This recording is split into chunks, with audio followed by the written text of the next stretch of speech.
The Project Gutenberg ebook of the Jewish religion. This ebook is for the use of anyone anywhere in the United States and most other parts of the world at no cost and with almost no restrictions whatsoever. You may copy it, give it away or reuse it under the terms of the Project Gutenberg license included with this ebook or online at www.gutenberg.org. If you are not located in the United States, you will have to check the laws of the country where you are located before using this ebook.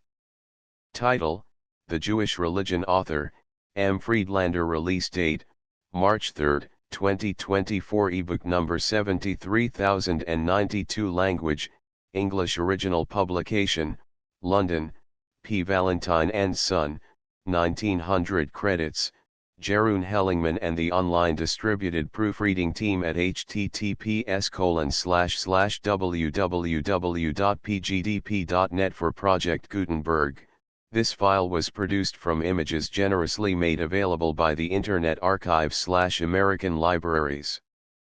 Start of the Project Gutenberg ebook. The Jewish Religion. Contents: The Jewish Religion. Contents: The Jewish Religion.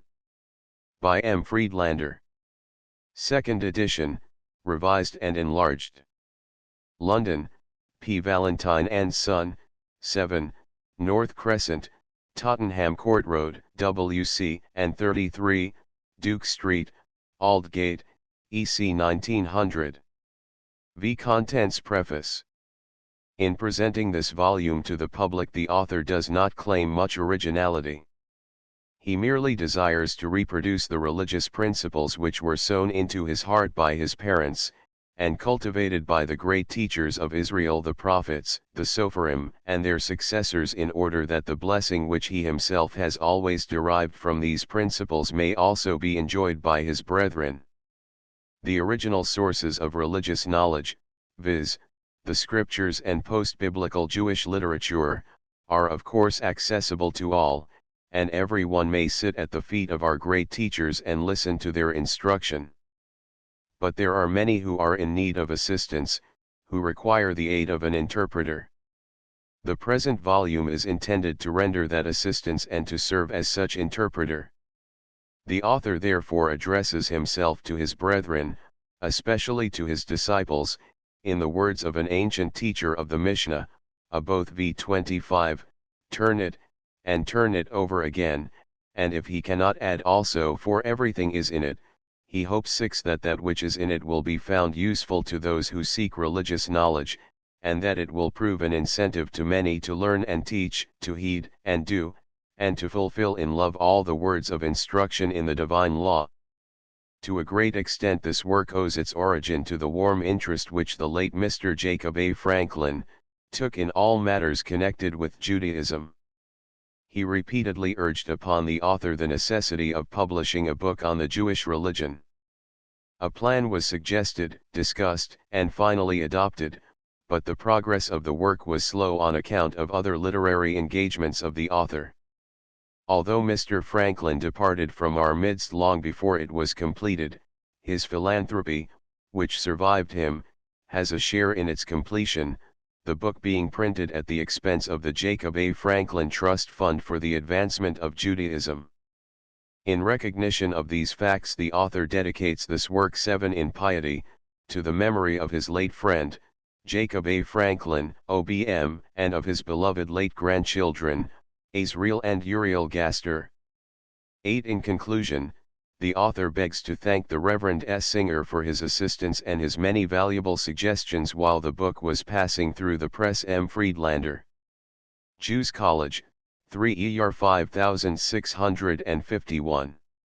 Contents. Preface to the second edition. The first edition being exhausted, a second edition has been prepared. There is no cause for any change in the body of the book. Religion, both Glaubenslehre and Pflichtenlehre, are given as objectively as possible, and the most rigid examination of all that is taught in the Jewish religion discovered no misstatement. A few unimportant errors, which according to the psalmist, PS 19, are excusable, are rectified in the list of errata. Questions concerning religious principles which have arisen in the community since the publication have been foreseen and dealt with according to law and tradition. A few notes are added in the second edition, where further elucidation seemed necessary. There is also appended the bibliography of textbooks of Jewish religion, an abstract of a paper on religious education, read before the Jews College Literary Society, and the prayer which in the Spanish and Portuguese synagogues is offered up by the bar mitzvah when called to the law.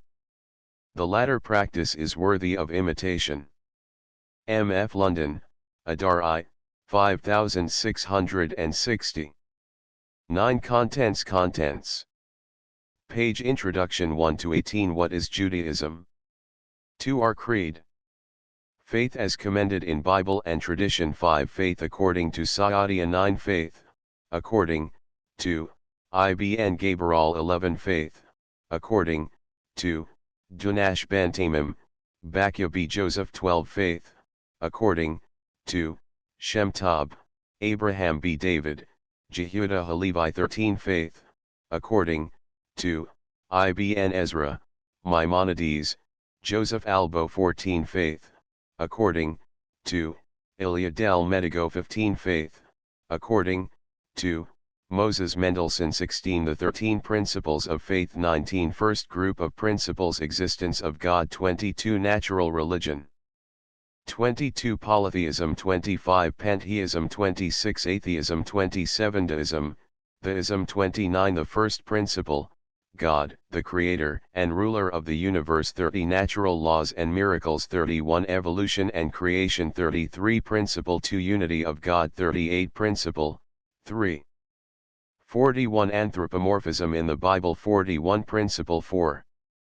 43 Principle, vx 44 Various Attributes of God. 41 Second Group of Principles. Revelation. 46 General Remarks. Early Revelations. 46 Prophet. 49 Text of Prophecies. 53 Masorah. 55 Names and Authors of the Books of the Bible. 55 Pentateuch. 57 Earlier Prophets. 62 Latter Prophets. 66 Isaiah. 66 Jeremiah. 70 Ezekiel. 75 Minor Prophets. 78 Hagiography. 87 Psalms. 87 Proverbs. 96 Job. 108 The Song of Solomon. 112 Ruth, Lamentations. 113 Ecclesiastes. 114 Esther, Daniel. 116 Ezra, Nehemiah. 125 Chronicles. 126 Apocrypha.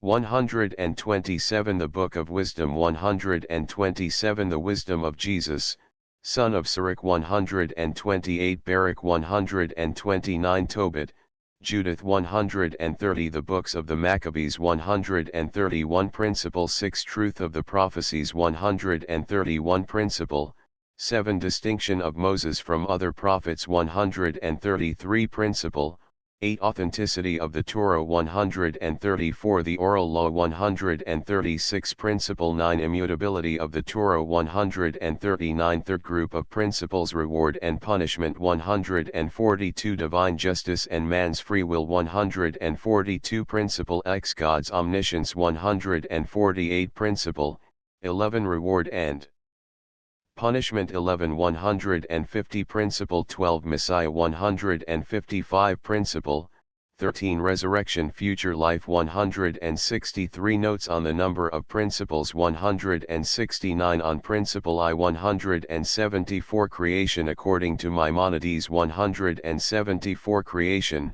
according to Saadia. 177 Bible and Science. 178 On Principle V. Efficacy of Prayer. 183 On Revelation. 190 On Principle 6.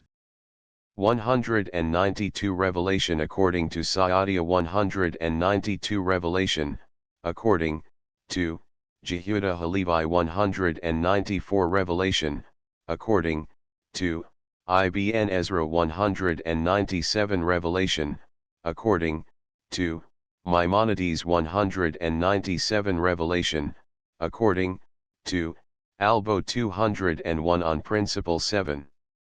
201 On Principle 8. 202 On Veri electiones, Tikkun Sopharim, Idher Sopharim 203 on, Altikre, Biblical quotations in Talmud and Midrash 204 on, Bible criticism 205 on, the Pentateuch 205 explanation of 2 Kings XXII. 8 SQQ. 207 Abraham ibn Ezra's view on the integrity of the Pentateuch 210 Authenticity of the Book of the Prophet Isaiah 212 Authenticity of the Book of Daniel 214 On Principle 9 215 Explanation of JXXXI 31-33 216 Explanation, of, some Talmudical passages 216 The immutability of the Torah according to Maimonides 217 The immutability of the Torah according to Jehudah Halevi 218 The immutability of the Torah according to Albo and R. Abraham B. David 219 On Principle X 220 On, Principle, 11. 221 on, Eternal Punishment 223 on, Vicarious Atonement 224 on, Principle 12. 225 Maimonides on Messiah, Jesus, and Mohammed 226 Principle 13. 231 12 Our duties. On religious duties in general 233 Classification of the divine precepts 239 Object of the divine law 242 I. The Ten Commandments 247 to 272 Notes on the Ten Commandments 266 to 272 Different opinions on the division of the commandments 266 Ibn Ezra on Exodus XX 269 Abarbanel and R.S. Hirsch on the Ten Commandments 270 Parallels to the Decalogue 272 2. General Moral Principles 272 to 328 Duties towards God 273 to 291, a. Duties of the Heart 273 to 278 Fear and Love of God 273 Gratitude toward Him 275 Reverence for His name 275 Obedience to His will 276 Faith and confidence in His goodness 277 Resignation to His will 277, b. Duties with reference to speech 278 to 288 Prayer 280 Study of His Word 285, c.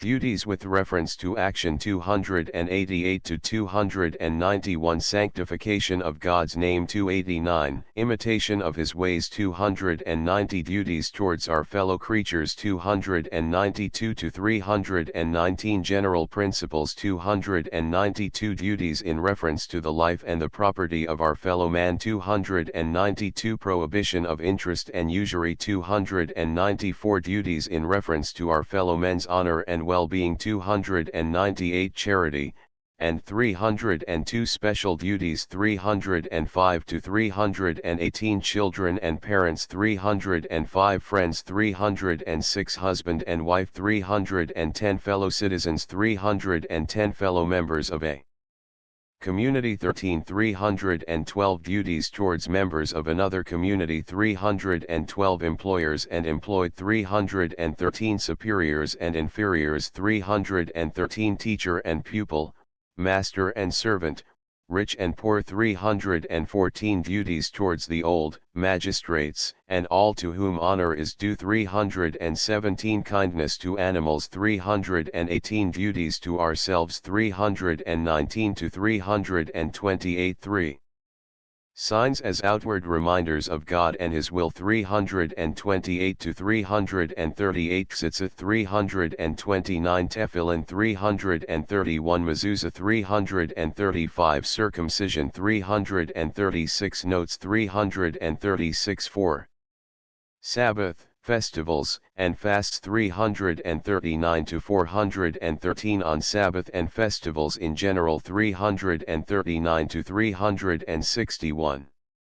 Remember 340 to 349 Kiddush and Habit 340 lessons from the Pentateuch and the Prophets 345 to Take heed 349 to 353 Work forbidden 349 3 Delight 353 to 355 Sabbath and festivals Days of cheerfulness 353 4 Honor 355 to 358 Sabbath and festival bread and lights 355 Notes 358 The Jewish calendar 360 Notes 367 The festivals 368 to 409 The three festivals 369 to 400 The four distinguished Sabbaths 369 Passover 372 to 392 Seder evening 379 Counting of the Omer 389 The days of the counting of the Omer 392 The Feast of Weeks 393 to 394 The Feast of Tabernacles 395 to 400 Solemn Days 400 to 409 New Year 14 402 Day of Atonement 405 Historical Feasts and Fasts 409 to 413 Chanukah 409 Purim 411 The four fasts 412 Optional fasts 413 V Divine worship 413 to 455 Beginnings of divine worship 413 Sacrifices 414 Prayer 418 to 455 Devotion 419 Minhag or custom 419 Prayer in Hebrew 420 Efficacy of prayer 422 Synagogue 423 Instrumental music in synagogue 427 The ritual in Talmud and Midrash 429 Prayers at fixed times 435 Shema 436 Amidah or Tefillah 437 Abridged forms of the Amidah 439 Other constituent elements of the service 439 Night prayer 440 Public service 441 Kaddish 441 Kedusha 442 Repetition of Amidah 442 Priests benediction 442 The reading of the law 442 Occasional prayers, benedictions, grace 442 Notes on customs in synagogue 444 Temporary substitutes for the service 446 Repetition of the Amidah 446 Kedusha Kaddish 447 Sermons and lectures 448 Special prayer meetings 449 Reform of the ritual 449 Congregations and their religious guide 454 6 The dietary laws 15 455 to 466 Their object 455 Fruit of trees in the first 3 years 457 457 Meaning of 458 The killing of animals for food 459 Prohibition of blood 459 Trifa 459 Clean and unclean animals 459 Forbidden fat 461 The sinew that shrank 461 Meat and milk 461 Notes Explanation of General 9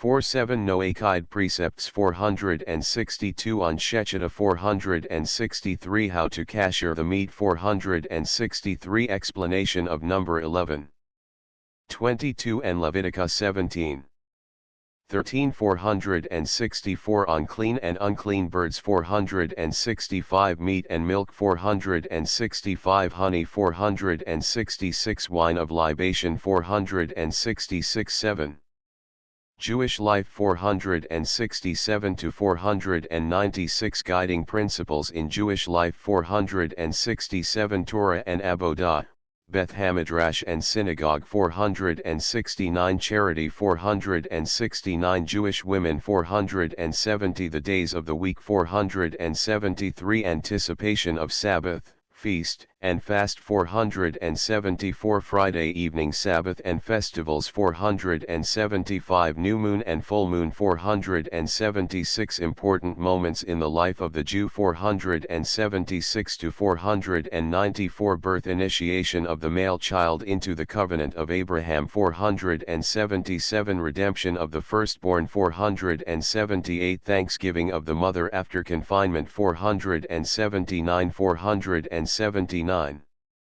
Education 479 Bar Mitzvah 481 Choice of vocation 482 Marriage 483 Divorce 16 487 Obligatory marriage, and obligatory divorce, 488 Death and mourning 489 Regard for the memory of the deceased 494 Notes on customs in connection with the burial rites 496 Appendices I.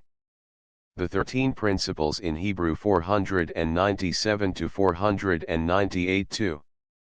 The Jewish calendar 498 to 501 3. Religious education 501 5044. Prayer for Bar Mitzvah 505 506 V. Bibliography 507 510 I. Index of quotations from Bible and post-biblical literature 502 to 512 2. General Index 513 to 523. Index of Names 521 to 523 4. Index of Hebrew Terms 524 to 528 Errata 529 to 531. Contents: The Jewish Religion. Introduction. Man is the most privileged of creatures. He has been made in the image of God. His privilege is still further enhanced by the fact that he has been made aware of his distinction, Aboth 3:14.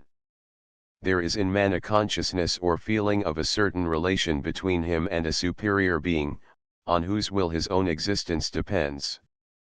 This consciousness is the basis of religion, but is not religion itself. It is the influence which this feeling exercises over man's actions and conduct in life that forms the essence of religion. When man begins to feel that he is responsible for his actions to a higher being, and forms his actions in harmony with this feeling, he may be called religious. Two elements must therefore be distinguished in religion: the notion of man's dependence on and responsibility to a superior being, and the influence of this notion on his actions, religious belief and religious practice, or faith and duty. Religious belief or faith, in its most simple and most general form, may be said to be common almost to all mankind, and in the great variety of faiths, produced by two various circumstances and experiences, this simple idea may easily be detected as the fundamental principle of all of them. The same can be said with regard to religious practice.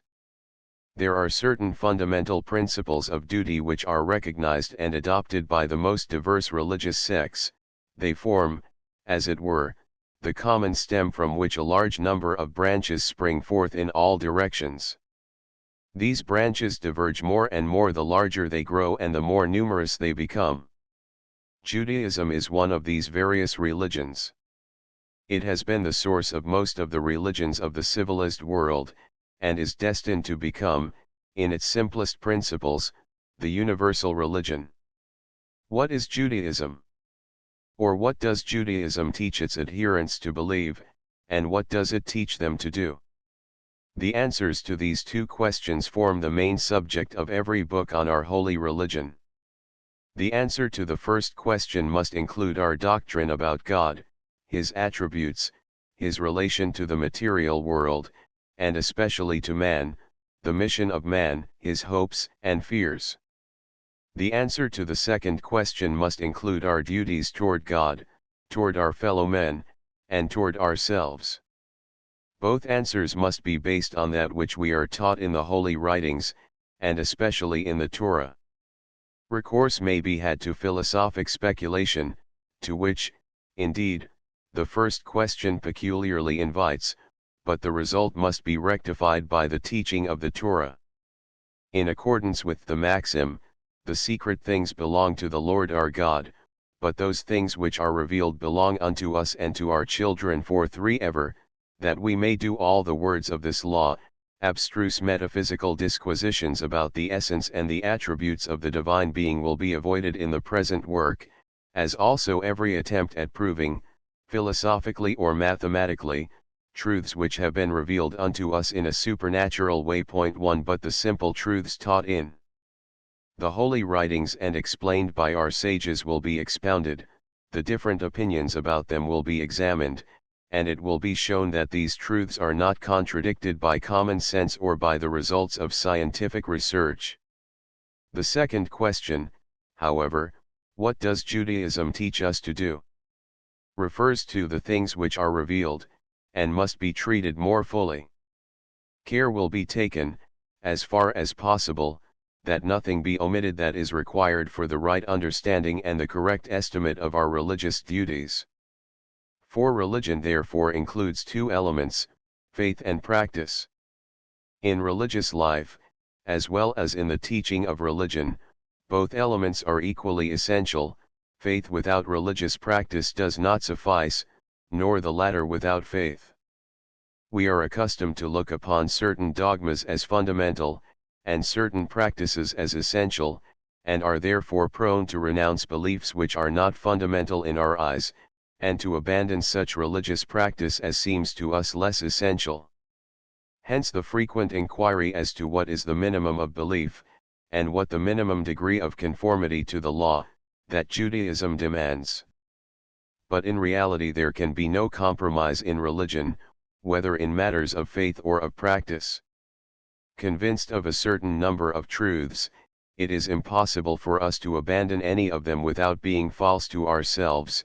Being convinced of the binding character of certain religious commands and prohibitions, it would be perverse to pronounce at the same time part of them as superfluous.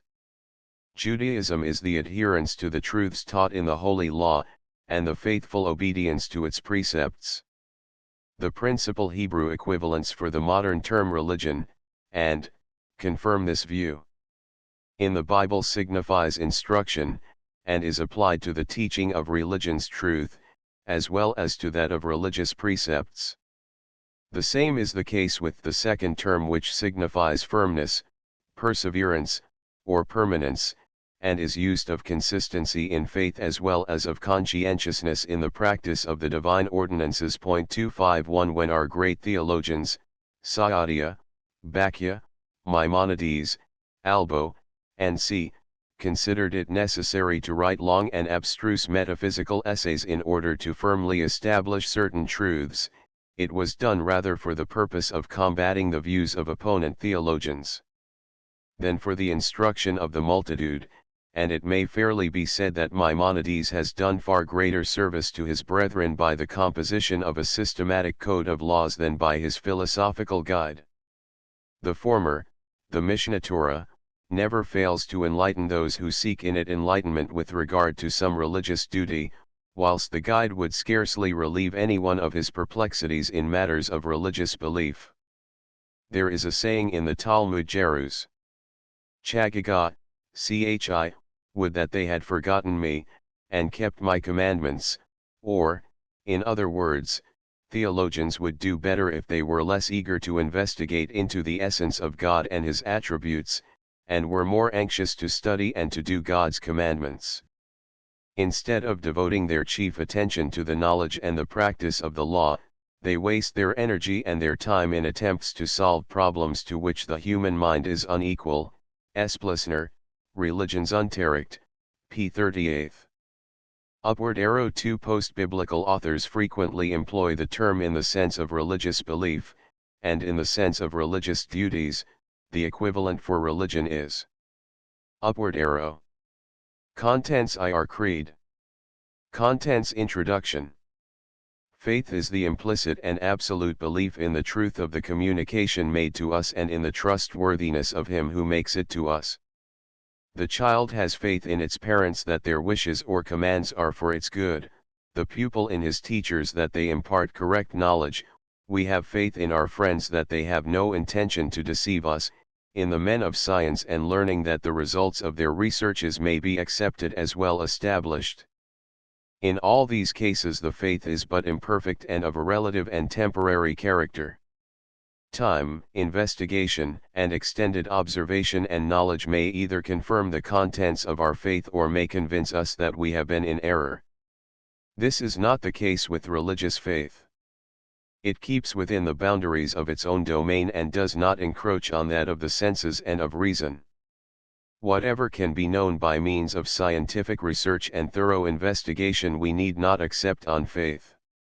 Religion I have, of course, our own religion, the Jewish, in mind does not only not forbid such examination, but even encourages it. Thus we read in the book of Proverbs, "A fool believeth every word, 6 But the prudent man looketh well to his going," 14:15. For this purpose God has given us intellectual faculties that we should employ them in our search for truth.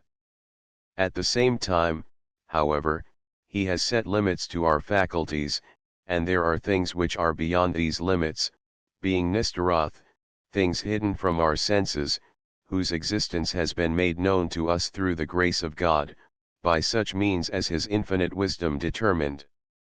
We search and investigate, examine and demonstrate, within the sphere of our senses, but all that is beyond their reach belongs to the nistaroth, the knowledge of which can only be imparted to us directly by the Almighty, or indirectly by those to whom they have been communicated by Him.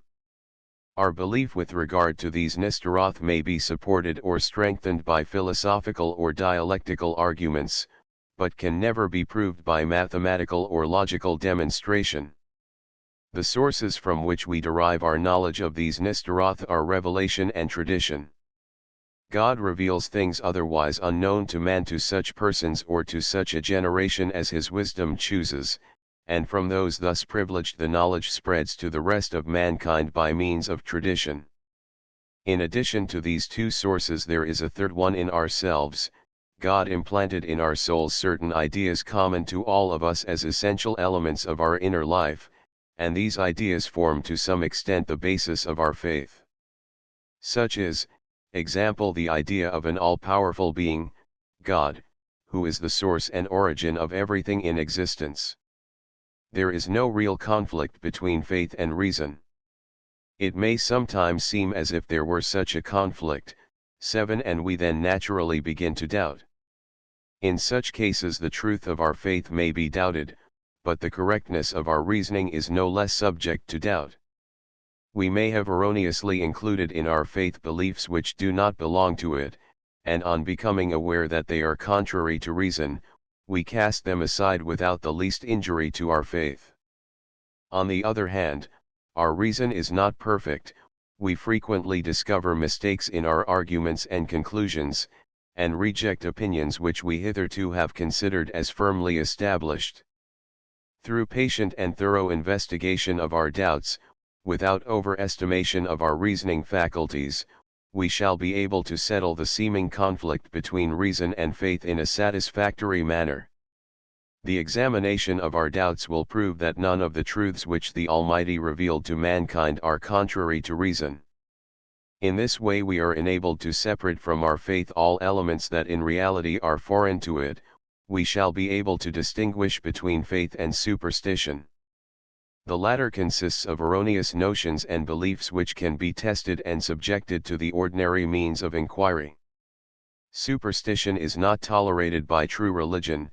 Strict adherence to the teachings of our holy religion is the best check to superstitious beliefs. The importance which the Bible attaches to implicit faith in God and His Word may be gathered from the following passages. And he, Abraham, believed in the Lord, and He reckoned it to him as righteousness. General 15:6. 8. The Hebrew for righteousness is in the original, which is used in the Bible as the sum total of everything good and noble in man's life. When the Israelites had crossed the Red Sea, it is said of them, "And Israel saw the great work which the Lord did upon the Egyptians, and the people feared the Lord, and they believed in the Lord, and in Moses his servant." Exodus 14:31. Again, When Moses and Aaron had sinned at the waters of Meribah by striking the rock instead of speaking to it, they were rebuked for want of faith, in the following words, because ye believed not in me, to sanctify me in the eyes of the children of Israel, therefore ye shall not bring this assembly into the land which I have given them. Num XX 12. When Moses in his song blamed the Israelites for their evil doings, he called them children in whom there is no faith. Deuteronomy XXXII 20.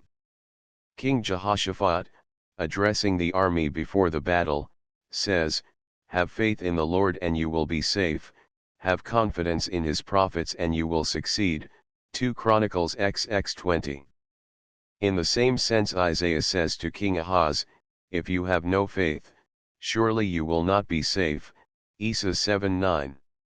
Also Jeremiah, speaking of Israel's disobedience to the word of God, exclaims, "The faith is perished, and it is cut off from their mouth." Jah 7:28. The prophet Habakkuk, praying to God for an explanation why evildoers succeed and prosper, receives 9 the divine answer, "The righteous shall live by his faith." Hab 2:4, and when Hosea predicts the future redemption of Israel, he tells them in the name of God, "And I will betroth thee unto me by faith." Hos 2:22. Our teachers, the sages and rabbis, who succeeded the prophets, have been equally emphatic in commending religious faith. The following are a few of their sayings concerning faith. Great is the merit of faith. Through their faith in the Creator of the universe, the Israelites were inspired by the Holy Spirit, and were enabled to sing praises to the Lord. Faith in the Lord was the source of all the temporal and eternal blessings which were bestowed upon Abraham. It gave him the enjoyment of this world and the world to come. When the psalmist says, "This gate leads to the Lord, righteous people shall come in through it," he denoted by the term righteous those who possess faith in God. Yakut on Ex 14:31. In spite of the fact that the Torah and the prophets most emphatically declare faith to be a very essential element in Judaism, it does not seem to have the same importance in the writings of Jewish theologians and philosophers, some of whom have endeavored to substitute reasoning and logical arguments for simple faith, and to rebuild upon scientific research the religious edifice erected on the foundation of faith. The following are the utterances of the principal Jewish theologians since the close of the Talmud on the relation between faith and reason. The Jaon Saadia of Fayyum wrote a book on 10 creeds and religious beliefs. In the introduction to this work, the philosopher describes the causes of human error and doubt, and assumes 4 classes of believers. There are, first, those who recognize the truth found by them, cling to it, and are happy in it. There are, secondly, those who have the true principle before them, but do not recognize it, doubt its correctness, and abandon it again. The third class includes those who adopt an opinion without having recognized it as true, they mistake falsehood for truth. The last division consists of those who form no definite opinion, but remain continually in an unsettled state of mind. Saadia is anxious to see at least his co-religionists in the first class, and his work was intended to help them towards this end. According to Saadia, belief or faith must be an integral part of our soul. The various truths which form the faith are stored up in the soul as in a repository, completely ready for use whenever required. It is, however, possible that we store up opinions as true which are false. Tests must be applied to each opinion in order to ascertain its right character. 3 of the tests are of a general nature, but the 4th has its force only for us, the believers in the truth of the Holy Writings. The first 3 tests will show us whether a certain opinion is confirmed or contradicted by our senses, by our innate ideas, or by our logical reasoning. In addition to these, we possess a 4th test in the trustworthy communication, i.e., the contents of Holy Writ and tradition. Holy Writ recognizes the necessity of the 3 general tests, and frequently exhorts us to apply them. On 11 the other hand, Saadia is convinced that the contents of Holy Writ and tradition are never contradicted, but in many cases are confirmed by these tests. Such confirmation is in reality superfluous, but the human mind feels more at ease when it finds that the teaching of Holy Writ is supported by other proofs. Besides, attacks on the Bible come frequently from these tests, and it is therefore useful to learn how to refute them. According to Saadia, the truth taught in the Bible can never be contradicted by the results of scientific or philosophical research. Thus to Saadia philosophy and science are mere luxuries, and cannot be considered as handmaids to the Torah. They are not studied on account of their intrinsic value or as helps for the understanding of Holy Writ, but merely for the purpose of procuring proper weapons for theological warfare, or of superadding the conviction that what is known to us from the most trustworthy source is confirmed from other less reliable sources. The poet and philosopher Solomon ibn Gabriel, who is lost in enthusiasm in contemplating the powers of the human soul, humbly acknowledges that it was his faith that saved him from fall and ruin. Referring to man's faculty of acquiring knowledge, he says in his royal crown, "Who can comprehend thy wisdom in giving to the soul the faculty of acquiring knowledge, on which her existence depends, knowledge being her foundation? She is permanent and immortal in the same measure as her foundation is well established." But, reflecting on human weakness, he expresses his feeling of gratitude to the Creator for his 12 guidance in the following words: "Thou hast done yet more for me. Thou hast implanted in my heart a perfect faith, so that I believe in thee as the true God, and in thy prophets as true prophets. Thou hast not cast my lot among those that rebel against thee, or among those who provoke thy name, despise thy law, attack thy servants, and disbelieve thy prophets." Knowledge, philosophy and science is the very essence, the immortal element of the soul, and yet without the word of God man would go astray and be lost. The boundaries between faith and reason are more distinctly set forth in the commentary on Sefer Yetzirah by Dunash ben Tamim, ed. L. Dukes in Shire Shalama, IP 6. Seq. All these beings above and below have been created by God, and it is within the province of man to explore and to examine all of them, but he must not pass beyond these boundaries to investigate into the essence of God, for in the city of his refuge shall he dwell, and if he goeth out of his place, and the avenger of blood smite him, he hath no remedy. Besides, wisdom and science acknowledge that man is unable to comprehend by his own intellect anything that exists outside the sphere of created beings.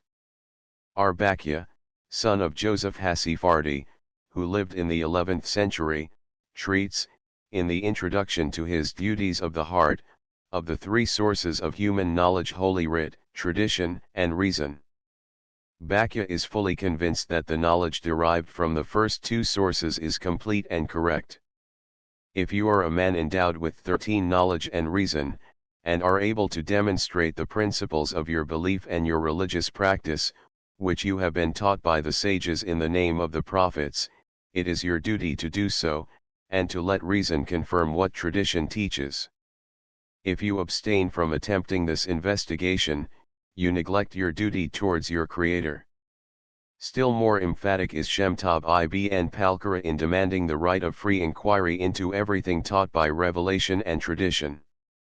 In a dialogue between the believer and the inquirer, Hamebhakish, the former is represented as ignorant of everything our mind desires to know, whilst the wise man, who combines belief and confidence in tradition with the right use of his reason, knows how to satisfy the inquirer, and lays down the rule: let the study of the Torah be the foundation, and the study of other things secondary.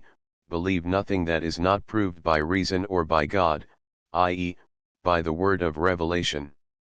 R. Abraham ben David, in Emunarama, because 3 out of 4 scholars, R. Akiba, Ben Azai, Ben Zoma, and Elisha, were unsuccessful in their philosophical researches, therefore many turn their backs upon science, and in consequence of this neglect they remain ignorant of the chief principles of our religion.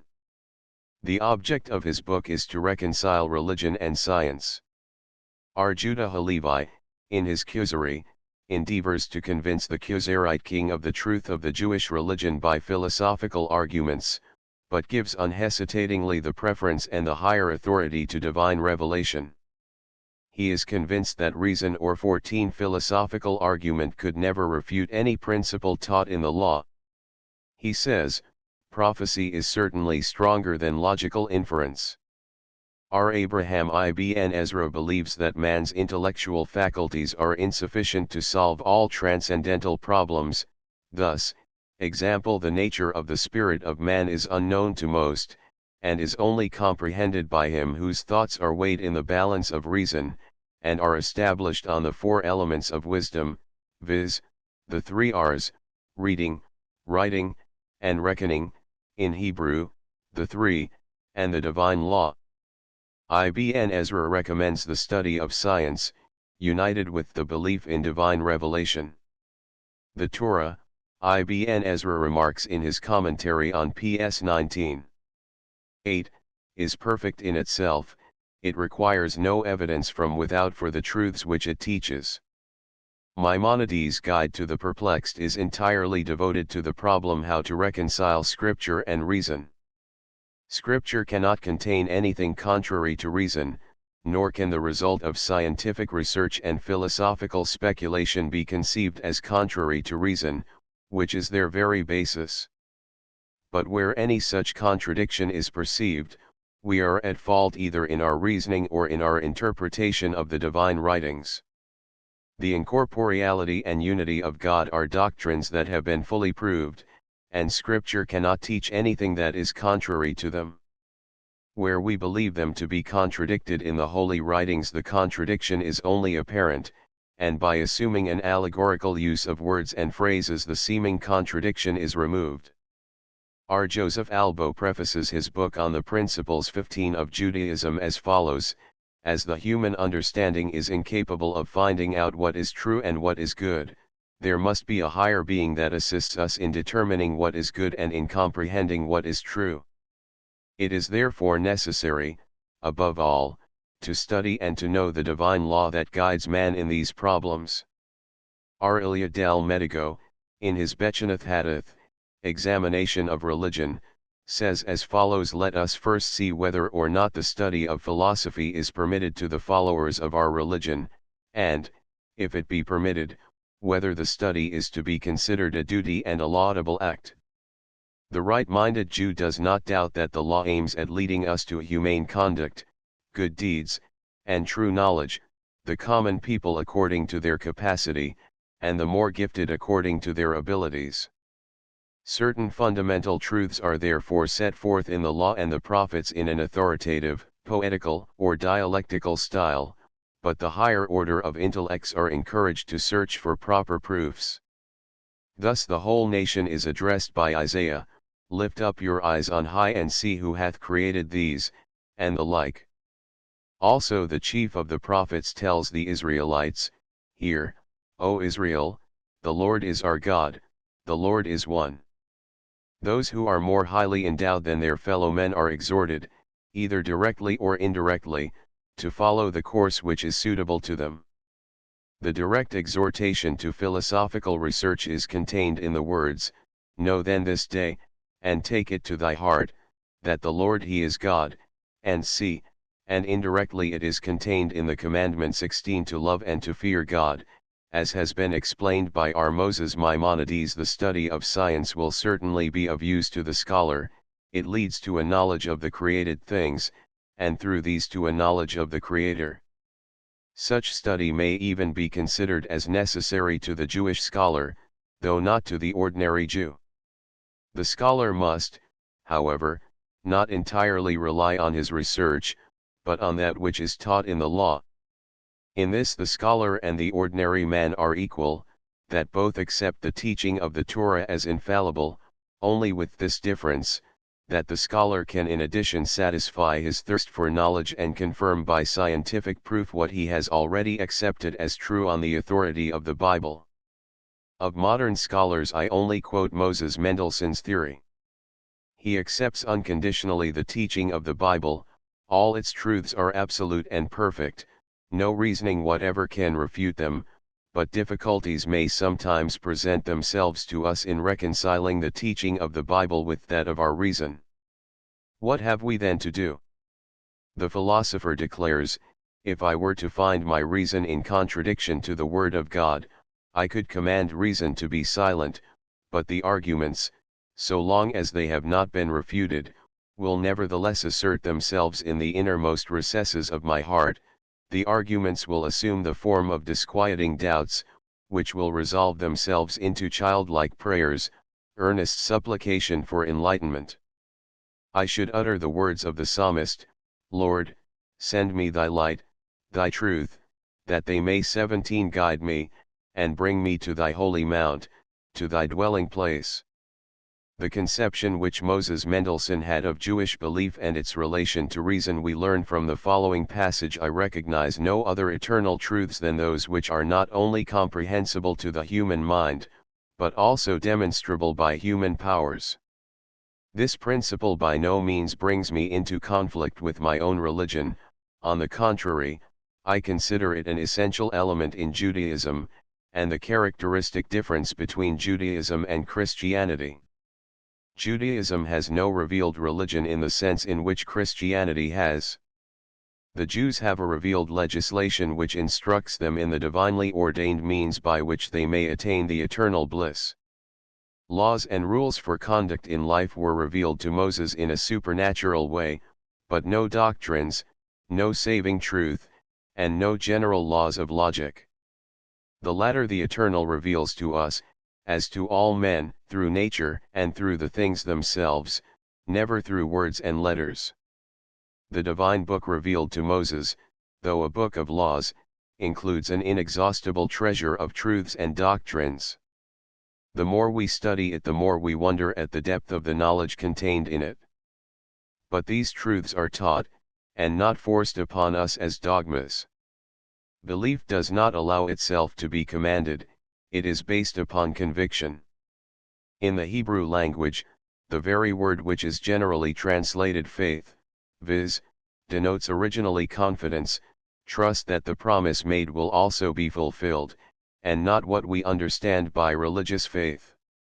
18. These words of Mendelssohn show how greatly those err who quote his opinions in support of the dictum that Judaism recognizes no dogmas. According to Mendelssohn, Judaism does not consist entirely of laws, it teaches also certain truths. We have certain dogmas without which the laws can have no meaning, yet there is no precept, thou shalt believe. Nowhere in our law, whether written or oral, is a solemn declaration of our creed demanded.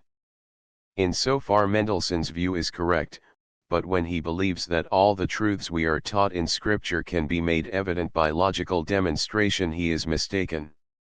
As to the meaning of comp supra, p. 4. 19. Contents: the 13 principles of our creed. The main source of our creed is the Bible, and among the biblical books, chiefly the Pentateuch. In these books we find many truths taught by God Himself, or by His inspired messengers, and they form the substance of our creed.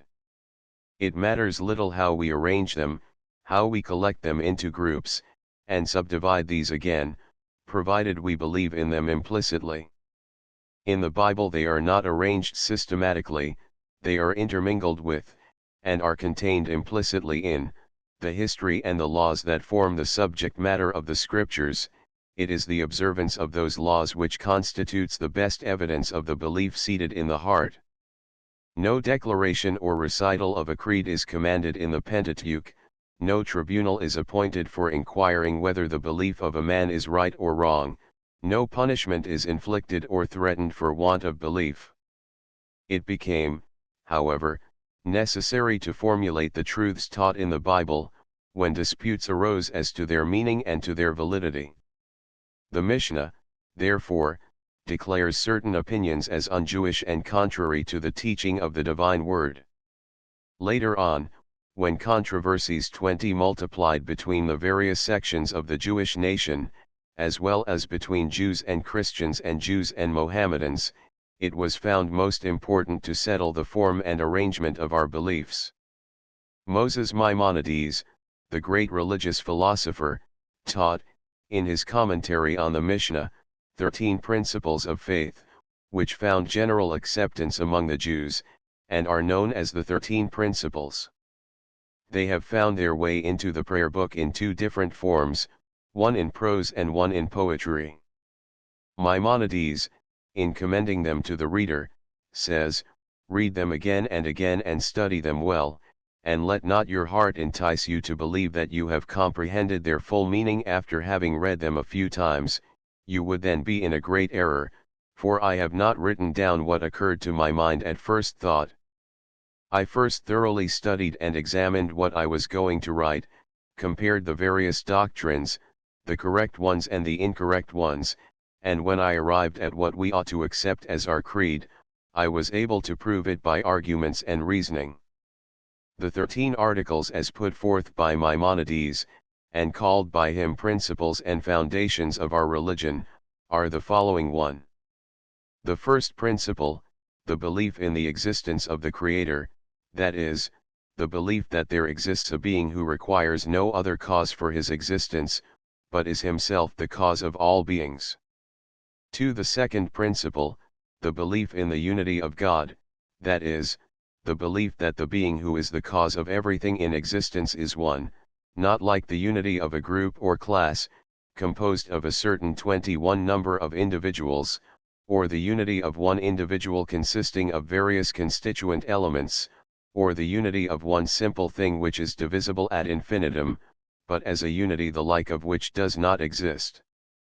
3. The third principle, the belief in the incorporeality of God, that is, the belief that this one Creator has neither bodily form nor substance, that he is not a force contained in a body, and that no corporeal quality or action can be attributed to him. 4. The fourth principle, the belief in the eternity of God, that is, the belief that God alone is without a beginning, whilst no other being is without a beginning. 5. The fifth principle, the belief that the Creator alone is to be worshipped, and no other being, whether angel, star, or aught else, all these being themselves creatures. 6. The sixth principle, the belief in prophecy, that is, the belief that there have been men endowed with extraordinary moral and intellectual powers, by which they were enabled to reach a degree and kind of knowledge unattainable to others. 7. The seventh principle, the belief that our teacher Moses was the greatest of all prophets, both those before him and those after him. 8. The eighth principle, the belief in the divine origin of the law, the belief that the whole Pentateuch was communicated to Moses by God, both the precepts and the historical accounts contained therein. 9. The ninth principle, the belief in the integrity of the law, that both the written and the oral law are of divine origin, and that nothing may be added to it or taken from it. 22.10. The 10th principle, the belief that God knows and notices the deeds and thoughts of man. 11. The 11th principle, the belief that God rewards those who perform the commandments of his law, and punishes those who transgress them. 12. The 12th principle, the belief that Messiah will come at some future time, which it is impossible for us to determine, that he will be of the house of David, and will be endowed with extraordinary wisdom and power. 13. The 13th principle, the belief in the revival of the dead, or the immortality of the soul. These 13 principles may be divided into 3 groups, according to their relation to the 3 principles. 1. Existence of God. 2. Revelation. 3. Reward and punishment. The first group includes the first 5 principles, the second the next 4, and the third the remaining 4. In this order they will now be considered. Contents. 1. Existence of God. The notion of the existence of God, of an invisible power which exercises its influence in everything that is going on in nature, is widespread, and common to almost the whole human race. It is found among all civilized nations and many uncivilized tribes. The existence of God may be regarded as an innate idea, which we possess from our earliest days. This is the origin of natural religion. Thinkers of all ages and nations have attempted to confirm this innate idea by convincing arguments. Prophets and divine poets 23 have frequently directed the attention of those whom they address to the marvels of nature in order to inspire them with the idea of an all-wise and all-powerful Creator. Lift up your eyes on high, and behold who hath created these? Who is he who bringeth them forth by number?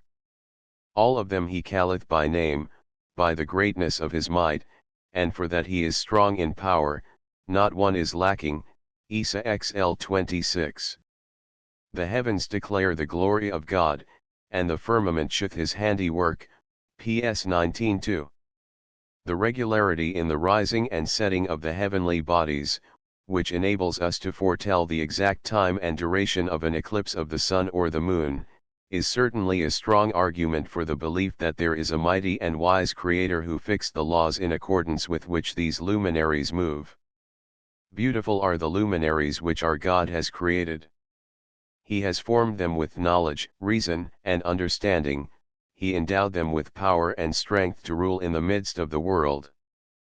Full of splendor and beaming with light, they illumine the whole world. They rejoice when they rise, they are glad when they set, doing in reverence the will of their Master. Sabbath morning service. A similar regularity we notice when looking on the face of the earth. The various seasons of the year, each with its peculiar aspect and influence, the sequence of day and night at regular intervals, the gradual and systematic development of vegetable and animal life all point forcibly to the fact that these 24 things do not owe their existence to chance, but to the will of an almighty and all-wise Creator. Again, if we consider the structure of a single plant, or of a single animal, we find that every one of the members and parts of which it is composed has its peculiar function or purpose in the economy of the whole plant or the whole animal. Let one of these component parts refuse its function or cease to fulfill its purpose and the whole is disorganized. Certainly there must be a being who makes the different members of an organism cooperate for the development and advantage of the whole. The idea of purpose which regulates this cooperation cannot have originated in the parts nor in the whole, but in the conception of him by whose will these were created. The finger of God is further recognized in the important events of the life of the individual as well as in the history of whole nations. We are frequently reminded of the lesson, the heart of man deviseth his way, but the Lord directeth his step. Prov 16:9. Salvation is the Lord's, and on thy people it is incumbent to bless thee. PS 3:9. Another argument in support of the belief in the existence of God is taken from the moral consciousness which every human being possesses.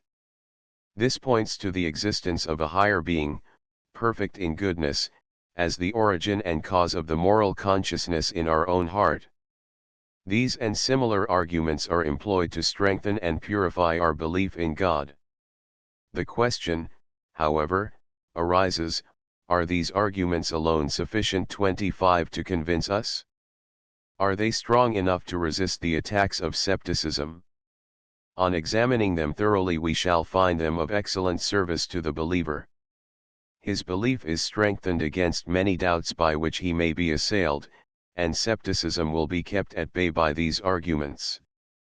But of themselves and unsupported they may not always suffice to establish belief in God, and if they carry conviction with them for the moment, we are not sure whether fresh arguments of opponents might not again unsettle the mind. Another method was therefore chosen by the Almighty, by which certainty is attained, and a sure guide is given for our moral and religious life. It is revelation. Of this we shall speak later on. The principal forms of religion or worship that sprang from the natural belief in God are polytheism, pantheism, atheism, theism, and deism. The first form of divine worship of which history and archaeology give us information is polytheism. the creating and ruling power of some invisible being was noticed everywhere. Every manifestation of such influence was ascribed to its peculiar deity, which was worshipped according to the peculiar conception of the deity in the mind of the individual person, family, or nation. This is chiefly the kind of idolatry mentioned in the Bible and combated by the prophets. A very general object of worship were the stars.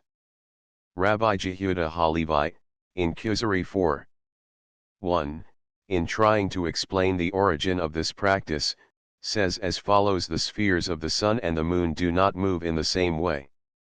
A separate cause or God was therefore 26 assumed for each, and people did not think that there was a higher force on which all these causes depended. The ancient monuments and the treasures stored up in our museums show how great was the variety of forms which idolatry took, and to how great an extent people adhered, and still adhere, to this kind of worship. But there have been thinkers and philosophers even among the idolatrous nations who sought a unity in the construction and working of the universe, and early arrived at the idea of a first cause as the sole source of all that exists. 2. The fact that the influence of the divine power makes itself perceptible to the observing eye of man everywhere produced another kind of human error, pantheism, all God. Modern pantheism dates from Spinoza, but long before Spinoza, when the secret forces at work in the changes noticed by us in all material objects were recognized as properties inherent in the substance of things, these forces were considered as the sole independent causes of the existing universe, and the combination of these forces, called nature, was considered to be the first cause, or God. A modification of this theory is contained in the philosophy of Spinoza. According to this great philosopher's system, the universe in its entirety has the attributes of the deity, there exists nothing but the substance, God, its attributes, and the various ways in which these attributes become perceptible to man. Spinoza tried to defend himself from the reproach of describing God as corporeal, but he did not succeed. The attribute of extension or space which God possesses, according to Spinoza, is only conceivable 27 in relation to corporeal things. The philosophy of Spinoza is in this dilemma: either God is corporeal, or the corporeal world does not exist. Both assumptions are equally absurd. It is true, in one of his letters he complains that he has been misrepresented, as if he believed God to consist of a certain corporeal mass.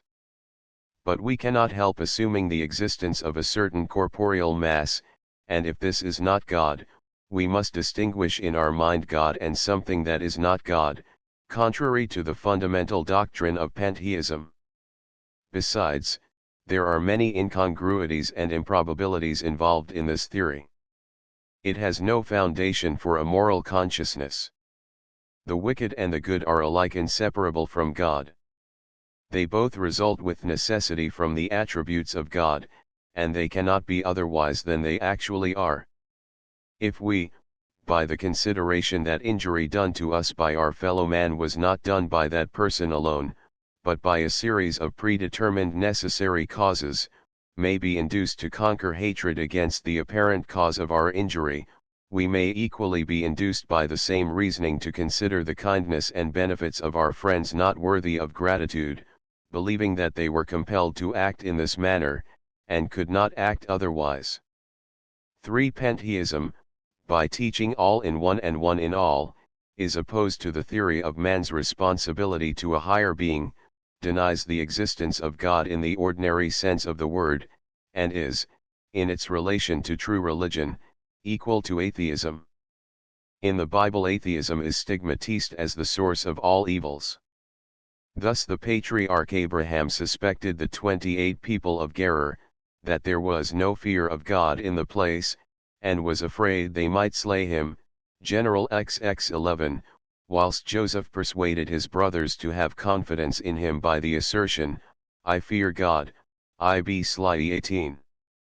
The first instance of an atheist we meet in Pharaoh, king of Egypt, when he defiantly said, I know not the Lord, neither will I let Israel go, Exodus v. 2.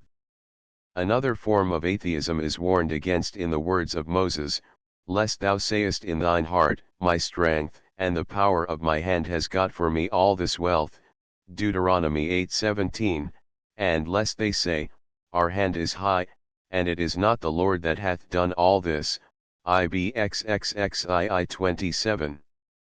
The prophets likewise rebuke the people for want of belief in God. In the Psalms, the crimes and evil designs of oppressors are traced to godlessness.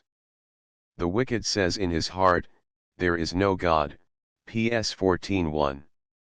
But this atheism of the Bible is not a theoretical or dogmatic one, it is not the result of thought, or of deep inquiry into the causes of things, but merely the voice of an evil inclination which tempts man to act contrary to the command of God, and assures him of immunity, under the impression that his actions are not watched by a higher authority. In post-biblical literature we meet with the phrase, "There is no judgment, and there is no judge," as the basis of atheism. For although the conviction of man's responsibility to a higher authority is the essential element in the belief in God, yet the notion of godlessness was so intimately connected with crime and wickedness, that those who rejected the authority and mastership of the 29 deity refused to be called godless or atheists. Many philosophers retain the name God, Theos, Deus, for their first cause of the universe, although it is deprived of the chief attributes of God. Thus we have as the principal religious theories resulting from philosophical investigations, theism and deism. Literally these two terms denote, theory of God, or belief in God, the one word being derived from the Greek theos, the other from the Latin deus, both meaning God.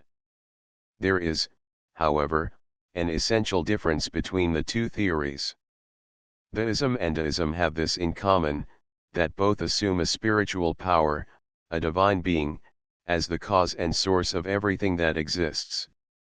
They differ in this: to theism this power is immanent in us and the things round us, deism considers this power as separate from the things.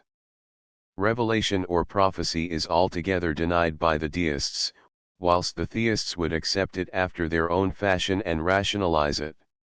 All these various systems of religion have this in common, that they attempt to remove from religion everything that cannot be comprehended by human reason. But all attempts to substitute human reason for divine authority have failed. A limit has been set to human reason, and that cannot be overcome.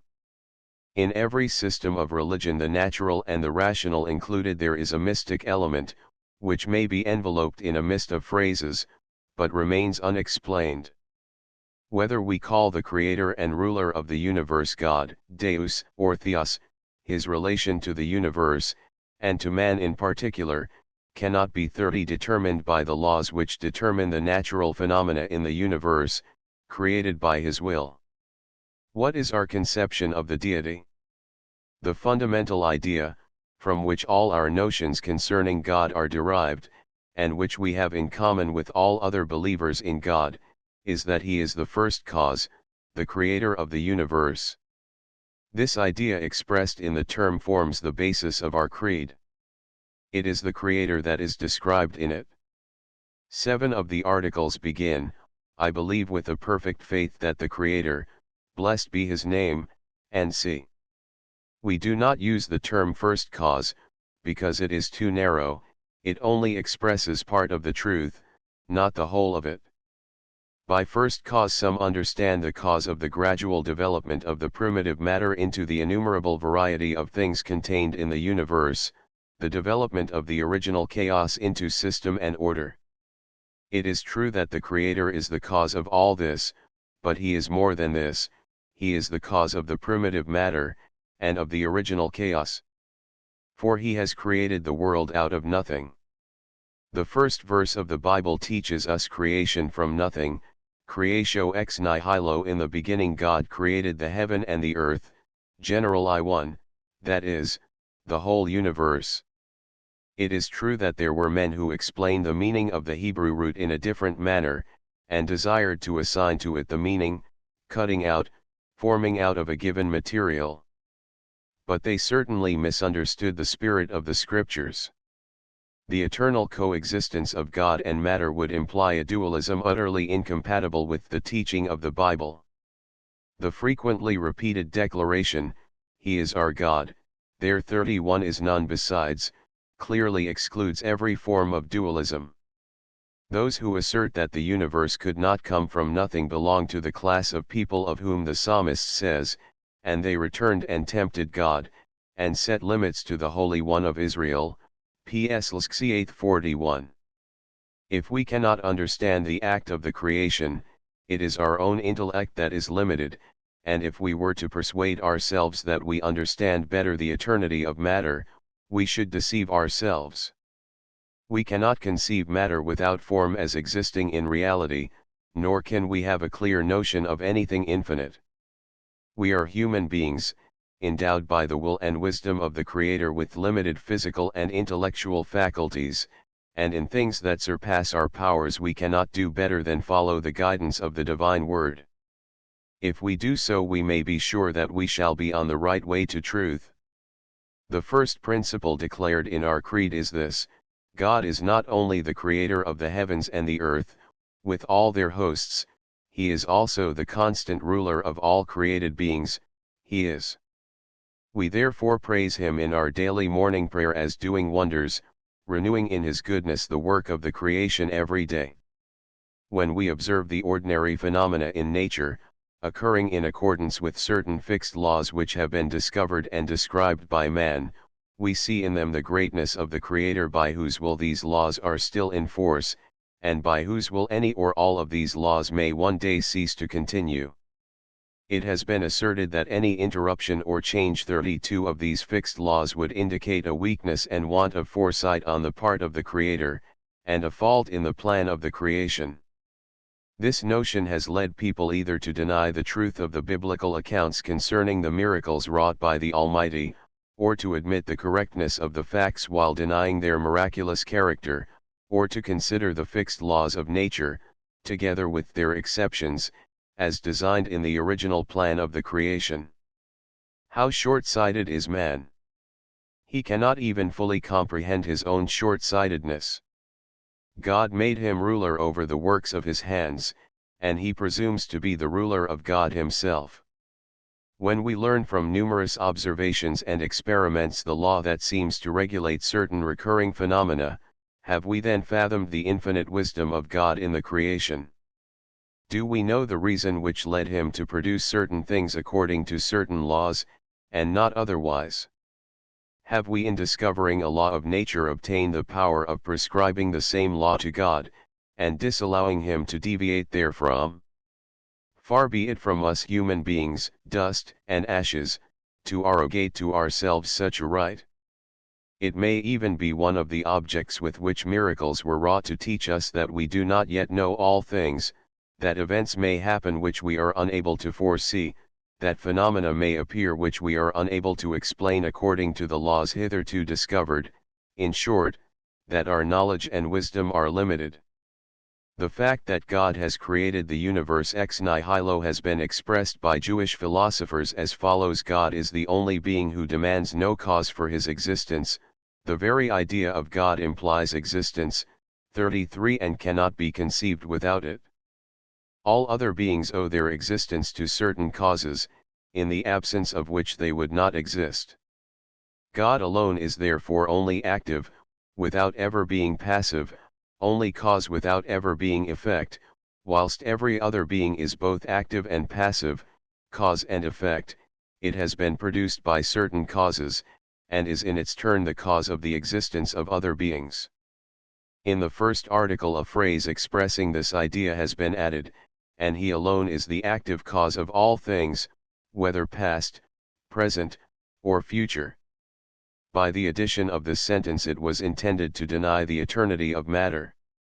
The reference to past, present, and future is to emphasize the constant action of the Creator, and the dependence of the natural forces on His will. The first principle has, therefore, the following form: I firmly believe that the Creator, blessed be His name, is both Creator and ruler of all created beings, and that he alone is the active cause of all things, whether past, present, or future. One. Before passing on to the second principle concerning God, let us briefly answer a question that has frequently been asked: what is the relation between the theory of evolution, or in general the results of modern science, and the history of the creation as related in the Bible? In the biblical account of the creation, the various kinds of plants and animals are described as the result or different and distinct acts of the Creator, whilst according to the theory of evolution one creative act sufficed, and the great variety of creatures is the result 34 of gradual development according to certain laws inherent in the things created. The Bible tells us of 6 days of the creation, whilst according to the theory of evolution it must have taken millions of years before the various species could have developed the one from the other. Whilst the biblical account describes the earth as the center of the universe, astronomy shows that the earth is one of the most insignificant of the bodies that fill the infinite space of the universe. According to astronomy and geology, the age of the earth numbers millions of years. From the biblical account we infer that the earth is comparatively young. In the Bible man is described as the aim and end of the whole creation. Natural history and the theory of evolution consider man simply as one of the forms resulting from a natural development of the animal world. What shall be our decision in this discrepancy? Shall we shut our eyes to the results of modern science in our firm belief in the truth of the Bible? Or shall we accept the former and abandon the latter? We should adopt neither of these alternatives. We have great confidence in our reasoning power, and in the results of science based on reason, but we have still greater confidence in the truthfulness of divine teaching. The conflict is not a modern product, it existed in former times as well.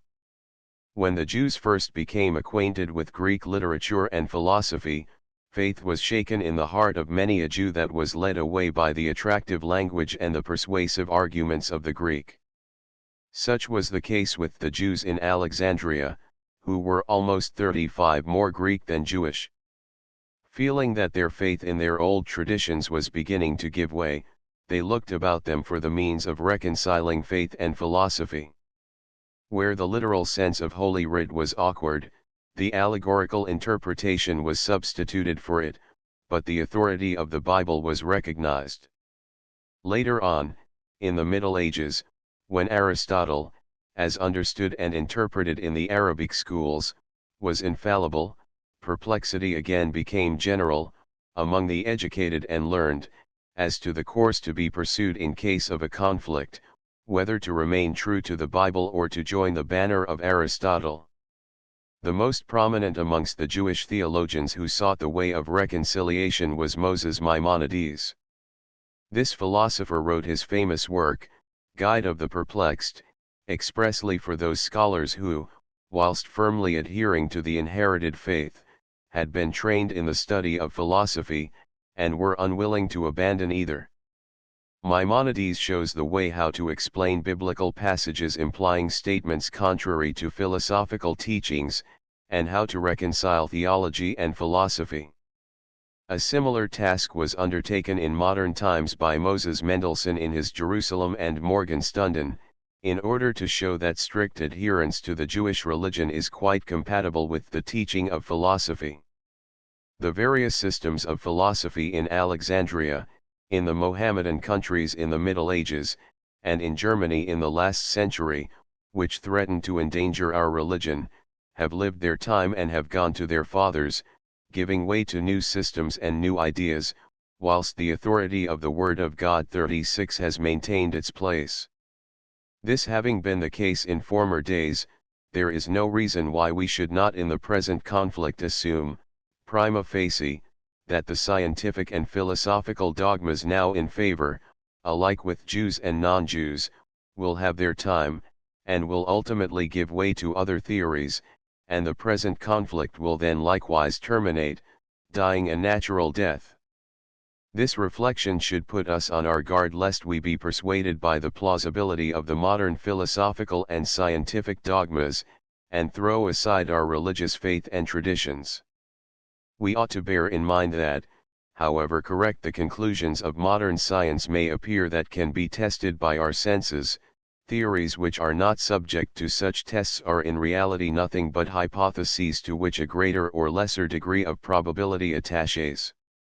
Suppose now, always bearing in mind the imperfect character of our powers of observation, we were to observe that certain plants or species of animals developed by training and circumstances into new species, or to see plants being transformed into animals, or even to notice literally the foal of a wild ass born a man, what would all this prove?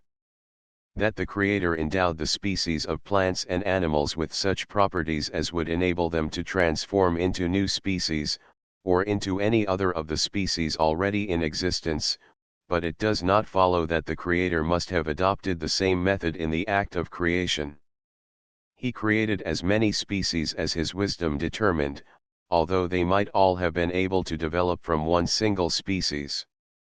Suppose the problem which the alchemists of the Middle Ages proposed 37 to themselves, viz., to produce an animal being by mere chemical combination, had actually been solved, would anyone have believed that all animals had been produced in that way?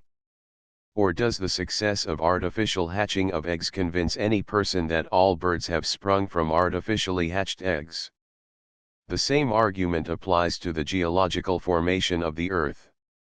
We notice changes brought about through natural forces, and mark the amount of change effected in a certain period. We are then able to calculate what time would be required for such or such a change, provided that only those laws be in force which we have noticed in our calculation. Is it reasonable or logical to apply to the act of creation the laws which have been brought into force through this very act? He said, and it was, he commanded, and they were created. PSXXXIII 9.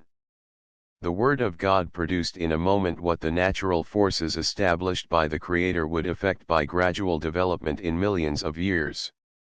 It is true that the earth is one of the most insignificant bodies in the universe, and man is a small portion of the creatures on earth, and yet it is neither impossible nor unreasonable to believe that the benefits which man derives from the various parts of the creation, from the sun, the moon, and the stars, were essential elements in the scheme of the all-wise Creator. Attempts have frequently been made to interpret the biblical account of the creation in such a manner as to reconcile it with the scientific theories of the time. Thus it has been argued that the period between the 38 creation of heaven and earth and the creation of the light is not described in the Bible, and may have been millions of years. It has likewise been suggested that the term day is to be understood in the sense of period. It has further been pointed out that the account of the creation of animals indicates a process of development rather than a creatio ex nihilo, for it says, "And God said, Let the waters bring forth abundantly living beings, and see, General I 20. Let the earth bring forth living beings, and see, Ibid 24. These interpretations may be true, and may suffice temporarily to check skeptical ideas that rise in our mind, but without the firm belief in the Word of God, and the consciousness of the insufficiency of human reason thoroughly to understand the plans and ways of God, our faith can never be safe. Supported by this belief, we shall always be able to brave the ever-recurring billows of skepticism. 2. The next principle contained in our creed concerning God is the unity of God. I am the Lord thy God, who brought thee out from the land of Egypt, out of the house of bondage. Thou shalt have no other gods before me. Exodus XX 2-3. This is the first lesson the Israelites were taught when God revealed himself to them on Mount Sinai. The words, "Hear, O Israel, the Lord is our God, the Lord is one," Deuteronomy 6:4, are proclaimed by us thrice every day. We recite them when we rise, keep them in memory during the day, and repeat them in the evening before we go to rest. They form our watchword throughout our life, and with these 39 words upon our lips we end our earthly existence. The unity of God is the doctrine that distinguishes the Jews from other religious sects, in so far as the Jews were the first nation of monotheists. From them monotheism has spread among other peoples, who, however, did not always receive or preserve it in its original purity. We not only proclaim God as one, refusing to recognize as divine any power beside him, but refrain also from attributing to God anything that might directly or indirectly involve any notion contrary to the unity of God. For this reason certain Jewish philosophers considered it unlawful to assign to God any positive attribute. They feared this might lead to dualism, to believe in God and in his attribute as two distinct beings, because attributes are so easily personified and addressed as separate deities. Some theologians even were of opinion that the admission of God's attributes is itself a form of dualism which must be excluded from our faith. Nevertheless, attributes are assigned to God both in the scriptures and in our prayers. We must not, however, forget that such attributes do not describe anything inherent in the divine being, but only God's relation to man and his actions in such terms as are intelligible to human beings. Most of the attributes are interpreted as being of a negative character, indicating what we must not say of God. When we speak of the will, wisdom, and spirit of God, we do not speak of anything separate from the divine being, but of the divine being himself. The Jewish doctrine of the unity of God does not admit any kind of dualism in the divine being, and therefore rejects the existence of divine attributes as distinct from God himself. He is one, simple and indivisible. Even this property of being one seemed to some theologians to be contrary to strict unity, and we are therefore taught that we must not understand it in the sense of a numerical unit, in which sense the term is used when applied to created beings. The second article therefore declares, the Creator is one, and there is no oneness like his in any way. The unity of God is the creed which the Jews have always proclaimed by word of mouth, to which they have given expression throughout their literature, and for which they have willingly sacrificed their lives as martyrs. When persecuted by Mohammedans or Christians, the Jews were frequently forced to break the Sabbath, to ignore the dietary laws, and to neglect divine worship. They bore all this patiently when under pressure of persecution, but when they were asked to renounce the belief in God's unity, they did not doubt for a moment as to what their duty was. They adhered firmly to the belief in God's unity, and sacrificed their lives for the sanctification of God's name. The Jews have been victorious. In spite of persecution and oppression, they have maintained their faith. The doctrine of the unity of God, for which they had to suffer so much in past centuries, is now admitted as true by most of their former persecutors. In order to make clear what we mean by unity, and to express that God could not be conceived as existing at any time in a double form, we add the words, and 41 he alone was, is, and will be our God. The second article runs therefore as follows: I firmly believe that the Creator, blessed be his name, is one, that there is no oneness like his, in any way, and that he alone was, is, and will be our God. 3. The strict unity of God, in the sense explained above, implies his incorporeality, which forms the subject of the third article. Corporeality implies substance and form, a dualism which must be rigidly excluded from God. It would not have been necessary to formulate a special article for the exclusion of corporeality from the idea of God but for the fact that many erroneous notions have been entertained on the subject. Besides the fact that the corporeality of God was assumed by certain religious sects, there have been scholars among the Jews who defended the literal sense of anthropomorphic phrases in the scriptures. In the Bible, anthropomorphic expressions are employed in order to illustrate the different acts of divine providence in such a way as to render them more intelligible to us human beings. We consist of body and soul, and we produce an impression or exercise an influence on others by means of our body and by the activity of our bodily organs. How an incorporeal being acts upon the corporeal world we are unable fully to comprehend, much less to describe. If we desire to picture to ourselves or to others the fact that through divine providence something has been produced on earth, we must employ the same phrases which we use in describing human acts which affect 42 a similar result. In reality, however, there is no comparison or similarity between God and corporeal beings, between his actions and ours. When we therefore speak of the house of God, we mean the house which we devote to our prayers, in which we feel the omnipresence of the Almighty more than in any other place. The heaven is called the throne of God and the earth his footstool only to express the idea that the majesty of God is far beyond comparison with that of any earthly ruler, and that the house of God built by human hands is not intended to satisfy the requirements of the Supreme Being but those of man. We call him our Father and he calls us his children, because we love him as we love our Father, and he loves us as a father loves his children.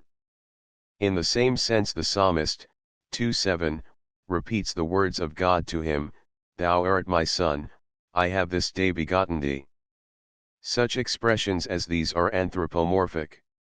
The Bible frequently exhorts us not to imagine or ascribe to God any form or likeness. Comp. Deuteronomy 4:15, "Take ye therefore good heed unto yourselves, for ye saw no manner of form on the day that the Lord spake unto you in Horeb out of the midst of fire."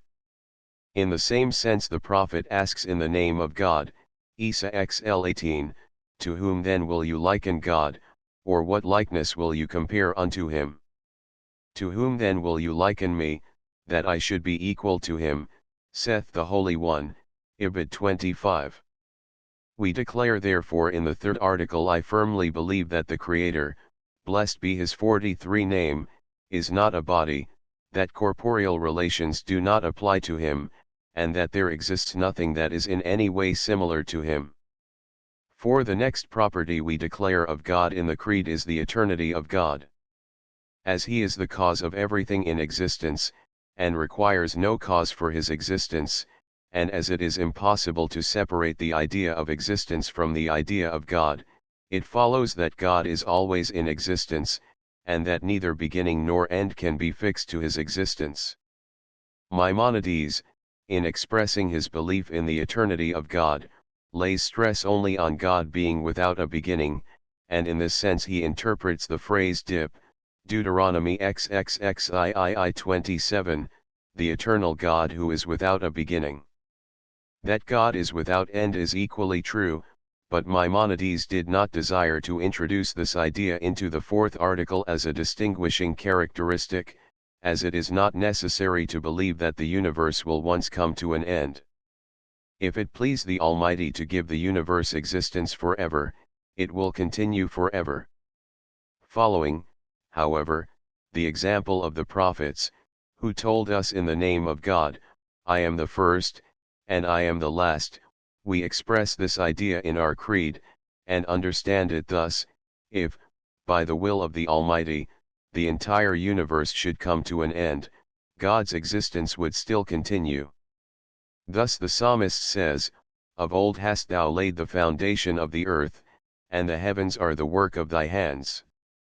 They shall perish, but thou shalt endure, yea, all of them shall wax old like a garment, as a vesture shalt thou change them, and they shall be changed, but thou 44 art the same, and thy years shall have no end." PSEII 26-28. The fourth article is, I firmly believe that the Creator, blessed be his name, was the first, and will be the last. 6. After having declared our faith in God as the sole ruler of the universe, who is one, incorporeal and eternal, we proclaim him as our supreme master, who alone is capable of granting our petitions. All existing things are under his control, all forces in nature only work at his will and by his command. No other being possesses the power and independence to fulfill our wishes of its own accord, if it were approached by us with our prayers. It is, therefore, to him alone that we can reasonably address our petitions, and in doing so we have confidence in the efficacy of our prayers, for the Lord is nigh to all those who call upon him, to all who call upon him in truth, PSCXLV 18. This article, although expressly directed against idolatry, and primarily against the worship of the angels, the stars, and the spheres, implies our belief in God as the omnipotent, who can do everything, and can help us when we have not any prospect of relief. We therefore declare in the fifth article, I firmly believe that the Creator, blessed be his name, alone is worthy of being worshipped, and that no other being is worthy of our worship. The omnipotence of God is also implied in the first article, which declares him the Creator and the ruler of the universe. That Maimonides does not directly 45 make omnipotence, like unity, incorporeality, and the subject of a separate article has its good reason, and is not the result of mere chance. Silly questions were frequently asked, example how far the omnipotence of God extended, whether it implied the power of making twice 2 equal to 3, or the whole of a magnitude larger than the sum of its parts, and similar logical impossibilities. To avoid misunderstanding, Maimonides did not express our belief in the omnipotence of God in a separate article, but the first and the fifth articles imply it. We believe of God that he is immutable or unchangeable. It is, however, not necessary to express this in a separate article. By declaring the unity of God we proclaim also his immutability, since unity, in the sense in which we conceive it, is incompatible with any kind of change. Whatever the change might be that we assumed in God, it would destroy the idea of his unity. There are other qualities which we ascribe to God. We call him perfect, all-wise, good, kind, merciful, long-suffering, and the like. In short, whatever we find in our own person good and noble we believe to be present in God in a higher degree, in the most perfect form. But these attributes approach very closely anthropomorphisms, which Maimonides rigidly excludes from the creed. They express rather the impressions produced in our soul by the different acts of God's providence, and do not describe God himself. Of this class of attributes are the 13 divine attributes, Exodus 36. They 46 describe in 13 terms the goodness and mercy of God towards man in his various conditions of innocence, guilt, and repentance. These are not distinctly mentioned in our creed, but when we declare that he is the only being whom we can address in our prayers, we are certainly conscious and convinced that he, being good, kind, and merciful, listens to our supplications. Contents 2. Revelation. The second group of principles refers to revelation. The real process of revelation, by what means and in what manner the infinite and incorporeal being makes his will known to man, and how the latter becomes conscious and convinced of the fact that a divine communication has been made to him, remains a mystery to all but those privileged persons who have been actually addressed by the Almighty. As the blind man who had never possessed the sense of sight is incapable of comprehending the actual process of seeing, so are we, born without that wonderful prophetic eye, without the prophetic faculty of the mind, incapable of comprehending and depicting the process of inspiration that goes on within the mind of the privileged. Schmiedel, Study N. p. 183. God reveals himself also in nature, in the power and wisdom displayed in its phenomena. He reveals himself in the history of nations, and especially in the history of Israel.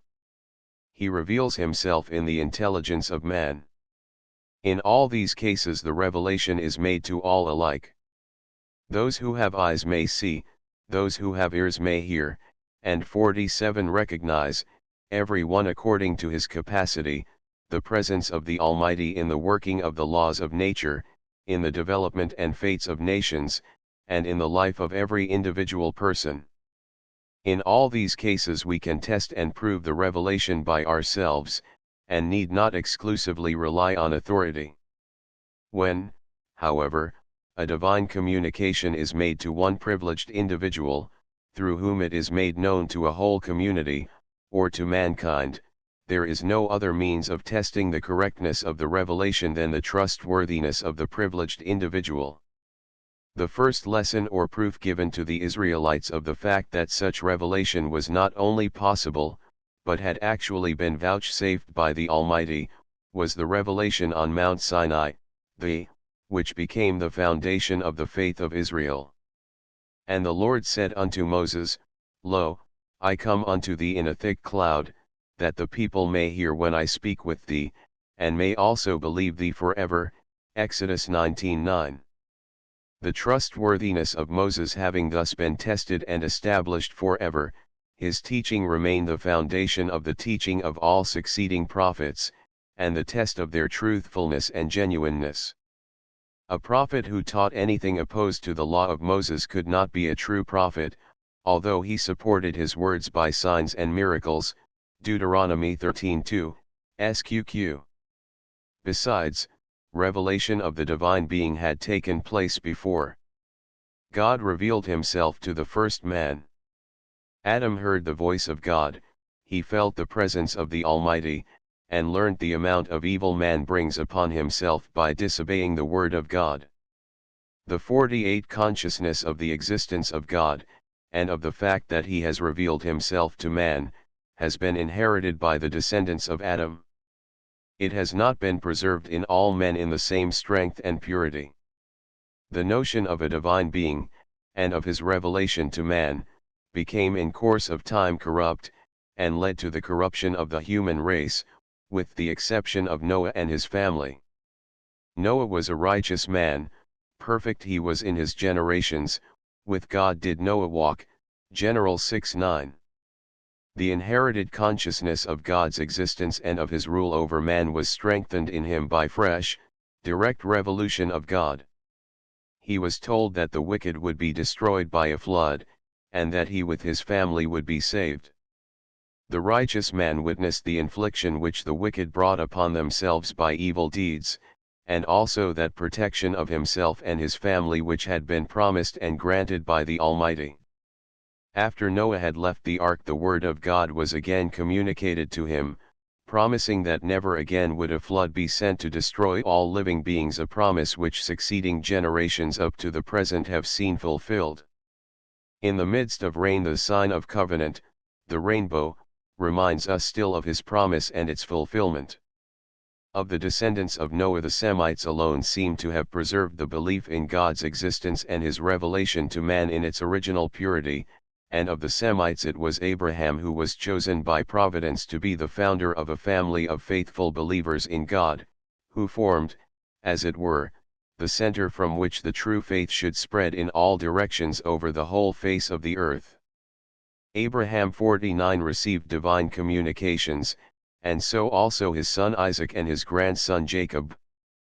Even when the children of Israel were in Egyptian slavery, and when they did not hearken to Moses because of anguish of spirit, and because of cruel bondage, the memory of these revelations was never entirely extinguished in their minds, and when again addressed by Moses and Aaron the people believed, and when they heard that the Lord had visited the children of Israel, and that he had seen their affliction, then they bowed their heads and worshipped.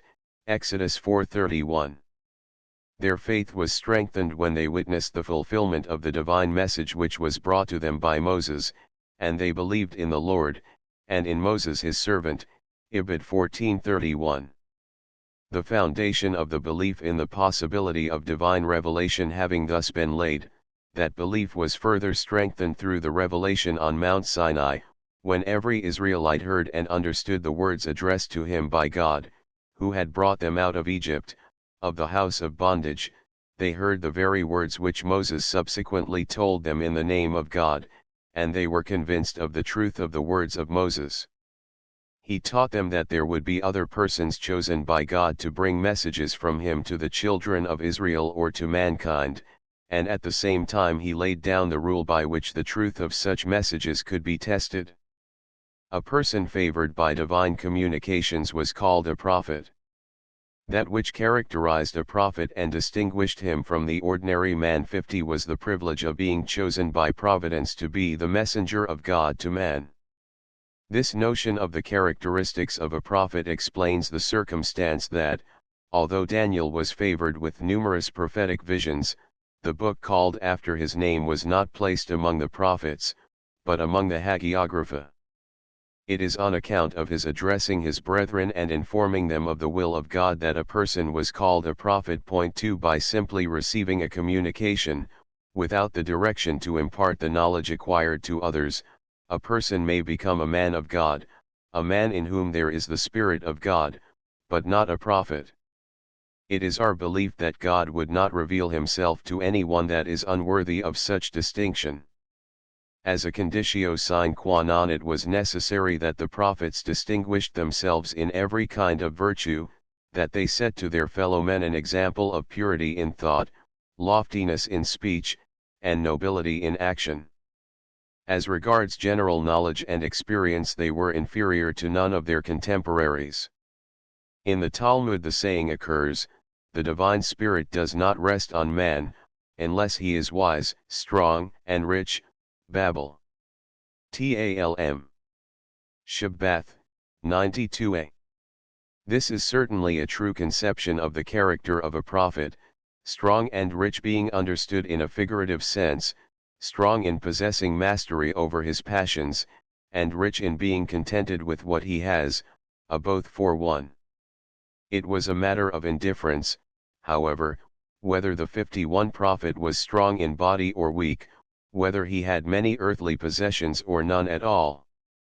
In spite of his distinction from his fellow men in wisdom, moral strength, and contentedness, the prophet remained a human being. He was, like every other person, exposed to the temptation to sin and liable to error. The sins and errors of prophets are recorded in order to save us from despair when we are conscious of our sinfulness, and to show us the way to repentance. This is illustrated especially in the history of the prophet Jonah. The records of the sins of prophets serve as a warning that we should not consider any man as perfect or deify him. Although the prophet is assumed to have been wise, surpassing his fellow men in knowledge and wisdom, it is by no means necessary to believe that he was familiar with all sciences, or that he knew any of the discoveries made in later times. The prophet had frequently to inform his brethren of what would happen in future, to tell them of things which no human eye could foresee. But he had in general no greater knowledge of coming events than other men, except in reference to those events concerning which he had received a message from God for his people or for mankind. Can a man be trained for the office of a prophet? Was there a school or institution for this purpose? Everyone could certainly be trained in the primary conditions of a prophet, in the exercise of all human virtues, and in the acquisition of all available knowledge, and it was the duty and the aim of the prophets to encourage all their brethren to such training by their own example. But the principal element in prophecy 52, the divine communication, depended solely on the will of God. The sons of the prophets are generally believed to be the pupils of the prophets. They formed the schools of the prophets. These schools, however, could not have been schools or colleges in the ordinary sense of the word. The sons of the prophets were instructed by the prophets, but not with the purpose of training them as prophets. It seems that the sons of the prophets served as agents for promulgating the inspired messages of their chief. Most probably they led a simple, pious life, were God-fearing, and spent their time when meeting together in music and song, repeating hymns and lessons taught by their master. An account of some of the messages and deeds of the prophets is given in the biblical books. Some of their speeches also are preserved, in the section of the Bible called Latter Prophets. The speeches of the prophets were in some cases prepared and written down before they were spoken, in others delivered ex-tempore without preparation, and were written down afterwards from memory, either by the prophet himself or by one of his hearers, or were handed down viva voce from generation to generation before they were committed to writing. There is another kind of divine revelation which did not find expression in any message to the Israelites or to mankind, but in a certain supernatural impulse given to the thought or will of a person as regards his words and actions. Such an impulse is called inspiration, and the inspired person is moved to speak or act by the Spirit of the Lord. 53 It was the Spirit of the Lord that moved Samson to heroic deeds against the enemies of his people. David likewise felt that divine impulse when pouring forth his heart before the Lord in his psalms. He says, "The Spirit of the Lord spake in me, and his word was on my tongue." 2 Sam XXII 2. It was the Spirit of the Lord that filled the hearts of those who collected and sifted the holy writings containing law, history, prophecies, and poetry, and gave them the form in which we possess them now. We are not quite certain as to the form of the letters in the original copies of the holy writings, but from the way in which the Pentateuch is written now in the synagogue scrolls, we may infer with certainty that the ancient copies of the Torah contained no vowels or accents, and that these have come down to us by oral tradition. For the multiplication of copies, human copyists had to be employed. It is by no means contrary to our faith in the Bible to assume that, as far as the human work of these copyists is concerned, it must have been subject to the fate of all human work, to error and imperfection. And, in fact, there are many copies of the Bible that abound in mistakes. There are passages in Scripture that vary in the different manuscripts, hence the numerous very elections met with in the critical editions of the Bible. But, on the other hand, it would not be reasonable to assume that the holy literature and the national treasure, very limited in size, should have been neglected by the religious authorities of the time to such an extent that no reliable, correct copy was kept, to be consulted in case 54 of doubt or difference of opinion. This being the case with all biblical books, it applies with special force to the Torah or Pentateuch, which contains the divine commandments. The least alteration made by copyists unknowingly or knowingly might involve a question of life and death. Must it not have been the duty of the judicial authority to keep a correct authorized copy in a safe place? It is certainly most reasonable to assume that such a copy was kept, and that there were in every generation among the priests or prophets men who had a thorough knowledge of the law, and could easily detect any interference with the text. As the laws do not form a separate section of the Bible, but are interwoven with a historical account of important events from the creation to the death of Moses, the entire Pentateuch, composed of both laws and history, was preserved with the same anxiety and watchfulness. That great care was taken in copying the law we learn from the fact mentioned in the Talmud, that Ezra minutely examined the 3 scrolls he found in the temple, and in 3 passages noticed different readings, of which he adopted the one found in 2 copies. The other books of the Bible are of less importance, but the exclusion of error on the part of the copyist, though it has not the same, has yet a high degree of certainty, inasmuch as they too formed part of the holy, national literature. If a mistake should be clearly proved, it would not be contrary to our religious principles to admit it. But we shall find, after thorough study and examination of the impugned passages, that there is in each case far greater doubt as to the correctness of any of the numerous emendations suggested 55 than of the traditional and Masoretic text before us. It may frequently occur that some emendations appear strikingly correct, and yet after due reflection they are found more doubtful than the original. It is therefore our duty thoroughly to examine each proposed emendation, and to hesitate long before admitting the incorrectness of the received text and the correctness of the emendation. One of the means of preserving the text of the Scriptures in its integrity has been the Masorah. The notes which are found in the margin of biblical books form part of the Masorah. At first the Masorah was part of the oral tradition. Exceptional forms of letters, punctuation, and words were probably taught viva voce, and learned by heart, especially by scribes, readers, and teachers. Where a confounding with other and similar forms was apprehended, attention was called to the fact, and by certain notes and rules it was guarded against. The material for the Masorah increased in the course of time, in the same degree as, with the multiplication of copies of the scriptures, the number of misreadings and misinterpretations increased. Although these notes were arranged and written down at a late period, they helped to preserve the biblical text in its integrity, and it is therefore stated in the Mishnah, Abot 3:13 Masorah, tradition, is offense to the law. As to the name of the author of each book or section, and the time and place of its composition, we are guided by the headings where such are extant. In the absence of these we are left to the resources of our own judgment or fancy.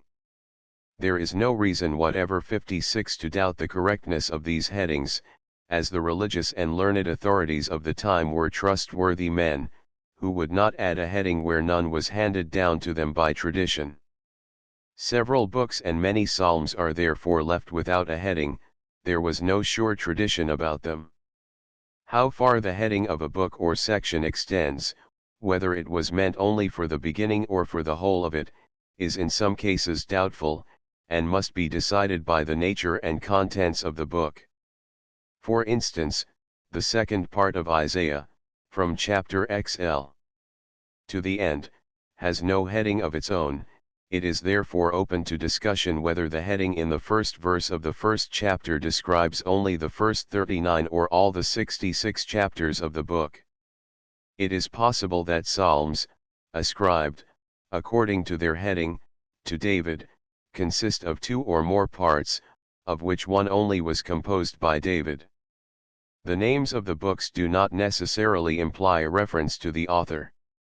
The book of Joshua, example, may have received its name from its contents, the history of the Israelites under Joshua being contained in it. The 2 books of Samuel could not have been written by Samuel, not even the whole of the first book, since the death of Samuel is therein recorded, but they owe their name to the fact that the first book commences with the history of Samuel. Contents: the books of the Bible. The collection of books known by these names are or holy books or holy writings, because the authors of these books were holy men. 57 Their object is a holy one, viz., to train man to holiness, and the contents of the books is holy, free from all blemish and error. The books vary greatly in character, in style, and in purpose, but truthfulness is common to all of them. Whether they narrate events or proclaim God's decrees, or instruct, or edify their hearers, what they say is true. The name Bible is derived from the Greek beta iota beta lambda iota omicron nu, book. Pronounced Tanakh, has no meaning in itself, and is a word formed of the initials of. Sometimes, the initials of the Chaldee is used instead of. Another name is text for reading, as opposed to viva voce tradition. A passage quoted from the Bible is called or. Christians call the books of the Hebrew Bible the Old Testament as distinguished from the New Testament. 1 Law.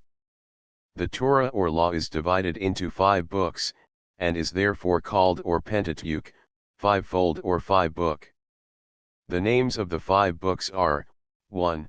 Genesis, creation, 2. Exodus, departure, Sil, of the Israelites from Egypt, 3. Leviticus, on the laws concerning the Levites or priests, also called Law of the Priests, 4. Numbers, 5. Deuteronomy, a Greek term denoting second law or repetition of the law, a translation of the Hebrew. These names are derived from the beginnings of the books. The Hebrew names are either the first word 58 of the book, as is the case in the first and the third books, or the first characteristic word, as is the case in the other 3 books, the second word, the fifth, the second. The English or Greek names describe the subject matter of the first section of the book. This applies also to the rest of the biblical writings. The contents of the 5 books are as follows. The first book, it begins with the important lesson, the basis of all that is taught in the whole Bible, that God is the creator of the whole universe. Then follows an account of the creation, the history of the first man and the first woman, their transition from the state of innocence and happiness to the state of sin and toil, their descendants, the beginnings of industry and civilization, the deterioration of mankind, the flood, Noah, and the succeeding generations to Abraham, the history of the patriarchs Abraham, Isaac, and Jacob, or Israel, the immigration of Jacob with his family into Egypt, and with the death of Joseph, the son of Jacob, the book concludes. The book contains principally history, but mention is made also of some religious institutions. Reference is thus made to the institution of marriage, 2:23-25, Sabbath, 2:1-3, the covenant of Abraham or the commandment of circumcision, 17:1-14, the prohibition of eating flesh cut off from an animal while alive, 9:4, of murder, 9:5-6, and of eating the sinew that shrank, XXXII 33. The second book, the history of the family of Jacob, the Israelites, is continued, their sojourn in 59 Egypt, the Exodus, the journey to Mount Sinai, the Revelation, the erection of the tabernacle, and the events in the camp of the Israelites during their stay in the wilderness of Sinai. The divine precepts take a more prominent place in this book. Chief among these are the institution of the Jewish calendar, appointing the month of Aviv Nisan to be the first month, 12:2, the sacrifice of the Passover and the Feast of Unleavened Bread, chapter 12, the Sabbath, 16:22-30, the Decalogue, chapter XX 1-12, civil legislation, XXI-XXIII, the year of release, XXIII 10-11, and the festivals of pilgrimage to the sanctuary of the Lord, viz., Passover, Pentecost, and Tabernacles, and XXIII 14-17. The third book contains the laws revealed during the stay of the Israelites near Mount Sinai. A few historical incidents are mentioned in illustration of the law. Leviticus contains the laws concerning the sacrifices, I-7, the initiation of Aaron and his sons as priests, 8-X, dietary laws, 11, laws about cleanness and uncleanness, in man and woman, 12-15, the Day of Atonement, 16, prohibition of blood, 17:10-14, marriage laws, 18 and XX 10-22, laws concerning the holiness of man, 19, laws concerning the priests, XXI 16, and sacrifices, XXII 17-33, the festivals of the Lord, XXIII, the year of release and the year of jubilee, and land laws connected with these, XXV, laws concerning the transfer of property to the sanctuary and the priests. The fourth book records the departure of the Israelites 60 from Mount Sinai, their journeyings until they came to the east of the Jordan in the plains of Moab, the chief incidents during these travels, viz., the consecration of the altar, and the installment of the Levites as assistants to the priests in the performance of the divine service, the first appointment of a council of 70 elders, the punishment of Miriam for slander, the spies, the rebellion of Korah, death of Miriam, Moses and Aaron's sin at Meribah, and their punishment, death of Aaron, wars with Sihon and Og, the blessings of Balaam instead of his intended cursings, the zeal and distinction of Phinehas, war against Midian, the appointment of Joshua as future leader of Israel. There is also in the book a list of all the stations where the Israelites had encamped during their travels through the Arabian desert, chapter XXXIII, and a minute description of the boundaries of the land of Canaan, chapter 30. The following are the principal laws mentioned in Numbers, the laws concerning Nazi rights, concerning a woman suspected of faithlessness against her husband, the second Passover, for those who could not fulfill their duty on the 14th of Nisan, the law of fringes, the law of purification of persons who have become unclean through contact with the dead body of any person, chapter 19, the law of inheritance, XXVII, the sacrifices for the festivals, XXVIII, XXIX. The laws of vows, XXX, laws concerning murder and cities of refuge, XXXV. The fifth book contains speeches of Moses which he addressed to the Israelites during the last year of his life, reminding them of their repeated disobedience 61 to the divine command, and their want of confidence in him, and exhorting them to be faithful to God. He frequently emphasizes the truth that blessing and happiness can only be obtained through obedience, trouble and curses being the certain result of sin and transgression. Chapter XXVIII, called Exhortation or Rebuke, see also Leviticus XXVI, is especially devoted to this principle. In the song, chap. XXXII, which all the people were to learn by heart, Moses rebukes his brethren for their ingratitude to God, and foretells them that, in the remote future, similar conduct will be visited severely, and that after a period of punishment God will show mercy to them, and again restore them to a state of happiness and glory. Before his death he gives a special blessing to each tribe. The book concludes with the death of Moses, the succession of Joshua, and the praise of Moses as the greatest of all prophets. Many of the commandments are repeated in the course of the exhortations, the Decalogue, the laws concerning the 3 agricultural and national festivals, and such other laws as Moses considered necessary to impress on the heart of the Israelites before he departed from among them. The Israelites being near Jordan, and about to take possession of the promised land, their attention is called to such laws as would then come into practice, example those which refer to the political and judicial arrangements of the country, 16-18, and the solemn declaration of allegiance to the will of God, XXVII. The Pentateuch is divided into verses, paragraphs, and into sections called or 62 weekly portions. The division into chapters is of comparatively modern origin. The prophets are divided into 2 groups, earlier and latter prophets. The earlier prophets do not contain prophecies in the usual meaning of the word. They contain the history of Israel from the accession of Joshua to the leadership of Israel, to the capture of Jerusalem by Nebuchadnezzar, king of Babylon. They are, nevertheless, called prophets, for 2 reasons. 1.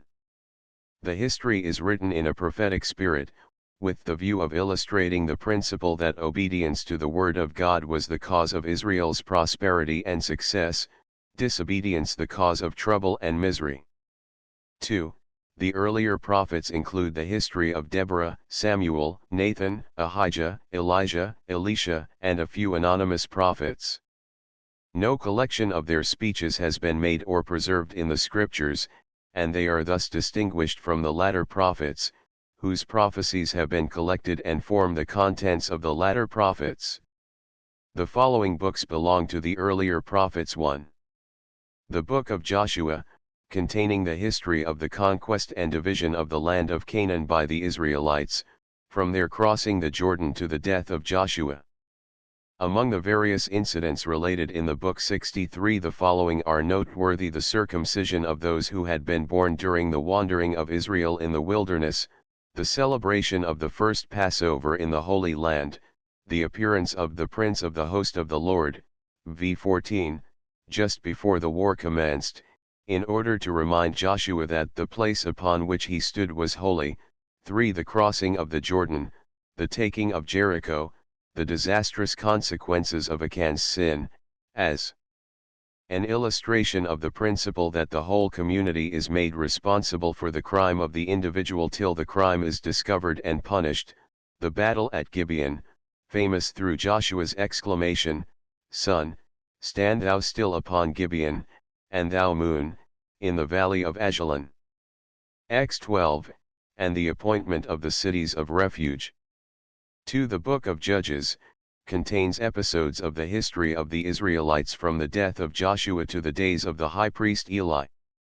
The name judge is identical with that of chief magistrate, or simply chief or leader. The judges were persons chosen by God, and inspired with an extraordinary spirit of courage and bravery, to be the liberators of the country, or part of the country, from the tyranny of oppressors. The virtues that were required in order to qualify them for this mission were patriotism and courage.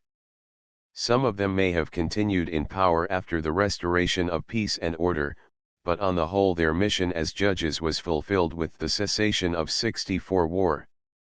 They were not the religious teachers of the nation, nor are they set up as examples of piety. During the period of the judges the tribes of Israel were not united. Song of Deborah, Judges v 15-17.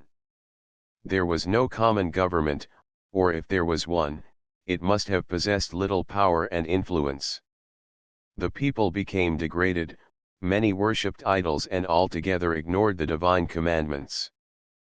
But the conscience of the nation was roused when a shocking crime was committed at Gibeah in the tribe of Benjamin, and all Israel united in demanding the punishment of the evildoers. Chaps 19-XXI. The book contains two beautiful poetical passages, the Song of Deborah, v. and the Parable of Jotham, 9. 3. The two books of Samuel, also called the first and second books of Kings, contain the history of Israel during the time of the high priest Eli, the prophet Samuel, and Saul, the first king of Israel, Book I, and the reign of David, Book II. The following passages are noteworthy too. 6-7, The Lord killeth and maketh alive, he bringeth down to the grave and bringeth up. The Lord maketh poor and maketh rich, he bringeth low and lifteth up. 12. 22, The Lord will not forsake his people, for his great name's sake, because it hath pleased the Lord to make you his people. 15. 22-23, Hath the Lord as great delight in burnt offerings and sacrifices as in obeying the voice of the Lord? Behold, to obey is better than sacrifice, and to hearken than the fat of rams. For rebellion is 65 as the sin of witchcraft, and stubbornness is as iniquity and idolatry, because thou hast rejected the word of the Lord, he hath also rejected thee from being king. 16. 7. The Lord seeth not as man seeth, for man looketh on the outward appearance, but the Lord looketh on the heart. XXIV. 14. Wickedness proceedeth from the wicked. 2. XXIV. 14. I am in a great strait, let us fall now into the hand of the Lord, for his mercies are great, and let me not fall into the hand of man.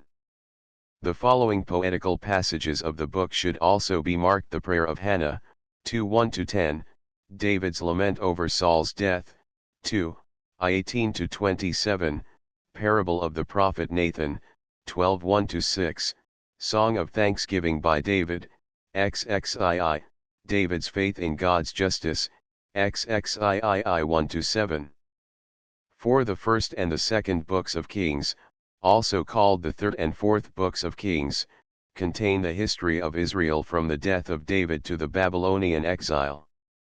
The first book describes the last days of King David, the reign of Solomon, the division of the country into two kingdoms, Judah and Israel, the history of the kingdom of Judah from Rehoboam to Jehoshaphat, and the history of the kingdom of Israel from Jeroboam to Ahab. The second book continues the history of the kingdom of Israel from Ahab to the conquest of Samaria by Shalmaneser, king of Assyria, and that of the kingdom of Judah from Abijam, son of Jehoshaphat, to the conquest of Jerusalem by Nebuchadnezzar, king of Babylon. 2. I go the way of all the earth, be thou strong therefore, and show thyself a man. 66:18. 21. How long halt ye between two opinions? If the Lord be God, follow him, but if Baal, then follow him. 2. 14. 9.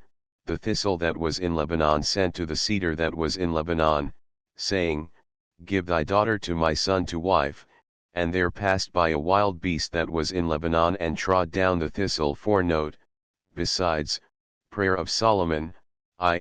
8:12-61, and Message of Isaiah to King Hezekiah, 2. 19:21-31.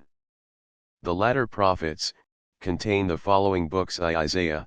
Isaiah prophesied chiefly during the Assyrian invasions in Palestine in the reign of Uzziah, Jotham, Ahaz, and Hezekiah, kings of Judah. The book is divided into two main sections, separated from each other by the narrative of Sennacherib's invasion and defeat, Hezekiah's illness and recovery, and the congratulatory message of the Babylonian king to Hezekiah, chaps 30-36. The first section is divided into 5 parts with separate headings. 1. Chap I. This prophecy was probably repeated by Isaiah many times from the beginning to the end of his prophetic mission. The Israelites in Jerusalem and Judah are rebuked for their rebellion against God, which has brought a series of misfortunes upon the nation. God does not accept their sacrifices unless they return to Him and improve their conduct. They will be punished, but the punishment is only the means 67 for their purification. When this effect is obtained, their redemption will follow. 2. Chaps 2. To be the fulfillment of the mission of the Israelites, the Messianic period is depicted, when the Israelites will be so perfect in the knowledge and the worship of God, that all nations will seek enlightenment and guidance in the house of the God of Jacob. The prophet shows his brethren how they receded from that aim, and, estranging themselves from the Almighty, trusted in things that are powerless. But all these things, grand and high as they may appear, will prove worthless, and the glory of God will in the end be recognized. The prophet illustrates the conduct of the Israelites and their punishment in the beautiful parable of the vineyard, v. 1-7. As special sins are named, greediness, lust, mockery, and injustice. The punishment threatened is the invasion of a cruel conqueror. 3. Chap 6. On the occasion of the death of King Uzziah, who had presumed to approach God and to offer incense in the Holy of Holies, contrary to the law, and was punished with leprosy, Isaiah had a vision in which he despairingly contrasted the infinite holiness of the Almighty with his own sinfulness, living as he did among people of unclean lips. He is reassured, and shown that his sin is removed when his words are inflamed by the holy fire taken from the altar of God. He must, nevertheless, not expect a speedy effect from his words to the people. They will continue in disobedience and bring upon themselves continued punishments, but ultimately, when the leaves have fallen off, the stem will remain a seed of holiness. 68, 4, 7. 12. The invasion of Judah by Pekah, king of Israel, and Rezin, king of Aram, brings to light the want of faith in God and His word on the part of Ahaz, king of Judah. Isaiah, taking with him his son Shar-Yashub, a remnant will return, a reminder of punishment and of redemption, rebukes Ahaz and gives him a sign: the young woman is with child, and will bear a son, and call his name Emmanuel, God is with us. Cream and honey shall he eat, when he will know to reject the evil and to choose the good. By this sign Ahaz is informed, 1. That at the time of the birth of the child Judah will be freed from the armies of the two kings, and the name Emmanuel was to be the expression of thanks for the delivery. 2. Another more serious invasion of the Assyrians will come and devastate the country, and after their departure the Israelites will not have any corn or bread, cream and honey will every one eat that is left in the midst of the land.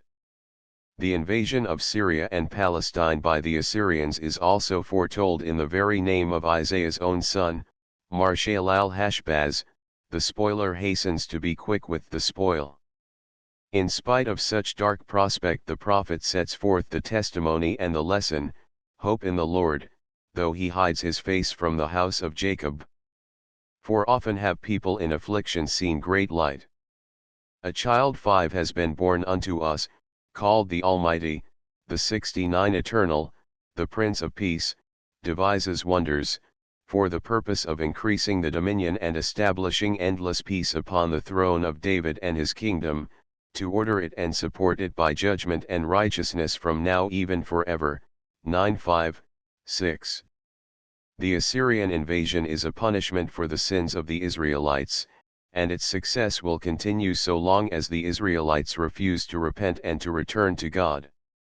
This, however, will ultimately come to pass, and Ashur will then receive the penalty for his insolence and presumptuousness. Israel will in the end be guided by a wise and just ruler, who will spring forth from the roots of Jesse. The Messianic times will then begin, and amidst universal peace all mankind will join in the praises of God. 5:13. To XXXV. This group of prophecies was probably delivered during the Assyrian invasion. Isaiah takes a survey of the neighboring states, their conduct in times of success, and their well-deserved punishment in the immediate or the remote future. The prophecies are directed against Babylon, Please hate, Moab, Damascus, Egypt, Ashdod, Babylon, Duma, Arab, the Assyrian Shebna, Tyre, Edom, and Ephraim. Great confusion will ensue, amid which Judah will suffer much, but he will ultimately be delivered through the divine intervention, and will thus be strengthened in his faith in God. Isaiah rebukes Judah for seeking help from Egypt against Assyria, because such an act indicates want of faith in God. It is only the Almighty that can help in times of distress. 6:30. To 36. The historical chapters which intervene between the two large prophetical sections of 70 the book conclude with an account of Hezekiah's conduct towards the Babylonian ambassadors, and the rebuke he received of Isaiah, who announced to the king that the Babylonians would one day be conquerors of Jerusalem. 7:XL. To Slayeth. The prediction of the Babylonian exile is followed by comforting messages and by the good tidings of the promised restoration. Contrasting the omnipotence of God with the helplessness of earthly powers and idols, the prophet calls for absolute faith in God, who has already appointed the conqueror of Babylon and the liberator of the exiled Jews. 8. Slayeth. To live it is not only deliverance from exile that the Jews have to hope for, but far greater things. The people of the Lord are to become glorious, and to be the source of salvation to all mankind.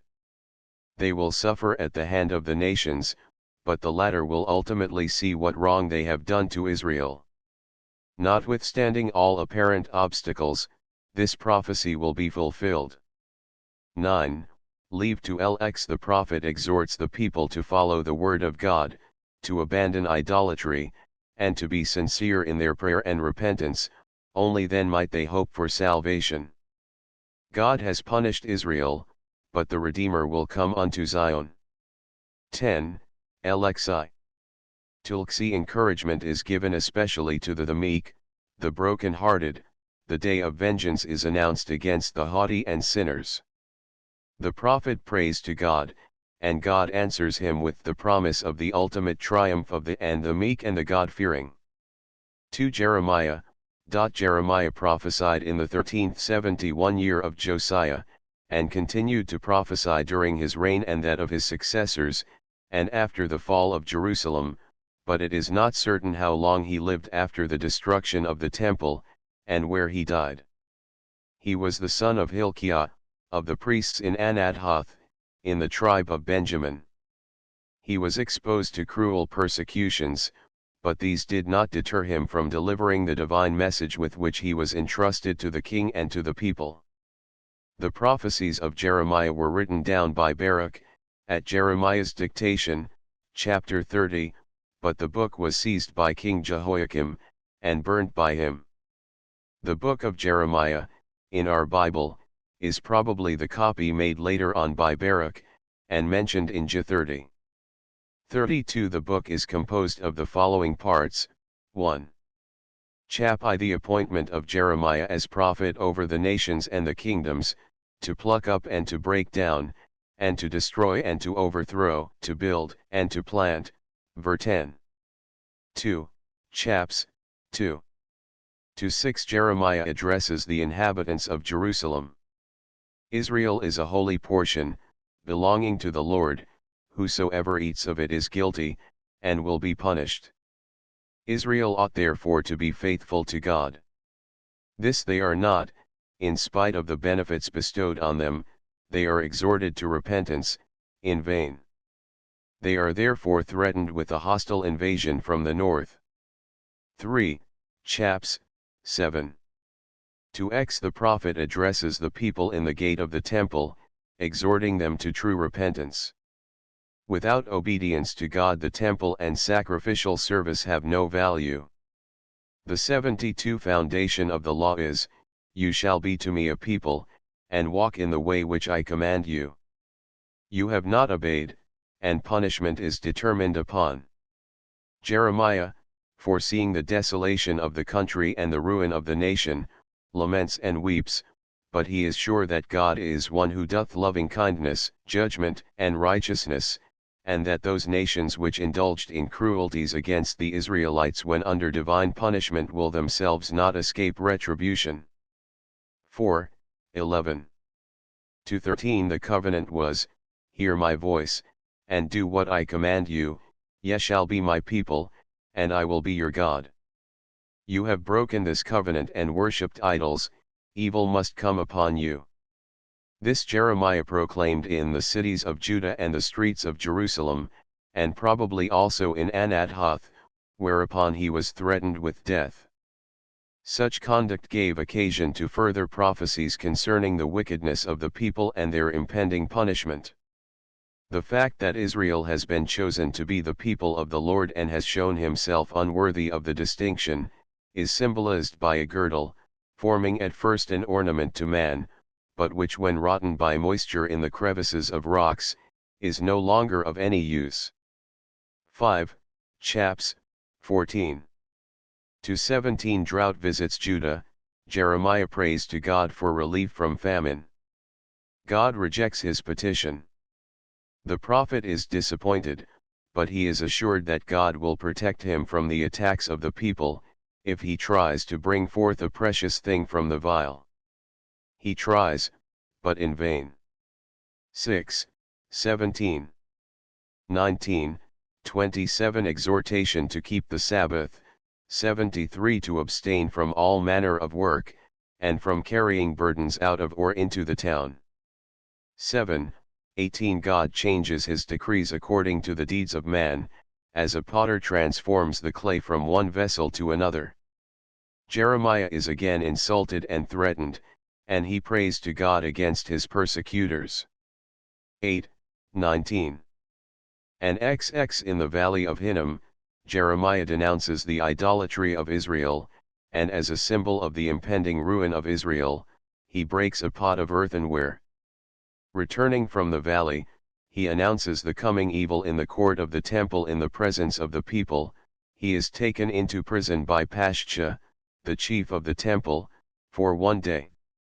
When released he repeats the same prophecy, but feels that he has given offense, and in utter despair curses the day of his birth. 9. Chaps. XXI. To XXIV Nebuchadnezzar attacked Judah, and Zedekiah, later king of Judah, sent to Jeremiah asking him to pray for the safety of the people. But Jeremiah prophesied defeat and disgrace on account of their iniquity. He went even by the command of God to the royal palace, and repeated there the divine decree against the royal family. Shallum equals Johaz, Hojakim, and Coniah equals Jehoiakim. There will come, however, one day a righteous offspring of David, who will rule justly and prosperously. He shall be called the Lord is our salvation. For the present it would be better to submit to the Babylonian rule. They are false prophets who flatter and speak in the name of God of victories over the Babylonians. The false prophets will all be punished 74 Those who proclaim as their own prophecy the very words they heard from true prophets, those who in different words reproduce messages of the true prophets as their own, and those who invent falsehood. The advisability of submitting to the Babylonian power is also illustrated by the vision of two baskets of figs, good figs representing those who will submit, and bad figs those who prefer war with the Babylonians. 10. XXV. To XXVII Jeremiah continues, during the reign of Jehoiakim, his prophecies in favor of a peaceful submission to the Babylonians, with the divine promise of a redemption from the exile and the restoration to their own country and dominion. 11. XXVII The same prophecy is continued during the reign of Zedekiah. He was opposed by the false prophet Hananiah, to whom Jeremiah foretold that he would be punished and die the same year. This came also to pass. 12. XXIX. To XXXI to the Jews already in Babylon Jeremiah sends a letter of consolation and encourages them in their hopes for the redemption from exile. Of the same tenor were the messages spoken by Jeremiah to all Jews. In days to come a new covenant will be instituted, new insofar as it will not be broken again, the law remaining permanently written on their heart. I shall be their God, and they shall be my nation. 13. XXXII. And XXXII Jeremiah, kept in prison, bought property from his uncle Hanamel, wrote and signed the document of transfer, and handed it to Baruch. By this he expressed his conviction that the Jews would return from exile and take possession of 75 their land. In addition to this he sent forth from the prison a messianic prophecy, describing the future greatness of the seed of David, and the restoration of the priests and Levites to the sacrificial service. 14. Thirsiv. And XXXV Jeremiah exhorts the people to keep the year of release, and held up the family of the Rechabites as patterns of piety, who could not be induced to break their vow of abstinence, though it was voluntarily undertaken. 15. 30.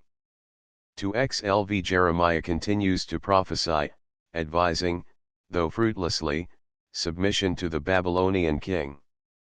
Zedekiah made war against Nebuchadnezzar, was defeated, and Jerusalem was taken by the Babylonians. When some Jews wanted to emigrate to Egypt, Jeremiah warned them in the name of God not to do so. He was not listened to, he was even forced to go with them, but he prophesied against them, and foretold their ruin. Baruch, to whom Jeremiah dictated his prophecies, was discontented at being driven from place to place. Jeremiah appeased and encouraged him. 16. Slavy. To Lehi Jeremiah prophesies against Egypt, the Philistines, Moab, Ammon, Edom, Damascus, Kedar, Elam, and Babylon. The book concludes with an account of the fall of Jerusalem, similar to that given at the end of the second book of Kings. 3. Ezekiel prophesied in exile. 1. Chap I-7 In the 5th year of the exile of Joachim, Ezekiel, in the vision of the chariot, representing the rule of God over the universe, is appointed a divine messenger, to warn the people and tell them of the impending danger, that they might not be 76 ignorant of the fate awaiting them, whether they listened or forbore to listen. The message with which he is inspired is represented as a scroll which he swallows. The threatened danger he indicates by symbolic acts, followed by their explanation. The siege of Jerusalem is illustrated by the prophet besieging a brick representing Jerusalem, and the ruin of the nation by cutting and scattering the hair of his head and beard. 2. 8. To 11 In the 6th year, on the 6th day of the 5th month, in the presence of the elders of Judah, Ezekiel is carried in a prophetic vision to Jerusalem, is shown there the sins committed by the Israelites in the very temple, and the consequent departure of the divine presence from the temple. Israel will suffer for his sins, but will at last repent and improve. God promises, I will give them one heart, and I will put a new spirit within you, and I will take the stony heart out of their flesh, and will give them a heart of flesh, that they may walk in my statutes, and keep mine ordinances, and do them, and they shall be my people, and I will be their God, 11:19, 20. 3, 12. And 13. The prophet indicates the coming captivity by the symbolic act of preparing the things necessary for going into exile. The false prophets and prophetesses, who tell the people to have no dread of any coming exile, will be disappointed and punished. The falsehood of the proverb, "In the length of time every vision faileth," will then be evident. 4, 14. To 19. Ezekiel describes the sinfulness of Israel, and exhorts them to return to God, or else the threatened calamity will overcome them. He illustrates the approaching calamity by the figure of a 77 cedar tree and the eagle. Although the fathers have sinned, if the sons abstain from sinning they may prevent the catastrophe, for the proverb, "The fathers have eaten the sour grapes, and the teeth of the children are set on edge," will prove untrue. If they do not improve, the catastrophe must take place which the prophet depicts in the parables of the lioness caught and of the vine consumed by fire. 5. In the 7th year, the elders of Israel came to Ezekiel to inquire of the Lord. Ezekiel describes the wickedness of Israel, and the punishment they deserved. 6. To XXII comparing Jerusalem and Samaria to two sisters, Oholibah and Oholah, he complains that the former, having witnessed the punishment of the latter, has not profited by it. 7. XXIV On the 10th day of the 10th month in the 9th year Ezekiel prophesies the siege and fall of Jerusalem on the very day on which the siege commenced.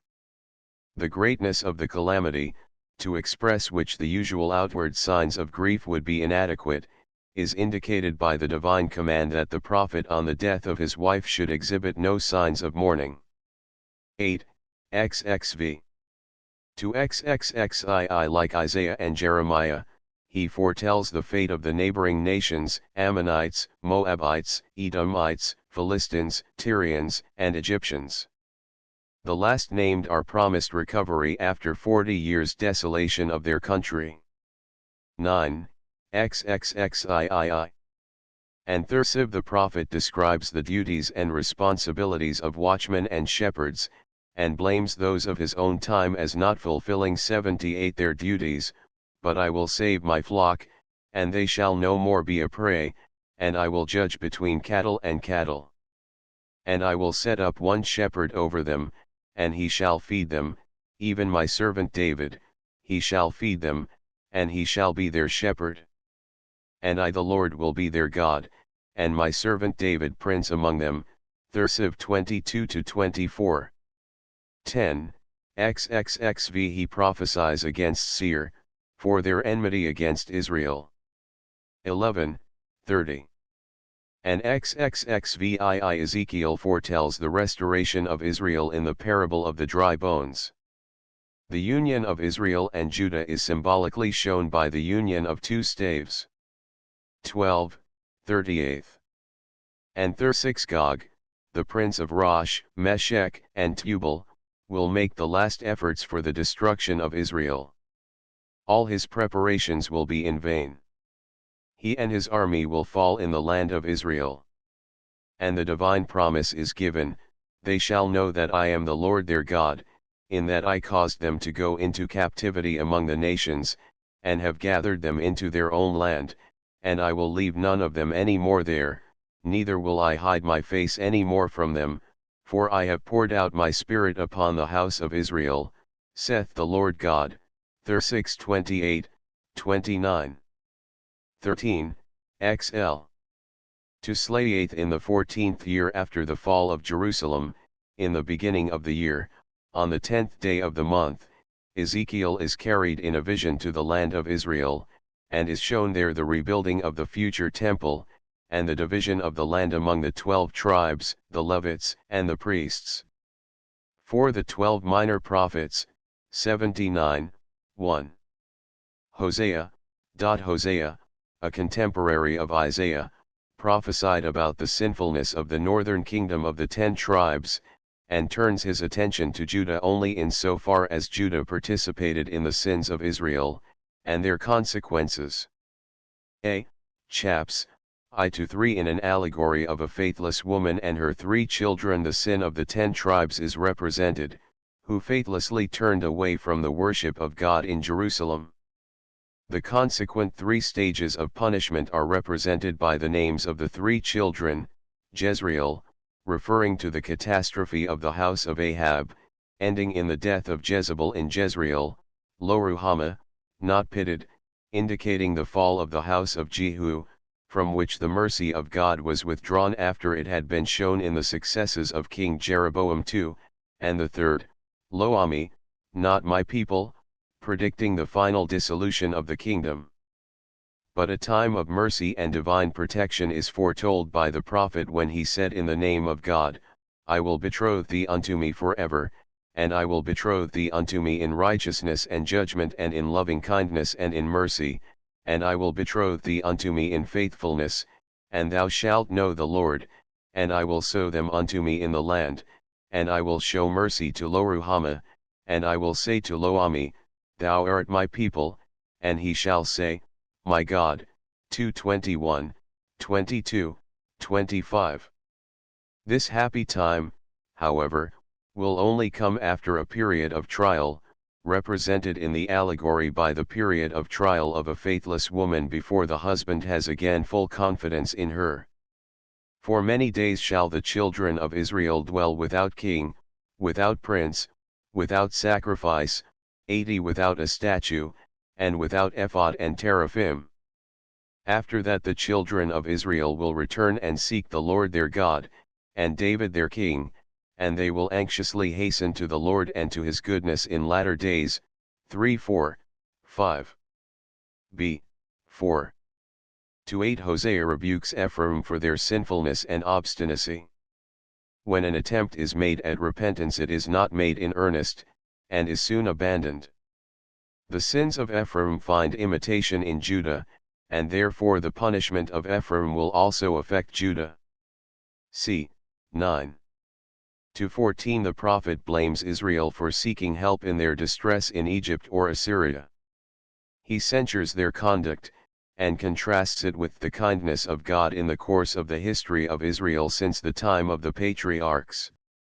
Samaria must fall, but Israel need but earnestly return to God, and he will be like dew to Israel, who will blossom like the lily, and extend his roots like the cedars of Lebanon. 14:6. For straight are the ways of the Lord, whilst the righteous walk by them, transgressors stumble by them. Ibid 10. 2. Joel. Joel is a contemporary of Isaiah. Locusts have devastated the fields in Judah. Joel exhorts the people to repentance and prayer. His exhortation is acted upon, and relief is promised. At the same time, the punishment of the enemies of Israel in the valley of Jehoshaphat is announced. The day of the Lord, great and wonderful, will be indicated by extraordinary phenomena in heaven and on earth, so clear that all will understand their significance and foresee the coming judgment. 81:3. Amos, a contemporary of the former, prophesied during the reign of Uzziah, king of Judah, and Jeroboam, king of Israel. Amos first mentions in short paragraphs the sinful conduct of the neighboring states, Damascus, Gaza, Tyre, Edom, Ammon, Moab, and Judah, and the punishment decreed against them, introducing each paragraph with the words, "For 3 sins of Sil, will I take back the decree of punishment, but for the 4th, I will not take it back." He then dwells on the sins of Israel, laying special stress on the luxuries of the rich, obtained through oppression of the poor, and tells them that, though God has frequently pardoned, he will pardon no more. Amaziah, a priest of Bethel, warns Amos, and bids him leave the country, but the prophet, nevertheless, continues to proclaim the coming judgment of God, viz., the exile of Israel, adding, however, the comforting prophecy that the time will come when Israel shall be restored to his own land and enjoy lasting happiness. 4. Obadiah, Obadiah prophesies against the Edomites, and announces the divine decree against them for their cruel treatment of Judah in times of distress. 5. Jonah. Jonah, son of Amittai, prophesied success to King Jeroboam 2. 2 Kings 14:25. He was sent to threaten the inhabitants of Nineveh with the destruction of their city in 40 days. Instead of going to Nineveh, he set out in a boat for Tarshish. During a storm he was thrown overboard, swallowed by a fish, and again brought to the shore. He then carried out the divine mission, the result of which was that the Ninevites repented of their evil deeds and 82 obtained a respite. Jonah, disappointed that the threat of which he was the bearer was not fulfilled, was rebuked by God, and taught by his own grief at the destruction of a plant that had come up in a night how wrong it was to wish that God should not show mercy upon the inhabitants of Nineveh, and to neglect anything that could lead to their repentance and consequent salvation. 6. Micah. Micah of Morsha was likewise a contemporary of Isaiah. He prophesied in Judah. 1. 3.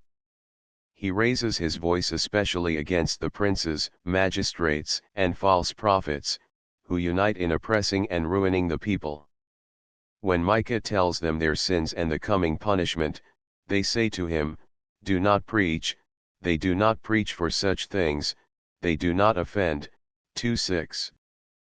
But the prophet of the Lord is not deterred from his mission, but continues to denounce their wickedness. Her chiefs judge for bribery, and her priests teach for payment, and her prophets decide for silver, yet will they lean upon the Lord, and say, "Is not the Lord in our midst? No evil shall come upon us." Therefore shall Zion be plowed into a field, and Jerusalem shall become heaps, and the mountain of the temple as the high places of a forest. 3:11, 12. 2, 4, v. Like Isaiah, he depicts the messianic period, in which the house of Jacob will be an example of true faith in God to all nations, in which Israel will be restored to his land, under the rule of a descendant of David. But a period of trials and troubles must precede those happy days, in order to punish Israel, and to purify and prepare him for his future greatness. 83:3. 6, 7.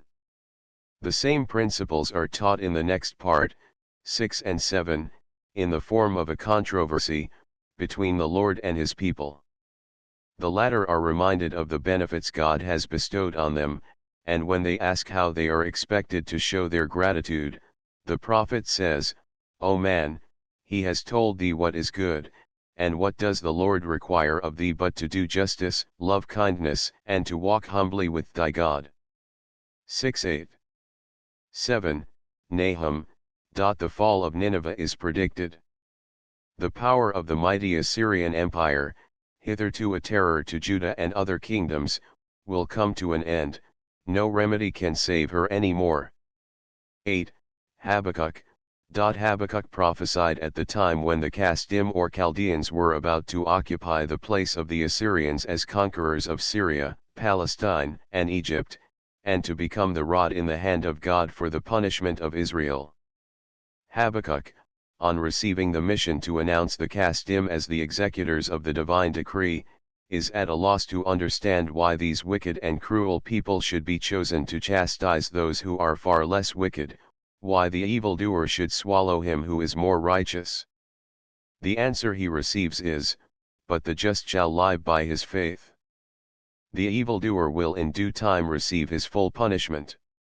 Habakkuk then gives expression to his implicit faith in the justice of God, in a hymn which is superscribed, "Prayer," of the prophet Habakkuk on account of errors, for in it he rectifies, as it were, his previous groundless doubt. 9. Zephaniah. He prophesied in the days 84 of King Josiah. He proclaims the approach of the great day of the Lord, on which all those who turned away from him will receive their punishment, all the rich and powerful who say the Lord does neither good nor evil. He appeals to the humble in the land, to seek the Lord in prayer, in order to be saved on the day of the anger of the Lord. For the Philistines, the Phoenicians, Moab, Ammon, and Assyria will be punished, nor will Jerusalem escape free. I will then turn, he says in the name of God, a pure language to the nations, that all of them will call by the name of God, and serve him with one accord. 3:9. In that day shalt thou not be ashamed for all thy doings wherein thou hast transgressed against me, for then I will take away out of the midst of thee them that rejoice in thy pride, and thou shalt no more be haughty on my holy mountain. And I will leave in thy midst a poor and humble people, and they shall trust in the name of the Lord. The remnant of Israel shall not do iniquity, and they shall not speak falsehood, and a tongue of deceit shall not be found in their mouth. 3:9, 11-13. 10. Haggai, the Israelites, who by the command of Cyrus had discontinued the rebuilding of the temple after the foundation had been laid by his permission, were exhorted by Haggai, in the 2nd year of the reign of Darius, to resume the work. Guided by Zerubbabel and Joshua, son of Jehozadak, they obeyed, and the prophet describes to them the blessing which they will henceforth enjoy. 11. Zechariah, 1. I-7. Zechariah, a contemporary of Haggai, 85 exhorts the Israelites to listen to the words of the prophets, seeing that the words of former prophets have been fulfilled.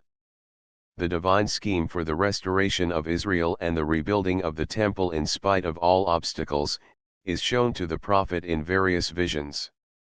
In one vision Joshua is appointed high priest, notwithstanding the aspersions of his adversary, and Zerubbabel, or Zamach, the political chief of the community. Joshua is exhorted to walk in the ways of the Lord, to keep the charge entrusted to him, and to guard the house of God and his courts, and Zerubbabel is reminded that success is not obtained by might and strength, but by the Spirit of the Lord. Thus the one Zamach by name shall sit on his throne and be ruler, and the other Joshua shall sit on his throne and be priest, and a council of peace shall be between the two. 6:13.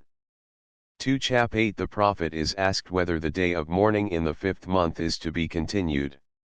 The prophetic answer is as follows: the reason for the mourning was, that your fathers did not listen to the word of God, and were punished for their disobedience. Now, as the time of punishment is over, it is for you to prevent a recurrence of these sad experiences. What you have to do is this: speak the truth one to another, truth and judgment of peace judge in your gates. Let no one plan in his heart the ruin of his neighbor, and do not love to swear falsely. Let the fasts of the 4th, 5th, 7th, and 10th months be to the house of Judah for rejoicing, joy, and good seasons, love truth and peace. 8:16, 17, 19. At the same time the promise is given 86 that the time will come when nations will seek the Lord in Jerusalem, and say to the Jews, we will go with you, for God is with you. 8:23. 3, 9, 11. The prophet encourages Zion to rejoice in her future mission. Her enemies round about will be brought to silence, and her king, meek and humble, poor and riding on an ass, will speak peace to the nations, and his rule will extend from sea to sea, and from the river to the ends of the earth. 9:9, 10. Judah and Ephraim will unite, and both will enjoy the divine protection. If this has not yet taken place, it is the fault of the bad shepherds, i.e., the bad leaders of the people. 4, 12, 14. The prophet foretells troubles which will come upon Jerusalem when the nations will make the last effort to take that city. They will be defeated, and Judah will be filled on that occasion with the Spirit of grace, and will pray to God for the safety of his enemy, the very Jews, whom the enemy desired to pierce, will pray for him, and mourn for his death as a father mourneth for the loss of his only child. Judah will then be free from false prophets and bad shepherds. God will make himself known to all, and the Lord will be a king over the whole earth. on that day will the Lord be one and his name one, 14:9. All will come to Jerusalem to worship the King, the Lord Zebaoth, and to celebrate the feast of Sukkah, Ibid 16, expressing thereby their conviction that God alone is able to afford protection and blessing. 12. Malachi. Malachi, the last of the prophets, exhorts the priests to true reverence of the 87th sanctuary, and to conscientious fulfillment of their duties. The distinction of the priest was based on the distinction of his conduct, the law of truth was in his mouth, and iniquity was not found on his lips, in peace and uprightness he walked with me, and many turned he back from iniquity. For the lips of the priest shall keep knowledge, and instruction shall they seek of his mouth, for he is a messenger of the Lord Zebaoth, 2:6, 7. Judah is then rebuked for his faithlessness.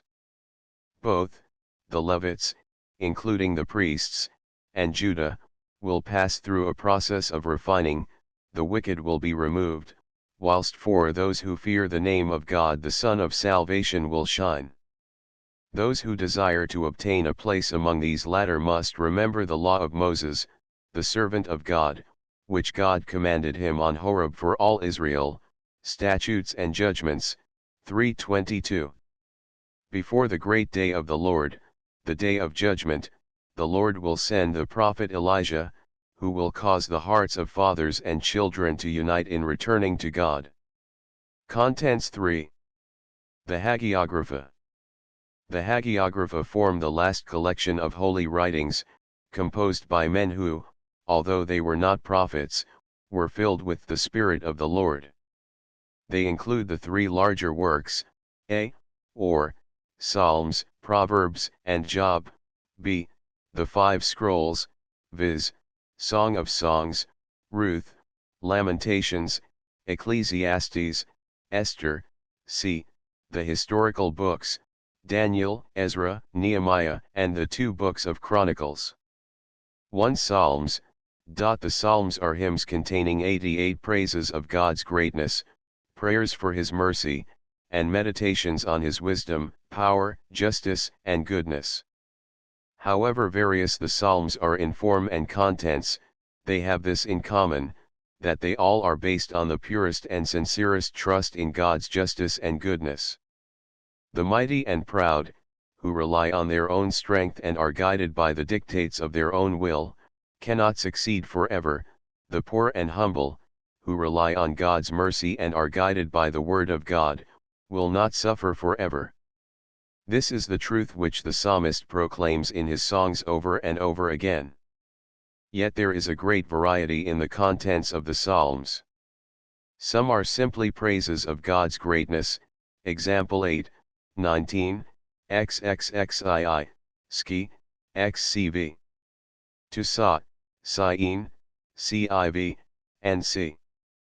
Others are the expression of gratitude, example 9:18, Thursiv, Lxi, Lxiath, and C. Many are prayers in time of trouble.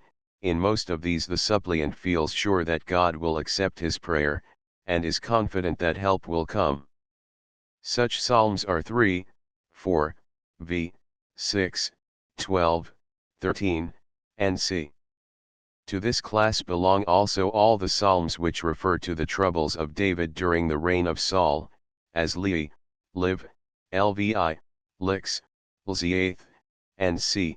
Some of the Asaph psalms, Lziath, Lxi, Lzix, Lxxx, the penitential psalms, in which the sinner prays for mercy, as XXV, XXXII, 38th, Li, and those in which a longing is expressed for the house of God, example XXVII, Sli, Slien, Lxv, Lxiv. Some psalms are a protest against those who rely on human force and human cunning instead of having faith in God, a protest against the view and creed of the end, or example 9. And X, 11, 14, 16, 17, and c. Some psalms are of a more 89 didactic character, showing the way of true happiness, psi, depicting a truly pious life, 15, XXIV, or the excellence of the Word of God, as 19, 6, or the uselessness of sacrifice without purity of heart, XL, Li. The poetical form of the Psalms, as of Hebrew poetry in general, is parallelism. The sentences are formed in such a manner that the psalm can be arranged in lines divisible into two parts, which are either two elements of a single idea, or a double expression of the same idea, or a combination of two ideas or things opposed to each other, illustrating an idea by its antithesis. In some of the psalms the parallelism is perfect throughout, in others it is partly abandoned, probably in order not to slavishly subordinate the idea to the form of its expression. The same is to be noticed as regards other forms of the psalms. Some are arranged alphabetically, that is, the successive verses begin with successive letters of the alphabet, but deviations from the plan are met with almost in all such psalms. There are psalms which are divided into a certain number of parts or strophes, each part beginning or ending with the same phrase or verse, but almost invariably these phrases or verses undergo some modification. The style is naturally poetical, and figurative language is employed throughout.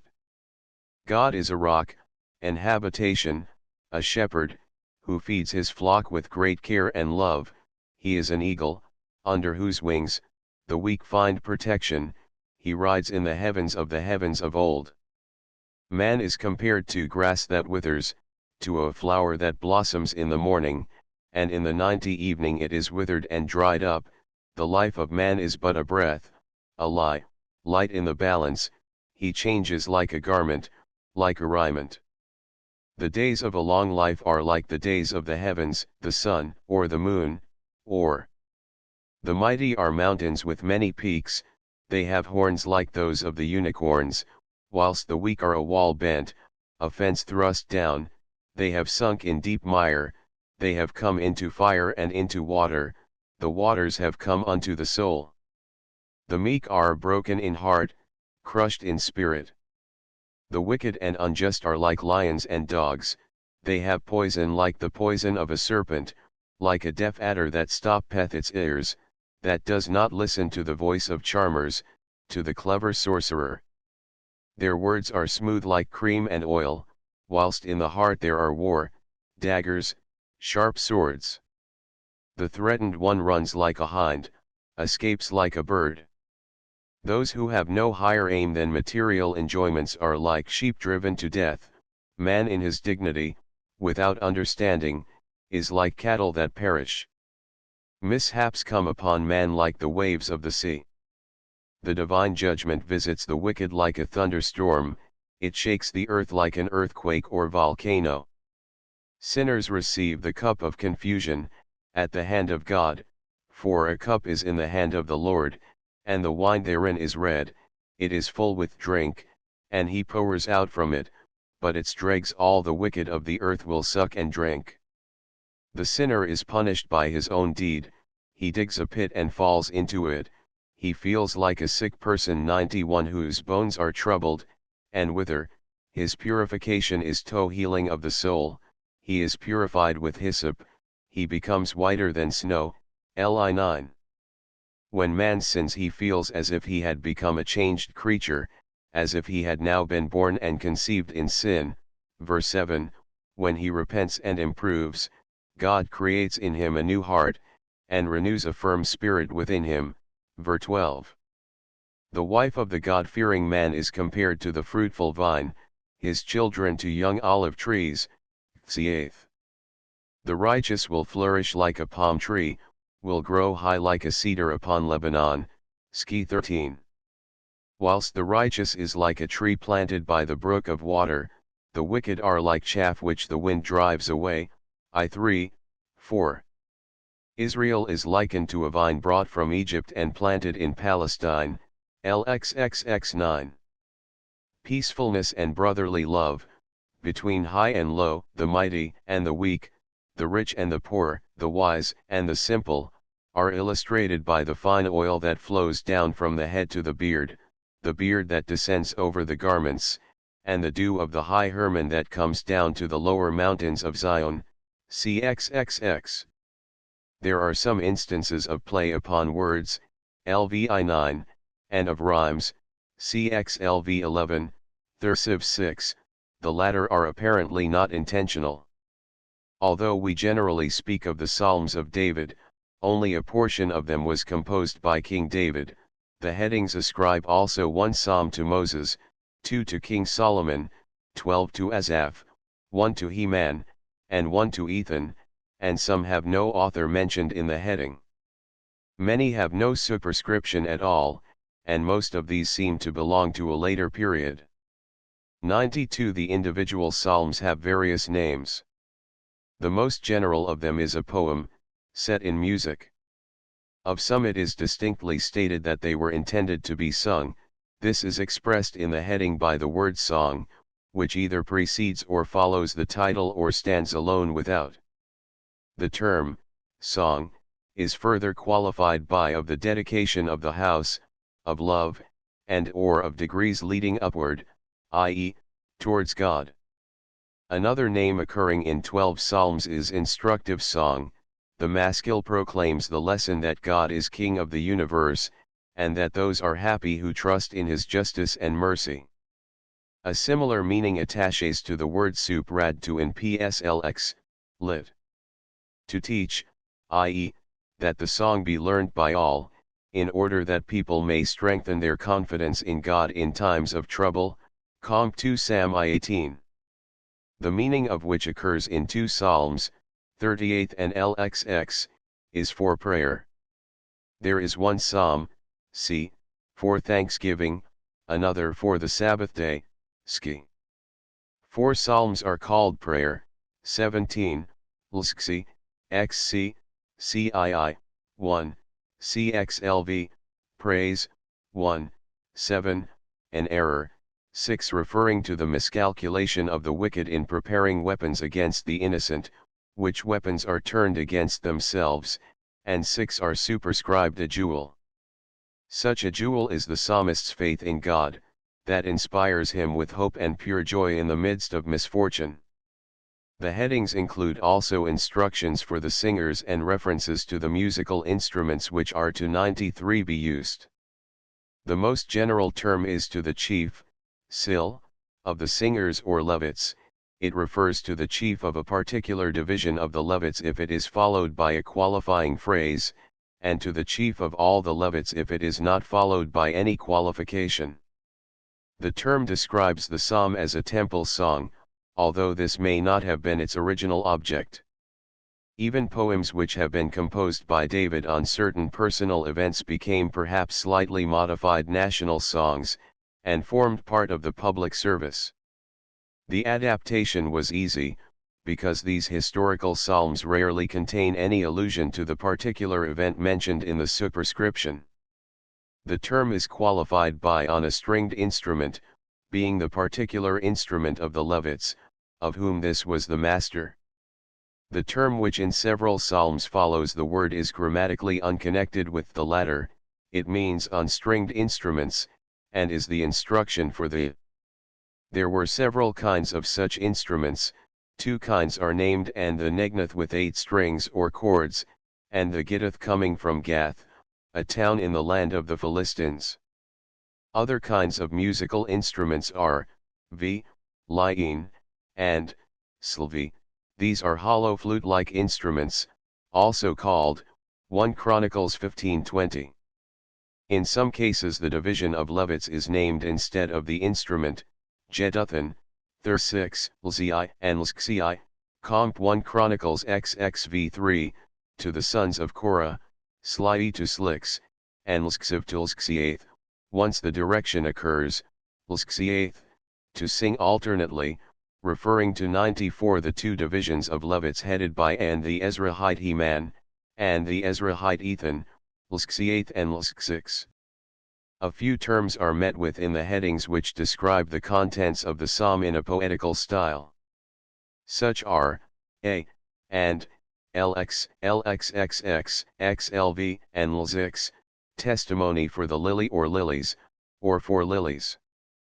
The poet calls by this name the flower of the nation, the meek and God-fearing, who are under the special protection of God, and are destined to be crowned in the end with glory and victory. B. XXII, the strength of the dawn. The phrase refers to the strength given to the sufferer in the darkness of his despair by the awakening of his faith in God, which is compared by the poet to the dawn as the forerunner of daylight. C. Do not destroy, Lain, Lix, and Lxxv. By this heading the author indicates that the psalm is a protest against the self-confidence of the wicked in the success of their wickedness, either with reference to their evil designs against the author himself, or to their plans in general. D. Dove in the force of those far, Sil, from God, Lvi. The psalm contains the expression of David's faith in God when he was caught by the Philistines in Gath. In some of the headings the event is mentioned which prompted the psalmist to compose the psalm: David's flight from Jerusalem when Absalom rebelled against him, 3. The slander of the Benjamite Cush, 7. The death of Laban, 9. Rescue from the hands of Saul and other enemies, 13. Dedication of the house, XXX. David's escape from Abimelech, king 95 of the Philistines, Thirsiv. His capture by the Philistines in Gath, Lvi. His stay in the cave of Adullam, Lai, Xli. Danger. A being put to death by the servants of Saul, Lix. War with Aram and Edom, Lx. Sojourn in the wilderness of Judah, Lzath. The order of the Psalms is not chronological. Example chapter 3 refers to the rebellion of Absalom, whilst chap. Xli was composed before the death of Saul. The principle which guided the collector in fixing the place of each psalm is not known. But it is certainly not the result of mere chance that the first two psalms speak of the law of God, and of the punishment of those who rebel against God and against his anointed, and that the last psalm calls upon all to praise God with all their soul. Let everything that hath breath praise the Lord, hallelujah. Nor is it mere chance that the psalms are divided, like the law, into 5 groups or books, each one ending with a doxology. It is possible that the psalms were recited or sung at the public service in a manner corresponding to the reading of the law and the prophets. The first 2 books contain most of the psalms superscribed by David, but there are also some in the other books, 1 in 3, 2 in 4, 14 in v. At the end of the second book, Lci 20, the following words are added: the prayers of David, the son of Jesse, are ended, i.e., the hope which has just been expressed in the words "and the whole earth shall be filled with the glory of God," forms the aim and end of all the prayers of David, the son of Jesse. The verse does not mean that the first 72 chapters of the Psalms contain all the 96 prayers of David, as there are several Psalms of David between chaps, Lzath and cl. The Psalms were composed by David and other authors partly for private use, partly for the public service in the temple and other places of worship. Of those that were originally for private use, some were subsequently adapted for public service, and even those intended from the beginning for public worship were adapted to the different modes of recitation or singing. The Book of Psalms includes, therefore, 2 recensions of several chapters, example 14. And Lain, 18. And 2 Sam XXII, LX. 7 to 14 and Kain. 7 to 14, Lai. 8 to 12 and Kain. 2 to 6, CV 1 to 15 and 1 Chronicles 16. 8 to 22, Skvi. And 1 Chronicles 16. 23 to 33, CXXXV. And 30. A considerable portion of our daily prayers consists of psalms. We distinguish the following groups: A. Verses of song, PSCXLV. To CL, to which the following are added on Sabbaths and festivals, 19, Thursiv, XC, Psi, CXXXV, 30. Called the Great Hallel, XXXIII, Ski and Skeen. B. Song of the Day. A different psalm is recited each day of the week after the morning prayer in the following order: XXIV, Slayath, Lsksi, Siv, Lsksi, Skeen, Ski. C. Friday Evening Psalms, XCV. To Sa. D. Sabbath Afternoon Psalms, CIV, CXX. To Thursiv. E. Praise, Xiath. To 18. F. Penitential Psalms after evening prayer on weekdays, in the following order: XXV, XXXII, 38th, Li, Lsksi. 2 Proverbs of Solomon, the son of David, king of Israel. The book of Proverbs belongs to those biblical books which are called books of wisdom.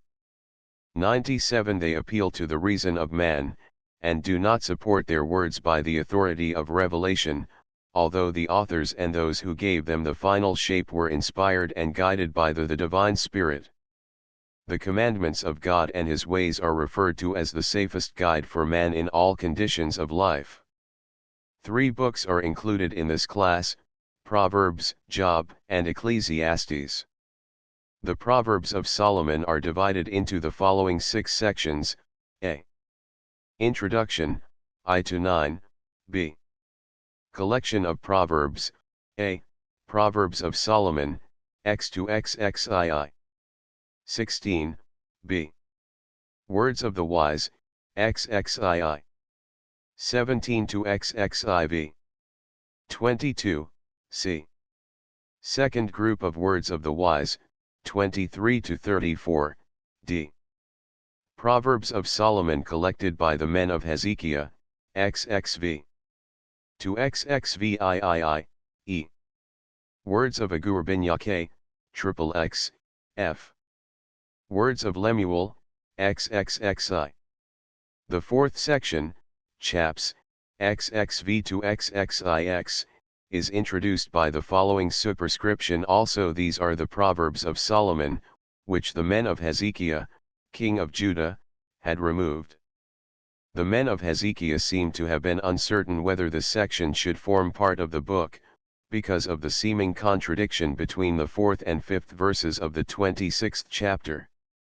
The men of the great synagogue decided the question in favor of its incorporation in the book, and reconciled the seeming contradiction by their interpretation. The 5th collection of Proverbs is ascribed to Agur bin Yaqe, an allegorical phrase meaning collection deserving respect. The collection is further called the burden, the usual heading of prophecies, in order to give it more weight. Also the rest of the 98 superscription, the saying of the man Lithiel vehicle, is of an allegorical character, signifying, God, i.e., the word of God is my task, and I shall prevail.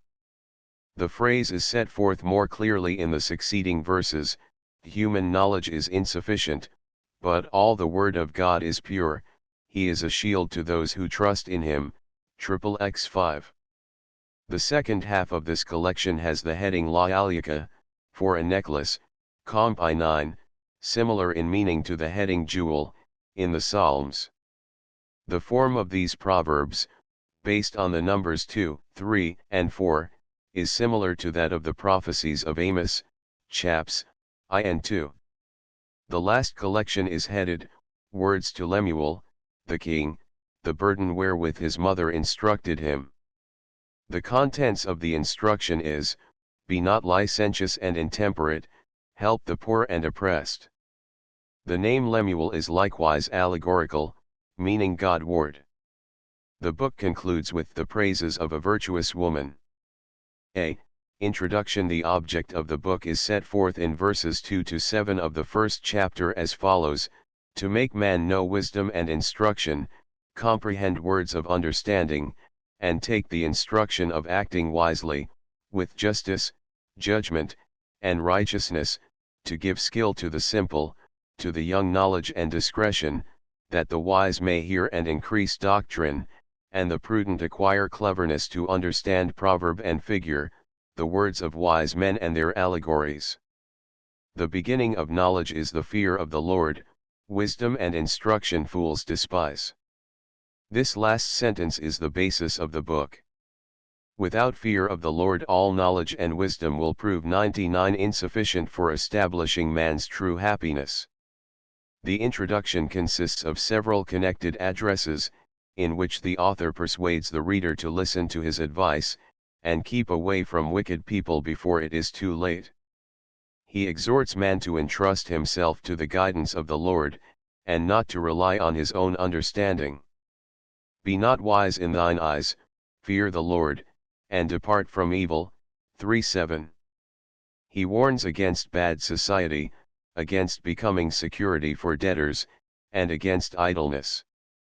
The two ways open to man are allegorically represented by two women, the one wise, the other foolish, the one leading to happiness, the other to ruin, each one inviting man to her house, and displaying in the very act of invitation her full character.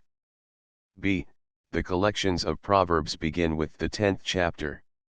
The Proverbs have the form of parallelism, each verse being divided into two parts, mostly containing an antithesis illustrating the difference between the wise and the foolish, the good and the bad, the just and the unjust, the industrious and the idle, the rich and the poor, and the like.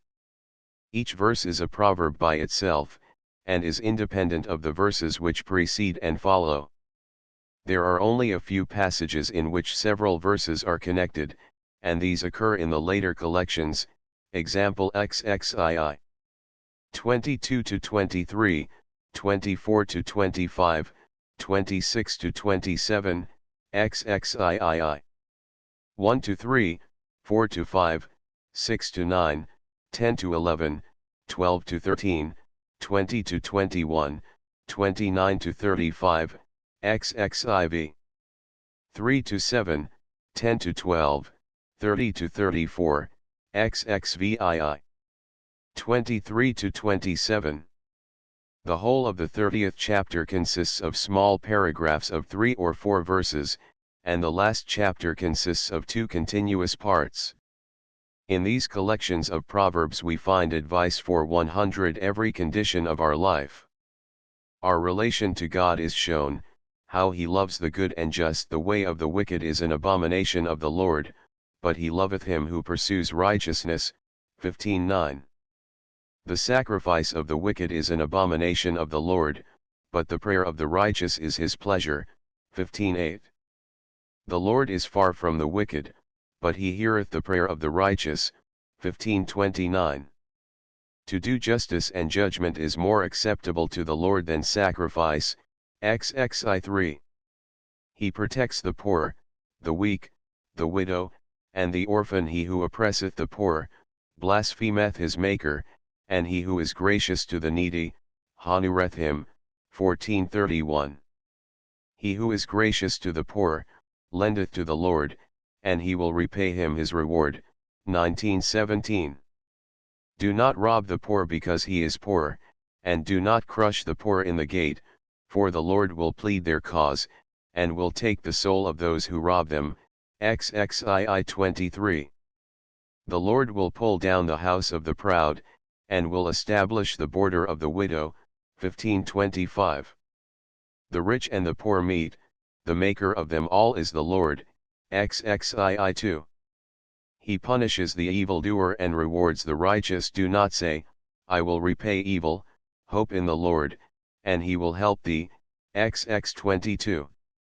He who closeth his ear because of the crying of the 101 poor, he also will call and will not be answered. XXI 13. He who keepeth a command, keepeth his soul, he who despiseth his ways shall die. 19:16. When the Lord is pleased with the ways of man, he will cause even his enemies to make peace with him. 16:7. The Lord will not let the soul of the righteous be hungry, but the desire of the wicked will he thrust back. X 3. He knows the heart of man. There is a test for silver, and a refining pot for gold, but God trieth the hearts, 17:3. He directs all events, man's heart planneth his way, but the Lord directeth his step, 16:9. The horse is prepared for the day of war, but the victory is the Lord's, XXI 31. His blessing is a true blessing, the blessing of the Lord, it maketh rich, and doth not increase trouble with it, Acts 22. His will alone must be obeyed. There is no wisdom, and no understanding, and no counsel against the Lord, XXI 30. Whoso despiseth a word will be punished, but he who feareth a commandment will be rewarded, 13:13. Without a vision the people cometh into disorder, but he who keepeth the law, happy is he, XXIX 18. 102. The fear of the Lord is the basis of a virtuous and happy life. The fear of the Lord is the beginning of knowledge, I7, the fountain of life, 14:27. The fear of the Lord adds days, but the years of the wicked will be short, Acts 27. According as we display wisdom or folly we make others and ourselves happy or unhappy. A wise son giveth joy to his father, and a foolish son is the sorrow of his mother, Acts 1. The wisdom of woman buildeth her house, and folly pulleth it down by her hands, 14:1. Eat, my son, honey, for it is good, and honeycomb, which is sweet for thy palate. Know that thus is wisdom for thy soul. If thou hast found it, there is a future, and thy hope will not be cut off, XXIV 13:14. The prudent seeth evil, and is hidden, the ignorant pass by, and are punished, XXVII 12. As a jewel of gold in a swine's snout, so is a fair woman without discretion, 11:22. The simple believeth every word, but the prudent man looketh well to his going, 14:15. The ways of wisdom and folly are frequently displayed in our words. In the multitude of words there wanteth not sin, but he who spareth his words acts wisely, X19. A soft answer turneth back wrath, but a harsh word raiseth anger, 15:1. Also a fool when silent is considered wise, he who closeth his lips is prudent, 17:28.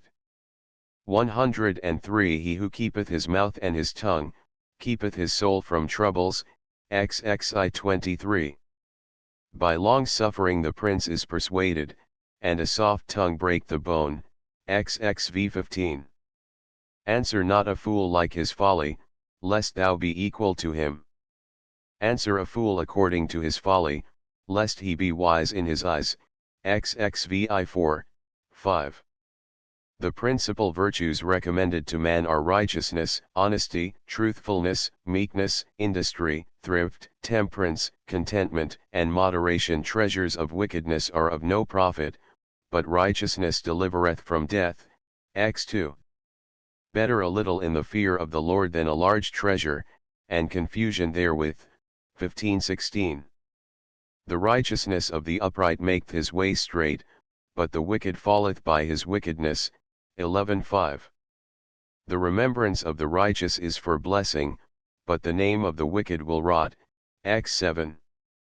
Guilt is the interpreter of fools, but favor that of the straightforward, 14:9.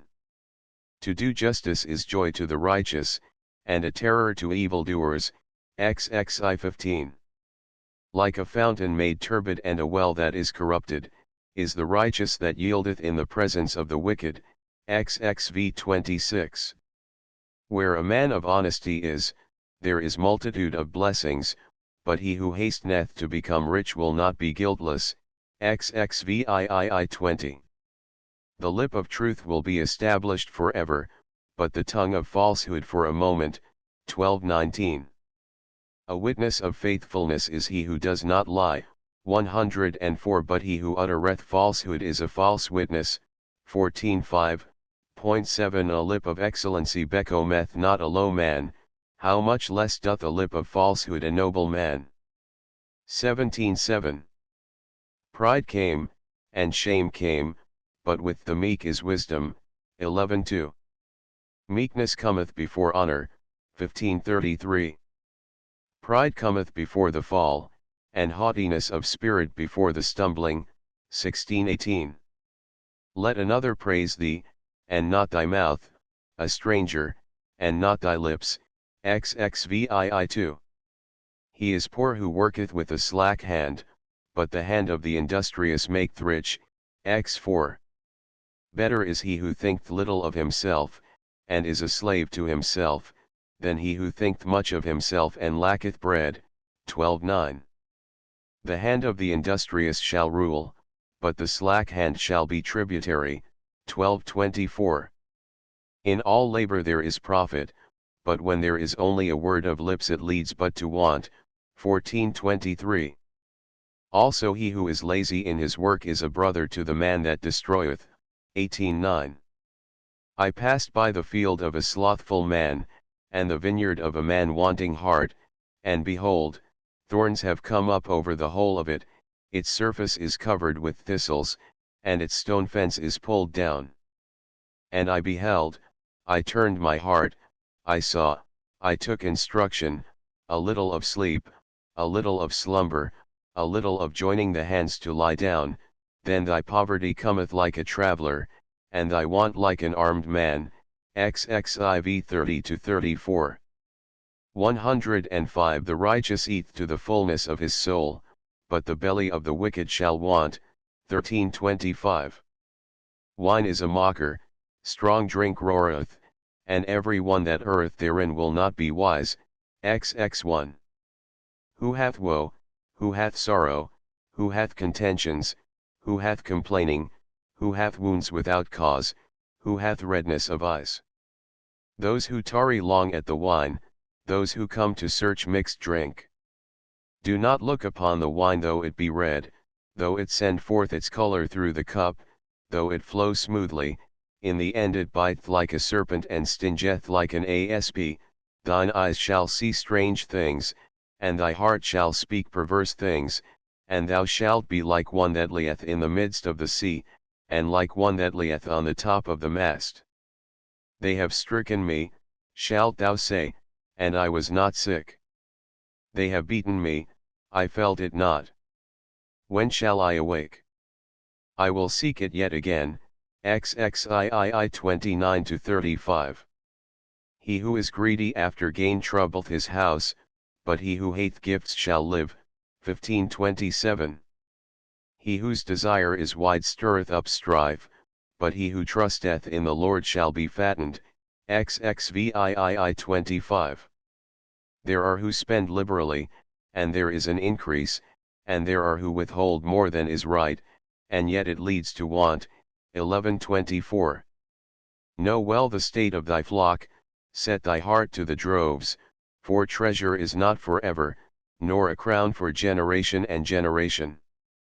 When hay is gone, and grass is spoiled, and the herbs of the field are gathered in, there are lambs for thy clothing, and he-goats are the price of a field, and there will be goats' milk enough for thy food, for the food of thy house, and maintenance for thy maidens, XXVII 23-27.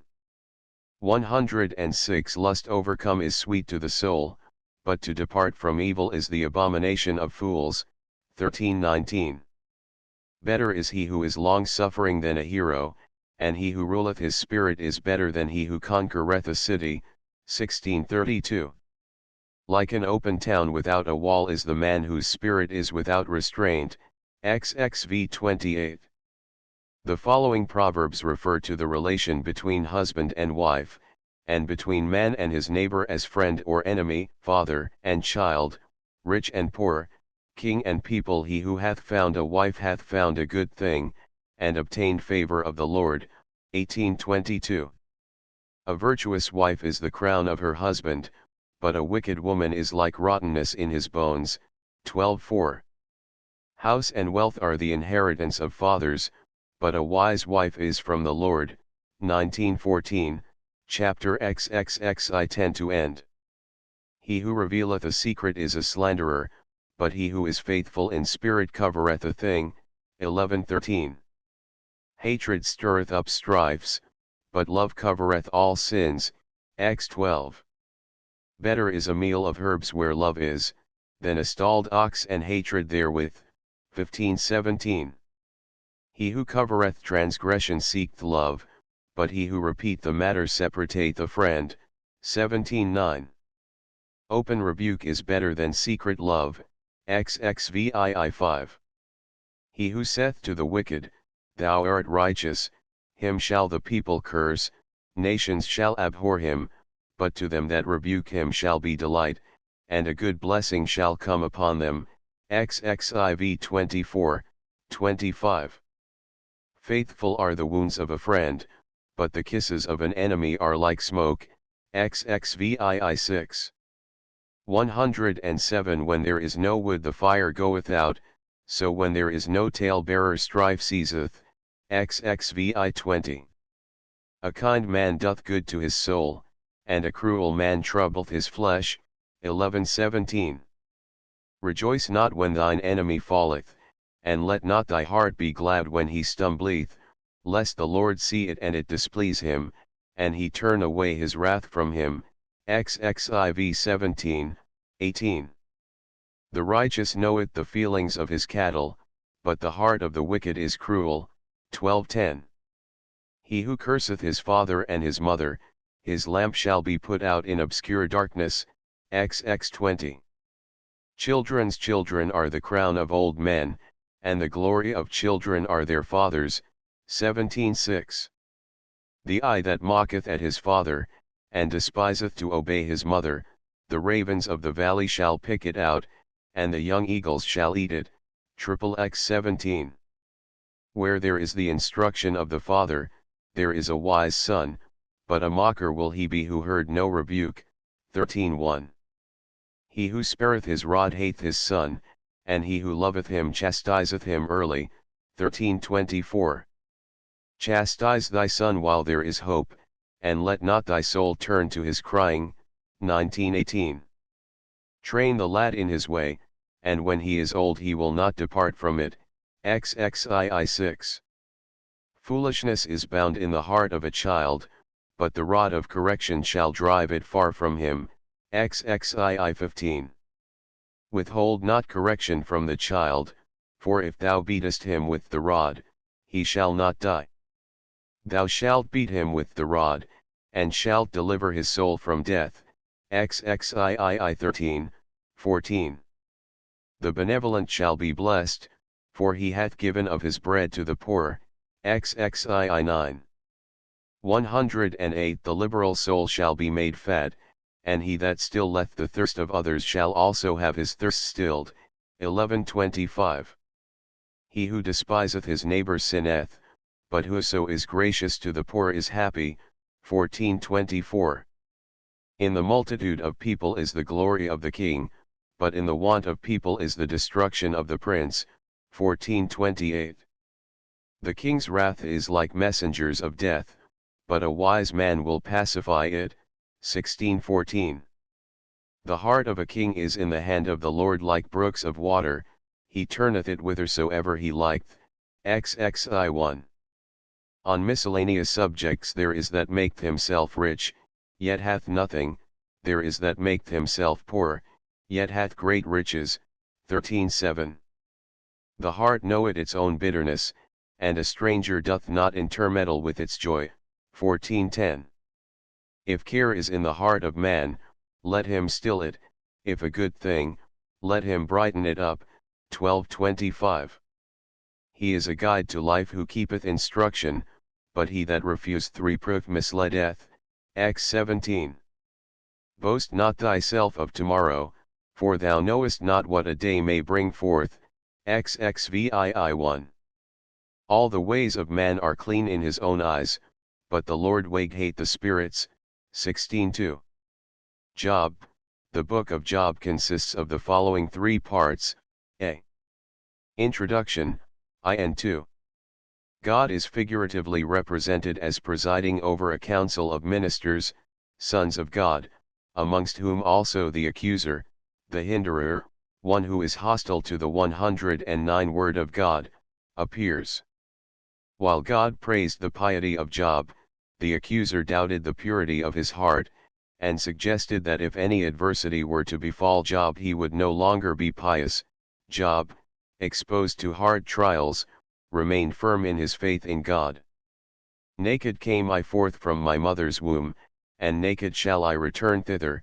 The Lord hath given, and the Lord hath taken, let the name of the Lord be praised. I 21. Skin for skin, said the accuser, and everything that man hath, he giveth for his soul, but stretch now forth thy hand and touch his bone and his flesh, surely he will take leave of thee in thy presence. 2:5. The trial was granted. And when Job's wife was surprised that Job was still holding to his integrity, adding take leave of God and die, he replied, Thou speakest like the speaking of one of the wicked women. Are we to accept of God the good, and shall we not accept the evil? In all this did Job not sin with his lips, and did not find fault with God. I 22. His friends came to see him, but felt so distressed that they sat with him for 7 days without uttering a word. B. Discussion between Job and his friends Eliphaz, Bildad, Zophar, and Elihu, Job asserting his innocence, and consequent inability to see the justice of his afflictions, his friends contending that he has sinned, and has been justly punished. Elihu attempts to justify Job's sufferings, on the plea that they are merely a reminder sent by God that Job has sinned, and must seek reconciliation with God, who is all-wise, all-good, and all-powerful. God addresses Job, and shows him man's inability to comprehend the 110 divine power and wisdom in the creation and in the ruling of the universe, whereupon Job repents. C. Conclusion. God rebukes the friends of Job, that they have not spoken rightly like his servant Job, Sli 7, and richly compensates Job for his sufferings and losses. The book has no heading, and therefore we do not know by whom or when it was written. There is, however, a tradition, mentioned in the Talmud, Baba Bathra, p. 14b, that Moses wrote the book of Job. Even about Job himself it is impossible to ascertain at what time he lived. But the description of his riches and the length of his life leads us to think of the time of the patriarchs. His name is mentioned only in one other book of the Bible. The prophet Ezekiel names him together with Noah and Daniel as a righteous man who would, by his piety, save himself in the time of general calamity, though he would not be able to save his generation. Ezek 14:14. There is also an opinion that Job never existed at all.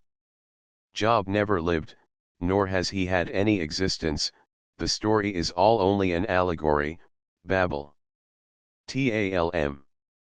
Baba Bathra, 15a. This dictum can only refer to the detailed account of the manner in which the misfortune came upon Job, and the poetical discussion of Job and his friends. But it is undeniable that a pious man of the name of Job lived, and escaped from a calamity to which others succumbed, since it is clear that Ezekiel refers to real and not to imaginary personages. Job and his friends were not Israelites. The patriarch lived in the land of Uz in Arabia, the friends came from Taman, Shuah, Nama, and Buz, in the south, 111 east, west, and north of Uz. Like the book of Jonah, this book conveys the lesson, the pious of all nations have a portion in the world to come. Mame, Mishnah Torah I Hilchah Teshubah, 3:5. God rewards the righteous of all nations, punishes those among them who deserve punishment, and pardons the penitent. The introduction and conclusion are written in prose, but the principal part of the book is poetical, and consequently parallelism is a predominant feature of the book. The following are a few sentences from the book. Shall we receive good at the hand of God, and shall we not receive evil? 2:10. The small and great are there, in the grave, and the servant is free from his master. 3:19. Shall mortal man be more just than God, shall a man be more pure than his Maker? 4:17. Behold, Happy is the man whom God correcteth, therefore despise not thou the chastening of the Almighty. V 17. Is there not an appointed time to man upon earth, are not his days also like the days of an hireling? 7:1. He is wise in heart, and mighty in strength, who hath hardened himself against him, and hath prospered. 9:4. Though he slay me, yet will I trust in him. 13:15. For I know that my Redeemer liveth, and he will rise in the end over the dust. 19:25. And when my skin is gone, when worms have destroyed this body, and when my flesh is no more, yet shall I see God. 19:26. And unto man he said, Behold, the fear of the Lord, 112 that is wisdom, and to depart from evil, that is understanding. XXVII 28. The following passages are noteworthy, on account of both their lofty thought and their poetical form. Eliphaz mildly rebukes Job, exhorting him to repentance. 4. Job's charge against the cruelty of his friends, v 12-30. Bildad's view of God's justice, 8:3-13. Job's conception of God's omnipotence, 9:2-12.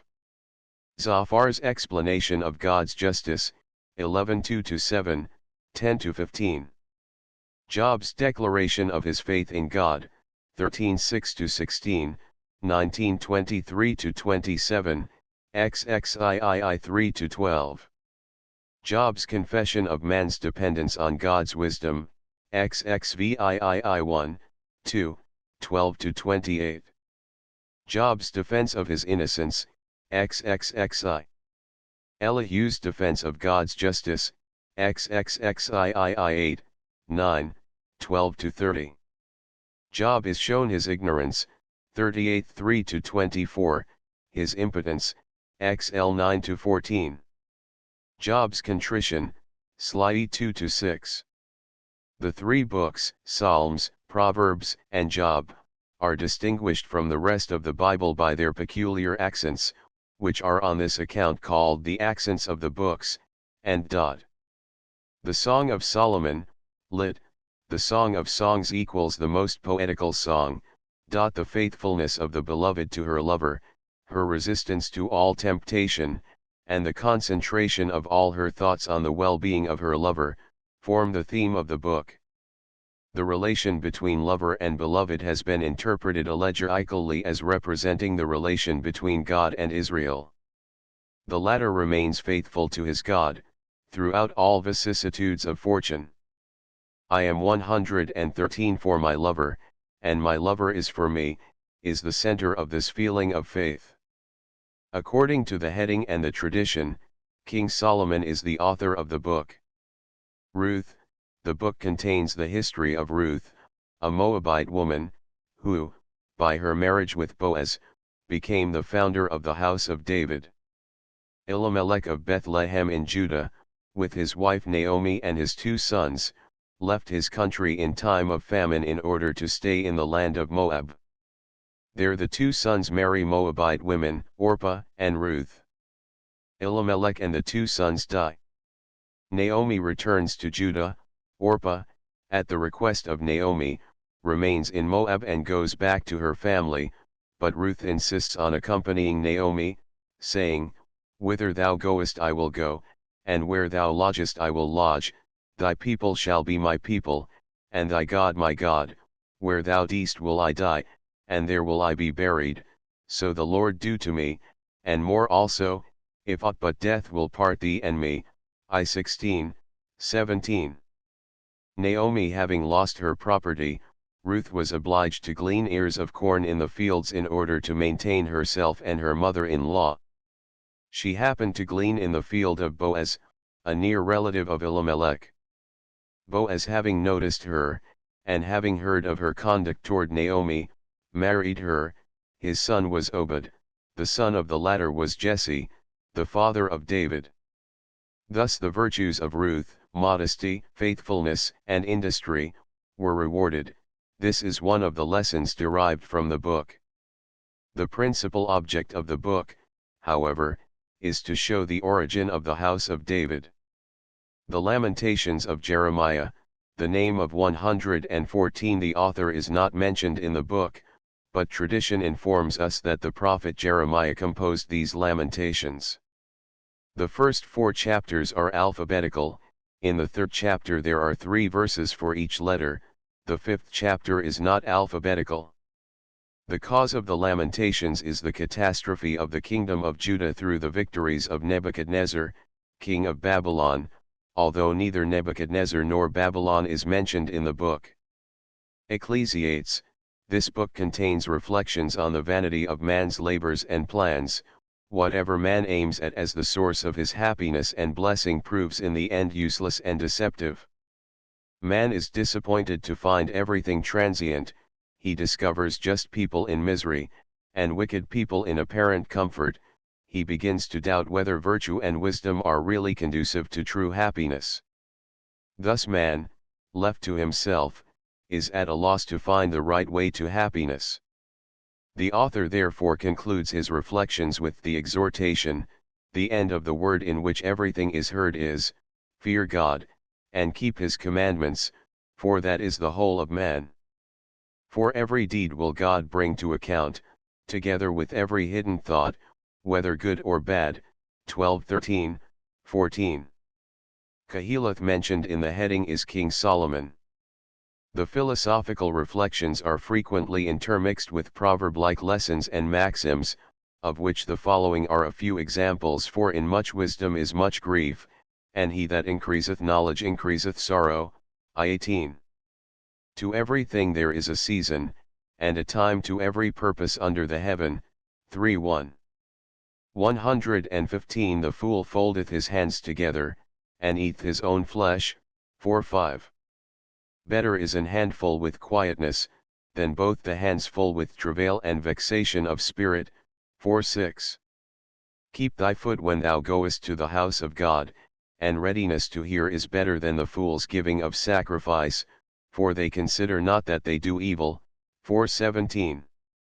Be not rash with thy mouth, and let not thine heart be hasty to utter anything before God, for God is in heaven, and thou upon earth. Therefore let thy words be few. V1. When thou vowest a vow unto God, defer not to pay it, for he hath no pleasure in fools. Pay that which thou hast vowed. V3. A good name is better than precious ointment, and the day of death better than the day of one's birth. 7:1. Be not hasty in thy spirit to be angry, for anger resteth in the bosom of fools. 7:9. Be not righteous over much, neither make thyself over wise. Why shouldst thou destroy thyself? 7:16. Be not over much wicked, neither be thou foolish.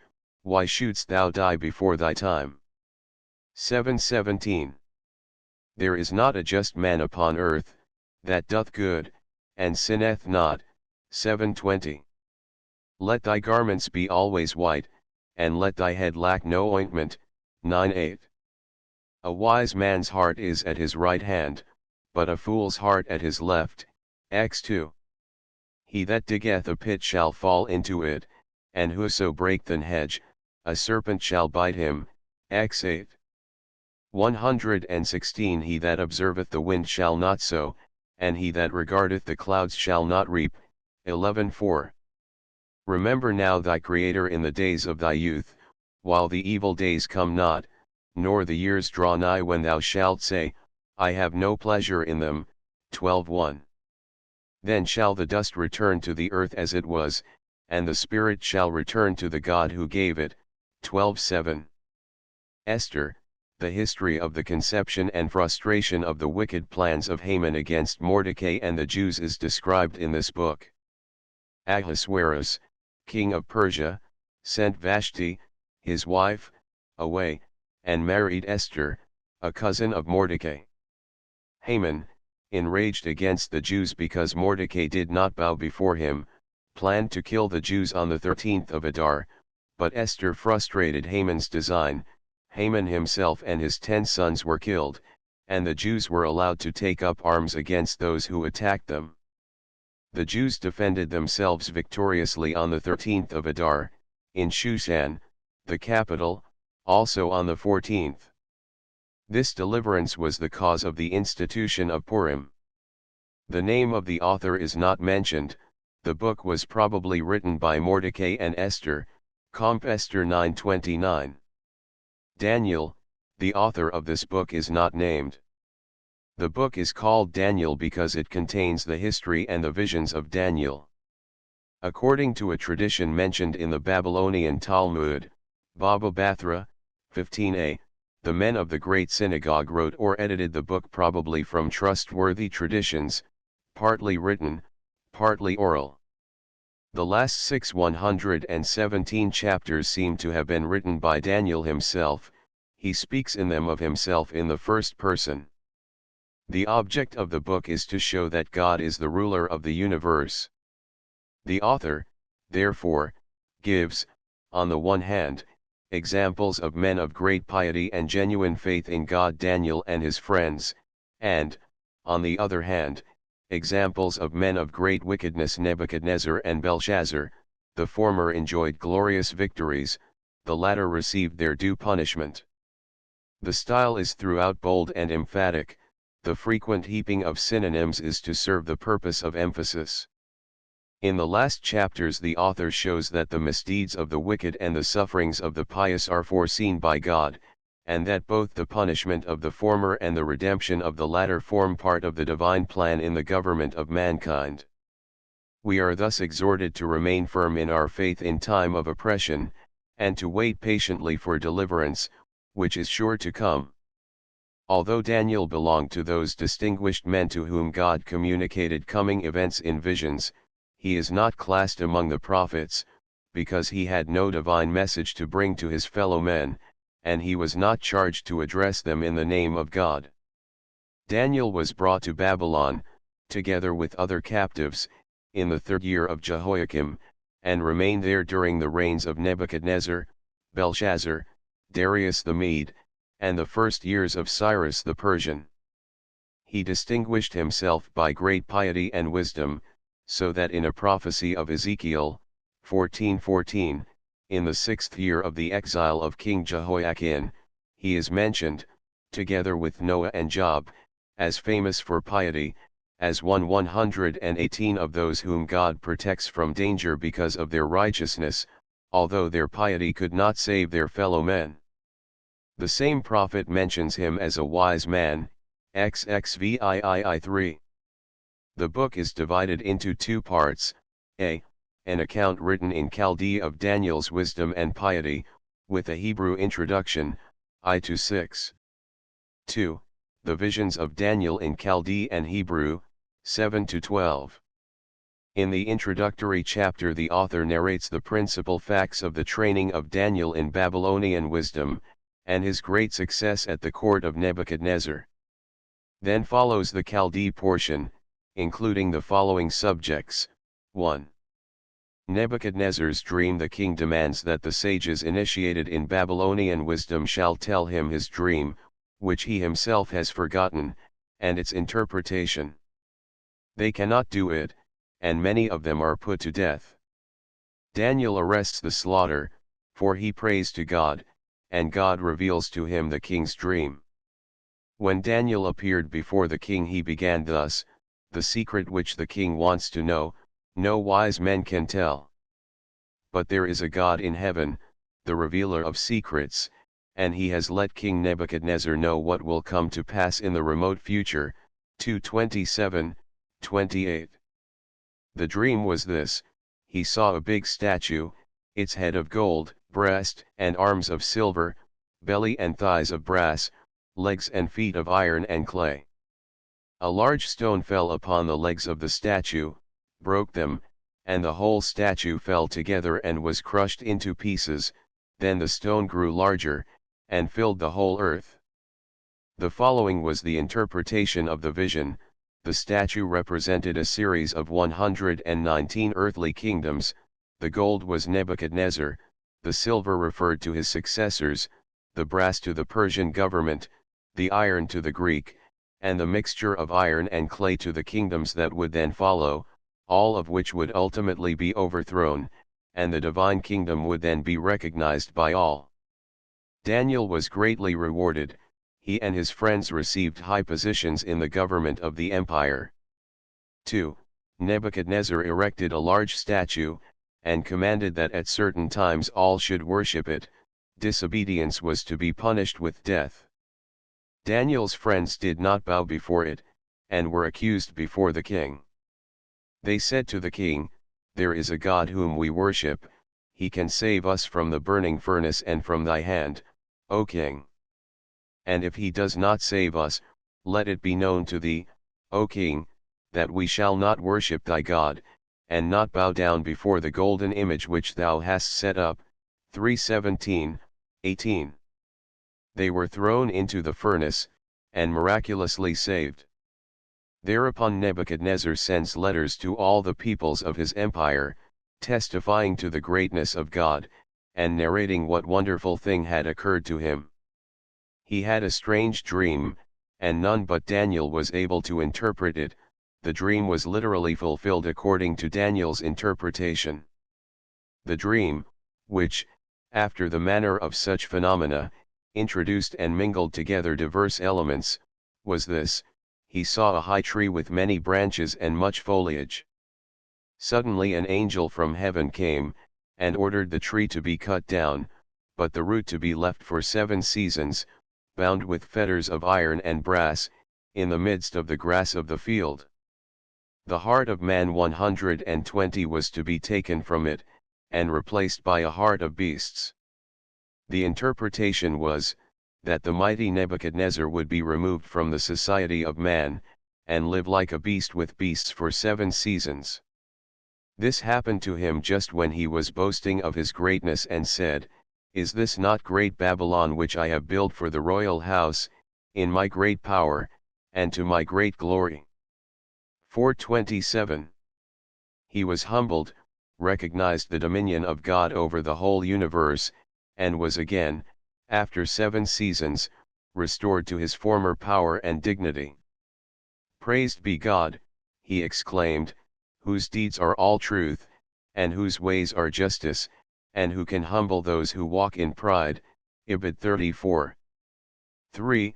King Belshazzar, in the midst of a banquet, at which the holy vessels of the temple in Jerusalem were used, perceived a hand writing on the wall opposite him strange signs which none could read. Daniel was called, and read the writing, many, tekel upharsin, and explained it thus: "The days of thy government are counted and brought to a close, thou hast been weighed and found wanting, thy kingdom is divided, and given to the Medes and Persians." v. 25-28. That same night King Belshazzar was killed, and the Mede Darius was made king, v. 30, 6:1. 4.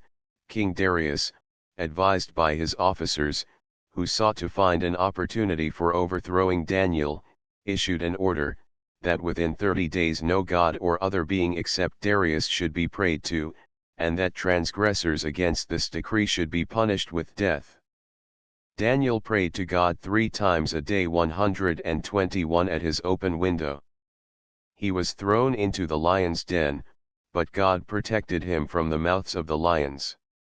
When he was taken out of the den, his accusers were thrown into it, and the lions immediately devoured them. Thus Darius was forced publicly to recognize the omnipotence of God. 5.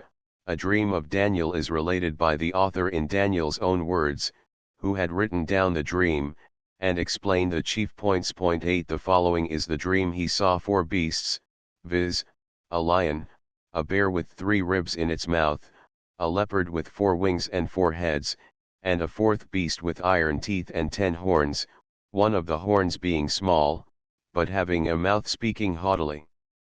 In a court of justice the latter beast was sentenced to death, and the other beasts were to be deprived of their power, but respite was granted to them for a time and a season. The royal power was given to one who approached the judge appearing like a human being, and not like any of the beasts. His rule was to remain forever.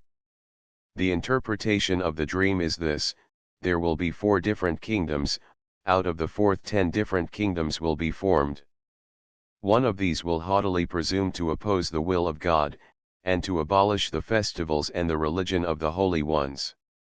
It will succeed for a season, seasons, and half a season, and will then be utterly destroyed, whilst the rule of the holy ones 9 will in the end be firmly established and continue forever. 122. The indefinite character of the vision shows that it was intended to apply to all those oppressors of the Jews who at different times have presumed, or still presume, to be able to abolish the religion of the holy ones.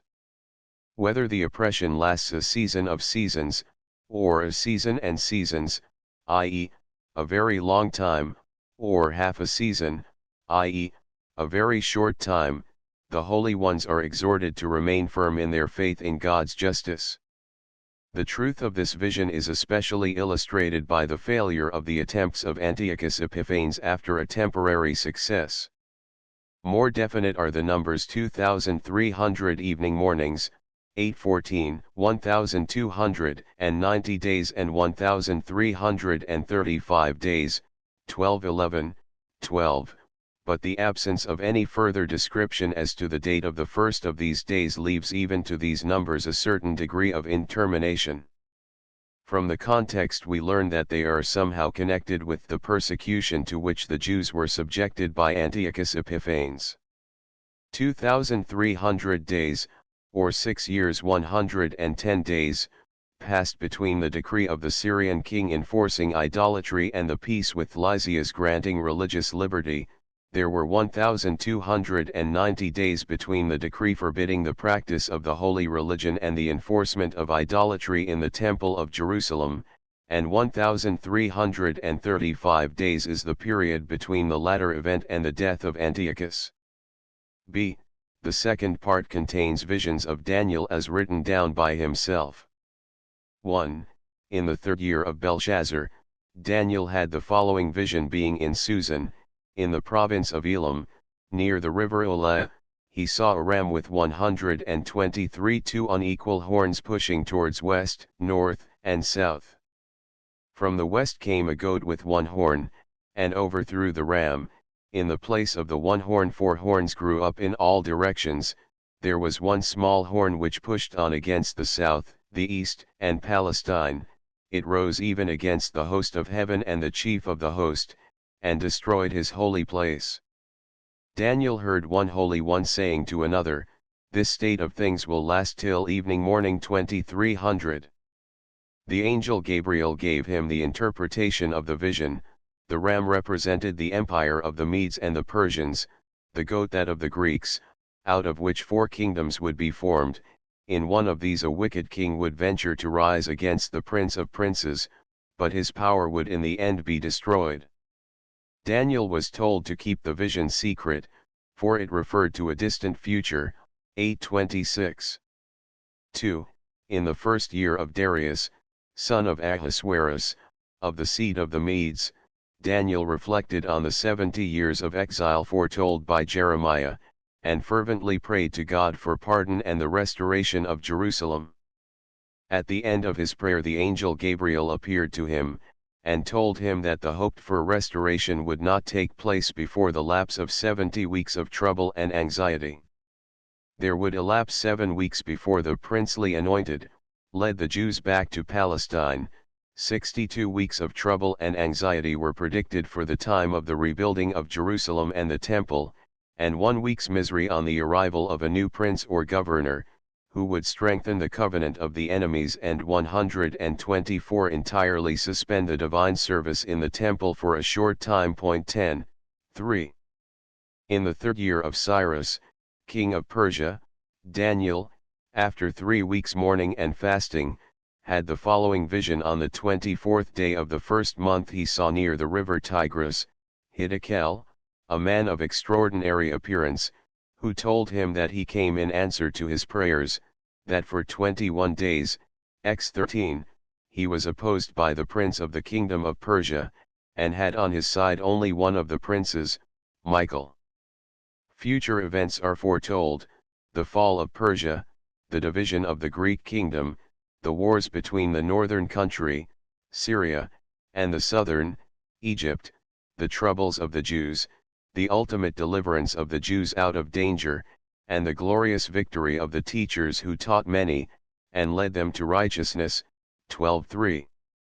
When Daniel asked, "Till when have we to wait for the end of these wondrous things?" Ibid 6, he was told, "After a season, seasons and a half." Ibid 7:11, all these things will come to an end. He further asks, "What then?" He is told, "The things must remain sealed till the time of the end."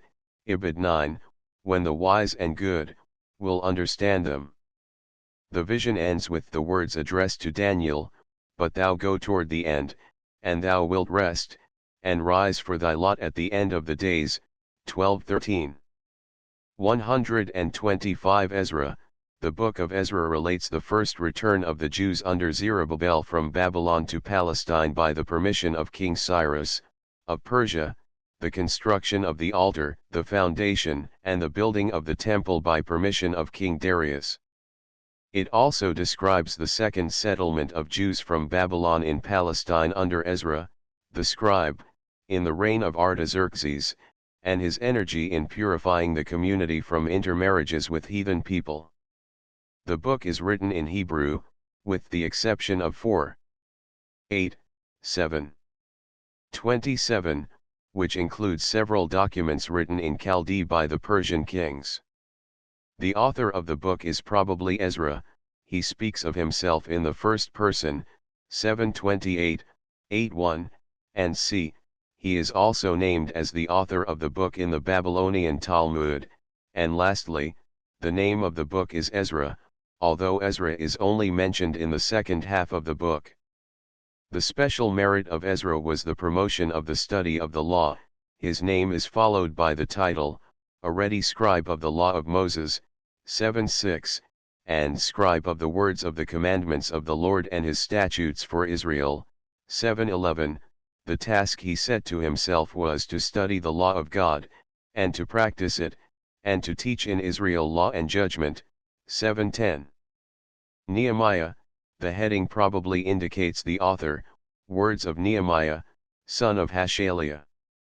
12. The book contains the history of Nehemiah's visit to Jerusalem by the permission of King Artaxerxes, and 126. The building of the walls of Jerusalem under Nehemiah's supervision, in spite of the opposition of Sanballat and Tobiah the Ammonite, his example of disinterestedness and of liberality towards the poor, which is followed by the princes and the rich, the reading and expounding of the law by Ezra, the celebration of the festival of the first of Tishri and of Tabernacles, the renewal of the covenant to walk in the law of God, which was given through Moses the servant of God, to keep Sabbath, to abstain from intermarrying with the heathen, and to contribute towards maintaining the sanctuary, the provision for filling Jerusalem with inhabitants by selecting by lot 1/10 of the general population to dwell in the holy city, the dedication of the walls of Jerusalem, and Nehemiah's energy in enforcing the laws of Sabbath and of marriages. The two books Ezra and Nehemiah are also called by some two books of Ezra, and by some the book of Ezra. Nehemiah is written in Hebrew. The Chronicles, the two books of Chronicles contain the following three parts: 1. Genealogical tables, I, 9, 2. The history of the death of King Saul, the history of David and Solomon, X, 2, 9, 3. The history of the kingdom of Judah from Rehoboam till the destruction of Jerusalem by Nebuchadnezzar, 2, X, 30. Special attention has been given by the author to the arrangements made at various periods for the temple service, by King David, XXIIISQQ, King Hezekiah, 2, XXIX, and King Josiah, 2, Thursiv, XXXV. The author is not named in the book. According to the tradition it is Ezra. As the genealogical tables 127 give 6 generations after Zerubbabel, 319 to 24, we may assume that the author wrote about 50 years after Zerubbabel, that is, the last years of Ezra and Nehemiah. The sources from which the author derived his information were, besides the biblical books, the following: the Book of the Kings of Judah, the Book of the Kings of Israel, registers probably kept in the temple archives, the histories of Samuel the seer, Nathan the prophet, and Gad the seer, the prophecy of Ahijah of Shiloh, the visions of Jeddo, the midrash of the prophet Iddo, the history of Jehu, son of Hanani, the history of Isaiah, son of Amoz, and the history of Hosea. This is the last book of the series of holy writings. Books that were written later, whatever their intrinsic value may be, were not considered holy, and were not received into this collection. There are a number of books known as Apocrypha, lit. Hidden things or put aside, that is, kept separate from the Holy Scriptures. They were not considered as genuine, as they consisted of a mixture of fact and fiction, truth and error. They were, however, not suppressed or forbidden. In the Talmud several quotations from these books are met with. The following are the principal books belonging to the Apocrypha. 1. The Book of Wisdom, or the Wisdom of Solomon. Wisdom based on the fear of God, and guided by it, is the source of man's true happiness, and if wisdom and virtue are not rewarded by success in mundane affairs, the reward is sure to come in the future world.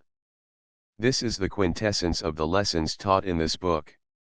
128 The kings and potentates of the earth are frequently exhorted to be just and kind towards their people, and to remember that they are but human beings, weak and mortal, like the rest of mankind. Wisdom alone can raise them to higher perfection and happiness. For the very true beginning of her is the desire of discipline, and the care of discipline is love. And love is the keeping of her laws, and the giving heed unto her laws is the assurance of incorruption. And incorruption maketh us near God. Therefore the desire of wisdom bringeth to a kingdom. If your delight be then in thrones and scepters, O ye kings of the people, honor wisdom, that ye may reign for evermore. 6:17-21. For regarding not wisdom, they got not only this hurt, that they knew not the things which were good, but also left behind them to the world a memorial of their foolishness, so that in the things wherein they offended they could not so much as be hid. But wisdom delivered from pain those that attended upon her. When the righteous fled from his brother's wrath, she guided him into right paths, shewed him the kingdom of God, and gave him knowledge of holy things that made him rich in his travels, and multiplied the fruit of his labors. Acts 8-10. 2. The wisdom of Jesus, son of Sirach. Proverbs, maxims, and moral lessons collected by Joshua, Jesus, son of Sirach of Jerusalem. After having studied the law, the prophets, and the other holy writings, he thought it advisable to write a book on knowledge and wisdom for those who seek instruction, in order to lead them to greater obedience to the law.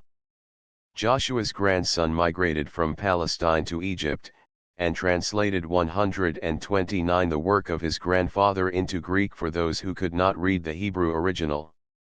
The translation was made in the 38th year of King Urget's II of Egypt, 3888 AM. The contents of the book are similar to those of the Proverbs of Solomon. The author recommends the acquisition of wisdom, patience, faith in God, meekness, obedience of children to parents, charity, cautiousness in the use of the tongue, temperance, honesty, and the like. As models of piety and wisdom, the principal heroes in the Bible, from Adam to Joshua, son of Jehozadak, are named, and in addition to these Simon the high priest.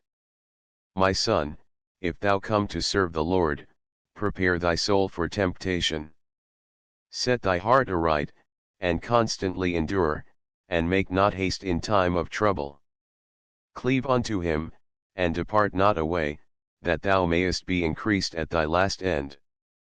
Whatsoever is brought upon thee take cheerfully, and be patient when thou art changed to a low estate. For gold is tried in the fire, and acceptable men in the furnace of adversity.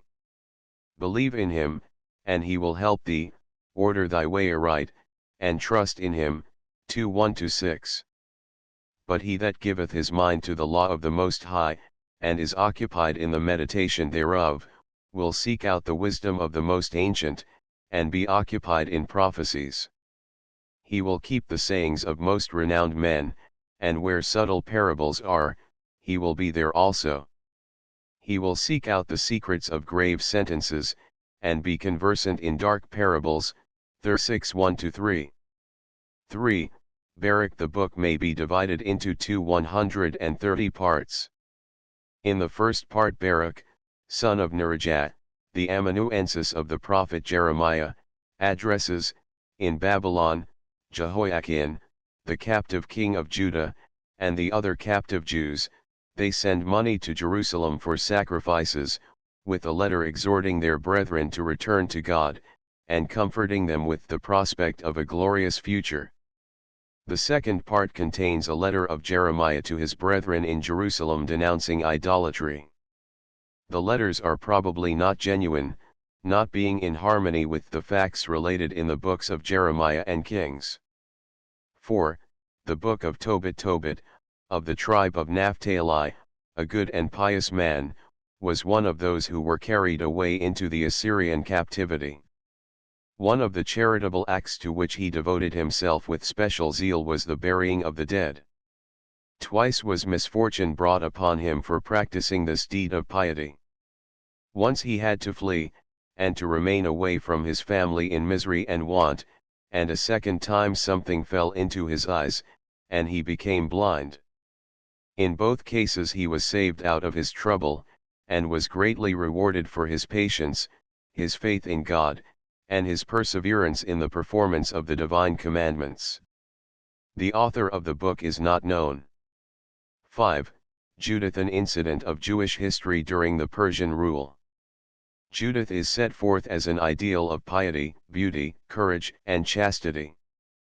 Holofernes, a general in the service of Nebuchadnezzar, king of Assyria, conquers many lands, but meets with vigorous resistance in Judea. He besieges Bethulia and endeavors to suppress the Jewish religion. He falls by the 131 hands of Judith. Thus the stratagem and the courage of the Jewish heroine, combined with the plans of divine justice, frustrated the wicked plans of the heathen conqueror, and delivered the besieged city. 6. Additions to the books of Daniel and Ezra, containing, a. The Song of the Three Men in the Furnace, Dan 3. b. The false charges brought against Susanna, and her deliverance through Daniel. c. Bel and the Dragon. Cyrus, the Persian, worshipped these idols, but was convinced by Daniel that they had no claim whatever to man's worship. d. The apocryphal book of Esdras, containing portions of the books of Chronicles, Ezra, and Nehemiah, only chaps. 3 and 4. Being original. In these it is related how Zerubbabel distinguished himself before King Darius in describing woman and truth as the mightiest rulers of mankind, and thus obtained permission to return to Palestine and rebuild the temple. A second apocryphal book of Esdras is named, in which Ezra is represented as a prophet addressing his brethren in the name of God, and telling them the visions he had. 7. The books of the Maccabees. 3 books containing the history of the Maccabees, and various episodes of the wars against the Syrian oppressors, both legendary and historical. 6th principle. I firmly believe that all the words of the prophets are true. By the prophets thus designated in 132 the Bible are to be understood who have proved themselves to be the true messengers of God, and were accepted as such by the people. They either counseled the people what to do under various circumstances, in times of peace and in times of war, in times of security and in times of danger, or they announced the coming catastrophe as a punishment sent by the Almighty for disobedience, and foretold future happiness and prosperity in case of improvement and return to God.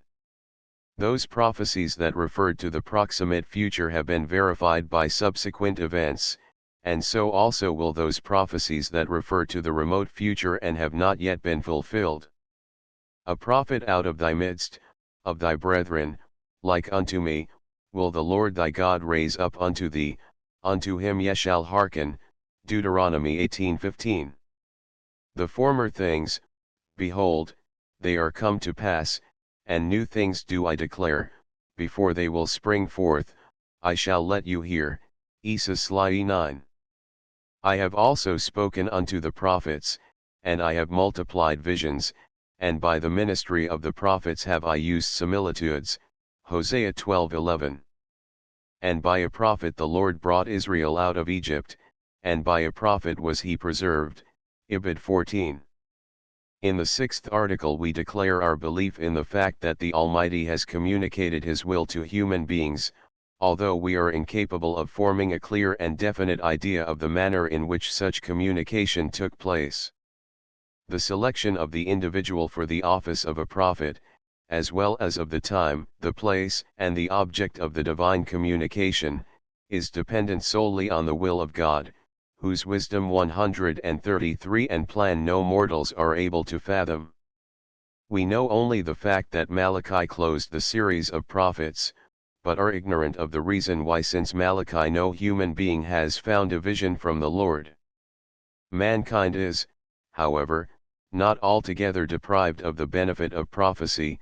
The holy book need only be opened, and the message of the prophets is heard once more.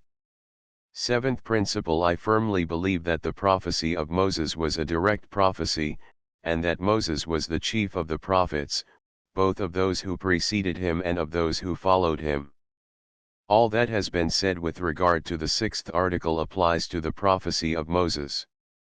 There is, however, this distinction between the words of Moses and the words of other prophets. Whilst other prophets chiefly addressed their own generation, blaming their brethren for disobedience to the divine law, threatening with punishments and comforting with blessings of which experience was to be made in the remote future, Moses addresses all times and generations, communicating to them laws for all generations, everlasting statutes, the things which have been revealed for us and our children forever. He is therefore proclaimed by the Almighty as the greatest prophet.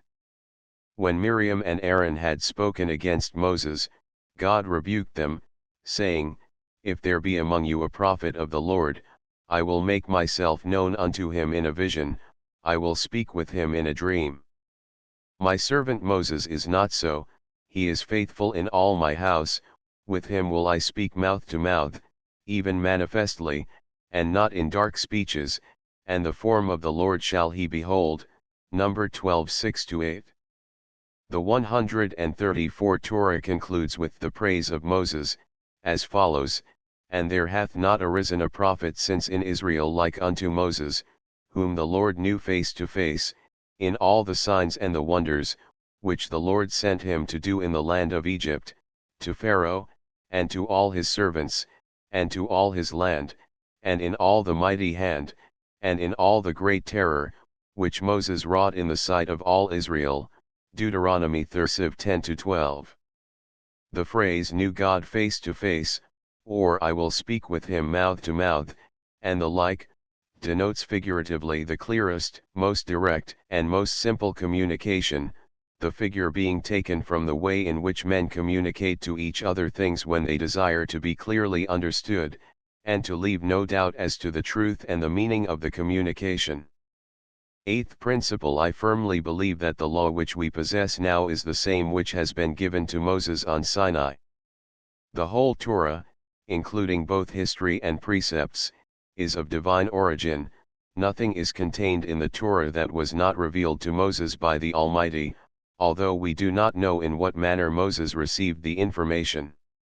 The history of preceding generations was probably handed down to his time by tradition. In part it may have been contained in documents then extant, as is likely to have been the case with the various genealogies mentioned in the Pentateuch. but it was by divine inspiration that Moses knew to distinguish between truth and error, between fiction and reality. The events recorded in the Pentateuch are to demonstrate and to keep constantly 135 before our eyes the fact that there is a higher power that ordains the fate of men and nations according to their deeds. Everything is described in a simple and objective manner. Although the whole Torah is the work of Moses, the great prophet speaks of himself everywhere in the third person, except in the book of Deuteronomy, in which he records his addresses to the people in the last year of his life. The last few verses, which describe the death of Moses, the mourning of the Israelites for the death of their teacher, and his exaltation above all other prophets, have been added to the Torah by Joshua the son of Nun, the leader of the Israelites after the death of Moses. Thus, from that day until the present the Torah, in its integrity, has been in the hands of the children of Israel. It was guarded as the most valuable national treasure, and although there have been not a few generations which were corrupt and idolatrous, Israel has never been entirely bereaved of pious and faithful worshippers of the true God, and when in one generation or period the study and the practice of the Torah were neglected, they were resumed with greater vigor and zeal in the next. There is a tradition recorded in the Talmud that after the Babylonian exile Ezra, the scribe, replaced the ancient Hebrew characters in which the Torah had originally been written by the square characters still in use. Nothing, however, was omitted from or added to the contents of the Torah, when the present forms of the letters were introduced by Ezra. In the scrolls of the law the letters were not provided with vowel points and accents. The manner in which the words, 136 phrases, and sentences were to be read was a subject of oral teaching. Also many explanations and details of the laws were supplemented by oral teaching. They were handed down by word of mouth from generation to generation, and only after the destruction of the Second Temple were they committed to writing. The latter are, nevertheless, called oral law, as distinguished from the Torah or written law, which from the first was committed to writing. Those oral laws which were revealed to Moses on Mount Sinai are called laws given to Moses on Mount Sinai. There are several passages in the Bible from which it appears that a certain unwritten law must have supplemented the written law.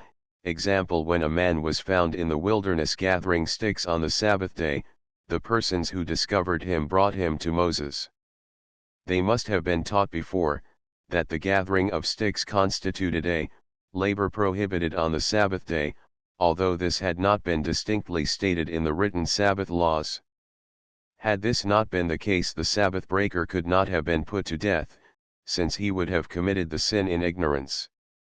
The same can be said of the man who cursed the name of God. He must have known that cursing the name of God was a capital crime, for he would not have been put to death if the Israelites had not yet been taught that death would be inflicted for such an act. The question which the prophet Haggai, 2:11, addressed to the priests, and the answers which the priests gave, lead to the conclusion that the details of the laws on uncleanness and cleanness, must have been known to 137 the priests and the prophets to a greater extent than has been explained in the written law. Besides, there were many precepts that came at once into force. These must have been fully explained to the people, who were anxious to obey the word of God.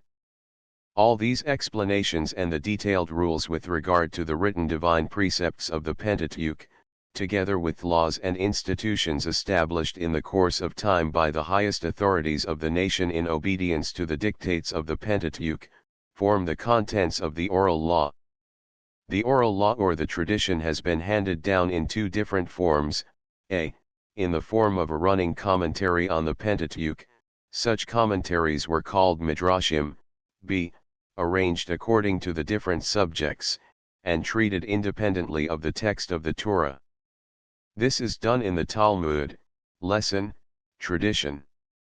The principal midrashim are, Mechilta, lit. Measure, on Exodus; Sifra, book, on Leviticus; Sifra, books, on Numbers and Deuteronomy. Rabbath on the Pentateuch and the 5 Megilloth. Yakut, collection, on all the books of the Bible. The Talmud, which exists in 2 different recensions, viz., the Jerusalem Talmud and the Babylonian Talmud, consists of 2 elements, which have to each other the relation of text and commentary, and are called Mishnah, learned by heart, and Gemara, lit. Completion, a thing settled. The former contains the traditional laws mostly without argumentation, in the latter these laws are further discussed, examined, and finally settled. Following the example 138 of the Pentateuch, the Talmud includes 2 elements, laws and narratives, or halachah and agada. The latter, the agada, contains history, fables, allegory, meditations, prayers, reflections, philosophical and religious discussions, and a large number of moral sayings. The Midrashim likewise include these 2 elements. The Mishnah is divided into the following 6 orders or sections. 13.1. Seeds. Laws referring to agriculture, preceded by laws on divine worship. 2 seasons. On Sabbath and festivals. 3 women. Marriage laws. 4 damages. Civil and criminal legislation, the government. 5 holy things. On sacrifices. 6 purity. On the distinction between clean and unclean. The laws taught in the Talmud are, I, those which are directly or indirectly derived from the text of the Pentateuch, they are called laws derived from the Torah, or, 2, those which trace their origin to the time of Moses, or, in general, to the remote past, they are called law given to Moses on Sinai.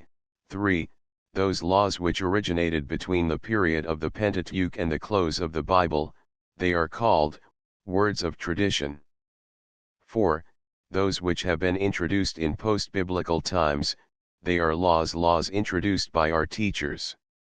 These are either preventives against breaking any of the 139 divine precepts, and are then called or offense, or tikkanoth, institutions or regulations, made in order to ensure obedience to the law and improvement of conduct, to remove abuses and prevent error and misunderstanding. 5. Minhag, custom, religious practices which have not been introduced by any authority or based on a particular biblical text, but in consequence of long usage have become as sacred as a law established by the proper authority. These laws, as finally settled, were again codified, in various works, the most important of which are the following 2, 1. Mishneh Torah, or 1:4 lit. Copy of the Law, or Strong Hand, by Moses Maimonides, 12th century, in 14 books. 2. Shulchan Aruch, lit. Table arranged, by Rabbi Joseph Caro, 16th century. 9th principle: I firmly believe that this law will not be changed, and that there will not be any other law given by the Creator, blessed be His name. In this article we pronounce our belief in the immutability of the law. Over and over again the phrase "an everlasting statute" occurs in the Pentateuch. It is true that the Hebrew term is used in the Bible in the sense of a very long time, but in the phrase the word cannot have that meaning.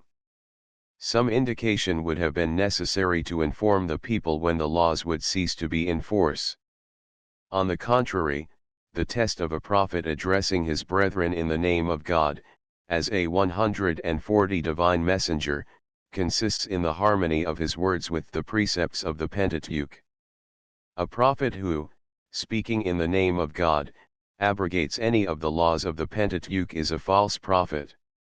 If there arise in the midst of thee a prophet or a dreamer of dreams, and he give thee a sign or a wonder, and the sign or wonder come to pass whereof he spake unto thee, saying, Let us go after other gods which thou hast not known, and let us serve them, thou shalt not hearken unto the words of that prophet or unto that dreamer of dreams. Ye shall walk after the Lord your God, and fear him, and keep his commandments, and obey his voice, and ye shall serve him, and cleave unto him. And that prophet or that dreamer of dreams shall be put to death, because he hath spoken rebellion against the Lord your God, which brought you out of the land of Egypt, to draw thee aside out of the way which the Lord thy God commanded thee to walk in. Deuteronomy 13:2-6. Moses distinctly says, the things that are revealed belong unto us and to our children forever, that we may do all the words of this law. Ibid XXIX 28.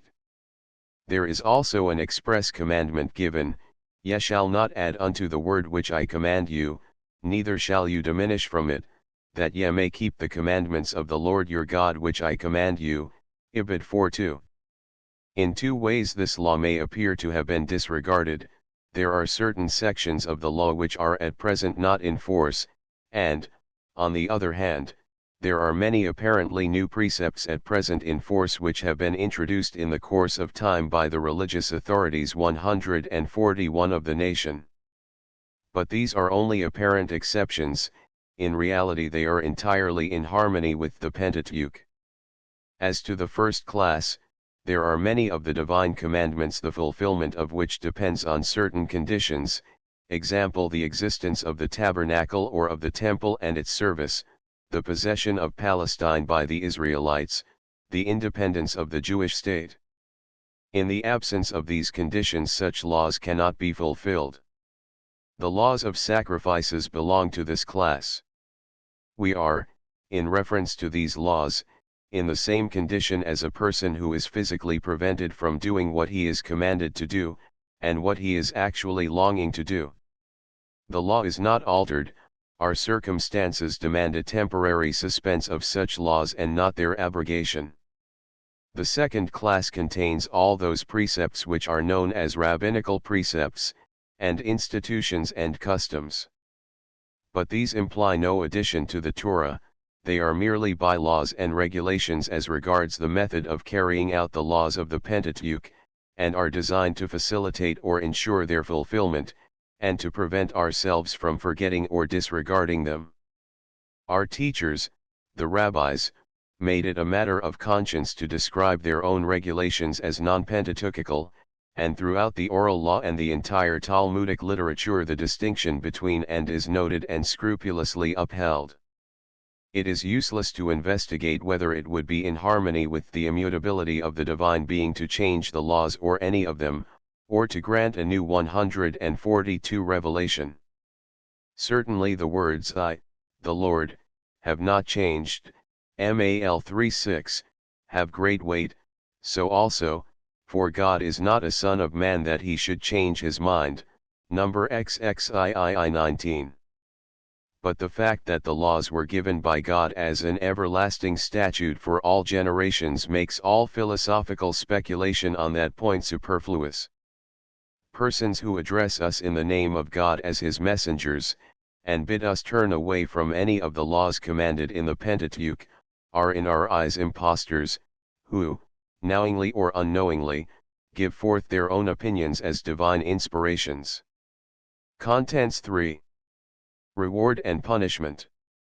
Behold, I have set before thee this day life and good, and death and evil, in that I command thee this day to love the Lord thy God, to walk in his ways, and to keep his commandments and his statutes and his judgments, that thou mayest live and multiply, and that the Lord thy God may bless thee in the land whither thou passest over Jordan to go in to possess it. Deuteronomy XXX 15. I call heaven and earth to witness against you this day, that I have set before thee life and death, the blessing and the curse, therefore choose life, that thou mayest live, thou and thy seed, to love the Lord thy God, to obey his voice, and to cleave unto him, for that is thy life and the length of thy days. Ibid XXX 19, 20. The doctrine taught in this passage is the Alpha and the Omega of the sacred literature. The whole history related in the Bible from the creation to the 143 Babylonian captivity and the restoration of the Jews to their land is but one continuous series of illustrations of this doctrine. Obedience to God's word is followed by his blessings, while disobedience is the cause of ruin and misery. Thus, in Lamentations the poet exclaims in the name of his nation, just is the Lord, for I rebelled against his commandment, Lam 18. Moses, in his last song exhorting the people to obedience to the Almighty, begins his address with the praise of God's justice, saying, "The rock, his work is perfect, for all his ways are judgment, a God of faithfulness, and without wrong, just and right is he." Deuteronomy XXXII 4. Even those who doubted the divine justice, in respect to the fate of individual persons or nations, admitted, "Surely I know that it shall be well with them that fear God, which fear before him, but it shall not be well with the wicked, neither shall he prolong his days, which are as a shadow, because he feareth not before God." Ecclesiastes 8:12, 13. Job, wondering why he should be subjected to the greatest trials, cannot help confessing, "Even he will be to me an help, for there shall not come before him an hypocrite." Job 13:16. God is therefore called God of judgment, Mal 2:17, Judge, 1 Sam XXIV 15, just judge, PS 7:12, a jealous God, Exodus XX 5, God of vengeance, PS Civ 1, God in the sense of judge. The rejection of this belief by the wicked is expressed by the phrase "there is no God." Thus David exclaims, "The fool hath said in his heart, there is no God, they are corrupt, they 144 have done abominable things, there is none that doth good." PS 14:1. In post-biblical literature we find this unbelief, which is characterized as the source of all corruption and wickedness, expressed by the phrase, "There is no judgment, and there is no judge." Targ. P.S. Jonathan, General 4. 8. There are two different sources from which such unbelief springs forth: limitation of God's powers and limitation of man's capacities. The one of these sources leads to a denial of God's omniscience, whilst the other deprives man of his free will. There are some who argue that God is too high to notice the ways and the acts of individual men, and that these must be utterly insignificant in comparison with God's greatness. They crush thy people, O Lord, and afflict thine heritage. They slay the widow and the stranger, and murder the fatherless. And they say, the Lord shall not see, neither shall the God of Jacob consider. PS Civ 5-7. And thou sayest, what doth God know? Can he judge through the thick darkness? Thick clouds are a covering to him, that he seeth not, and he walketh in the sphere of heaven. Job XXII 13:14. The very words which the psalmist addresses to God with a heart full of gratitude, "What is man that thou art mindful of him, and the son of man that thou visitest him?" PS 8:5, are uttered in a rebellious spirit by the unbeliever, who thus sets limits to the Holy One of Israel. PS Lxi 8:41.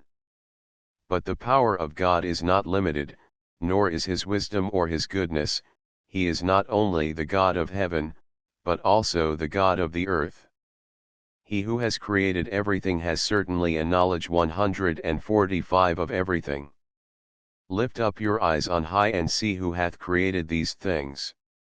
He who bringeth forth by number their host, calleth all of them by name, not one of them escapeth the knowledge of him who is great in might and strong in power. Isa XL 26. The psalmist thus replies to those who deny God's omniscience, "Consider, ye brutish among the people, and ye fools, when will ye be wise? He that planted the ear, shall he not hear? He that formed the eye, shall he not see?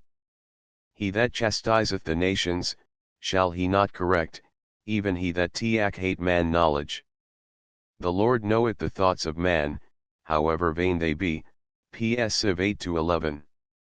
It would indeed be absurd to imagine that the Creator of all things should not take notice of everything that his hands have made. What difference can it make to the Almighty whether he provides for the whole human race or for one individual man? It would be attributing to the divine being human weakness and false pride if we assumed that he is too great to take notice of any single creature of his. Rabbi Jochanan said, wherever in the Bible we find a description of the greatness of God, there we find his meekness. Thus, example, it is said in the Torah, "For the Lord, your God, he is the God of gods and the Lord of lords, the mighty, the great, the strong, and the terrible, who regardeth not persons, nor taketh reward. He doth execute the judgment of the fatherless and widow, and loveth the stranger in giving him food and raiment." Deuteronomy x 17:18.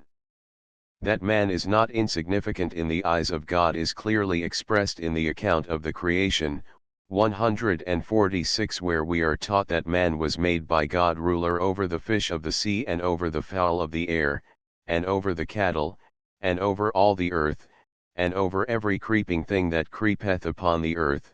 General I 26. Man is loved by the Almighty, say our sages, because he is created in the image of God, but it was by a love still greater that it was made known to him that he was created in the image of God. Mishnah Oboth, 3:18. One of the chief blessings man received at the hands of his Creator is free will. Within certain limits man can determine his own actions. When he is about to do a thing, he can reflect on it, examine its nature, investigate into its consequences, and accordingly either do it or refrain from doing it. God said to the Israelites, "I call heaven and earth to witness against you this day, that I have set before thee life and death, the blessing and the curse, and thou shalt choose life." Deuteronomy XXX 19. Our freedom, however, is not unlimited. There are various causes that prevent us from remaining firm to our will. If we resolve to do what is beyond our physical condition, we cannot carry it out. Again, if a man chooses to do what would interfere with the will of his fellow men, he will frequently be compelled to abandon or change his own determination, especially as he is in most cases ignorant of the thoughts and plans of his fellow men. In a still higher degree this is the case with regard to the designs of the Supreme Being. Hence the great difference between our will and our actual deeds. We have, however, the conviction that he who wishes to purify 147 himself is helped by heaven towards his aim, while he who desires to defile himself will find the means thereto. Babel. Tal. Shabbath, p. 104. We admit that there are influences over which man has no control, and which, on the contrary, help to shape his will. No man is so isolated as to be entirely inaccessible to outward influences.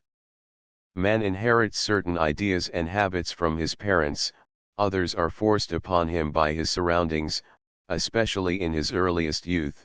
Society and the state compel him to conform to certain notions and laws. Climate and temperature also have no small share in the formation of man's will. But in spite of all these influences, man's will is free, and it is by reason of his free will that he chooses to conform to the rules of society and the laws of the state. Hence it happens that individuals, subject to almost the same influences, still vary greatly in their resolutions.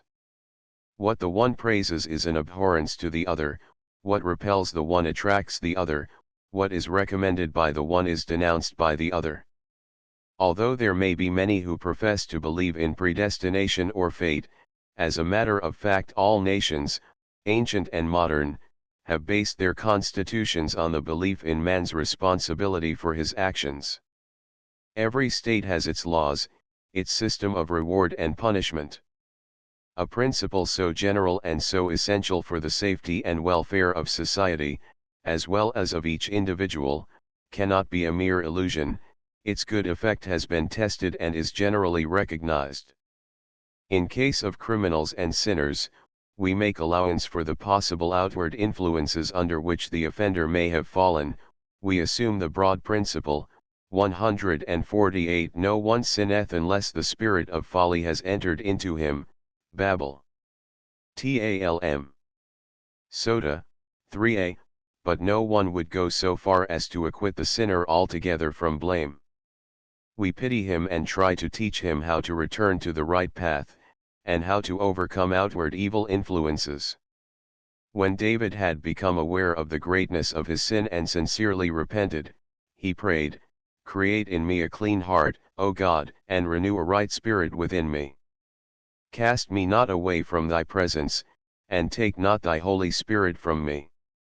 Restore unto me the joy of thy salvation, and uphold me with a willing spirit.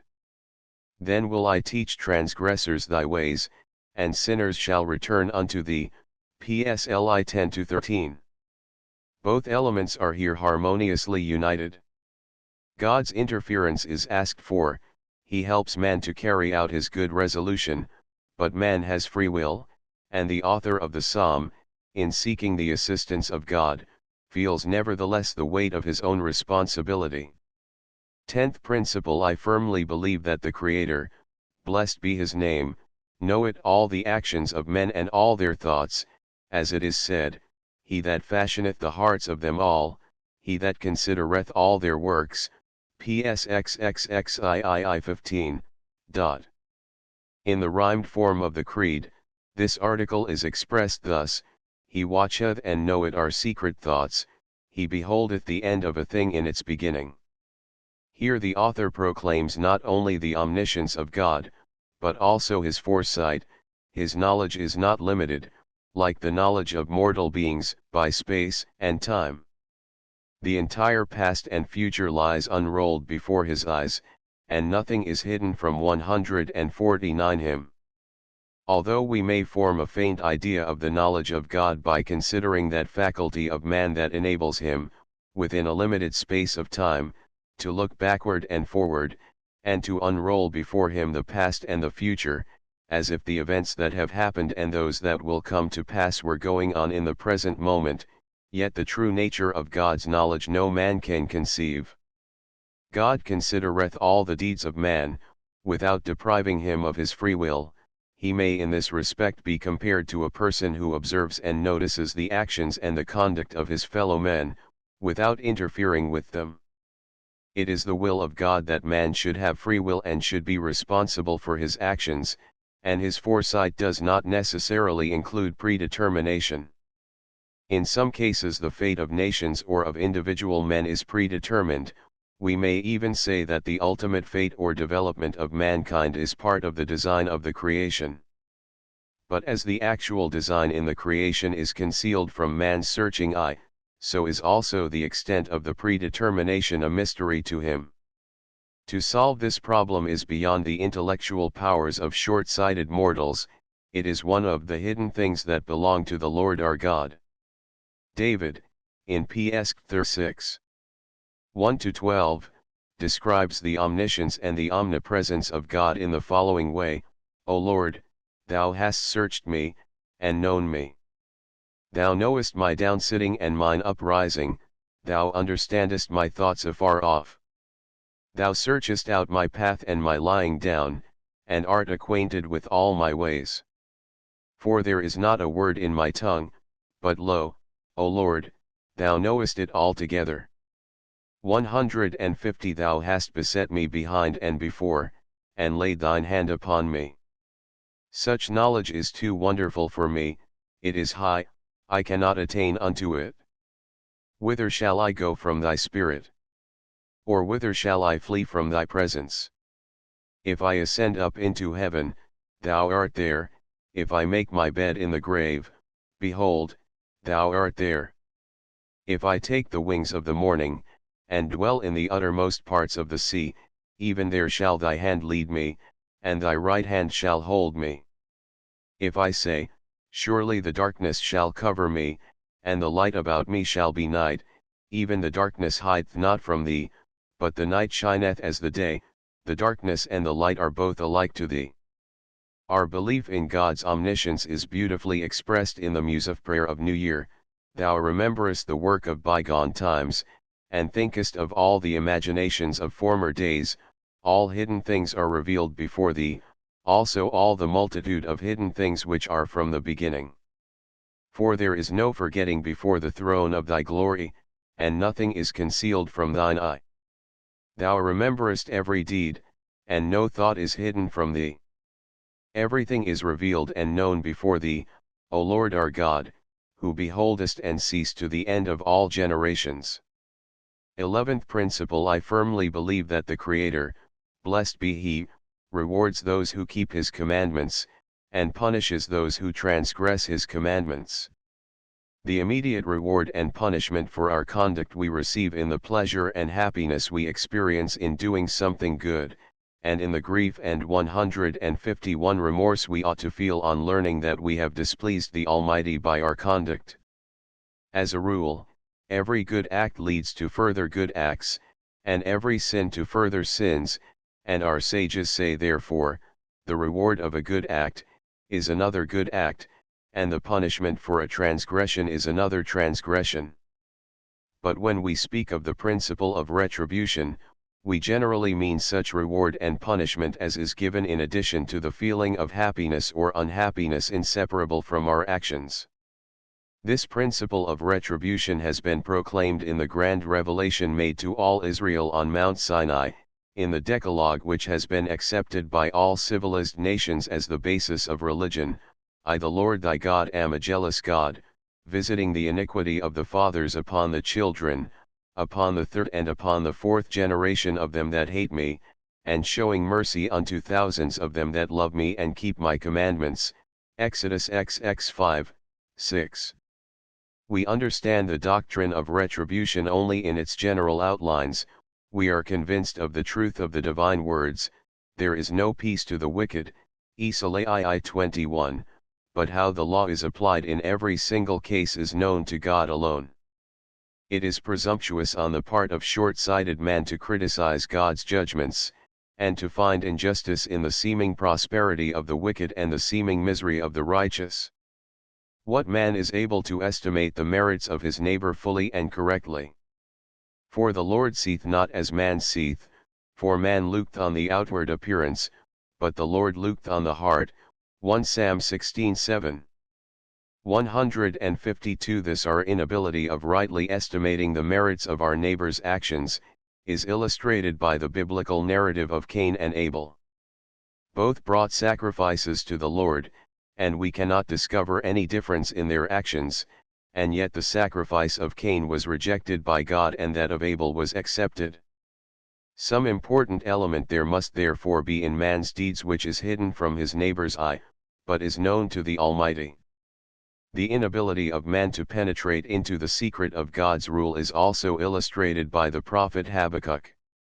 He asked, Wherefore lookest thou upon them that deal treacherously, and holdest thy peace when the wicked swalloweth up the man that is more righteous than he, and makest men as the fishes of the sea, as the creeping things that have no ruler over them?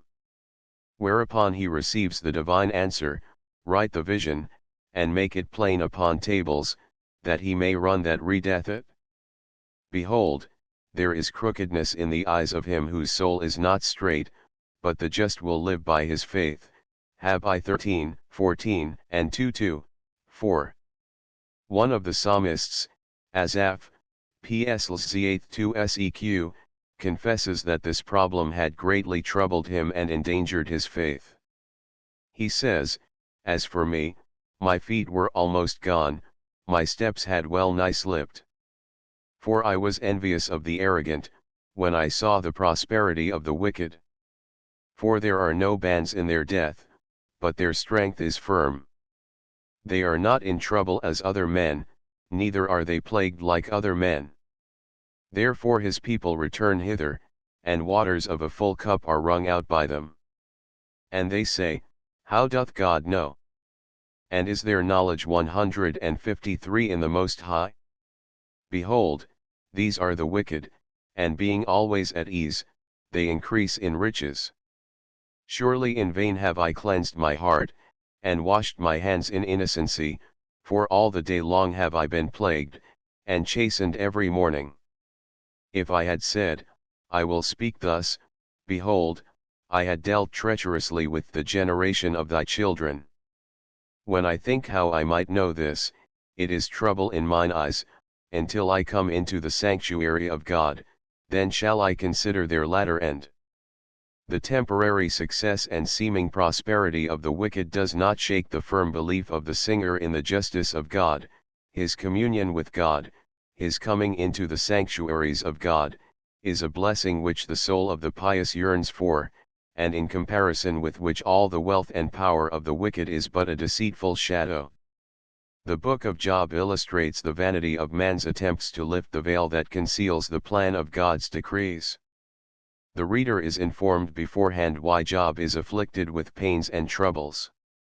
But Job and his friends have not been informed. Job desires to know what act of his has brought upon him that terrible calamity.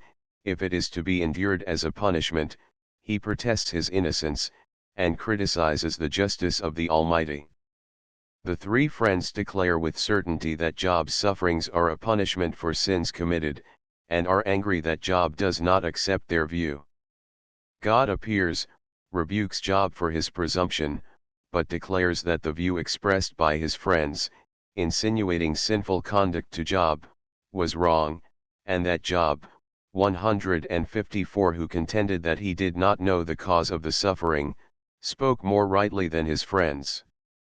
For Job had not been afflicted because of his sins, and this was shown to the friends of Job by the compensation which God gave Job for all that he had lost and suffered. Koheleth likewise shows the futility of man's endeavor to find independently of divine revelation the aim and object of man's life on earth, or the share his free will has in the performance of his actions and the determination of his fate. Man is lost in a labyrinth of problems, out of which he can extricate himself only by faith in God and his guidance. The result to which the investigations of Koheleth led him is expressed thus: fear God, keep his commandments, for this is the whole of man's duty. For every action God will bring to judgment together with all hidden thoughts, whether good or evil. Ecclesiastes 12:13.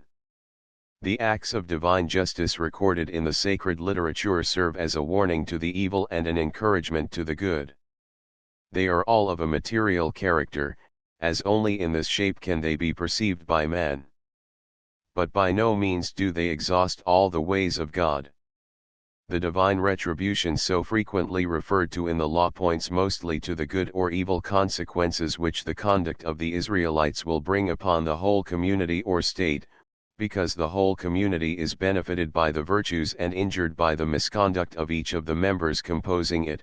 It is the duty of the authorities, by watchfulness and by well-defined punishments, to prevent the spread of disobedience to the divine law. What other rewards or punishments await the individual 155 in this life or after death we do not know.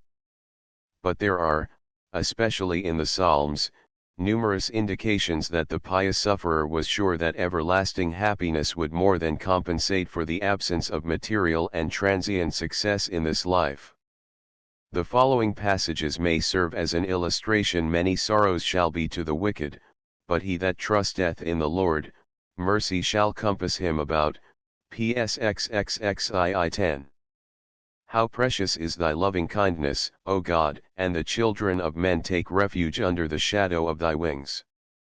They shall be abundantly satisfied with the fatness of thy house, and thou shalt make them drink of the river of thy pleasures. For with thee is the fountain of life, in thy light shall we see light. 38-10. For evildoers shall be cut off, but those that wait upon the Lord, they shall inherit the land. XXXVII 9.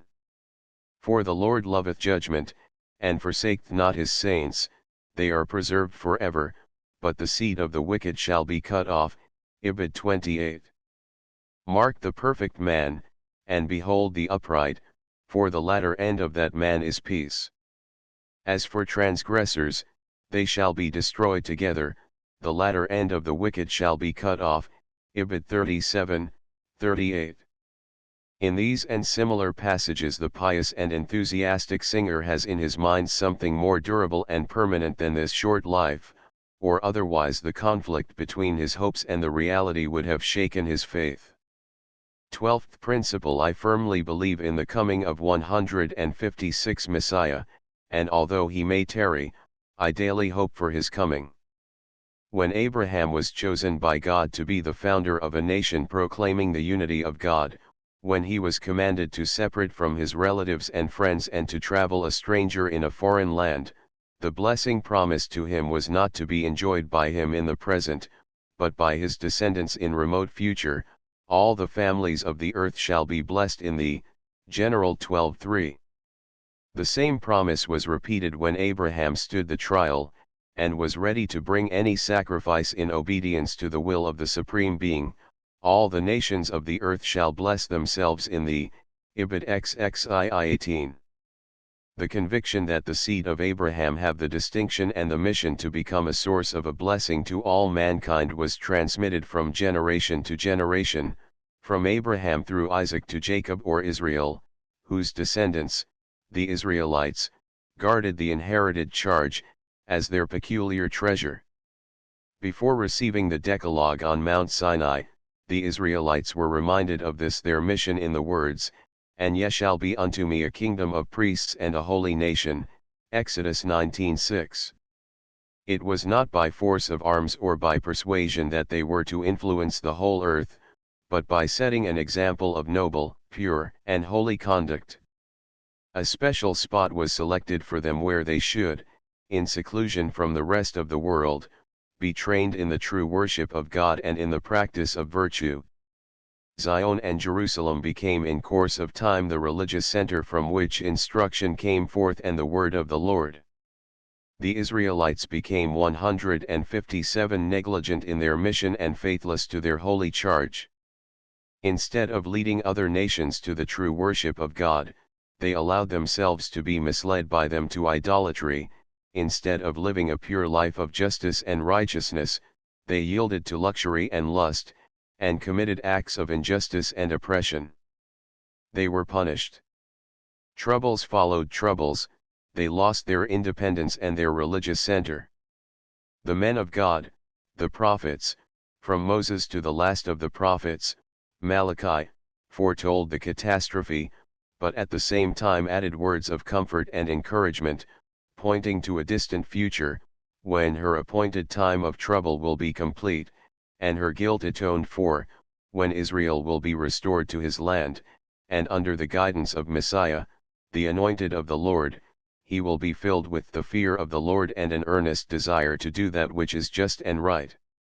Moses, in one of his last addresses to Israel, said, "And it shall come to pass, when all these things have come upon thee, the blessing and the curse, which one have set before thee, and thou shalt call them to mind among all the nations whither the Lord thy God hath driven thee, and shalt return unto the Lord thy God, and shalt obey his voice, according to all that I command thee this day, thou and thy children, with all thine heart, and with all thy soul, that the Lord thy God will return thy captivity, and have compassion on thee, and will return, and gather thee from all the peoples whither the Lord thy God hath scattered thee.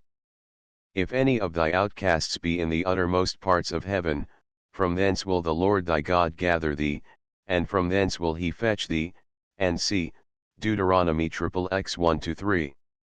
158. The glorious times of Messiah are described by Isaiah in the following words, "And it shall come to pass in the end of days, that the mountain of the Lord's house shall be established in the top of the mountains, and shall be exalted above the hills, and all nations shall flow unto it. And many peoples shall go and say, Come ye, and let us go up to the mountain of the Lord, to the house of the God of Jacob, and he will teach us of his ways, and we will walk in his paths, for out of Zion shall go forth the law, and the word of the Lord from Jerusalem. And he shall judge among the nations, and shall reprove many peoples, and they shall beat their swords into plowshares, and their spears into pruning hooks. Nation shall not lift up sword against nation, neither shall they learn war any more." Isa 2:2-4. The same has been prophesied in almost identical words by Micah 4:1-4, a contemporary of Isaiah. The peace of the Messianic period is figuratively described by Isaiah in the following verses, "And the wolf shall dwell with the lamb, and the leopard shall lie down with the kid, and the calf, and the young lion, and the fatling together, and a little child shall lead them. And the cow and the bear shall feed, their young ones shall lie down together, and the lion shall eat straw like the ox. And the sucking child shall play on the hole of the asp, and the weaned child shall put his hand on the basilisk's den. They shall not hurt nor destroy in all my holy mountain, for the earth shall be full of the knowledge of the Lord, as the waters cover the sea. Isa 11:6-9. In the days of Messiah all people will unite in the proclamation of the unity of God and in 159 his worship, and the Lord shall be king over all the earth. In that day shall the Lord be one, and his name one. Zech 14:9. Then will I turn to the peoples a pure language, that they may all call upon the name of the Lord, to serve him with one consent. Zeph 3:9. The distinction given to Israel and to his land will again appear in all its glory. Israel is punished, deprived of independence, even despised and ill-treated at times, but with all this he is loved by God, and not rejected by him forever. Isaiah prophesies as follows: Remember these things, O Jacob and Israel, for thou art my servant, I have formed thee, thou art my servant, O Israel, thou shalt not be forgotten of me. Isa Sliv 21. For the mountains shall depart, and the hills be removed, but my kindness shall not depart from thee, neither shall my covenant of peace be removed, saith the Lord that hath mercy on thee. Ibid Liv 10.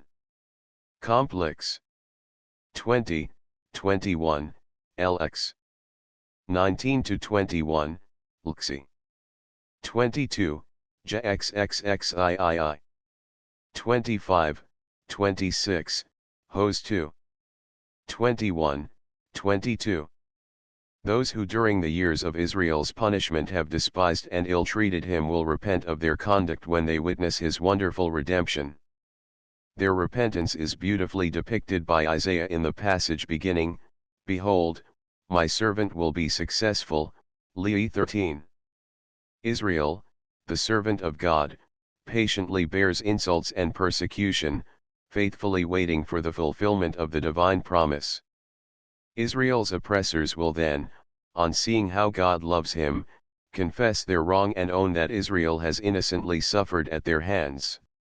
With the redemption of Israel 160 is connected the restoration of the throne of David. A branch of the house of David will be at the head of the nation, upon whom the Spirit of the Lord will rest, the Spirit of wisdom and understanding, the Spirit of counsel and might, the Spirit of knowledge, and of the fear of the Lord. Isa 11:2. Thus Jeremiah prophesies, Behold, the days come, saith the Lord, that I will raise unto David a righteous branch, and he shall reign as king, and deal wisely, and shall execute judgment and justice in the land. In his days Judah shall be saved, and Israel shall dwell safely, and this is his name, whereby he shall be called, the Lord is our righteousness. XXIII 5, 6. All the attributes of Messiah are those of a human being in his highest possible perfection. No superhuman qualities are ascribed to him, all his glory, all his success, is dependent on the will of God.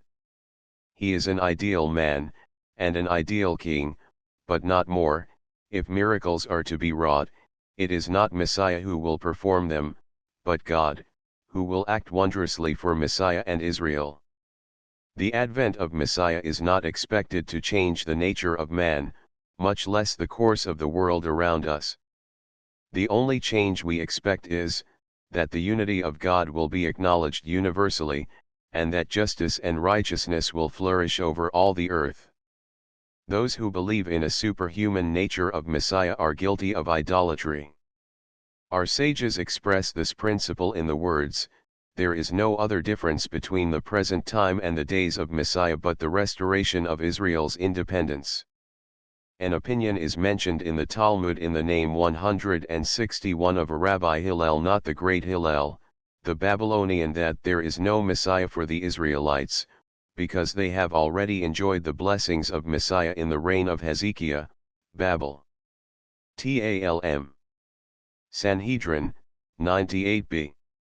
This can only refer to the miraculous defeat of the enemy, and the direct benefits derived therefrom by the Israelites.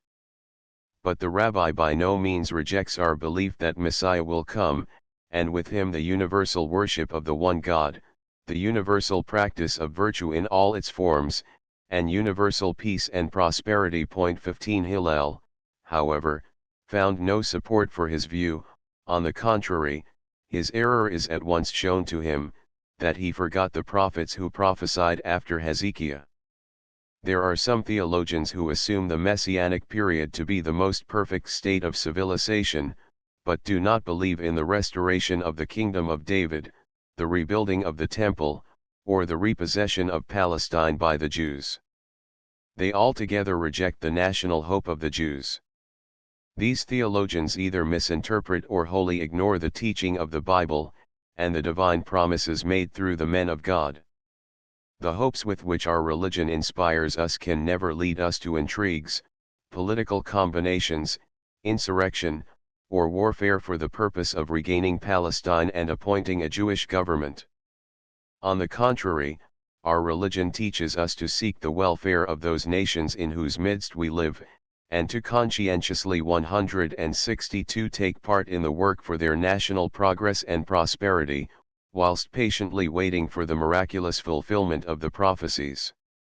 Even if a band of adventurers were to succeed in reconquering Palestine for the Jews by means of arms, or reacquiring the Holy Land by purchasing it from the present owners, we should not see in such an event the consummation of our hopes.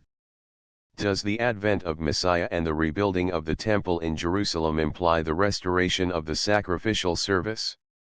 The last of the prophets, Malachi, declares that then the offering of Judah and Jerusalem shall be pleasant unto the Lord, as in the days of old, and as in ancient years, Mal 3:4. In the same spirit all the prophets spoke, and when in some cases prophets denounce sacrifices, it is only the sacrifices of the wicked that they denounce. Sacrifices must be preceded by purification of the heart, and by the earnest resolve to obey the word of God, otherwise they constitute an increase of sin. When we express our longing for the rebuilding of the temple and the restoration of the temple service, the return of the priests to their service, and the Levites to their song and music, it is solely our desire for the opportunity of serving God according to His will and command, and is not a feeling that should be modified by fashion or taste. It is because of our sins that we have been deprived of our temple. The rebuilding of the temple and the restoration of the sacrificial service will be the result of our own purification, and the consequent divine pardon. When will this take place? We do not know, and 163 are content to bear in mind that the time of our redemption is one of the hidden things which are the Lord our God's. If it tarries, says Habakkuk, wait for it will surely come, and not later than the time fixed. 2:3. Certain numbers of days and weeks are mentioned in Daniel 16, but it is not stated how these are to be counted, to which period they are intended to apply, whether to the time of the restoration under Zerubbabel, to the period of the Maccabees, to the destruction of the Second Temple, or to the future and final redemption. It is also possible that these numbers have some symbolic signification. In reference to these mysterious numbers, Daniel says, 12:8-10, and I heard, but I understood not. Then said I, O my Lord, what shall be the issue of these things? And he said, Go thy way, Daniel, for the words are shut up and sealed till the time of the end. Many shall purify themselves and make themselves white, and be refined, but the wicked shall do wickedly, and none of the wicked shall understand, but they that be wise shall understand. These words of Daniel are a warning to all those who are inclined to compute by means of the numbers given in Daniel the exact year of Messiah. Many have disregarded the warning and have fallen into gross error. It is the duty of the pious Israelite to have faith in God's wisdom, goodness, and power, The righteous shall live in his faith. Hab 2:4. 13th principle. I firmly believe that there will take place a revival of the dead at a time which 164 will please the Creator, blessed be his name and exalted his memorial forever and ever.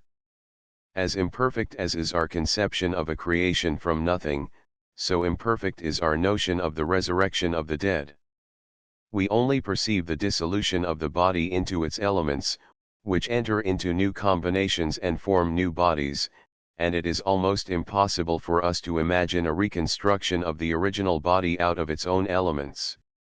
There is no doubt that the Almighty produces fresh life from death. We need only observe the action of nature in the world around us to convince ourselves that God is, that He gives life to things dead.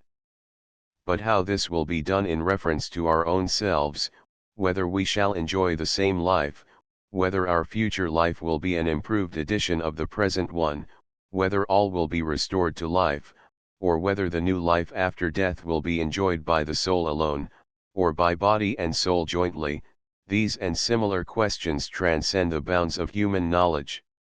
We know nothing but the bare fact that God can restore to life that which is dead, and that a resurrection will take place. But all further description of this event rests on man's imaginative powers. The fact itself is stated by Daniel 12:2, and many of them that sleep in the dust of the earth shall awake, some to everlasting life, and some to shame and everlasting contempt. It is indicated in the Pentateuch in the words, I shall kill and I shall make alive, I have wounded and I shall heal, Deuteronomy XXXII 39. According to Maimonides, the author of the 13 Principles, the doctrine of the resurrection of the dead is identical with that of the immortality 165 of the soul, calling the life of the soul after separation from the body, resurrection. The verse quoted from Daniel is accordingly interpreted in a figurative sense. The belief in the resurrection of the dead, emphatically enjoined in the Talmud, was thus restricted by Maimonides to the separate life of man's soul after his death, because the immortality of the soul appeared to him more rational and more acceptable to thinking man. This may be the case, but we, human beings, a combination of soul and body, are, in reality, as unable to conceive the separate existence of our soul as we are to comprehend the resurrection of our body. We are taught that there exists for us a life beyond the present one. But any attempt to describe that life must be considered merely as an act of imagination rather than of knowledge. It is probably for this reason that no distinct ordinance in the Pentateuch sanctioned the belief in future life, or in the immortality of the soul. The belief, nevertheless, existed among the Israelites, and found expression in several passages of the Bible. Foremost among these is the following verse of Kahileth 12:7, and the dust shall return to the earth as it was, and the spirit shall return unto God who gave it. David also gives frequent expression to this belief in his Psalms. In the 17th Psalm, example, he speaks with contempt of the wealth and the success of the wicked, and says of himself, As for me, I shall see thy face in righteousness, I shall be satisfied, when I awake, with beholding thy likeness. PS 17:15. Similarly he says in PS 16:8-11, I have set the Lord always before me, because he is at my right 166 hand, I shall not be moved. Therefore my heart is glad and my glory rejoiceth, my flesh also shall dwell in safety. For thou wilt not leave my soul to death, neither wilt thou suffer thine Holy One to see corruption. Thou wilt show me the path of life, in thy presence is fullness of joy, in thy right hand there are pleasures for evermore. In the book of Proverbs, 12:28, we read, In the path of righteousness there is life, and a smoothed way where there is no death. These and similar verses show that the belief in the immortality of the soul was firmly established among the Israelites, and found frequent expression in the words of the men of God. The belief in the resurrection assists us in our endeavor of reconciling the apparent contradictions between the justice of God and our own experience. The latter comprises only the transient pleasures of the wicked and the sufferings of the just in this short life, and cannot be compared with the pleasure of the good and the suffering of the bad in the future, eternal life. Another benefit derived from this belief consists in its raising us above the ordinary sphere of earthly gains and losses. It turns our minds to higher aims, it purifies our heart and elevates it. Opponents of this belief quote some passages from Job in support of their view, e.g., "Before I go whence I shall not return, even to the land of darkness and of the shadow of death," Acts 21. "As the cloud is consumed and vanishes away, so he that goeth down to the grave shall come up no more," 7:9. These and similar words were uttered by Job when he suffered great pain, and wished, as many would 167 wish under similar circumstances, to be relieved by death from his momentary troubles, unconcerned as to what might happen in distant future. Besides, Job is not an Israelite, he is described as a man just and upright, but need not have had the same convictions and beliefs as the Israelites. How little the above verses represent the exact view of Job may be learned from the fact that he gives also expression to the opposite belief: "If a man dieth, will he live again? All the days of my appointed time will I wait, till my relief cometh," 14:14. "And when my skin is gone, when worms have destroyed this body, and when my flesh is no more, yet shall I see God," 19:26. 169. Contents Notes. On page 19 SQQ. The number of the principles of our creed. The contents of our creed has its source in the Bible. There the principles are taught, some directly, others indirectly, but they are neither formulated nor enumerated. The most ancient declaration of faith is contained in the verse, "Hear, O Israel, the Lord is our God, the Lord is one," Deuteronomy 6:4. There is even a tradition, Midrash Rabbath General Ch. Skayath, that these words were first uttered by the sons of Jacob, when their father, in the last hour of his life, wished to know whether all his children were faithful to the inherited religion. We repeat these words thrice a day, in the morning and in the evening. With these words on their lips the martyrs of our nation suffered death. These words are the last which the pious Israelite utters before his spirit returneth to him who hath given it. When the Israelites took possession of Palestine, at the solemn assembly between the mountains of Gerizim and Ebal, they were not commanded to recite or sign a series of articles of faith, but to declare their determination to obey the will of God as expressed in the Torah.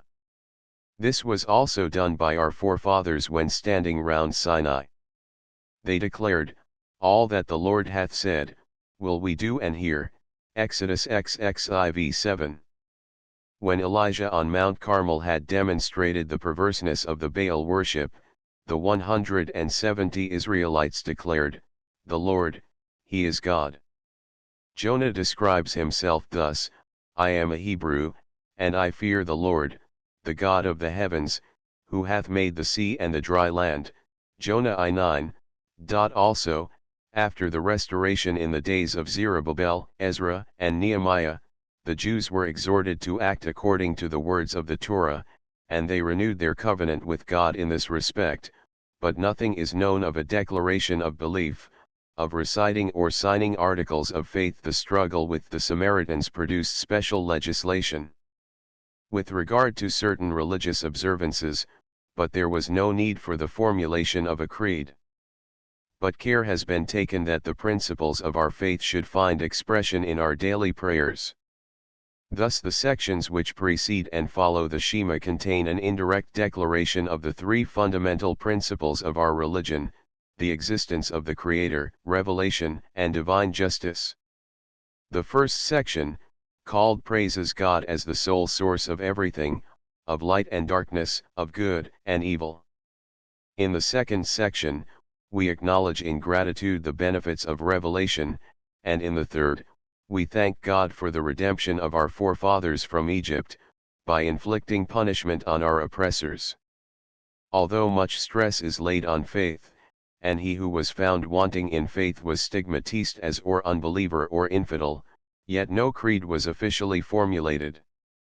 Even the discussions between the Sadducees and Pharisees, which concerned also the principles of faith, brought only about certain changes in the prayer, such as the substitution of for in the responses of the congregation during the public service, in order to establish the belief in the existence of another world and another life beyond the grave.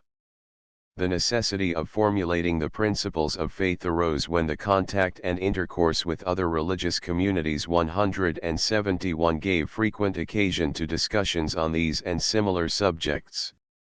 Without some fixed basis, it was feared, disorder and confusion would disturb the peace in the camp of Israel. Thus Saadia says in Amonoth v. Edioth, I have seen men drowned, as it were, in the sea of doubts, covered by the waves of error, and there was no diver to bring them up from the depth, nor any swimmer to take hold of them and draw them out. As I possessed enough of what God taught me to support them, and had the power for upholding them granted to me, I considered it my duty to assist and guide my fellow men according to the best of my abilities. In 10 chapters Saadia discusses the various theological problems, and defends the following articles of faith: existence of God, His unity, revelation, free will, immortality of the soul, resurrection of the dead, final redemption of Israel, reward and punishment. Although these principles do not seem to have been shaped into the form of a solemn declaration or embodied in the prayer, they are treated as themes familiar to the reader, and as elements essential in the Jewish faith. Rabbi Abraham ben David, Rabad, in his Himuna Harama, The Lofty Faith, seems to assume three principles: existence of God, prophecy, and reward and punishment, which to defend from the attacks of the unbeliever, he considers as the first duty of the Jewish scholar, but he does not follow this decision in his book. He comprises all religious truths which he has to demonstrate under 6 heads. The first of them he calls root of the faith. It expresses the conviction that all things in the universe owe their existence to a first cause, God. Next comes unity of God, which is followed by attributes of God, the intermediate causes of natural changes. Prophecy, or the 172 subsequent belief, i.e., the belief which follows the belief in God and divine providence. Rabbi Jehuda Halevi explains to the Khuzarite king his faith as follows: we believe in the God of our forefathers, who brought the Israelites forth from Egypt by signs and miracles, sustained them in the wilderness with manna, divided for them the sea and Jordan, gave them the law through Moses, exhorted them through his prophets to obey his commandments. In short, we believe all that is written in the Torah, Khuzari, ayat. He then explains philosophically the root of the faith in the following 10 propositions: 1. The universe is finite. 2. It had a beginning. 3. The time of the beginning had to be determined by the divine being. 4. God is without a beginning. 5. God is eternal, i.e., without an end. 6. Incorporeal. 7. Omniscient. 8. All-wise, all-powerful, living. 9. Free in his actions. 10. Without change. To these must be added the belief in prophecy, in the truth of the prophecies, and in man's free will, which he fully discusses in the course of the book. Rabbanu Bakya, in his Duties of the Hearts, considers also faith as one of these duties, and expresses it in the most simple form: belief in God and in his law. He does not, however, devote a special chapter to faith. The first chapter treats of the distinctively Jewish creed of God's unity, but less as a duty of belief than as a duty of research and study for the purpose of philosophically establishing that God is one. The author states only briefly in the prefatory notes to the first chapter, that it is our duty to believe in the existence, providence, and unity of God, as commanded in the verse, Hear, O Israel, the Lord is our God, the Lord is one. Maimonides comprehended our belief in 13 articles, known as the 13 principles of our creed. He insists 173 on the fact that these articles are not the product of chance, they are the result of long study and deep research. Every one of them is essential, and he who rejects any of them is an infidel, and puts himself by such rejection outside the Jewish community. Rabbi Joseph Albo criticized Maimonides' 13 articles of faith. Whilst recognizing all of them as true, he would make a difference between fundamental principles and secondary beliefs. The former are all those dogmas by which Judaism falls and stands, without which Jewish faith cannot be imagined. The latter are those principles which are actually true, but Judaism can be conceived without them. To the former he counts, example, the belief in the existence of God, to the latter the belief that to him alone prayer is to be offered. For Judaism cannot be conceived without the belief in God's existence, but could be conceived without the belief that only God is to be prayed to. Albo further finds fault with Maimonides for not having embodied in the creed the belief in man's free will, in the truth of the biblical account of the miracles, in the creatio ex nihilo, and the like. To these objections Maimonides would reply, that the articles enumerated by him were all actually fundamental, the question whether Judaism could be imagined without this or that principle being of no importance whatever, and that the dogmas named by Albo as omitted, were implied in the 13 principles. According to Albo there are 3 fundamental principles: existence of God, revelation, and reward and punishment.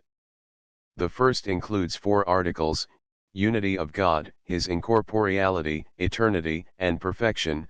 The second implies 3, God's omniscience, divine inspiration, and divine messengers, prophets. The third only 1, providence.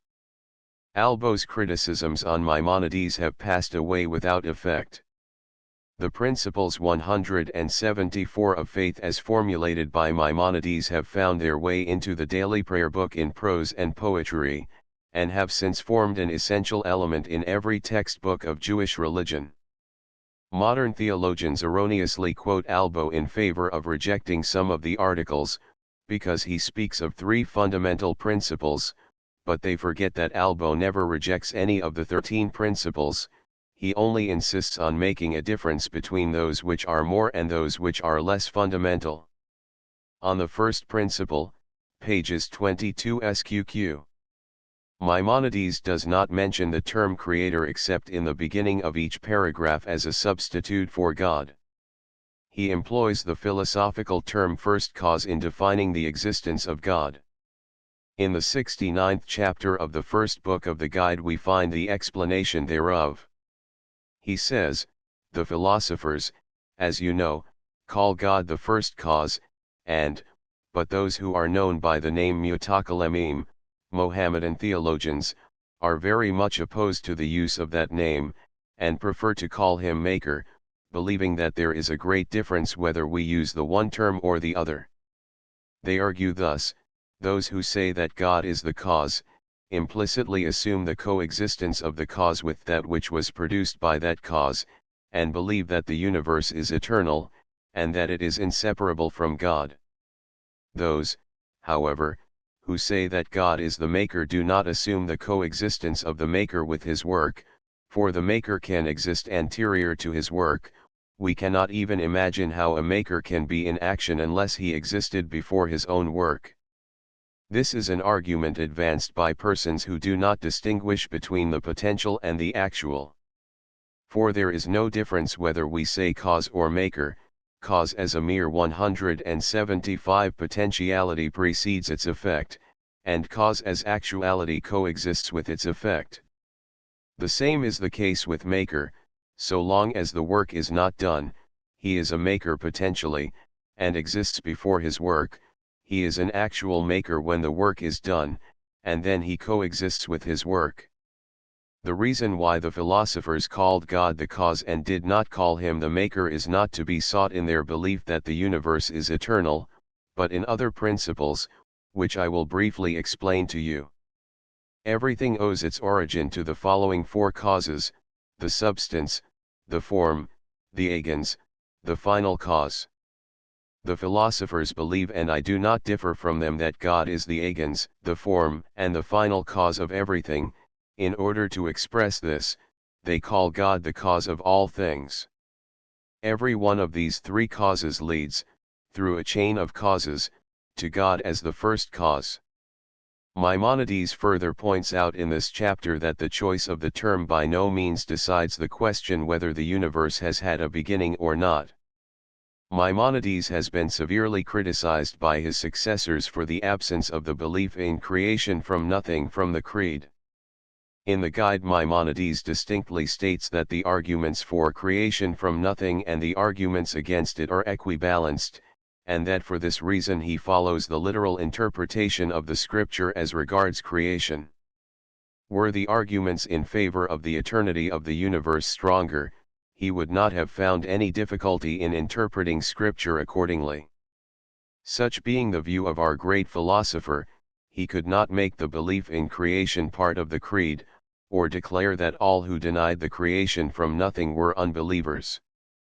However strange this argumentation of Maimonides may appear, and however arbitrary his treatment of scriptural teaching, his view is not without justification.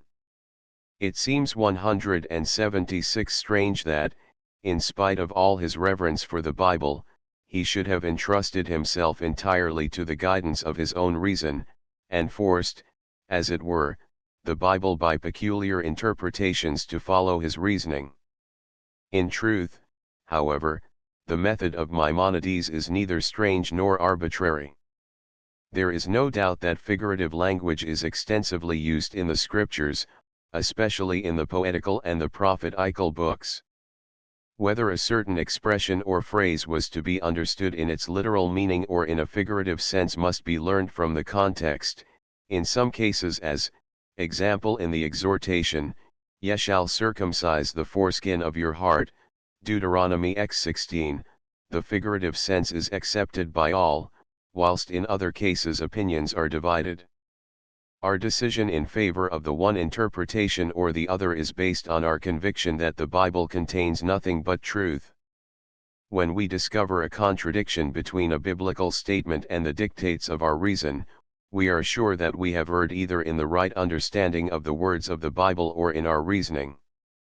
On finding the mistake in our reasoning, we abandon what we have hitherto considered as fully established, but so long as we are unable to discover where our reasoning is faulty, we either suspend our judgment for the present and consider the question as one of the problems which we have not yet been able to solve satisfactorily, or, whenever possible, we attempt to reconcile by figurative interpretation the teaching of the Bible with the results of our research.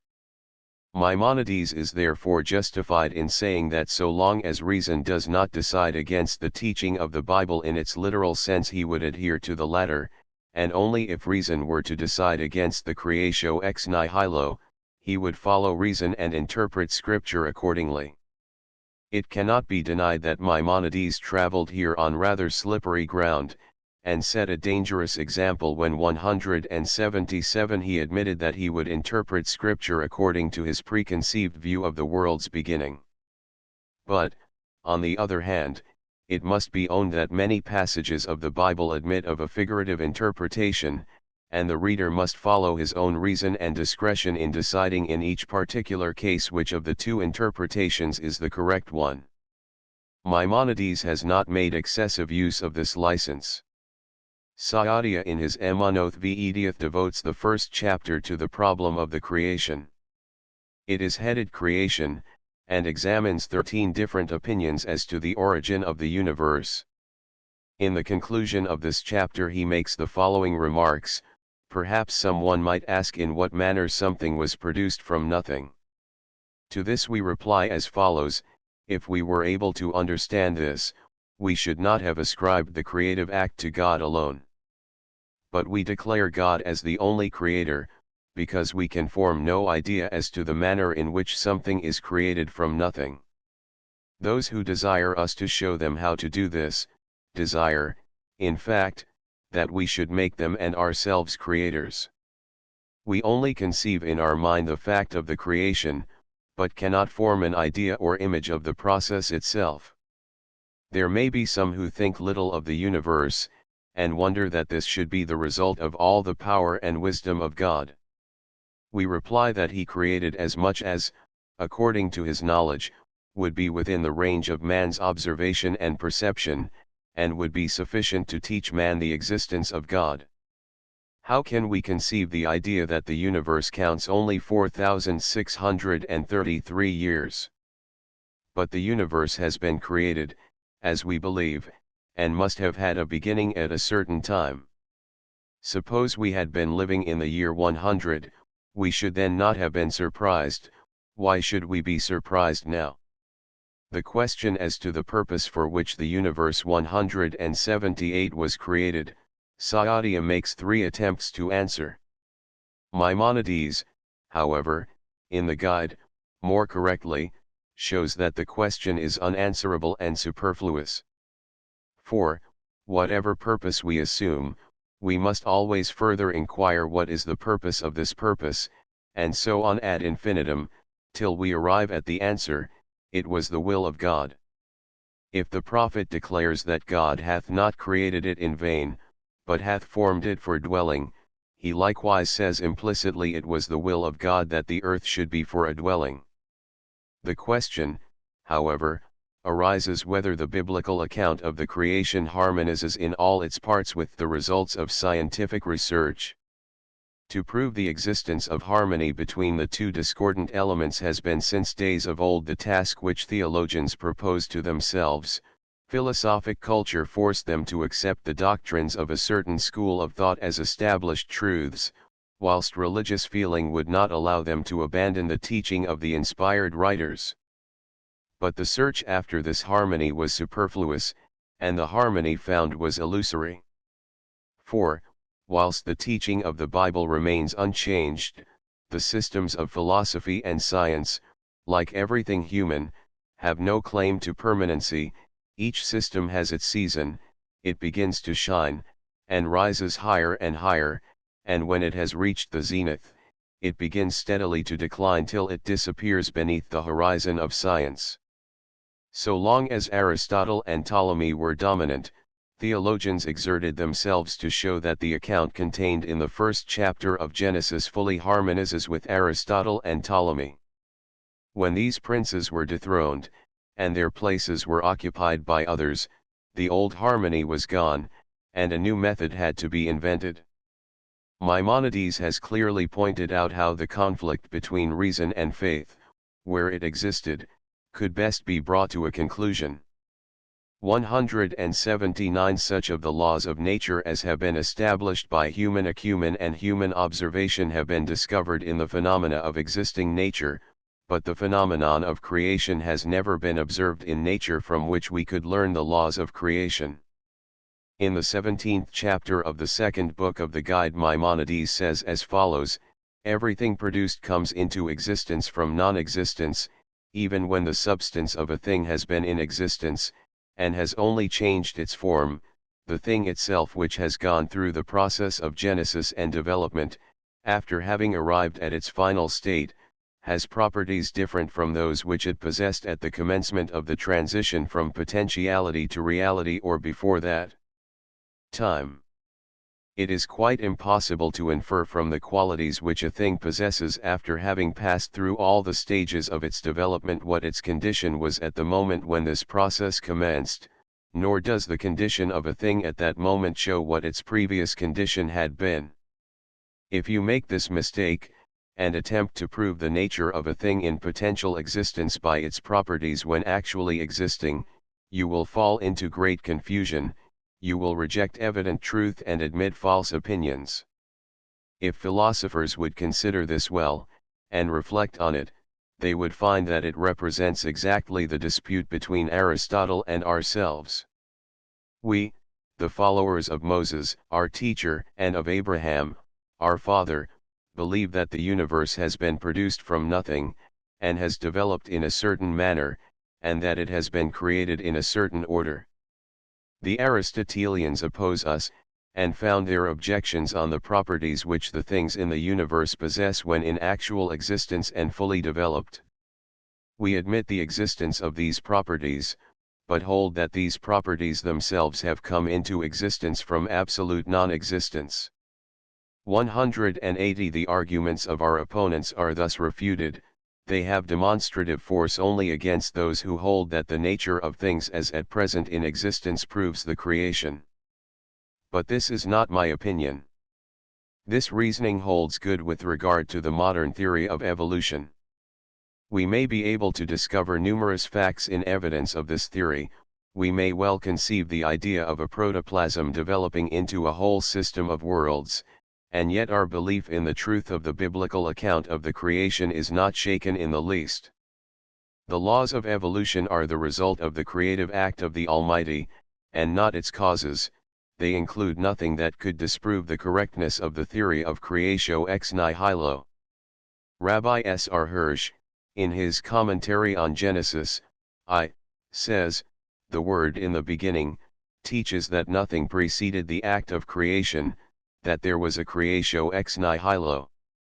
This truth forms the foundation of the faith which the divine law is intended to establish in our hearts. The opposite theory is the doctrine of the eternity of the substance, a theory which leaves to the Creator nothing but the function of giving form to the substance that has existed already from eternity, and which has been the basis of the heathen belief up to the present day.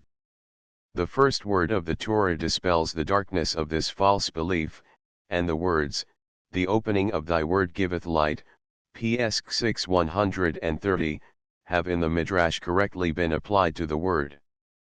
Everything, the matter and the form of all beings, is the result of the free will of the Creator, who continues to rule matter and form, and to determine both the natural forces and the laws of their action. For it is his free will that created matter, endowed it with certain forces, and fixed the laws by which the forces impress the different forms on it. 181 The idea of development and evolution is not entirely excluded from the account of the creation. Not in one moment or in one day was the universe produced, but in 6 days by successive creations of a systematic order. In Mishnah Oboth, v1, this is expressed in the following way: by 10 words, the universe was created, although this could have been done by 1 word. Commentators have variously attempted to explain this fact, and to show that the order observed in the creation was determined by the nature of the things themselves. Thus Ibn Ezra believes that the successive creations were the results of the continued action of light and heat. 17 But it is by no means necessary to reconcile the biblical account with every theory that happens to be considered by some scholar or school as the right one. There may be found in nature and in the working of the natural laws some facts analogous to certain acts of the creation, but a perfect equality of two such incongruent things as the creation from nothing and development of created beings is impossible. By forcing the text of the Bible into such harmony we deprive the account of its poetry and beauty, and weaken the force of its teaching. Science teaches that millions of years must have elapsed before the earth received its present form, that it took millions of years before the light of certain stars could reach the earth. In all these calculations one important factor is ignored, viz., that for every development something must be given, which is subject to the process of developing. To determine in what condition that something was, when it passed from the passive state of creation to the active state of developing, is a problem for the solution of which there is no analogy in nature. He who could create a germ endowed with all the natural forces required for 182 development and differentiation into the great variety of forms which we perceive at present, must certainly have been able to create the things actually endowed with these forms. Thus, also, the various strata of the earth, whatever forms they contain, cannot with certainty be described as the results of development. They may just as well have come directly from the hand of the Creator. Maimonides, the guide, XXX, says in reference to this question, "You should also know the dictum of our sages: all the beings of the work in the beginning, were created in their full height, their fully developed reason, and endowed with the best of properties. Note this, for it involves an important principle. The work of the creation went on for 6 days, every day brought to light a new force, a new result of a creative action, but on the 7th day God declared 18 the work which he had done as finished, as endowed with the properties and forces required for their further development. The guide, Ilxi. Science has proved, it is maintained, that the earth does not form the center of the universe, and that man does not form the principal object in nature, in opposition to the teaching of the scriptures that the earth is the center round which the whole universe revolves, and that man on earth is the Lord of the creation. Whatever view the authors of the biblical books held as regards the systems of the universe, whether they placed the earth in the center or not, whether all the stars and systems of stars existed, in their opinion, only for the sake of the earth or for the benefit of man, their object was to address man, to instruct him, and to teach him the omnipotence, wisdom, and goodness of God. For 183 this reason the account of the creation is given in such a manner that man should be able to reproduce in his mind the work of each day of the creation, to view it from his standpoint, and to recognize the benefits each day's work bestowed on him. The fact that other beings are benefited at the same time, and that the benefit they derive is likewise part of the Creator's design, is by no means denied by those who believe that the well-being of man was included in the design of the Creator. It is part of our duty of gratitude to ascribe the benefits we enjoy to their author. The prophets and the inspired singers knew well the place which weak and mortal man occupies in the universe, but they did not ignore the dignity and importance with which the Creator endowed him in spite of all his weakness and apparent insignificance. "What is man," exclaims the psalmist, "that thou art mindful of him, and the Son of Man, that thou visitest him? And yet thou hast made him a little lower than angels, and hast crowned him with glory and honor." PS 8:5, 6. On the fifth principle, p. 44. The principle that no other being but God is worthy of being addressed in prayer implies the belief that God can fulfill our petitions. We believe in the efficacy of prayer. It is true that when we communicate our wishes to the Most Holy, our just Lord and our loving Father, we are eo ipso reminded to examine our desires, whether they contain anything unholy, anything unjust, or ignoble. Prayer to God has therefore the salutary effect of purifying, refining, and ennobling our heart. It banishes evil thoughts, and thus saves us much pain and sorrow. This effect may have been designed by the Creator, and it may be for this purpose that He has endowed us with a natural impulse to pray, and has taught us to pray in His holy word.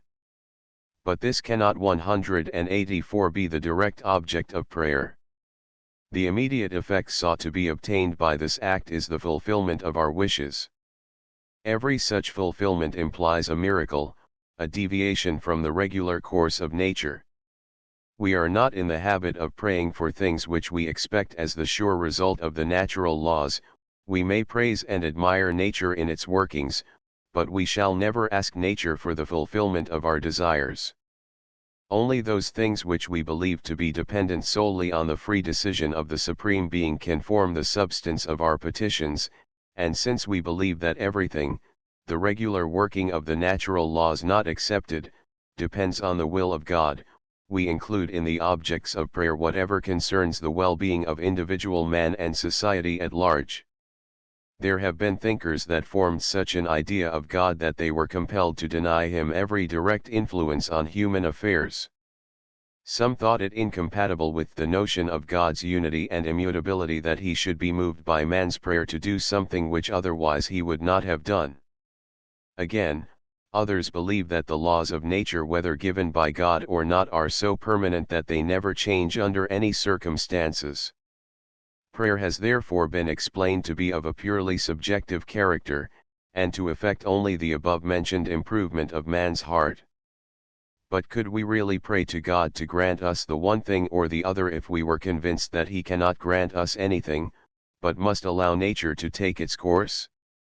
Can a prayer offered in such a frame of mind be called a prayer without lips of deceit?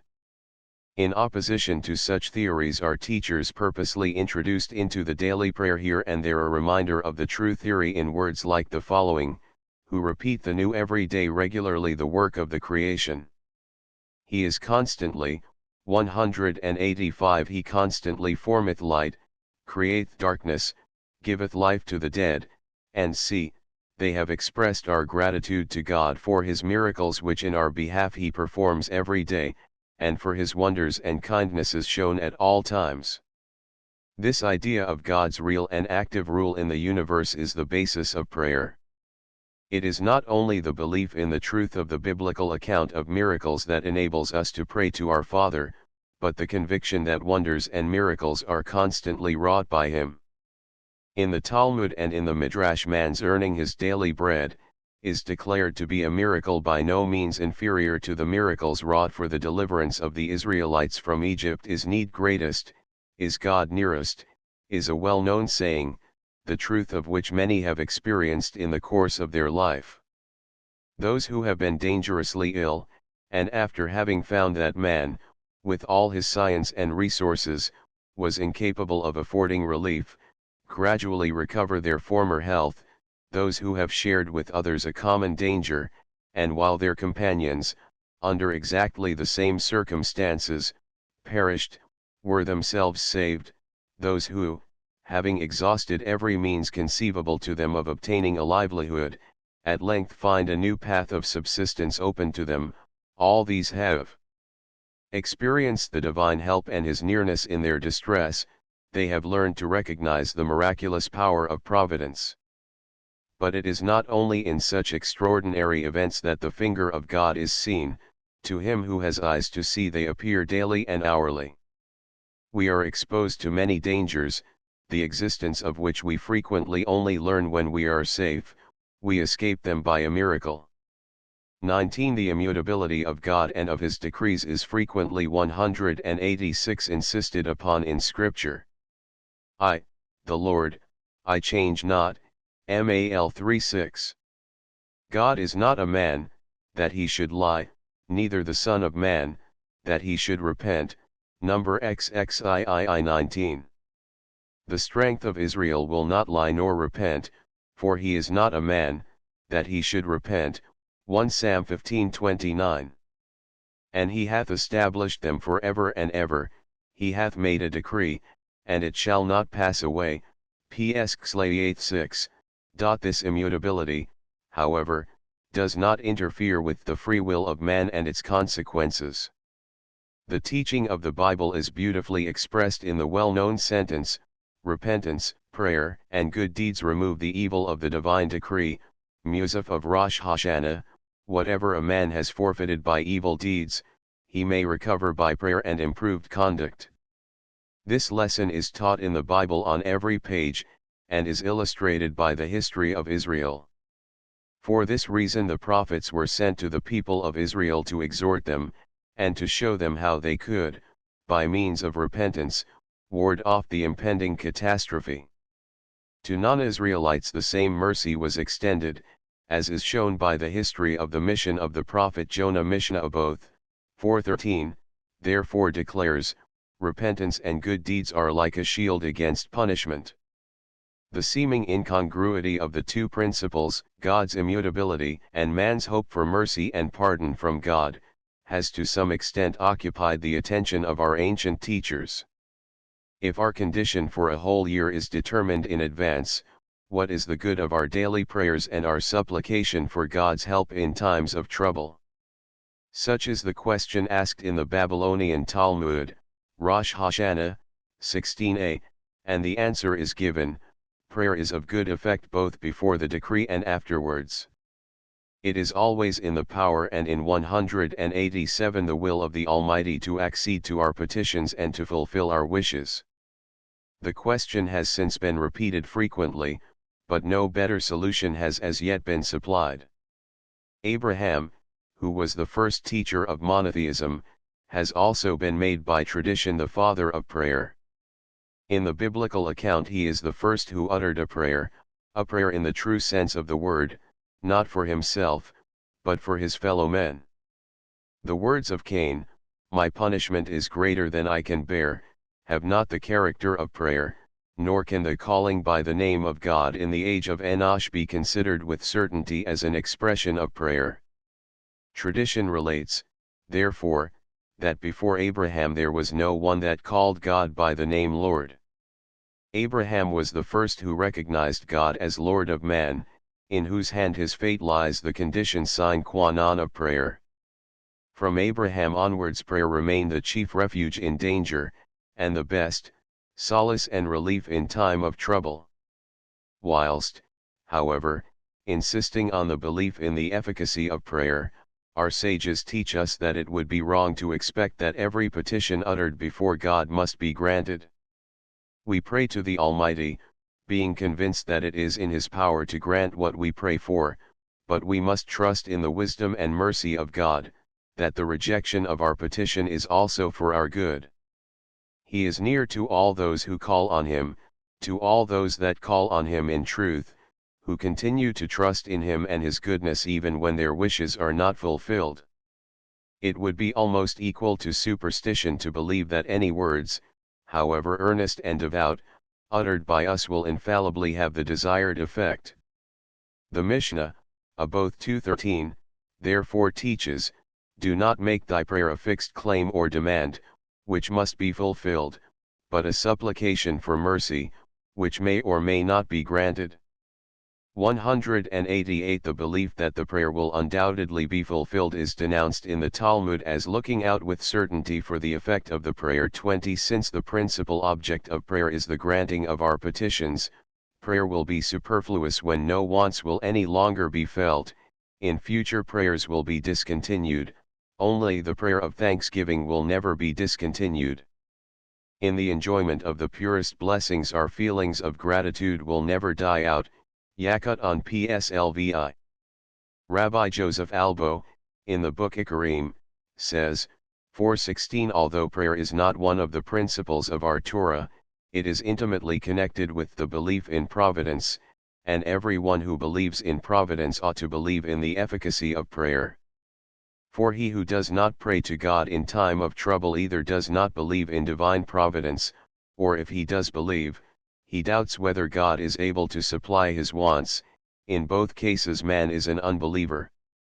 It is also possible that a person who believes in divine providence and in God's omnipotence doubts whether he deserves that his prayer should be granted, a feeling of humility which ought indeed to fill the heart of every person, but this idea must not prevent him altogether from praying to God concerning his wants. If he does not pray from this reason, he may believe in God's justice, but he does not believe in His mercy and kindness. It is also contrary to the teaching of the Bible. Not relying on our righteousness do we offer our supplication before you, but on your great mercy. For the benefits bestowed by God on His creatures are acts of love, not of recompense. Man receives benefits, whether he is entitled to them or not, because prayer gives him a qualification which he does not possess by nature, and enables 189 him to receive such good things as could not be obtained from any other being or through any other means. There are some who doubt the efficacy of prayer. They argue thus: we must assume that a certain good thing has been either decreed or not decreed in favor of a certain person. If it has been decided, prayer is not wanted, and if it has not been decided, how can prayer effect a change in the will of God, who is unchangeable? Neither righteousness in action, nor prayer, is of any avail in procuring any good thing that has not been ordained, or in escaping any evil that has been decreed. This is also the argument of Job in chapter XXI. But the answer to these arguments is this: whatever may have been decreed, certain conditions must be fulfilled before the decree is executed. If a good harvest is decreed to a certain person, he must plow and sow before he can secure such a harvest. If punishment is decreed against him, the punishment is not inflicted in the absence of continued and repeated sinning. The history of King Ahab shows that the evil decreed against any sinner takes no effect if the sinner repents and is turned into another man. The change that takes place in man himself is the direct effect of prayer and righteousness. It prepares and qualifies him for receiving benefits and protection from evil. Our sages say therefore, prayer has its good effect both before and after the divine decree. The immutability of God is not less consistent with efficacy of prayer than it is with his knowledge of things which are possible, and may happen or may not happen. God and his knowledge being unchangeable, everything must be certain and nothing merely possible. And yet we are convinced of the existence of these things, and believe at the same time in the immutability of God's knowledge. In the same manner we are convinced of the efficacy of prayer without doubting the immutability of God's will. 190 on Revelation, p. 46.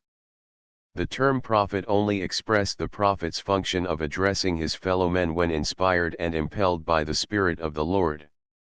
The verb to prophesy is therefore in Hebrew expressed by the nifl or passive. In so far as the word of God has been revealed to him he is called, and seer, man of God, the inspired. In the time of Samuel the title was generally given to the prophet instead of 1 Sam 9:9, as his advice was also sought by many who believed him to be able to foresee coming events and to know everything. As, however, the word only describes the prophet as addressing his fellow men, it is used both of the true and the false prophets, and also of teachers and preachers generally. The Targum on the prophets, JXXIX 15, Isa XXIX 10, renders, therefore, the term in some instances, teachers, scholars. The enthusiasm manifested by the prophet in his mode of address, or in his endurance of insult and ill treatment, made him sometimes appear in the eyes of the public as though he were struck with madness, so that scoffers used and mad, as synonyms, JXXIX 26, and is both one who acts as a prophet and one who imitates the appearance of a prophet, 1 Sam 18:10. The false prophets are divided by Jeremiah into three classes. There were those who were guilty of a direct plagiarism, preaching the divine messages of the true prophets and describing them as their own inspiration. There were others who plagiarized and reproduced true prophecies in a form and style of their own, and others again who altogether invented dreams and visions. The principal test for distinguishing 191 between the true and the false prophets was the purity of moral and religious conduct. In matters wholly indifferent as regards morality and religion, the prophet was believed after having established his trustworthiness in some way or other, and his advice was acted upon. The prophet himself could easily detect the fraud of a false prophet, for what he was commanded by God to do, another prophet could not, speaking in the name of the same God, order not to be done. The prophet, therefore, who deceitfully induced the man of God to return to Bethel by the very way which the word of God had forbidden him to go again, 1 Kings 13:18, could not have been a true prophet, although he was subsequently entrusted with a divine message for the man of God. Balaam was likewise for a certain purpose made the bearer of God's words, although he was by no means a good man. In either case the sinful intention of the false prophet was stigmatized as contrary to the will of the Most High, and both had, as it were, to own the wickedness of their intention or the wrong of their actions. The subject matter of the prophecy is called the vision, the word of God, or the burden of the word of God. In the days of Jeremiah the term burden of the Lord seems to have been used contemptuously of the prophetic utterances in the sense of trouble and strife, comp Deuteronomy I:12, and the prophet was ironically asked by the people, "What is the burden of the Lord?" Jeremiah exhorts them to say, "What hath the Lord answered thee, or what hath the Lord spoken? But the burden of the Lord shall ye remember no more, for the burden shall be the man's to whom his word is brought." JXXII 36. 192 on the sixth principle, p. 131. Saadia in Ammonoth Veedia 3. Says, "Some men believe that we have no need of prophets, our reason being able to distinguish between good and evil. But if this were the case, God would not have sent messengers to us, because he does not do a thing that is purposeless. I considered the question thoroughly, and found that the mission of the prophets was necessary, not only for the promulgation of categorical commands, but also for that of rational precepts. Thus the duty of thanksgiving to God for his goodness is dictated by our own reason, but the divine messengers had to fix the time and the form of thanksgiving. Again, adultery is rejected by our reason as a crime, but the divine teaching determines the conditions of the bond that unites man and wife. As a test of the prophet's truthfulness and trustworthiness, a sign is given, which consists of an act implying a deviation from the ordinary laws of nature, comp. Exodus 3 and 4. The Israelites are therefore frequently reminded of the great wonders which their eyes saw, Deuteronomy 7:19. Those who believed after the sign was given were the righteous, whilst those who did not believe went astray. The object of the wonders was to produce belief in the prophecies. Except for such a purpose as this, the regular course of nature is not disturbed, so that man can make his plans and arrange his affairs on the basis of the continuance of the laws of nature. The messengers sent by God were not angels, but men like ourselves, in order that the force of the sign may be more apparent, for, seeing that beings like ourselves perform things which we cannot perform, we conclude that a higher being has endowed them with extraordinary power for a special purpose. If, however, angels had been chosen for the task of prophets, we should not have considered 193 their performance as signs, but, not knowing the nature of angels, we should have thought that such acts were within the regular and natural powers of angels. Prophets, like other human beings, cannot dispense with the regular functions of the organs of their body. They are subject to the different conditions of health, to poverty, ill treatment on the part of their fellow men, and to ignorance about future events, except those communicated to them by divine inspiration. I found it necessary to state this here, because there are people who believe that the prophet does not die like ordinary people. Others deny him the sensation of hunger and thirst. Others again think that he does not suffer from violence and wrong directed against him, and some even believe that nothing is hidden from him. These do not know the thoughts of the Lord, and do not understand his counsel. It is, further, my conviction that the prophets were satisfied, by some extraordinary supernatural phenomena, that they were addressed by the Almighty. Comp. Exodus XXXII 9 and PSA 7, in a pillar of cloud he speaked to them. As to the relation of the Egyptian magicians to Moses, we are informed that 10 miracles were wrought by Moses and only 3 by the magicians. Even these 3 were only mentioned in order to show the difference between Moses and the magicians. Moses acted openly, the magicians secretly. The effect of Moses' doing was felt throughout the whole country, that of the magicians only in a limited space. Someone might ask, how could Jonah have been chosen for his mission? Wisdom would forbid us to appoint for an important mission a messenger that is disobedient. But I have examined the book of Jonah, and have not found any statement as regards the disobedience of Jonah. On the contrary, I assume that he, like all prophets, brought the divine message to the Ninevites.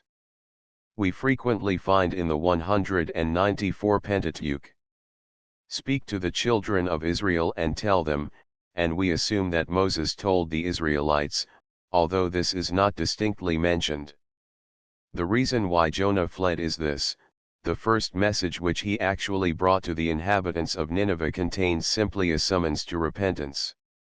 He feared that he would be again sent to threaten with punishment if they did not return, and if they returned and the threatened catastrophe did not occur, they might in course of time begin to doubt the veracity of his words. He therefore left the land, which was distinguished as the land of prophecy, Jonah 4:2. Rabbi Jehuda Halevi, in the book Kuzari, v. 12, describes prophecy as an extraordinary gift granted by the Almighty to such human beings as are qualified for it by the highest degree of intellectual development, moral conduct, and an earnest desire for communion with God. Such qualification is found only in a few privileged individuals, the heart of mankind, who, as it were, possess it as an inheritance transmitted from generation to generation, but it can only be possessed or acquired under certain favorable conditions, example that the prophet live in Palestine, the land of prophecy, or have his attention directed to Palestine, IXCV. It was, however, necessary that mankind should derive a benefit from the revelations made to the prophets. All had to learn that it was possible for a human being to receive a direct communication from God. This lesson was given when the Israelites stood round Mount Sinai, and suddenly became prophets.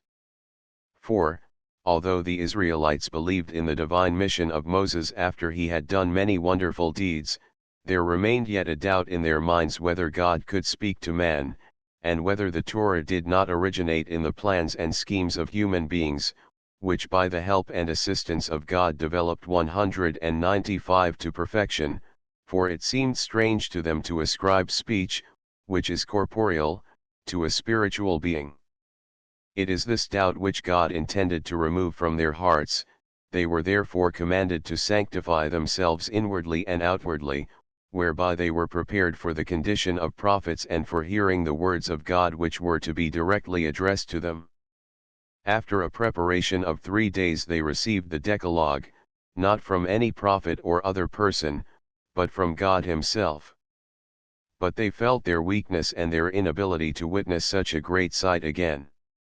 They were convinced that the Torah was communicated by God to Moses, and was not the result of human invention, that prophecy does not consist in the union of the soul of man with the active intellect, in his attaining to great wisdom, or in his mistaking his own words for the words of God.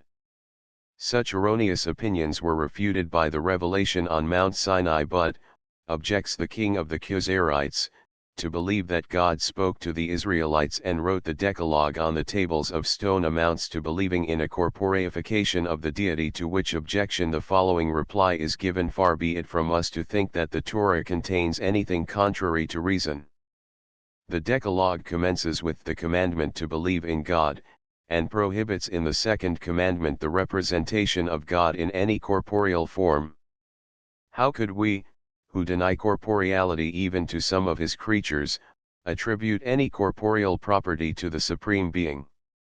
For it is not the tongue, heart, or brain of Moses that speaks to us, instructs and guides us, but his soul, which is rational, incorporeal, and not subject to the relations of space. We ascribe to the soul attributes of angels, of spiritual beings. How much more is this the case with God?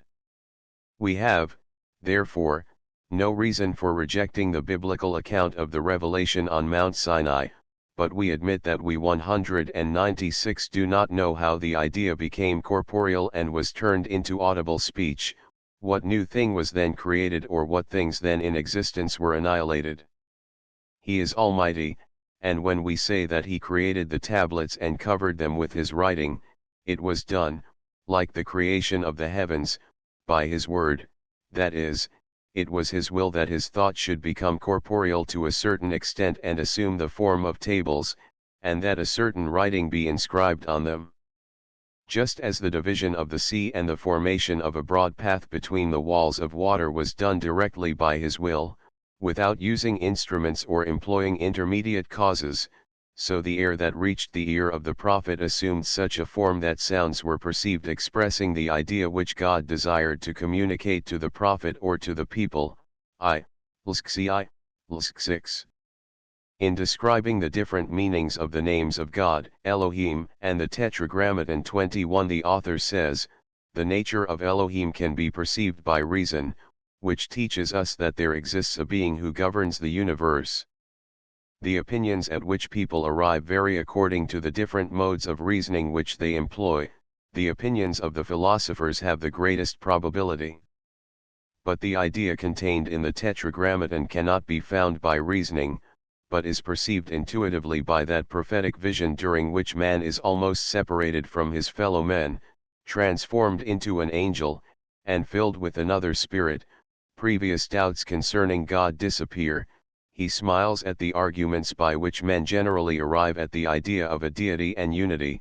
He then worships God in love, and would rather sacrifice his life than abandon the worship of God. 4, 15. 197 Abraham ibn Ezra explains the words "and the Lord spake to Moses" as referring to true speech and not to speech with the mouth, which is merely a representation of the other. God spake to Moses as man speaketh to his neighbor, that is to say, directly and not through a messenger, on Exodus XXXII 11. In commenting on the 19th Psalm he says, the first part shows how the intelligent man can find in nature evidence for the existence and power of the deity, but there is a far better and more trustworthy witness, the law, and c. called by David perfect, because no other evidence is required in support of the divine utterances contained in the holy writings, on PS 19. 8. Ibn Ezra is so firm in his belief in the truth of the divine writings that he sets aside the contrary opinions of men as absurd. We believe in the words of our God and abandon the vain opinions of the sons of man, on General 7:19. Whatever message they brought from God was true, and its realization could be relied upon provided that the conditions were fulfilled, which were either expressed or implied. In other things, however, which were not contained in the divine message they were not infallible, on Exodus 4:20. The prophets were trained for the office. The sons of the prophets, or the disciples, led a contemplative life of seclusion, in the hope of receiving inspiration, every one according to his faculty, on Exodus 3:15. The first step in this preparation was the training in the fear of the Lord, which leads man to heed the negative precepts of the law. Then follows the worship of God, which includes the observance of all positive precepts, Yesod Morah, 7. Maimonides, Mishnah Torah, Yesod HaTorah, 7:1. One of the principles of our faith is to believe that God inspires men.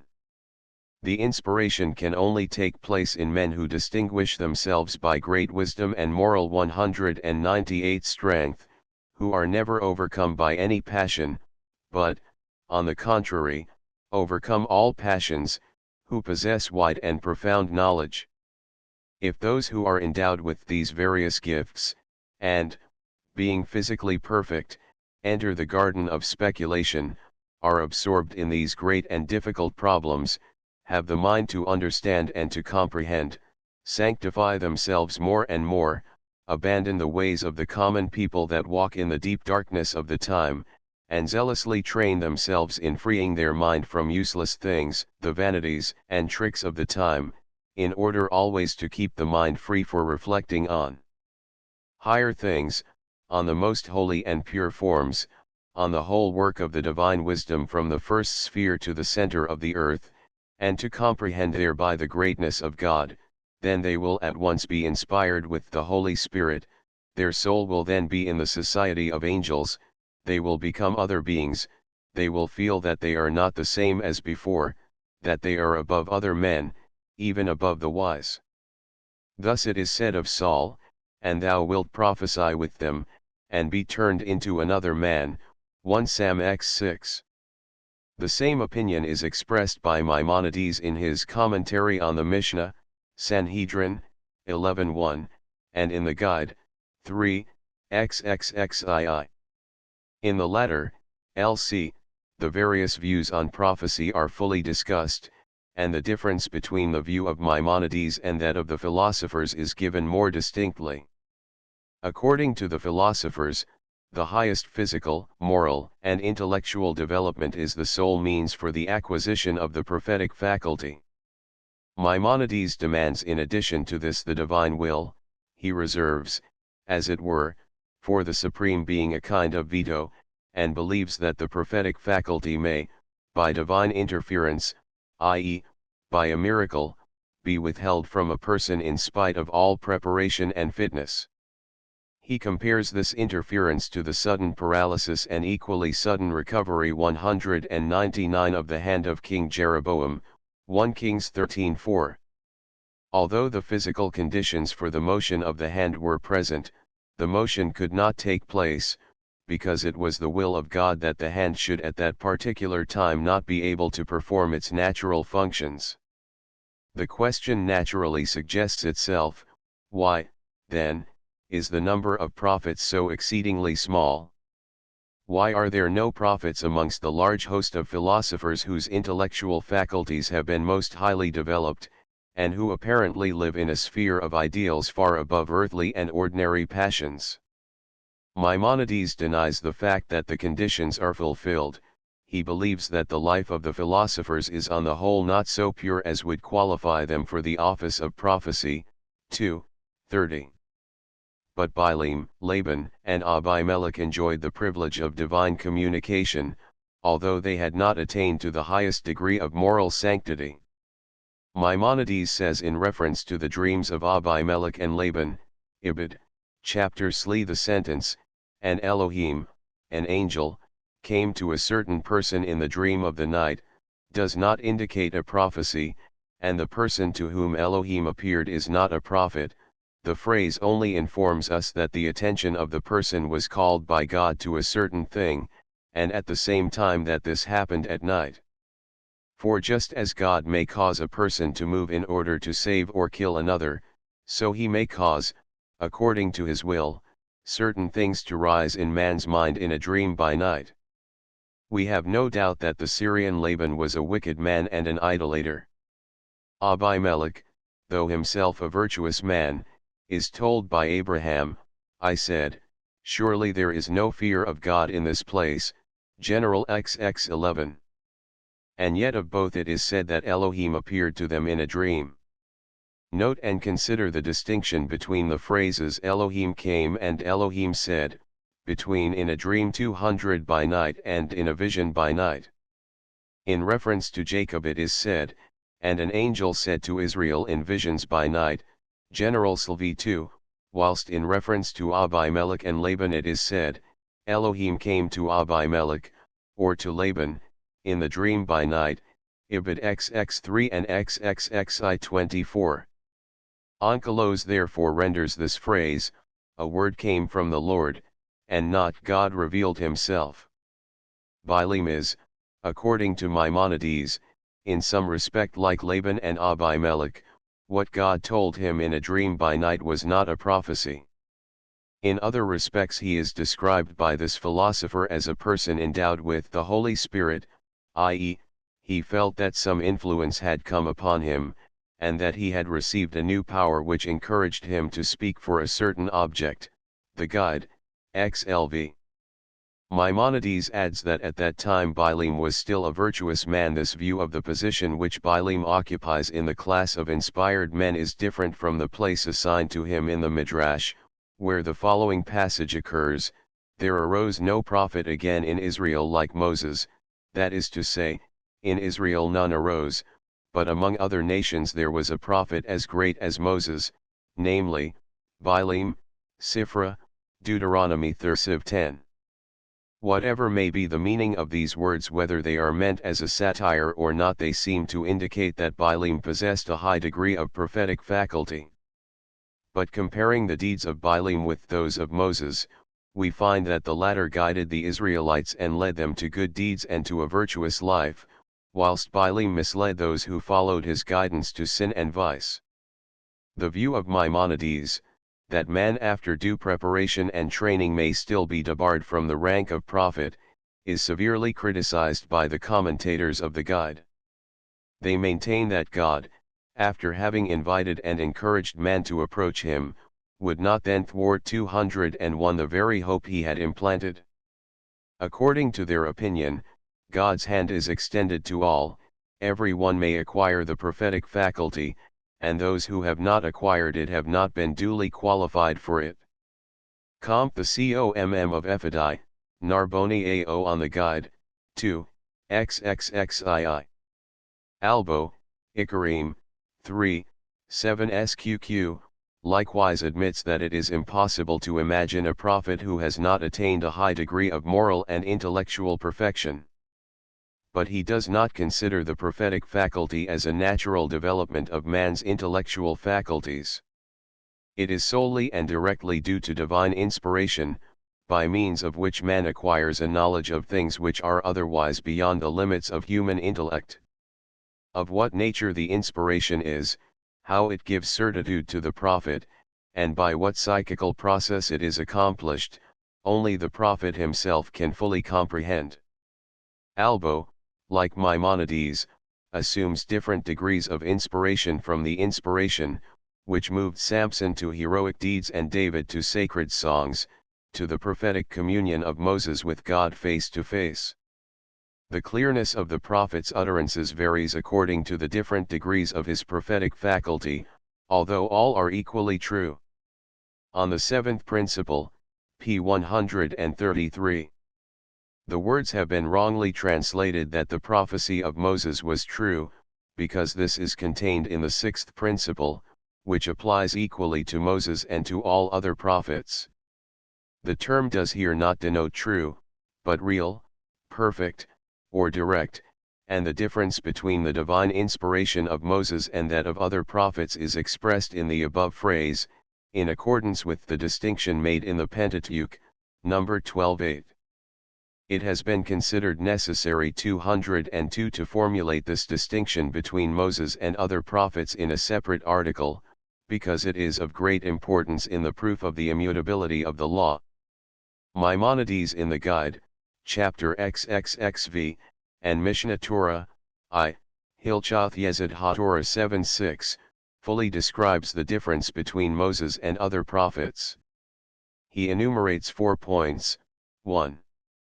Other prophets received the divine message in a vision or a dream, whilst Moses received it in a state of complete consciousness, being awake, and apprehending the words like those spoken by a man to his fellow men. 2. Other prophets received the message in images, which they had first to interpret before communicating it to their fellow men. Moses was addressed by God in clear words and not in figurative speech. 3.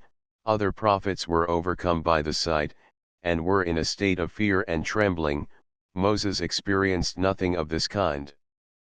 4. Moses was sure to receive a divine reply whenever he sought it, not so the other prophets. Maimonides comes thus to the conclusion that the term prophet when applied to Moses cannot have the same meaning as it has when applied to other divine messengers, and the prophecy of Moses differs from that of other prophets not only in degree, but in kind. There are, however, other theologians who hold that the prophecy of Moses is of the same kind as that of other prophets, and excels the rest only by a higher degree of prophetic faculty. Comp. Albo-Akarim, 3, 17.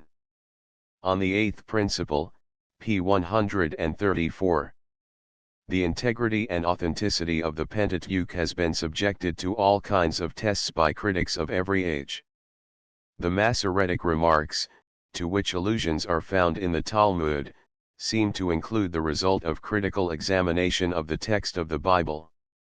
Thus we read in the 203 treatise of both de Rabbi Nathan, chapter 30, there are 10 passages in the Pentateuch which are provided with points on the top of the letters, namely, General 16:5, 18:9, 19:33, XXXII4, XXXVII12, number 339, 910, XXI30, XXIX15, Deuteronomy XXIX.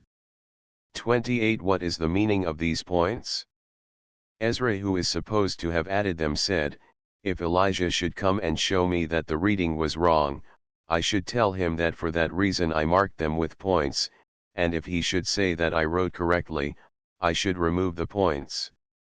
In the treatise Sopharim, 6:4, the following passage occurs. Rabbi Simeon ben Lachish said, 3 copies of the Pentateuch were found in the hall of the temple. They are called Sefer Mianah, Sefer Zatut, and Sefer He. In the one was written instead of Deuteronomy XXXII 27, in the other, Exodus XXIV 5, instead of, and in the third 11 times instead of. The reading that was found only in one of the three copies was rejected, and that of the other two preferred. The received text has therefore, and. These instances which tradition has preserved, are evidence of the great care and conscientiousness with which Ezra the scribe and other men transcribed and multiplied copies of the Pentateuch. We learn further from these instances that the text was never altered, even where the sense did not seem quite clear, and where the reading had been changed in some cases. The Masoretic notes show the way how to read the word whilst the text was retained in its original form. This is the cause of the Kari and Kethib, how the word is read and how it is written. In the Talmud a certain number of passages are described as Tikkun Sopharim, the style of the scribes, others as Idher Sopharim, elegance of the scribes. Commentators have interpreted these terms as indicating alterations of the text, but the instances quoted for illustration do not contain any trace of such a process. An instance of Tikkun Sopharim is, 204 and Abraham stood yet before the Lord, General 18:22. These words were believed to continue the account of the divine vision introduced by the words, and God appeared to Abraham, Ibid 18:1, and interrupted by the narrative of the visit of the three angels. The reader might have expected, and God stood yet before Abraham. The method of expressing the same in the above form for the sake of euphemism is called Tikkun Sopharim. From the instances of Idher Sopharim quoted in the Talm. Nedarim 37b, we infer that the occasional omission of the copulative vav was designated by that name. Comp General 18:5. In midrashic interpretations of the Bible we frequently meet with the phrase, "do not read," seemingly implying an emendation of the biblical text. It is, however, certain that the authors of such interpretations did not for a moment entertain the idea that the passage in question was corrupt and required correction. What was meant by the above phrase is this: a Jewish audience was supposed to be familiar with the text of the Bible, and it was therefore believed that the lessons which the teacher or preacher desired to impart would better reach the heart of the listener, and be more easily retained in his memory, if it were expressed in the words of some biblical passage. If a passage could, by a slight alteration, be made to serve this purpose, such alteration was adopted and introduced with the words, "do not read," but, there are also some instances in the Talmud and the Midrashim of biblical quotations not in harmony with the received text. This discrepancy is either due to the fact that preachers and expounders quoted from memory, and may have erroneously confounded two similar passages, or it is due to the carelessness of the copyists. Indications of a biblical text at variance with the received text are found in the ancient versions.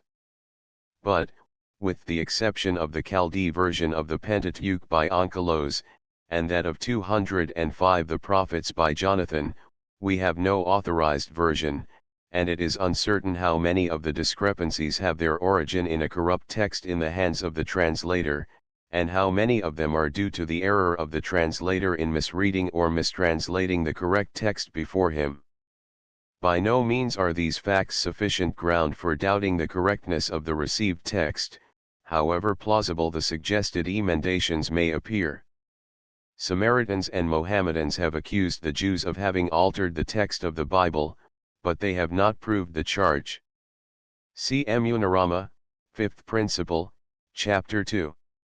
Modern critics have impugned the authenticity of most of the biblical books.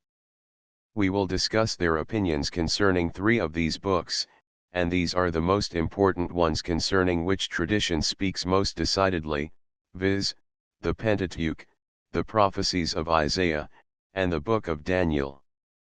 The existence of the Pentateuch at the time when the other biblical books were written is clear from the frequent references to the history and the laws contained in it.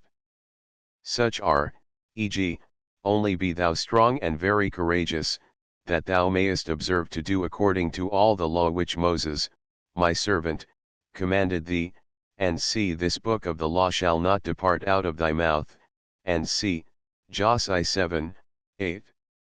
As Moses, the servant of the Lord, commanded the children of Israel, as it is written in the book of the law of Moses, and see, and he wrote there upon the stones a copy of the law of Moses which he wrote in the presence of the children of Israel. And afterward he read all the words of the law, the blessing and cursing, according to all that is written in the book of the law, Ibid 8:31, 32, 34. Keep the charge of the Lord thy God, to walk in his ways, to keep his statutes and his commandments, and his judgments, and his testimonies, as it is written in the law of Moses, and see, 1 Kings 206:2-3. But the children of the murderers he slew not, according unto that which is written in the book of the law of Moses, and see, 2 Kings 14:6. Keep the Passover unto the Lord your God, as it is written in the book of the covenant, Ibid XXIII 21.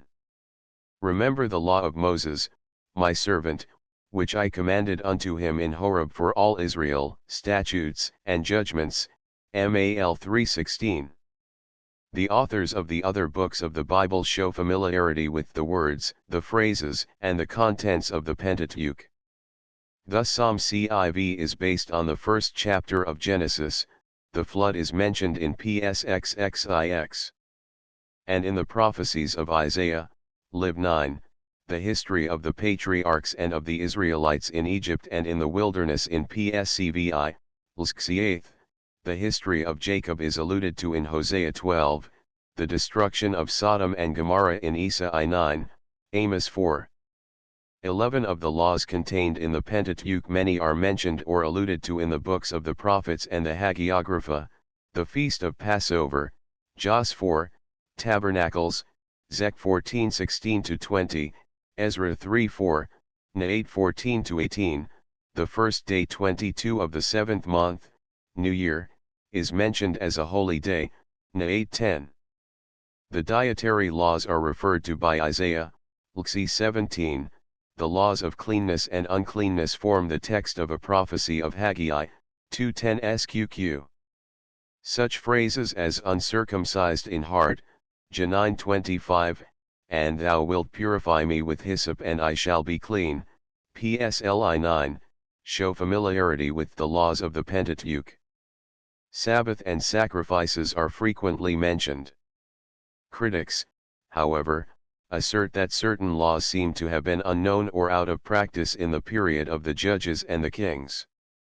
There is, example, a perfect silence as to the celebration of the day of blowing the shofar and the day of atonement, even where such 207 mention is suggested by the context, as Kings 8, 65, 66, and Nehemiah 8.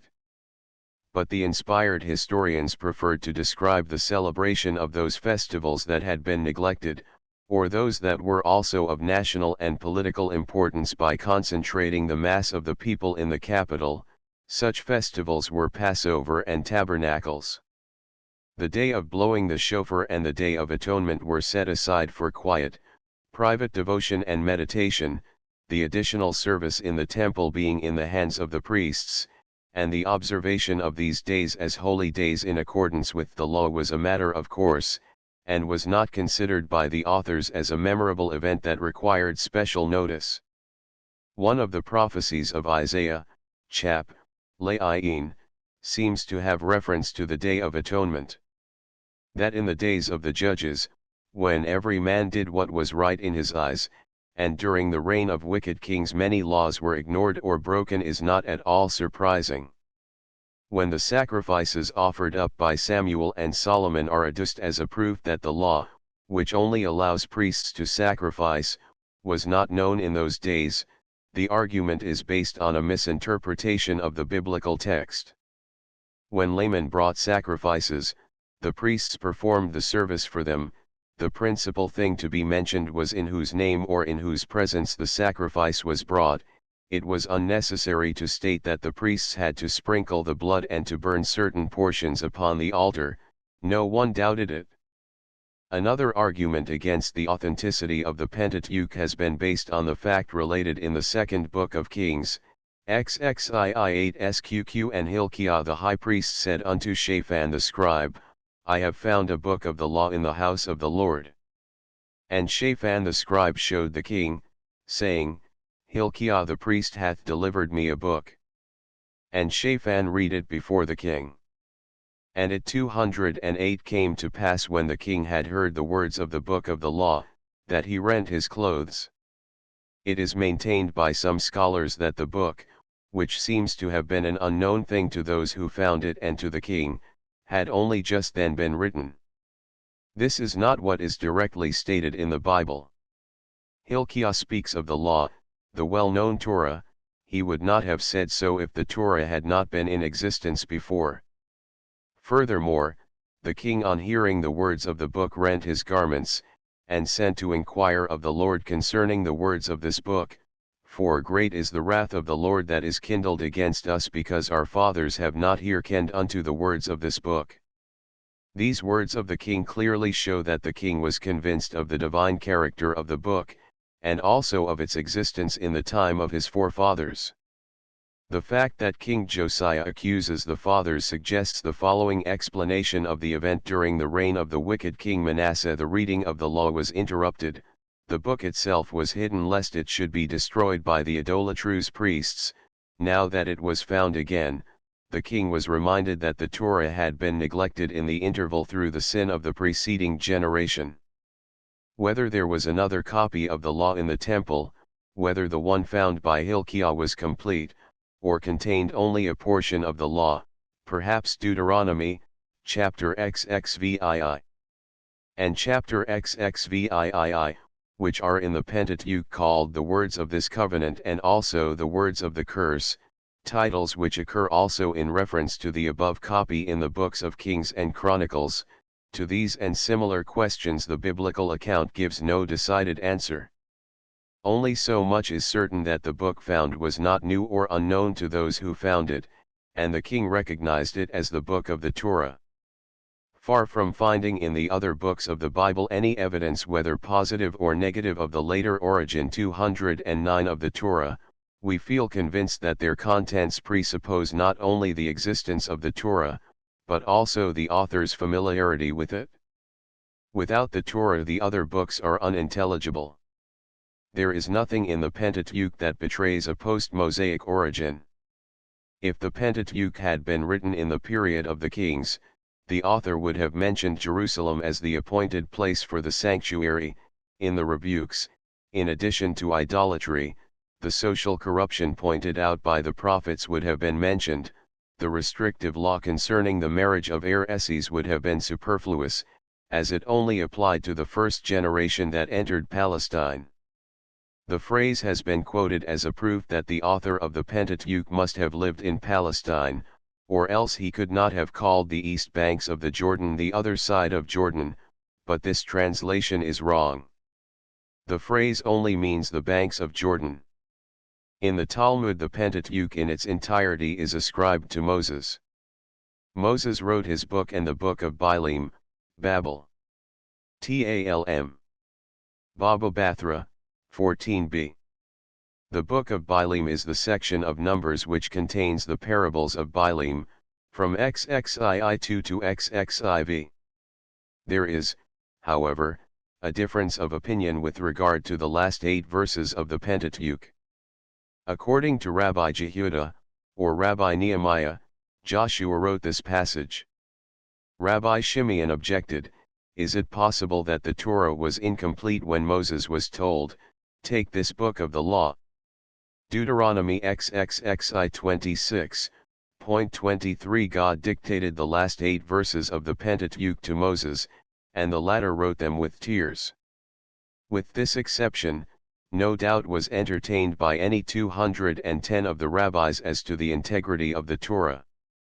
Various, however, were the opinions as to the method followed by Moses in writing down the events and the laws. Rabbi Jochanan, following the opinion of Rabbi Bana, held that the Torah was written by Moses piecewise at different times, just as the events happened or as each law was revealed to him. Rabbi Shimeon ben Lakish said it was given at one time in its entirety, Babel. Talm. Gittin 60a. Passages of the Torah which seem to contradict each other, or to be contradicted by statements found in other books of the Bible, were thoroughly discussed and explained. The belief in the integrity and divinity of the Torah was so strong that those who rejected either of these beliefs were considered as unworthy of the blessings of the future world, Babel. Talm. Sanhedrin 99a. With the rise of Karaism, Bible criticism received new encouragement, as in the warfare between Karaism and Rabbinism, or scripturalists and traditionalists, it furnished both sides with sharp weapons. Some, however, of the commentators went further, and gave utterance to all sorts of heterodox views. Thus a certain Yizashaki of Spain was of opinion that General 31-43 was a later addition, on account of the phrase, "These were the kings who ruled over Edom before a king ruled over Israel." The critics forgot that this passage is intended to point out the advance which Esau's descendants had made, when the prophecy, "and kings shall come forth out of the XXXV 11, had not yet been fulfilled in the case of the Israelites. Of the commentators of the Middle Ages, Ibn Ezra is generally singled out as an advanced scholar who held certain passages of the Pentateuch as later additions. Ibn Ezra was far from such views, and he sharply rebuked those who entertained them. Thus he says of Yizashaki, the author of the above criticism, "Every one who will hear this will 211 laugh at him, and his book deserves to be burnt." With equal vigor he criticizes a grammarian who pointed out certain passages as grammatically incorrect, and also another scholar who in his interpretations of the Bible did not take sufficient notice of the traditional accents. The error concerning Ibn Ezra has its origin in his habit of adding the phrase, "the words have some deeper sense," whenever the literal interpretation does not quite satisfy him, or when the object of the author in adding a seemingly superfluous sentence is not clear to him, as, for instance, in the 4 passages referred to in the commentary on Deuteronomy I2, namely, "The Canaanite was then in the land," General 12:6, "On the mount of the Lord will it appear," Ibid XXII 14. The repetition of the sacrifices of the 12 princes, number 7, and the stations enumerated in Numbers, chapter XXXIII, in addition to the detailed geographical description of Deuteronomy I1 SQQ. The meaning of this remark has been misunderstood by the early expounders of Ibn Ezra's commentary, and since then the mistake has been repeated by most of the critics of the Bible. Spinoza, in his theological treatise, quotes Ibn Ezra, with the usual misinterpretation, in support of his view concerning the Torah. Modern critics have attempted to analyze the Pentateuch, and to assign to it several authors, revisers, and editors. But there is little harmony among the critics. The one considers as the latest edition what the other holds to be the oldest portions of the book. Numerous emendations are made by every one of them in order to establish his special theory. The fundamental principle of most of them is that the section in which the name Elohim is prevalent could not have been written by the author of another section in which the tetragrammaton is employed. But the two names, though denoting the same being, are not identical in meaning. The one signifies the Almighty, who is the ruler of the 212 universe, the master and judge of all beings; the other is the name of the merciful Father, who reveals himself to man, interferes in his behalf, and has especially revealed his providence and kindness to the Israelites. A careful study of the Hebrew Bible will show that it is not the author, or the age of the author, but the contents of the passage that determined which of the divine names was to be used.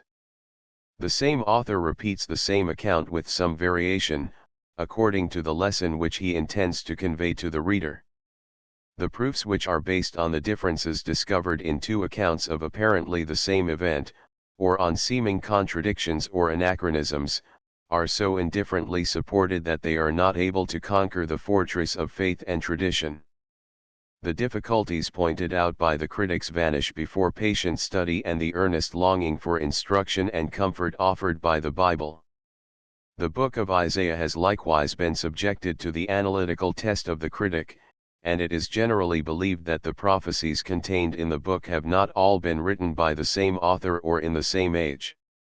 The book is divided into two large sections. The second section, from chapter XL to chap. LXI, is thought to have been composed shortly before the return of the Jews from Babylon. Although it is possible that anonymous prophecies were added to a book, the reasons which induced critics to make such a division are untenable. The first reason is the difference in style, but we must take account of the difference in the contents of the two sections. The prophecies in the first section have mostly a threatening tendency with regard to imminent punishment, whilst in the second section Israel is to be encouraged in his faith in the Almighty and in his hopes for a better future. It is but natural that the style should not be the same in both sections. 213 Another reason for ascribing the second section to a later prophet is the fact that Koresh, Cyrus, king of Persia, is mentioned by name, and the fall of Babylon and the consequent deliverance of the Jews are described as well-known facts of the past. This and similar arguments are based on a misunderstanding of the character of the prophecies.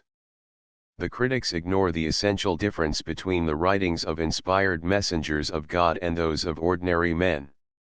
They deny to the man of God the power of foreseeing and foretelling coming events of which his fellow men could not have any knowledge.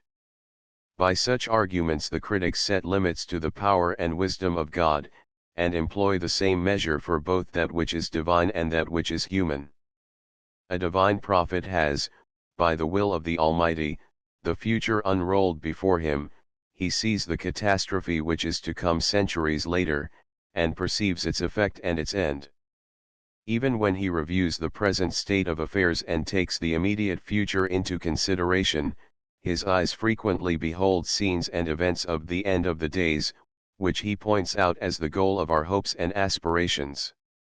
When he warns, advises, or encourages his brethren with regard to their present wants, the virtues and the happiness of the Messianic age are not rarely introduced.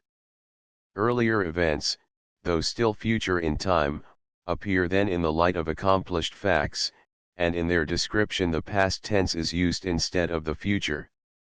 Thus it happened that the prophet Isaiah, who flourished during the reign of King Hezekiah, could take his standpoint on the return of the Jews from Babylonia, look back at the exile as a thing of the past, and reveal to his brethren further troubles, the succeeding final redemption, and the ultimate triumph of the faithful and God-fearing over the faithless and wicked. It is true that it is an unusual thing for a prophet to name a king who is to rule centuries after the death of the 214 prophet, unless the name is a common noun, and has by its meaning some bearing on the prophecy. The name Cyrus fulfills, perhaps, this condition. According to Ctesias, it signifies son, an appropriate name to be given to the king who is destined to be the deliverer of a captive people. King Cyrus may have assumed this name when he became convinced of the mission entrusted to him by Providence. The authenticity of the book of Daniel has likewise been impugned, and its advocates are, it must be admitted, at present very few.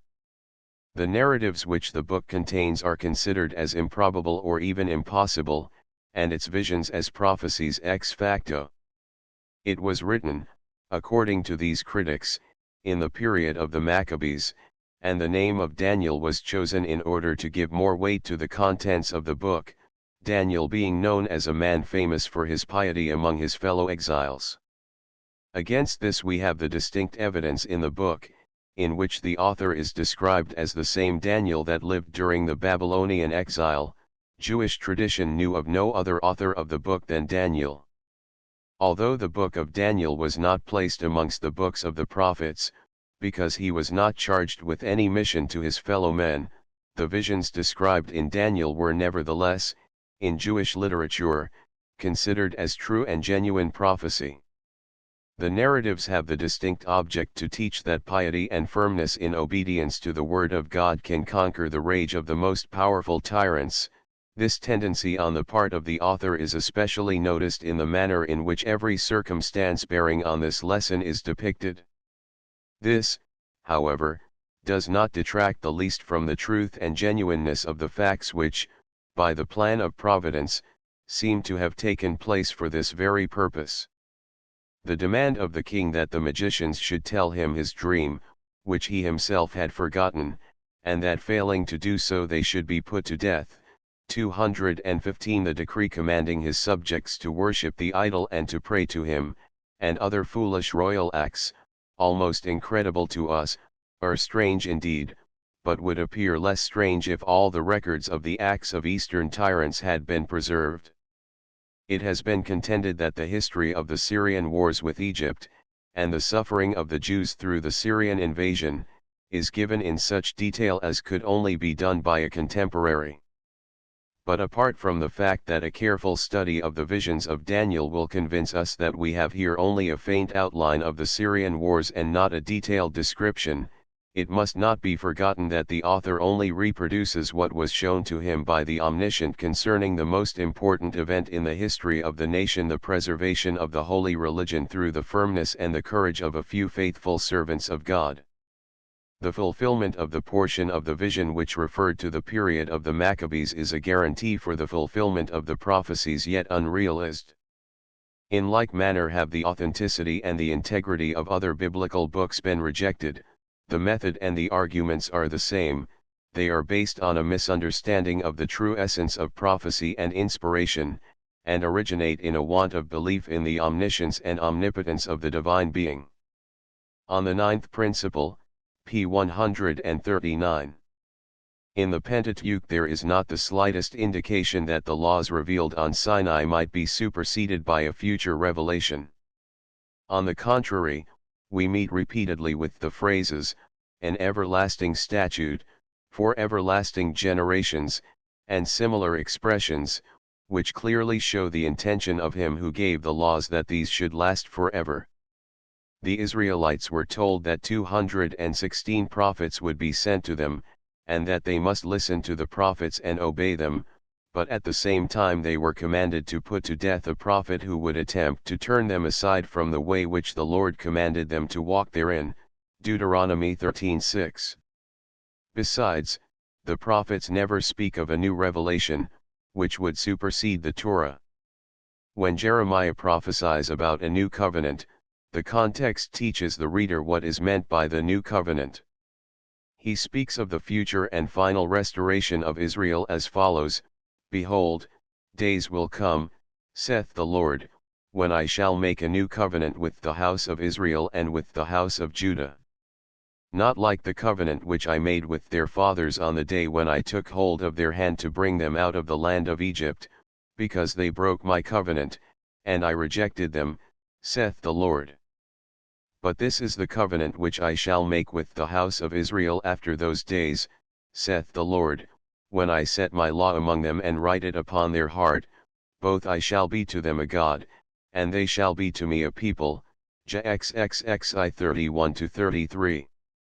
The law is not to be altered, but it will dwell more firmly in the heart of Israel.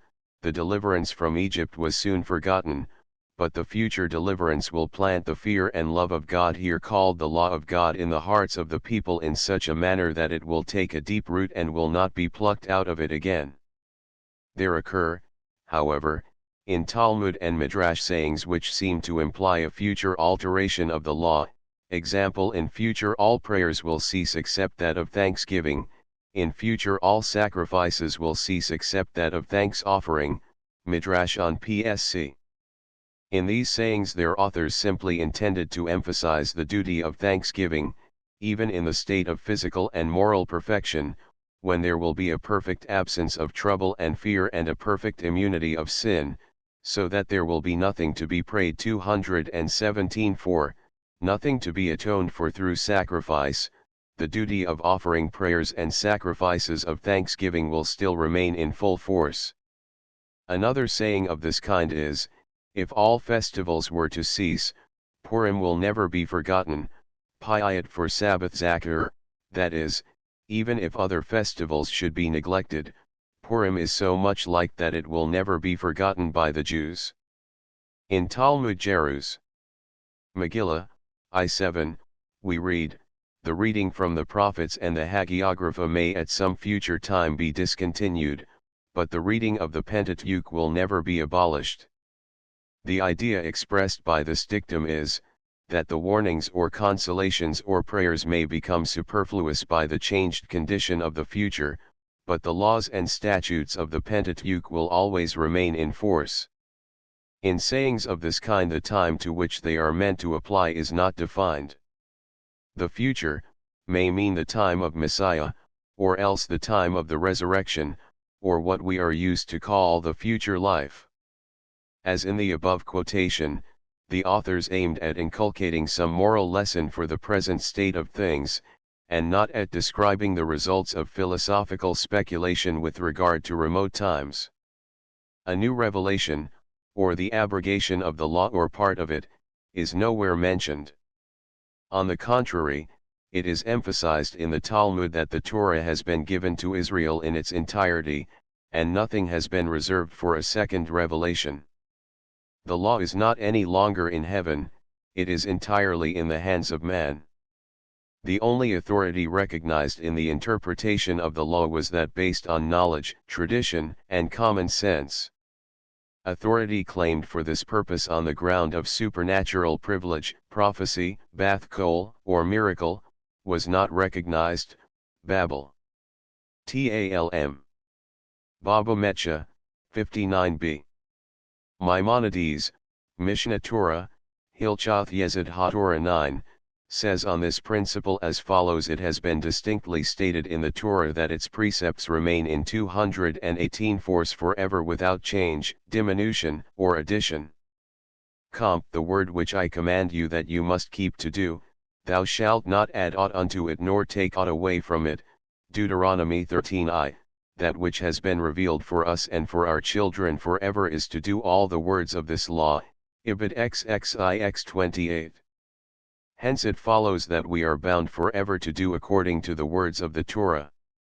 It is further said, an everlasting statute for all your generations, Exodus 12:14, 17, et passim, it is not in heaven 24, Deuteronomy XXX 12.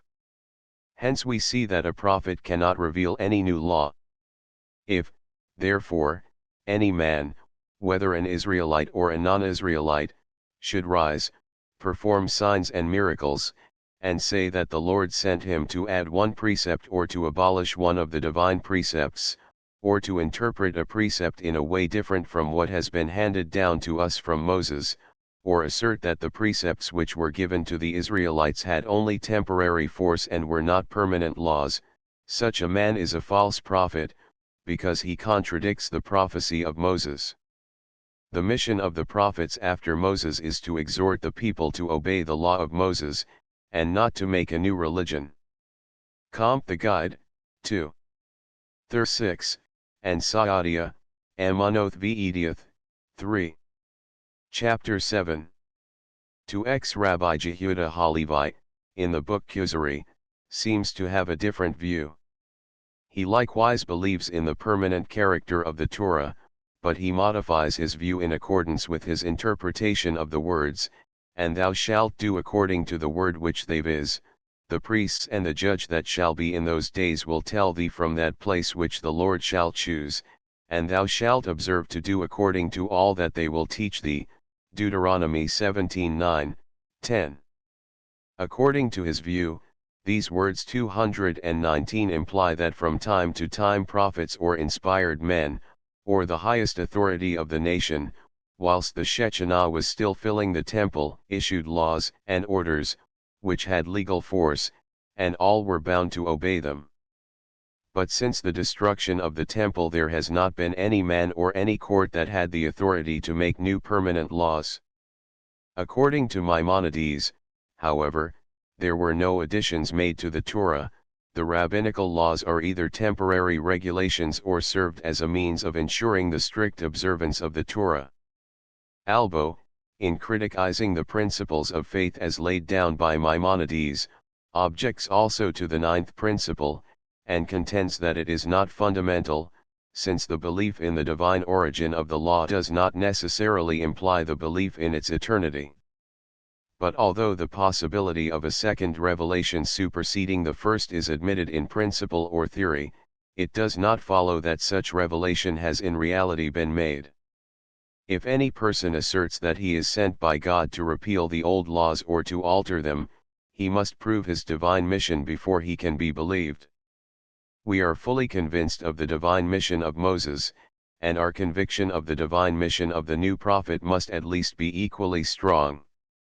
The divine character of the mission of Moses was revealed to the Israelites by God himself, and only such direct revelation could satisfy us as to the trustworthiness of the new prophet. Ikarim 3:19. R. Abraham ben David, in his book Emunarama, finds in various passages of the Bible indications that the Torah was to remain in force permanently. Thus Isaiah and Zechariah, speaking of the remote future, refer respectively to the celebration of Sabbath and New Moon, and to the celebration of Sukkot.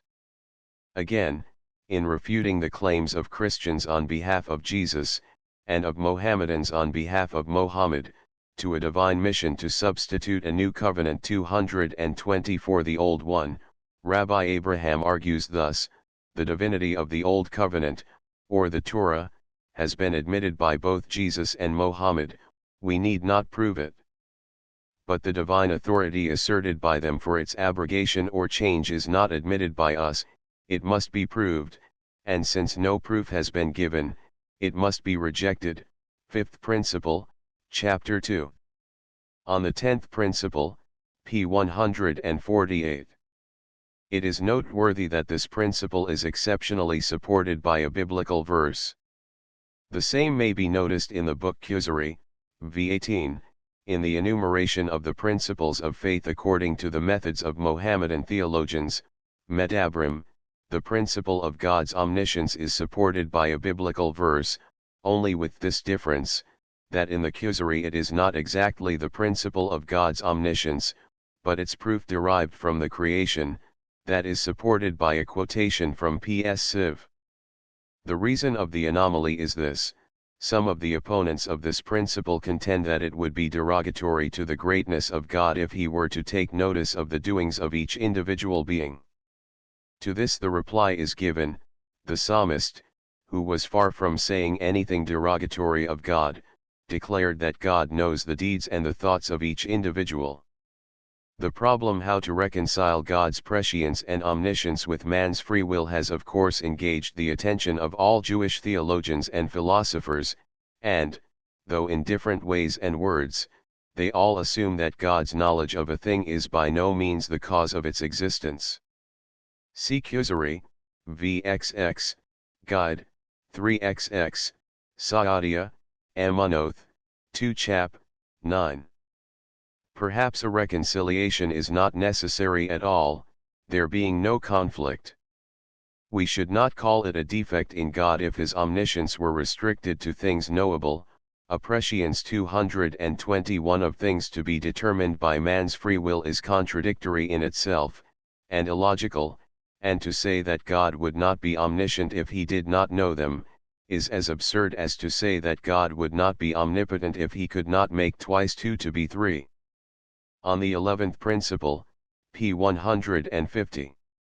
The subject of this creed has been the main thought of the lesson preached by the prophets, of the hymns sung by the psalmists, and of the narratives written by the sacred chroniclers, as has been illustrated above, p. 155, by biblical quotations. To these may be added, 1. The song Hazinu, the professed object of which was to remind the Israelites of God's justice whenever evil should befall them. The words which form the basis of the song, viz., the rock, perfect is his work, and c. Deuteronomy XXXII 4, are also at present recited at funeral rites, as, an expression of our firm belief in God's justice. 2. The prophet who laments over the fall of Jerusalem declares, out of the mouth of the Most High do not come forth the evil things and the good, i.e., man causes them by his evil or good deeds, which are the result of his own free will and not of the will of God. Why should man complain of what has befallen him, being master over his sins? Lamb 3:38, 39. In the Talmud the doctrine of God's justice is expressed thus, thy employer is trustworthy, that he will pay thee the reward of thy deeds, Aboth 2:21.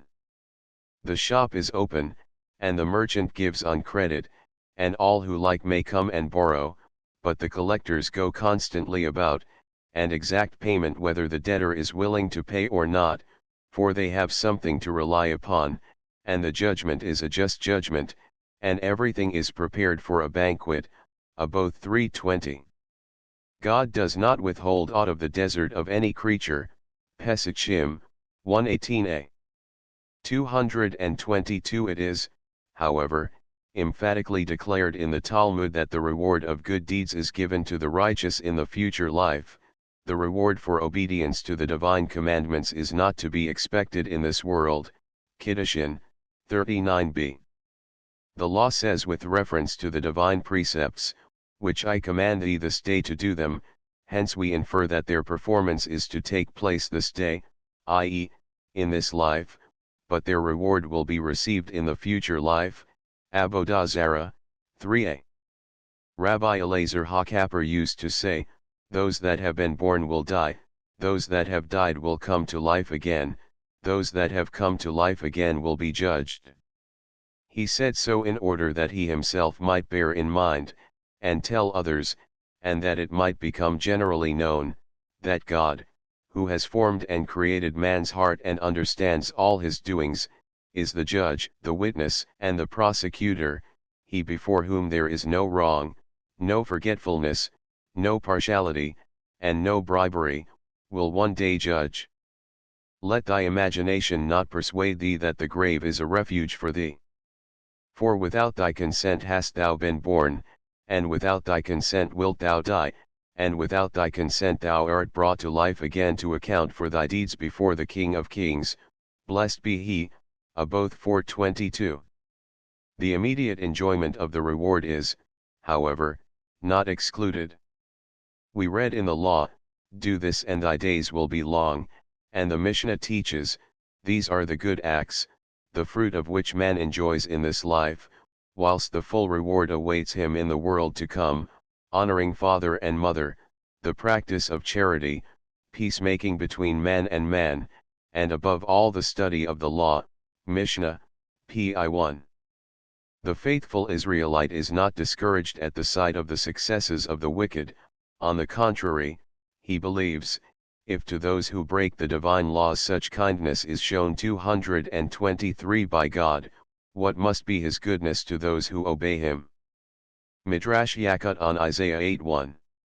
As regards the troubles of the good, our sages teach that the good will receive their reward in proportion to their suffering. Yet pious men do not seek trouble and pain merely for the prospect of future compensation, on the contrary, they avail themselves of every possible means to secure relief, and would even renounce in their agony all compensation in the future world, in order to secure release from pain in the present. Babel. Talm. Birakoth, 5a. As the life of Adam and Eve in the Garden of Eden was free from care and trouble, and such a life was the ideal of human hopes and wishes, the Garden Eden, lit, the Garden of Pleasure, became the symbol of man's happiness in its perfection, such as will fall to the share of the good and the righteous. On the other hand, the Valley of Hinnom, near Jerusalem, was a place of horror and disgust, a place where at one time children were burned to Moloch, and where later the refuse of the city was cast. Dwelling in the Valley of Hinnom, became the symbol of the punishment to be inflicted on the wicked. Gan Eden or paradise, and Gehinnom, or hell, are thus mere figures to express our idea of the existence of a future retribution, and must not be taken literally as names of certain places. The detailed descriptions of paradise and hell as given in books both profane and religious are nothing but the offspring of man's imagination. The question has been asked, how long shall the punishment of the wicked last? Will it be eternal? And if so, is it compatible with God's goodness? This and similar questions do not concern us in the least. Our task is to do what the Lord has commanded us to do, and to trust, as regards the future, in Him, who knows best to combine goodness and 224 justice. We must here bear in mind that God's thoughts are not ours. Equally ignorant are we as to the cause of the suffering and of the death of each individual, but of this we are certain, if death is punishment, that every one dies for his own sin. This theory is so frequently repeated in the Bible that it is surprising how the theory of vicarious death and vicarious atonement could be considered as harmonizing with the teaching of the Bible.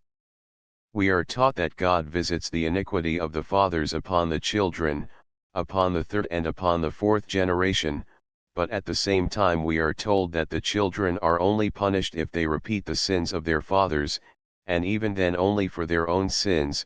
Comp. p. 251. It has been asserted that Isaiah in chapter 9 assumes the principle of vicarious atonement. That this is not the case we can easily see if we turn from the Anglican version to the original Hebrew, and translate it literally and in accordance with the context.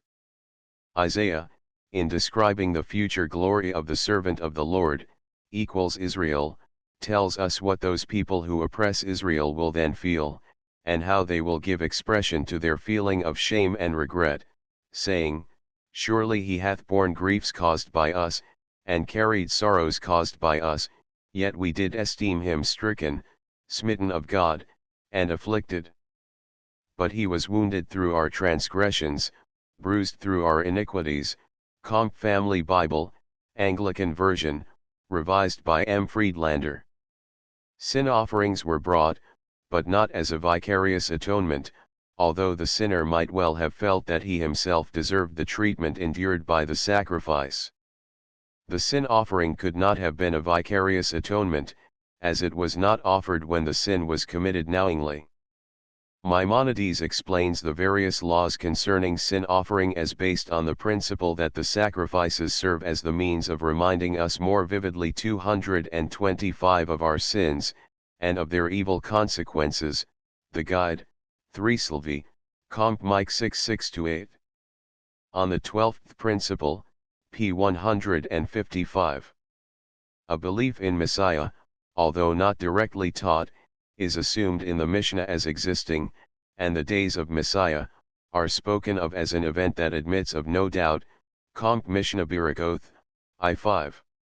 That this belief was in reality taught by the religious heads of the Jewish community is clearly shown by the introduction into the Amidah of a prayer 25 for the speedy appearance of Messiah.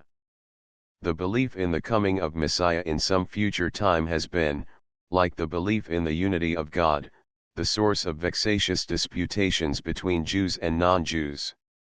Mohammedans and Christians tried by all means in their power to convince the Jews that the Anointed whose advent was prophesied by the prophets had already appeared, the former pointing to Mohammed, the latter to Jesus, as the person realizing those predictions.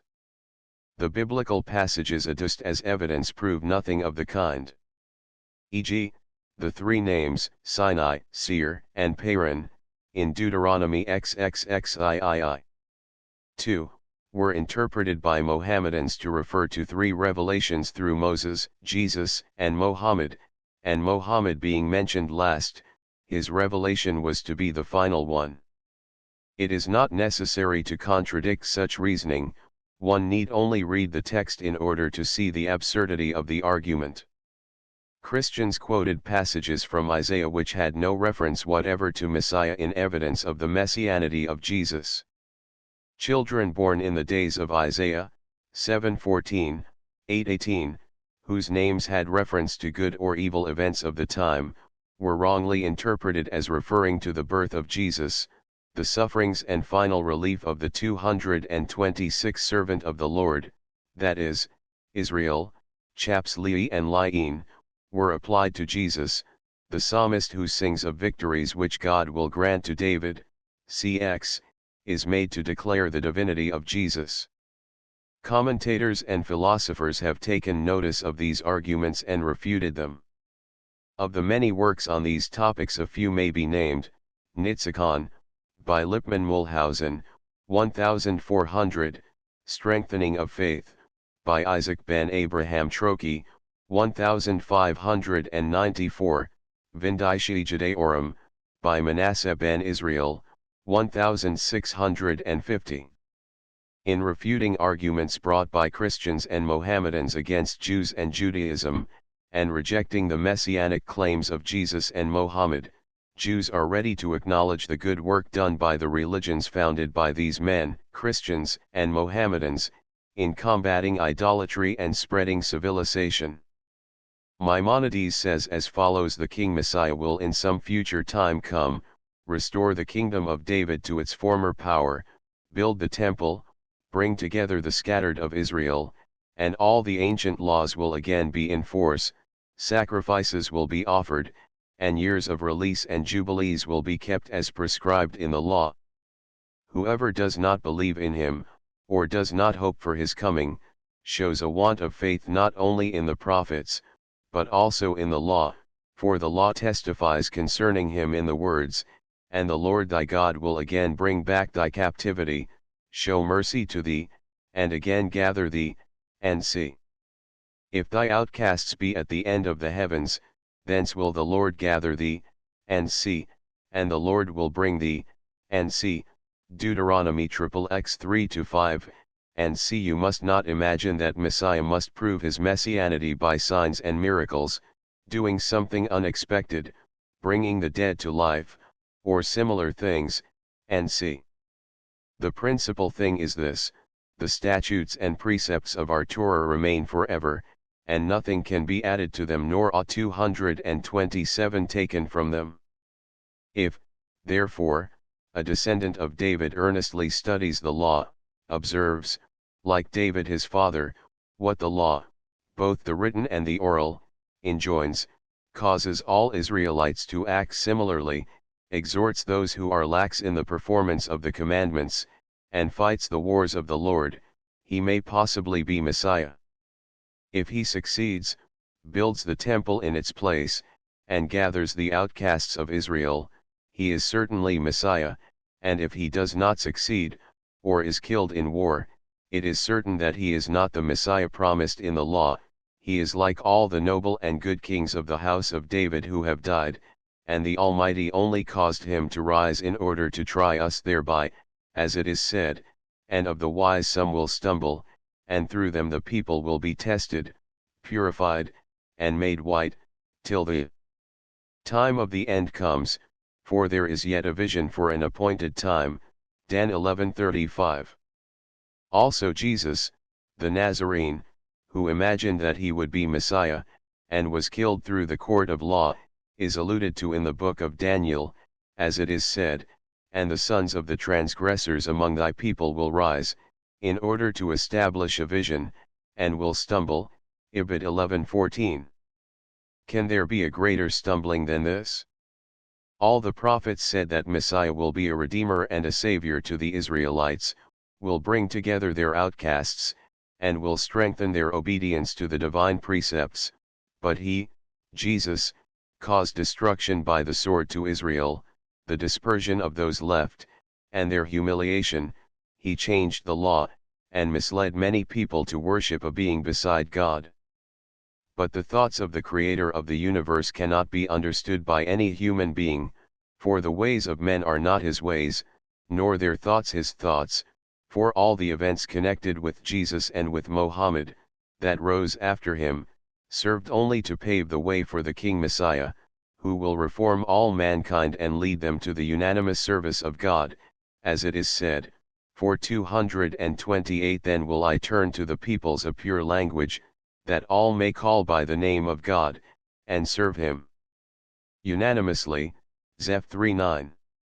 How can this be done? Almost all people have through them Jesus and Mohammed become acquainted with the idea of Messiah, with the words of the Torah and the divine precepts. Through them the knowledge of the Bible spread even unto the remotest islands and unto many nations uncircumcised in heart and uncircumcised in flesh. They seek to justify their disobedience to the precepts of the Torah. Some of them say that these precepts are divine, but are not in force at present, and were never intended to be permanent laws. Others maintain that they must not be taken literally, as they are mere symbols, the meaning of which has already been explained by Messiah. But when the true King Messiah will rise, he will prosper, be high and exalted. All will then at once know that it was falsehood what their fathers have inherited, and that their prophets and their teachers have misled them. Do not imagine that in the days of Messiah the course of nature will be altered in any way, or that any new creation will take place. When Isaiah said, "The wolf will dwell with the lamb, and the leopard will lie down with the kid," he merely employed allegorical and figurative speech, and he meant to say that the Israelite will dwell in safety together with his enemy, who has been as cruel to him as wolves and leopards, and see, all will join the true religion.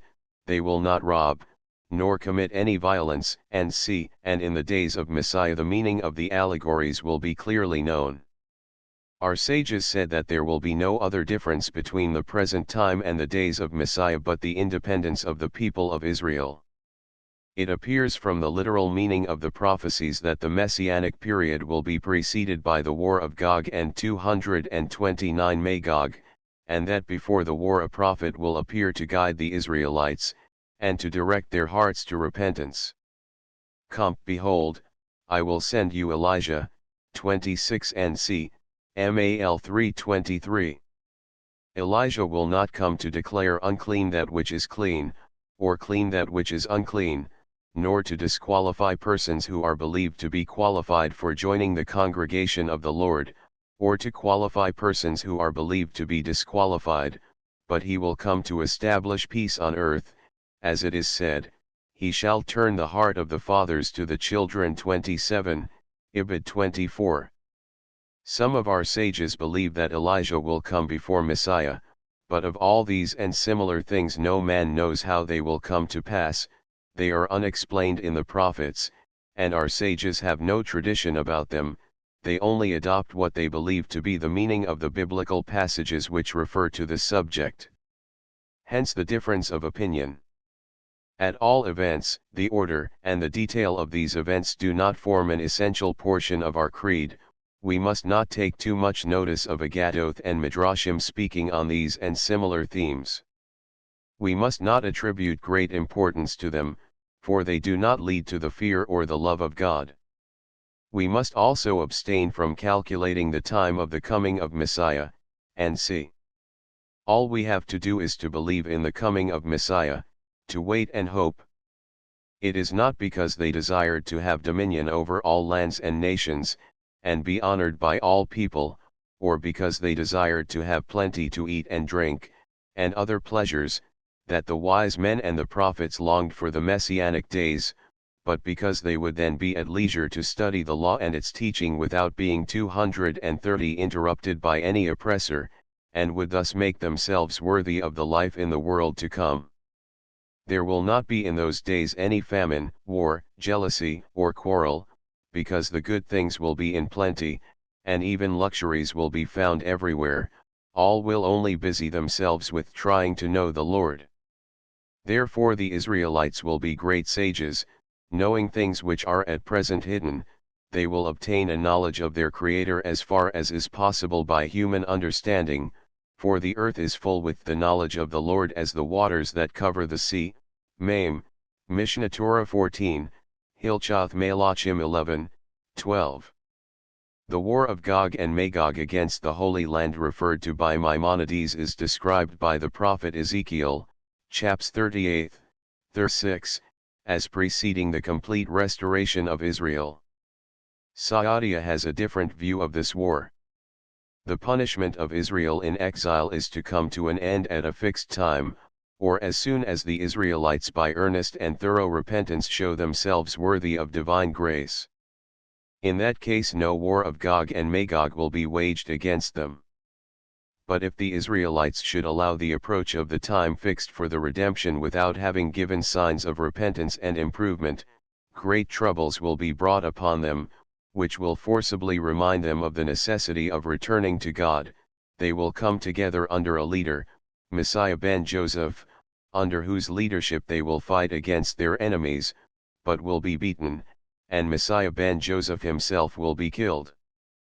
Then Messiah ben David will appear, and with him the period of glory, of permanent peace and prosperity, and of the worship of the one God by all nations. The idea of a double Messiah, a warlike and a peaceful, an unsuccessful and a successful, is not expressed in any of the prophecies in the Bible, and seems to be of a later origin. Maimonides is 231 silent about Messiah ben Joseph, so also Albo in Ikarim, and Rabbi Jehuda Halevi in the book Kuzari. Albo discusses the question about Messiah in chapter Sli of the 4th section of Ikarim. He refutes the opinion of those who maintain that the messianic prophecies refer to the reign of Hezekiah or to the restoration of Israel under Zerubbabel and Ezra.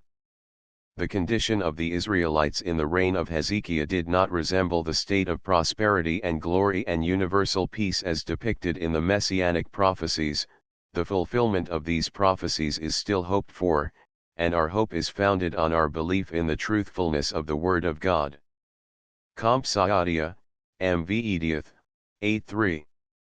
On the 13th principle, p. 16, the belief in the resurrection of the dead has been formulated in the Mishnah, Sanhedrin XI, as an essential creed. He who says that the belief in the resurrection of the dead is not implied in the law has no portion in the world to come. There is no doubt that the Almighty has the power to give fresh life to the body in which life has been extinct. We set no limits to the omnipotence of God. But it is different if we ask whether it is the will of God to give new life to the dust and ashes of the dead, and to restore the soul to the dead body in which it has dwelt before. Maimonides substitutes the immortality of the soul for the resurrection of the dead, and has been vehemently attacked by those who had a different opinion.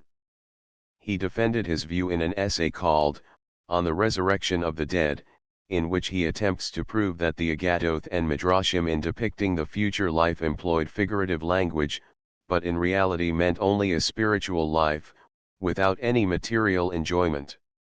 Saadia defends the literal interpretation of Resurrection 232 of the dead, Amonoth v. Edioth, 7, and believes that the event will take place at the time of the final redemption. Rabbi Jehuda Halevi, in Kuzari, though mentioning this principle, seems to understand it as identical with the immortality of the soul. The king, who was at first surprised at the scarcity of references to the future life in our prayers, confessed his complete satisfaction, after having heard the exposition of our prayers by the Jewish scholar. I see, he says, that I was in error.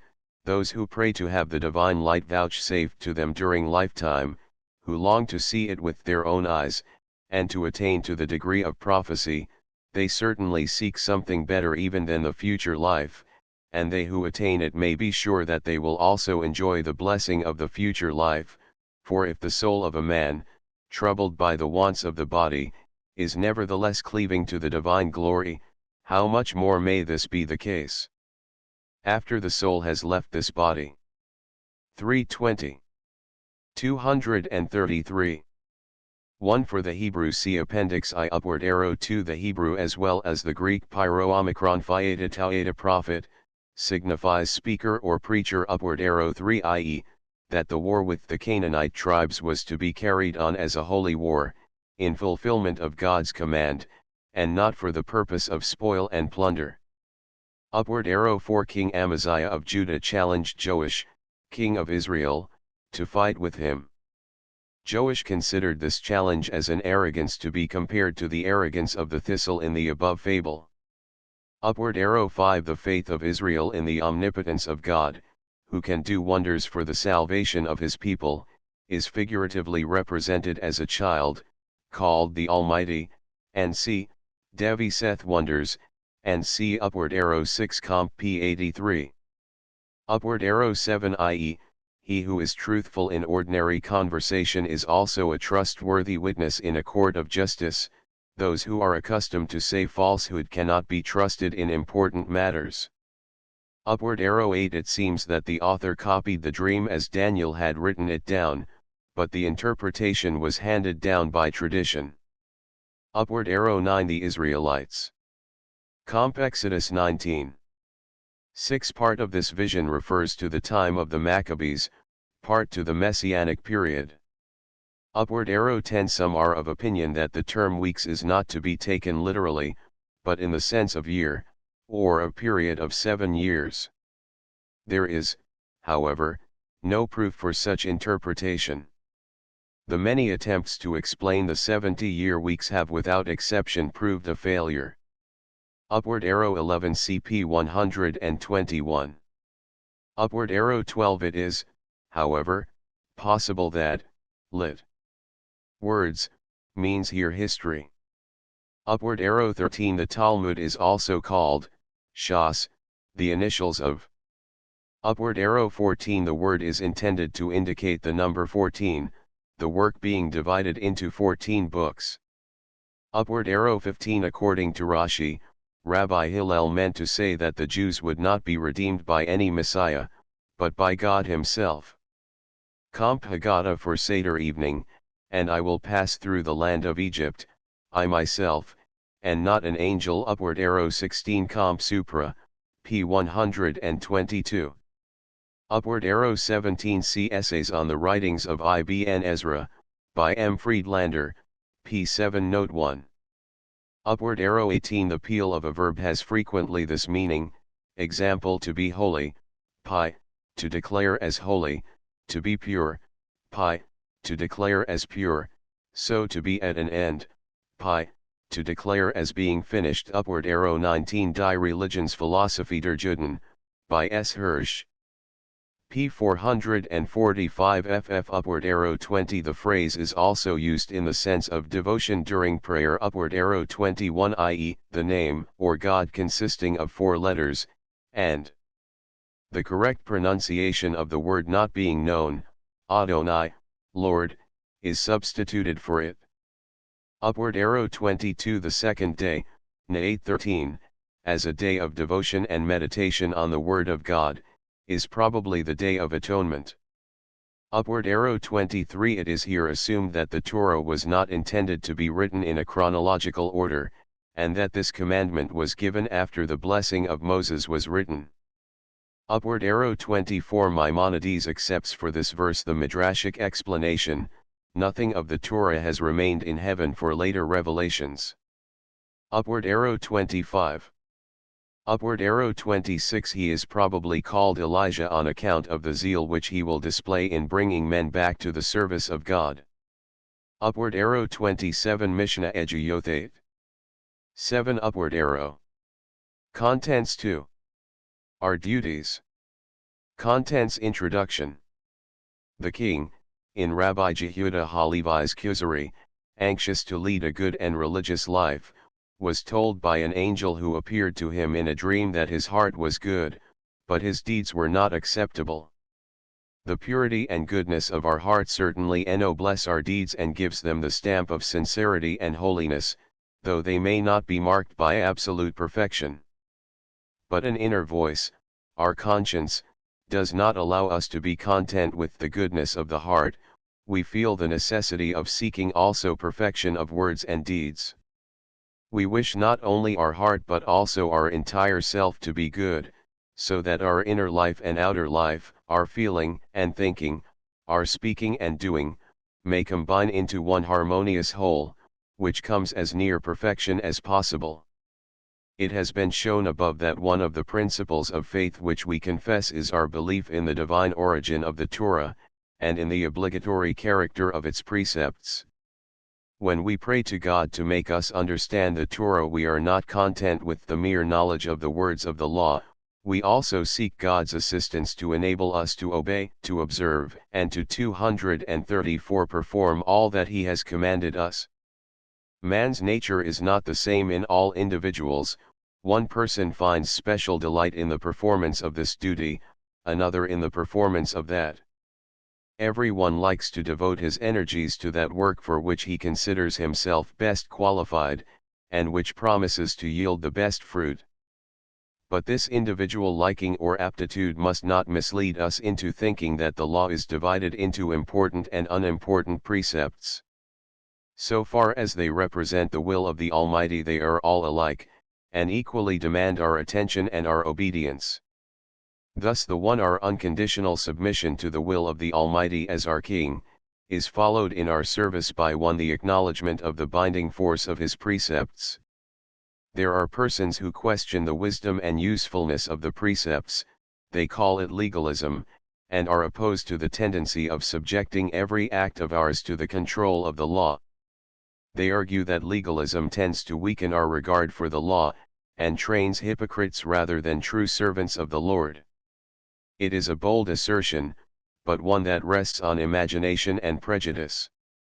Is it possible that such a constant reminder of God's presence as the divine precepts supply should not have a beneficent influence over us, by making us feel encouraged by His presence when we are engaged in a good cause, and discouraged when we are about to do wrong?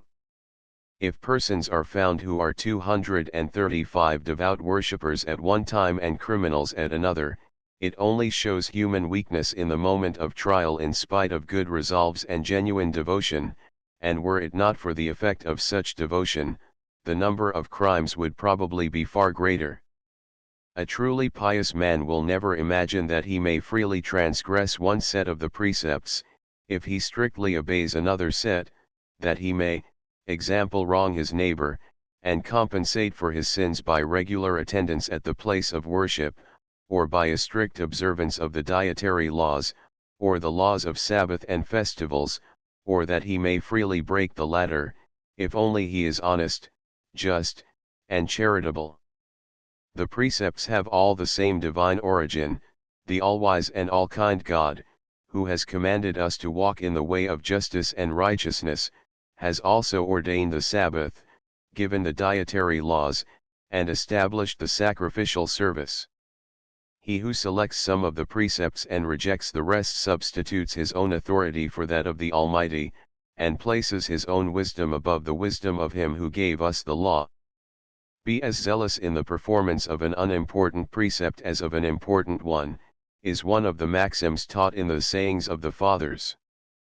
A difference between precept and precept is here admitted, but only in so far as they seem to us more or less important, with regard to the good which their observance produces or the evil which is caused by their neglect. In case of a conflict of two duties, we give the preference to that which seems to us more important. In times of religious persecution, the question frequently arose how far resistance was necessary, and how far religious practice might 236 yield to physical force. The rule has been laid down, that when our life is threatened we may transgress any precept, but we must not allow ourselves, under any circumstances, to be forced to idolatry, murder, or adultery. We must prefer death to committing any of these sins. But in times of trouble and persecution the spirit of resistance is as a rule too strong to be kept within the strict lines of demarcation, and life is willingly and heroically sacrificed for any religious duty. This is not surprising, for every religious act which is chosen by the enemy as a test to prove the faithfulness or the faithlessness of the persecuted sect to its own religion, receives thereby the stamp of great importance. Similar questions are also asked in times of peace, when some of our brethren reject the authority of the oral law, while others refuse even to recognize the authority of the written law, when some set aside the divine precepts out of convenience, and others from principle, and still others from ignorance, when some limit their Judaism to the nominal membership of the Jewish race, and others to a negation of other creeds. Are all these Jews? Whatever the answer to this question may be from a practical, political, social, and communal point of view, the fact is that they are Jews. They may have forfeited certain privileges, they may be disqualified for certain religious offices, they may be dangerous to the religious peace of our family or community, they are notwithstanding Jews, and are bound to live in accordance with the law which the Almighty has given to the Jews and for the Jews. Our sages say, although a man may have sinned, he 237 is an Israelite still. No theologian, rabbi, or teacher, or Beth Din, or Sanhedrin, has the power of granting absolution, or telling those who break or reject any portion of the divine precepts that they are not doing wrong. No human being has the authority to abrogate laws revealed by God. Why then, some may ask, do prophets and moralists, the rabbis of the Talmud not excluded, single out ethical principles for special recommendation to their fellow men, generally observing silence about the rest of the divine commands? The answer is simple. The ethical principles and the divine commandments embodying them are different in kind from the rest of the commandments. The latter are distinct, well defined, and the punishment for their transgression is fixed, they are unchangeable, and not capable of expansion. The dietary laws, example, are exactly the same now as they were in the days of Moses. So also the laws concerning Sabbath. What was then prohibited by the Sabbath is prohibited still. The ethical principles, however, are capable of development, and the moral standard rises with the progress of civilization. Hence the constant dissatisfaction of prophets, preachers, and teachers with the moral principles of their followers. They have a higher standard of morality, and strive to raise the moral consciousness of their generations to their own height. It is, therefore, no wonder that the prophet Isaiah exhorts his brethren, wash you, make you clean, put away the evil of your doings from before mine eyes, cease to do evil, learn to do well, seek judgment, relieve the oppressed, judge the fatherless, plead for the widow. I 16:17. He that walketh righteously, 238, and speaketh uprightly, he that despiseth the gain of oppressians, that shaketh his hands from holding of bribes, that stoppeth his ears from hearing of blood, and shutteth his eyes from looking upon evil, he shall dwell on high, and see, Ibid XXXII 15:16. In the same sense the virtuous man is described by all prophets, also in PS 15. And PSXXIV.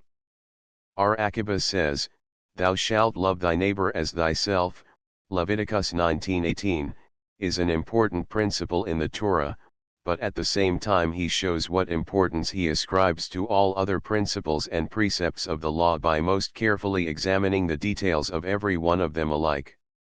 The great Hillel told the Gentile who desired to become a Jew, do not to thy neighbor what is hateful to you, this is our whole religion, but that he did not ignore the remainder of the Torah, or consider it as not essential, is proved by the additional words, the rest is its explanation, go and learn, Babel.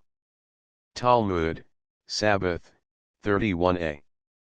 Hillel only gave the proselyte a lesson which would lead him to obey all the words of the Almighty. Rabbi Simlai, Yakut on Micah 6:8, said, 613 commandments were given to Moses on Mount Sinai, David reduced them to 11, PS 15, Isaiah reduced them to 6, XXXII 16:17, Micah 6:8 to 3, then Isaiah reduced them again to 2, LVI 1, and Habakkuk to 1 faith, 2:4. This rabbi does certainly not mean to say that Isaiah cancelled some of the 11 virtues mentioned by David, or that Habakkuk only demanded faith, and did not consider it essential that man should be righteous, truthful, and see Rabbi Simlai intended only 239 to point out that by training ourselves in the practice of certain virtues, the fulfillment of all divine precepts will be greatly facilitated. All the commandments of the Holy Torah are equally divine. Laws concerning justice and humanity, and laws concerning Sabbath and holy days, are equally introduced by the declaration, and the Lord spake unto Moses, saying, the commandments, thou shalt love thy neighbor as thyself, and a garment of diverse kinds, of linen and wool, shall not come upon thee, stand side by side in the same paragraph. The equality of all the precepts as the expression of the will of the Almighty is clearly set forth in the law, in the frequent exhortations that the Israelites should obey all the precepts, whatever their nature may be, whether they be of the class of statutes or of judgments, or of any other class of divine commands. Comp. Exodus 15:25, 26, Leviticus XXVI 15:43, Number 15:39, 40, Deuteronomy 4:1, 5, 8, and c. As to the various terms employed in the Pentateuch to designate the divine precepts, words, commandments, statutes, judgments, and laws, they may be considered as synonyms signifying similar things. But even synonyms are as a rule distinguished from each other by a certain variation in their meaning, especially when the terms occur in one and the same sentence. A definition of these terms is not given in the Pentateuch or in the Bible. From the context, however, in which they occur, the following distinction may be drawn: or, statute, is applied to those laws which are absolute and do not depend on certain conditions, 240, whilst mishpat, judgment, is a law the performance of which varies according to circumstances. Thus the paschal sacrifice is called chukah, and must absolutely be performed, whilst the civil laws concerning slaves, damages, and are mishpatim, because cases of slavery or damages need not occur, and the respective precepts are then not carried into effect.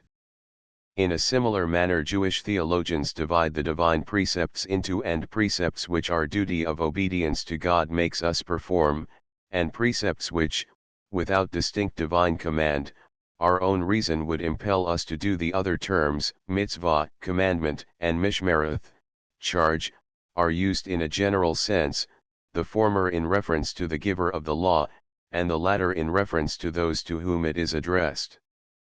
The division of the precepts into and is a vague one, and the line of demarcation will be moved farther to the one side or the other, according to the judgment exercised by the interpreter. Of greater importance is the division into positive and negative precepts, commandments, and prohibitions, and the prohibitions are of two kinds, such as admit of amends being made for their transgression and such as do not admit, and the number of the commandments is, according to Rabbi Simlay, 613, and in some editions of the Pentateuch the number of each commandment has been noted in the margin. Rabbi Moses ben Maimon, in the introduction to his Mishnah Torah, enumerates the 613 mitzvot. They are also contained in liturgical 241 compositions, called exhortations, or precepts, such as are met with in the Mahzor for the Feast of Weeks. Maimonides, in the Guide as well as in Mishnah Torah, treats of the precepts of the Torah under the following 14 heads: 1. Fundamental principles of our faith, 2. Divine worship, 3. Sabbath and festivals, 4. Marriages, 5. Forbidden food and forbidden relations of the sexes, 6. Vows, 7. Agriculture, 8. The temple and the regular sacrificial service, 9. Occasional sacrifices, 10. Cleanness and uncleanness, 11. Compensation for damages, 12. Transfer of property, 13. Contracts. 14. Administration of the law. Another theologian, Rabbanu Jacob, divided the code of laws into 4 sections: 1. Divine worship, Sabbath, festivals, and fasts; 2. Things forbidden and things permitted in satisfying our bodily desires; 3. Marriages; 4. Civil laws.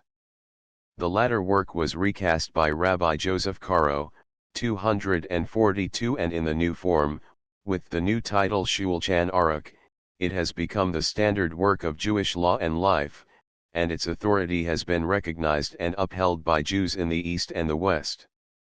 Annotations were added by Rabbi Moses E. Searles, but his opinion, when differing from that of Rabbi Joseph Caro, was only accepted by the Polish and German congregations, not by the Sephardim. Rabbi Joseph Caro, Rabbanu Jacob, and Maimonides appear, in their respective codes, not as legislators but as compilers. The Torah and the Talmud were the sources from which they all drew their laws. But laws, minhagim, or customs, and institutions, of a post-Talmudic date were not neglected. Questions arising in the course of time, through new and changed conditions of life, are, as a rule, discussed and decided in notes and commentaries on the Shulchan Aruch. There are also numerous special works on such occasional questions. They are called responsa, answers, or questions and answers, and the importance attributed to them varies according to the reputation of the respective authors. What is the object of the divine laws? This is a question that naturally rises in the minds of those to whom they are addressed. But the question has been anticipated by him who knoweth the thoughts of the sons of man, and the answer is found in clear and distinct words in the fountain of living waters, the Torah, that never fails to satisfy our thirst for truth. Thou shalt keep his statutes and his commandments which I command thee this day, that it may be 243 well with thee and thy children after thee. Deuteronomy 4:40. And now, O Israel, what doth the Lord thy God require of thee, but to fear the Lord thy God, to walk in all his ways and to love him, and to serve the Lord thy God with all thy heart and with all thy soul, to keep the commandments of the Lord and his statutes which I command thee this day, for thy good. Ibid X 12:13. It is for our benefit, for our well-being, that the laws were revealed to us. They serve to make us good and happy. They train us in the mastery over our appetites and desires, in the practice of charity and justice, and in the conception of noble, pure, and lofty ideas, and bring us nearer and nearer in perfection the being in whose image and likeness we have been created. What share each individual precept has in the attainment of this end we cannot state with certainty, because in the Torah the reason and purpose of each precept is, with very few exceptions, withheld from us. In many cases our reflection on the nature of a special law, or on the context in which it occurs in the Pentateuch, leads to a discovery of some reason for it. But, whatever reason we may thus discover, we must not lose sight of the fact that it is we who have found it, we whose knowledge is imperfect, and that we or others might in future discover a better reason. If we, example, find that certain dietary laws serve to train us in temperance, and see that the virtue of temperance is frequently recommended in the Bible, we may well obey these dietary laws, and strive to be temperate in every respect in accordance with the spirit we detect in them. It would, however, be a gross error if, believing 244 the training in temperance to be their only object, we assumed that we could neglect them, and attain the same object by substituting our own insufficient knowledge and imperfect reason for the will and wisdom of the most perfect being. Moralists, our teachers and preachers of ancient and modern times, have found in these precepts an inexhaustible treasure of lessons exhorting to virtue and warning against vice, and the great variety of inferences thus drawn from the same source proves the error of those who imagine that their own exposition is the only right one. Whatever reason we assign to a religious precept, and whatever wholesome lesson we derive from it, our first duty towards the commandment, and towards him who commanded it, is strict and unconditional obedience. Maimonides, who may be considered as the representative of the school which seeks to establish a rational explanation for all precepts, admits that the reason we may assign to any of the commandments cannot affect their validity and immutability, and we are bound to obey them, although the supposed reason may be of a local or temporary character. According to Maimonides, the object of the law is to promote the well-being of our body and the well-being of our soul, and every commandment has therefore some bearing upon one of the following three things: the regulation of our opinions, the removal of sin, or the teaching of good morals. He does not accept the statutes from this rule, but confesses that in a few cases he is unable to show clearly the relation of the commandment to any of these objects. He also restricts the principle of rational interpretation to the main element in each commandment, 245, and does not apply it to its details. The latter, as a rule, do not demand an explanation. He says the general object of the law is twofold: the well-being of the soul and the well-being of the body. Guide, 327. I am prepared to tell you my explanations of all these commandments, the so-called chukim or statutes, and to assign for them a true reason supported by proof, with the exception of some minor rules and of a few commandments. I will show that all these and similar laws must have some bearing upon one of the following three things, viz., the regulation of our opinions or the improvement of our social relations, which implies two things: the removal of wrongdoing and the teaching of good morals, ibid xxvii. The repeated assertion of our sages that there are reasons for all commandments, and the tradition that Solomon knew them, refer to the general purpose of the commandments, and not to the object of every detail. This being the case, I find it convenient to divide the 613 precepts into classes, each class to include many precepts of the same kind.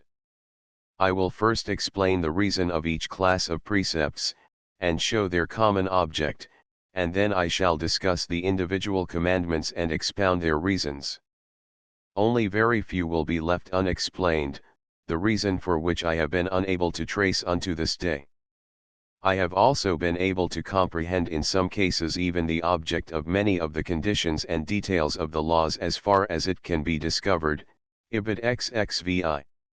It is also important to note that the law does not take into account exceptional circumstances. It is not based on conditions which rarely occur. We must 246 therefore not be surprised when we find that the object of the law does not fully appear in every individual case.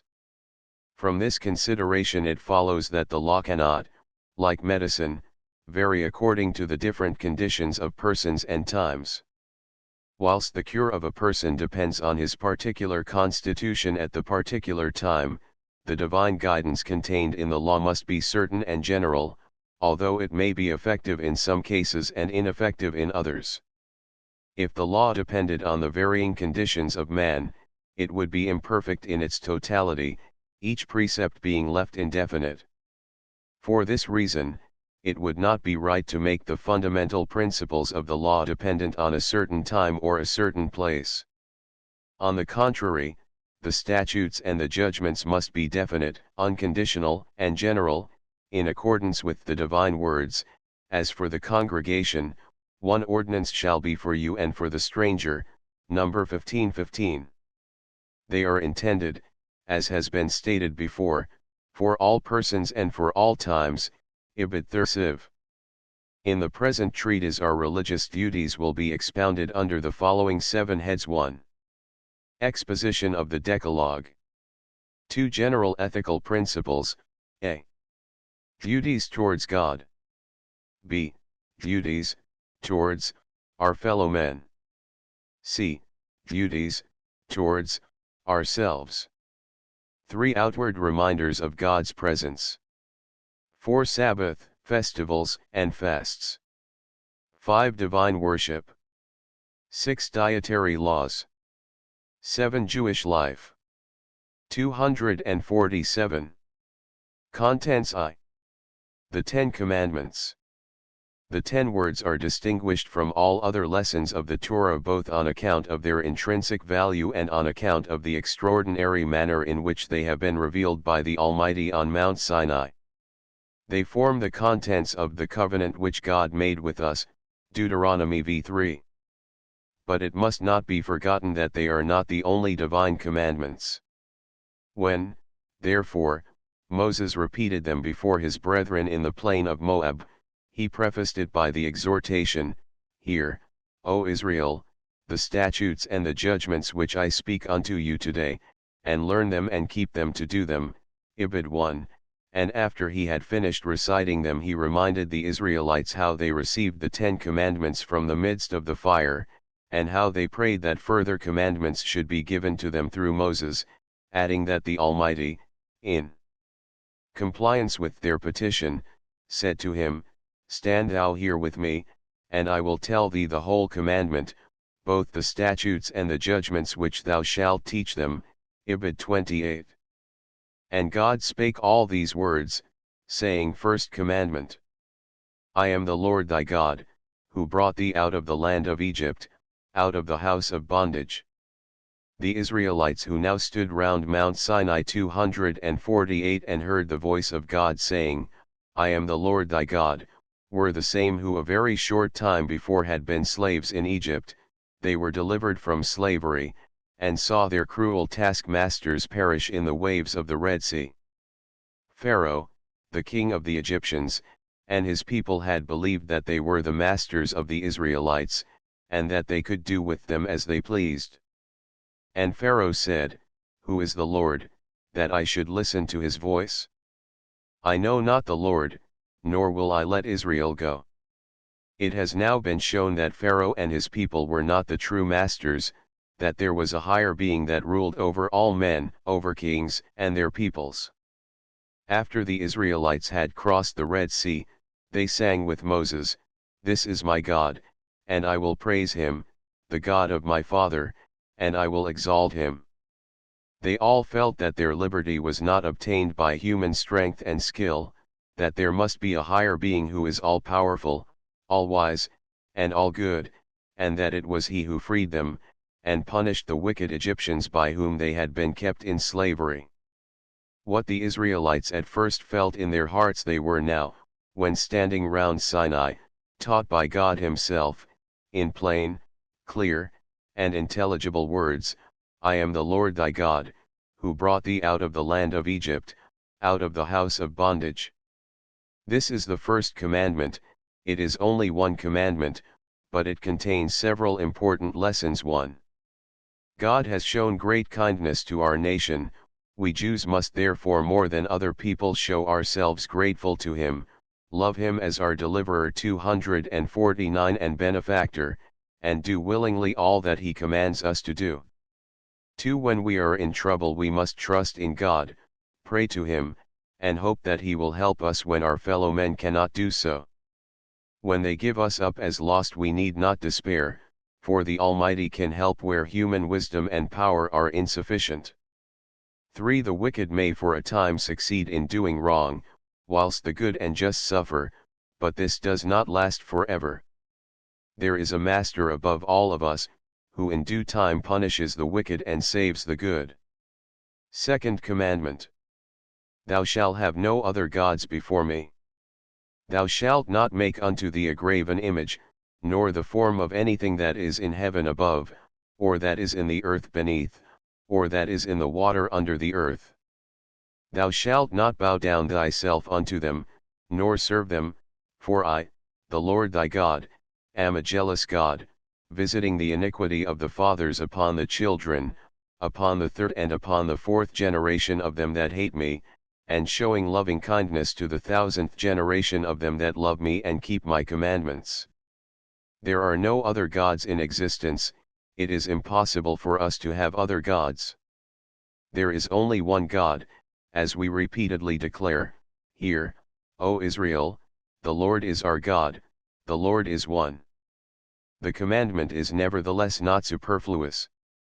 There have been whole nations, and there are still people, who, in their ignorance 250 and folly, attribute divine power to things that have no divine power, and who give the name of God to things that are not gods.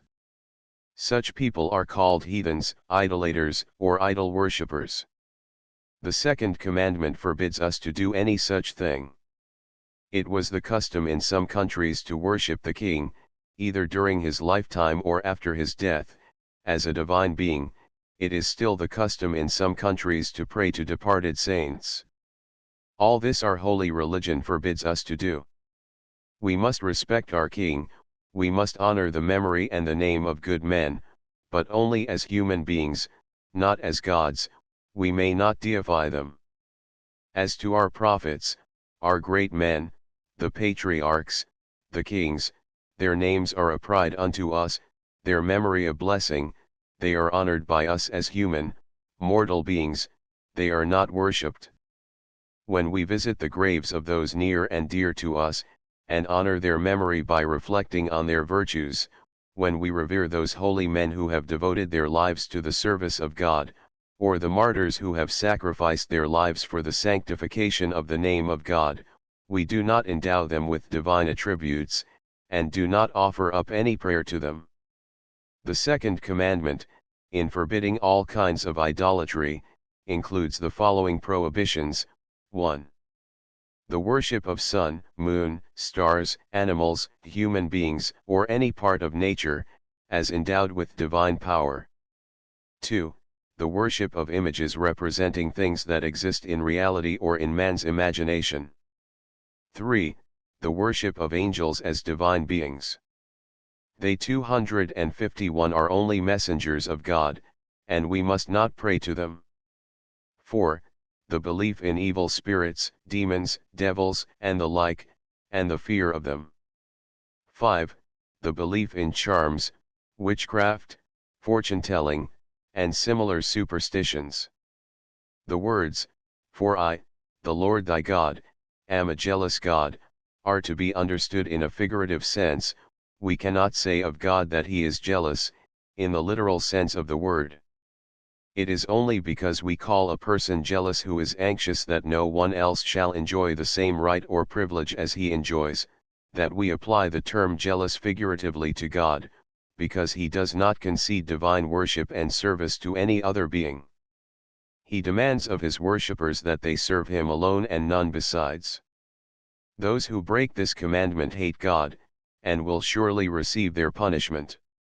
He visits the iniquity of the fathers upon the children upon the third and upon the fourth generation. The bad example set by a man frequently corrupts his children, grandchildren, and great-grandchildren. In that case they will all receive their punishment, and there is no excuse for them, that they were misled by the bad example of their father or their forefathers. A bad example must not be followed, even if it be set by those whom we love dearly. The good example of a man should always be followed, and his good deeds bear good fruit and are the source of blessing even long after his death. For to those that love God and keep his commandments God showeth mercy even to the 1000th generation. 252 Third commandment: Thou shalt not take the name of the Lord thy God in vain, for the Lord will not hold him guiltless that taketh his name in vain. We pronounce the name of God when we read the Bible, when we pray, when we take an oath, or when we speak of God's wisdom, power, and goodness. We take the name of God in vain when we read the Bible without attention, or pray without devotion, or take an oath without necessity or contrary to truth. When we utter the name of God, we must bear in mind that it is the name of the most holy and most perfect being that we are pronouncing, that it is a privilege to us to be allowed and to be able to pronounce it. The more we meditate on the greatness and holiness of God, the more careful should we be not to utter the name of God in vain. We should guard ourselves from falling into the bad habit of uttering it thoughtlessly to no purpose whatever. Many people are heard to exclaim every minute, "O God," or similar phrases. To them the sacredness of the name is entirely lost, and they are no longer reminded by it of the holiness of him who is designated by that name. Still greater is the thoughtlessness of those who swear by God without any necessity. In swearing by God we call upon God to bear witness that our words are true. But such a testimony is only required when our statement is not believed. If we swear before we know whether we are believed or not, we indicate that, according to our estimate of ourselves, we are not 253 trustworthy, and it has often been observed as a fact that those who swear most are least to be believed.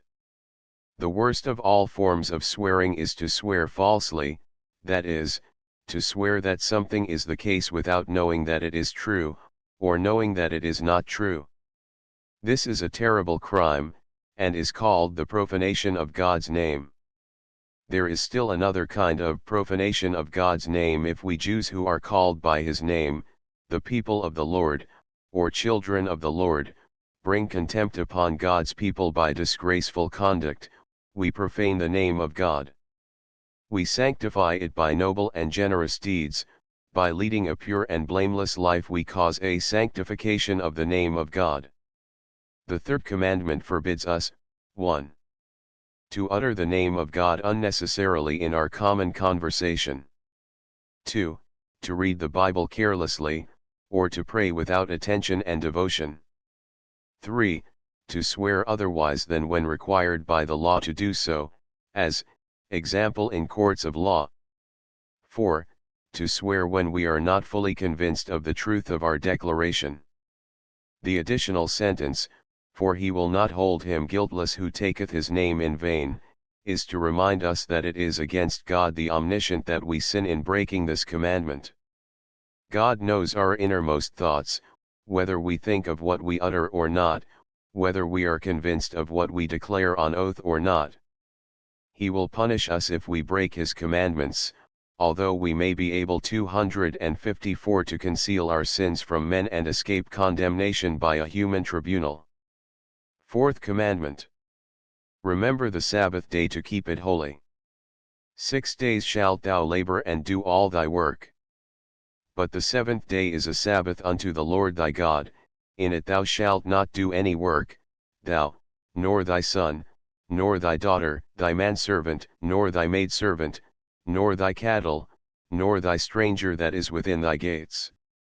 For in 6 days the Lord made heaven and earth, the sea, and all that is therein, and rested the seventh day. Wherefore the Lord blessed the Sabbath day, and hallowed it. The Sabbath day, that is, the day of rest, is to be kept holy. In 2 ways it should differ from other days. It is to be a day of rest and also a holy day. We keep it as a day of rest by not doing on it any kind of work. We keep it as a holy day by devoting the greater part of it, since we are free from our ordinary occupation, to prayer and to reading the Bible. We are thankful to God for having commanded us to keep the Sabbath, and give expression to our feeling of gratitude in our prayers, especially at the beginning and the end of the Sabbath. Thus, on Friday evening, before the meal, we praise God for sanctifying the Sabbath by a prayer called Kiddush, sanctification, and on Sabbath evening, after the close of the Sabbath, we recite the Havdalah, in which God is praised for the distinction made between Sabbath and the 6 weekdays. 255 The Israelites were told to remember the Sabbath day, that is, the well-known day of rest, the same day which was instituted as a day of rest in connection with the manna. On 5 days they collected 1 omer of the manna, on the 6th day 2 omers for each person. On the 7th day no manna was collected nor was any found, and the Israelites were commanded to bake and to cook on the 6th day, not only for the 6th day, but also for the 7th, on which day baking and cooking was not to be done. This same 7th day we are told in the 4th commandment to remember to keep holy, that we should not forget it, or choose another day instead of it. It is the same 7th day on which God rested after the 6 days of the creation, and which he blessed and sanctified.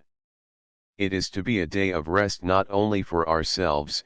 We must not have work done for us by our children, or by our servants, or by strangers. Even our cattle must rest. After 6 days of work we enjoy the blessing of 1 day's rest, and are rendered more fit to work another 6 days. The harder we work on 6 days, the more welcome is the rest of the 7th day to us. When Moses repeated the commandments, he laid special stress on the rest of the servants, reminding the Israelites that they themselves had once been slaves, and must therefore recognize the necessity of granting a day of rest to their servants. It is not to be a day of mere idleness. Complete idleness leads to evil thoughts and evil deeds. Whilst our body rests, our mind should be occupied with holy 256 thoughts. We should commune with God, reflect on His works, learn from them the power, wisdom, and goodness of God, study the Word of God, listen to the instruction of our teachers and preachers, and altogether try to raise ourselves into a loftier sphere. On the day of rest we reflect on the works of God, on the work of creation which He completed in 6 days, and thus by keeping the Sabbath we testify to our belief in God as the Creator of the universe. On this account it is that the creation is referred to in this commandment as the reason why rest was enjoined for the 7th day.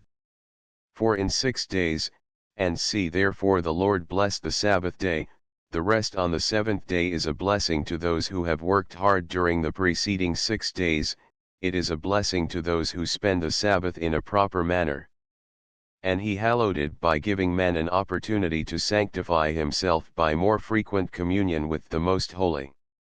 The 4th commandment tells us, 1. To remember to keep the same day as Sabbath which has been set apart as such from the beginning. 2. To abstain on that day from all kind of work. 3. To devote part of the day to our sanctification. 5th commandment. Honor thy father and thy mother, that thy days may be long upon the land which the Lord thy God giveth thee. The strongest desire that animates a father and a mother is to see their children good and happy. 257 From the first day of their existence children are guarded by the watchful eyes of their parents that no evil may befall them. How delighted are father and mother when they notice the progress of their child in health and strength, in heart and soul. What an amount of trouble and anxiety parents undergo when they see their child suffering. No sacrifice is too great for them so long as it ensures the child's well-being. It is painful to them to be compelled to deny their child anything, or to rebuke or to punish it. To this they are impelled only by the anxiety for the welfare of the child. The mutual affection between parent and child is one which nature has implanted.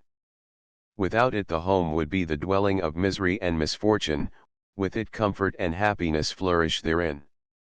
The loving parents have pleasure in whatever they do for the benefit of the child, and the affectionate child is delighted with the goodness of its parents. Honor thy father and thy mother, says the Almighty to us. How does a child honor father and mother? In the eyes of the child, father and mother must be the king and the queen of the house, however small that may be. Every word that comes from their mouth, every desire that they express, must be regarded as of the greatest importance, and be well remembered by the child. When the king or the queen speaks, all present stand and listen respectfully. Their words are read by everyone with the greatest interest. So it must be with the words of our parents. Whenever they tell us to do or not to do a thing, obedience is a blessing to us, disobedience is the chief cause of all misery and trouble. We feel pleasure and honor in 258 being able to do something that gratifies our parents, and we like to give them at times some material token of our affection. The best present we can give them is a good heart, sincere love that prompts us to avoid everything that would grieve them, and to do everything we can to give them pleasure and to make them happy. This is one of the few laws the reward of which is distinctly stated, that thy days may be long upon the land, which the Lord thy God giveth thee. We can easily understand the good effect of keeping the 5th commandment. Pleasure and contentment contribute a good deal to the health and well-being of man, whilst anger, trouble, and dissatisfaction produce ill health and weakness. The mutual affection between parent and child is therefore the cause that the days of both the parents and the children are prolonged, and the harmony and happiness of the house firmly established. The blessing attending children's obedience and love towards their parents does not end here. The whole state consists of small homes and families, and the greater the well-being of the individual homes, the greater is the well-being of the whole country.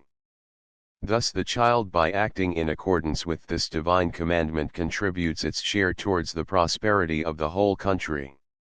When our parents are not present, we should, out of love towards them, obey those who take their place, as, example, our elder brothers or sisters, our guardians, and our teachers, since all these only do what the parents would themselves like to do were the opportunity granted them. We are bound to honor our parents not only so 259 long as we are under their care and live in their house, but also when we have left our parents' home, and have become independent.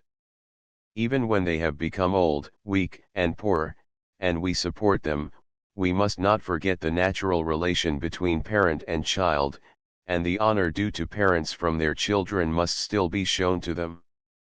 When they have departed from this life, and we are no longer able to show our feeling of love and respect in the usual way, we must honor their name and memory, and hold in respect the wishes and commands which they expressed when still alive. Death is no bar to true love and sincere affection. Thus we obey the fifth commandment, 1. By listening respectfully to the words of our parents and obeying what they say. 2. By doing that which pleases them, and avoiding that which would displease them. 3. By supporting them when they are weak and poor by all our best exertion and with genuine pleasure. 4. By honoring their name and memory after their death. 5. By being obedient to our elder brothers or sisters, to our guardians, and to our teachers. Sixth commandment. Thou shalt not murder. Murder is a most terrible thing. We shudder at the sound of the word, even at the mere idea of it. We wonder how it is possible that a person should be so wicked, so cruel, and so unnatural as to take the 260 life of another human being. One who can do such a thing must have lost all human feeling, and is rather a brute than a being created in the image of God. But, unfortunately, there have been and there are such wicked people. We read in the Bible that a dispute arose between the two sons of Adam, and the one, Cain, slew the other, Abel. He repented it, but he could not restore to his brother the life which he had taken. The severest punishment is therefore inflicted on those who have committed this crime. This commandment and those which follow it have their root in the principle, love thy fellow man as thyself, applied to the life. Sixth commandment, the home. Seventh commandment, the property. Eighth commandment, and the honor of our fellow man. Ninth commandment. We wish to enjoy life as long as possible. It must therefore be our desire to see our fellow man enjoy the longest possible life. But we must not rest satisfied with the mere desire. An earnest desire is followed by acts dictated by it. We must try our utmost, even as we do with regard to ourselves, to preserve the life of our fellow man. We have, example, seen before how by obeying the fifth commandment we lengthen not only our own life, but also that of our parents, whilst by breaking this law we shorten their life as well as our own.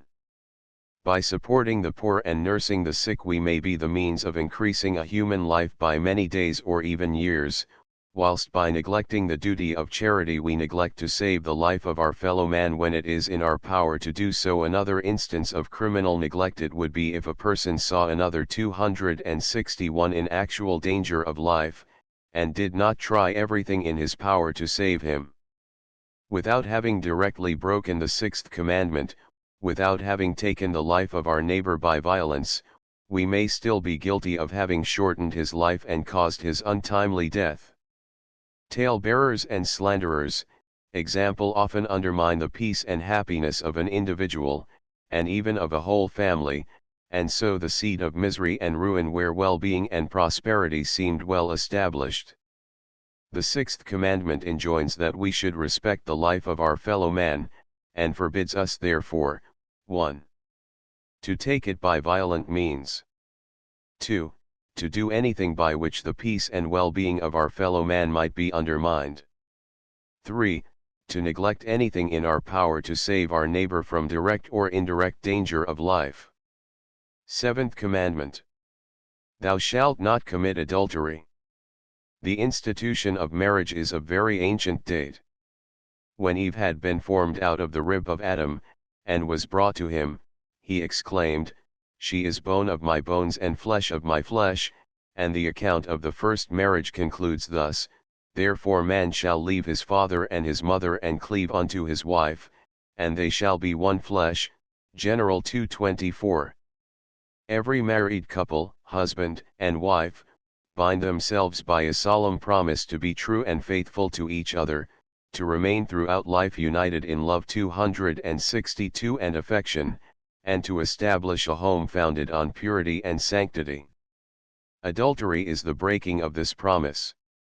That love and affection which unites man and wife cannot be shared by a third person without involving a breach of the seventh commandment.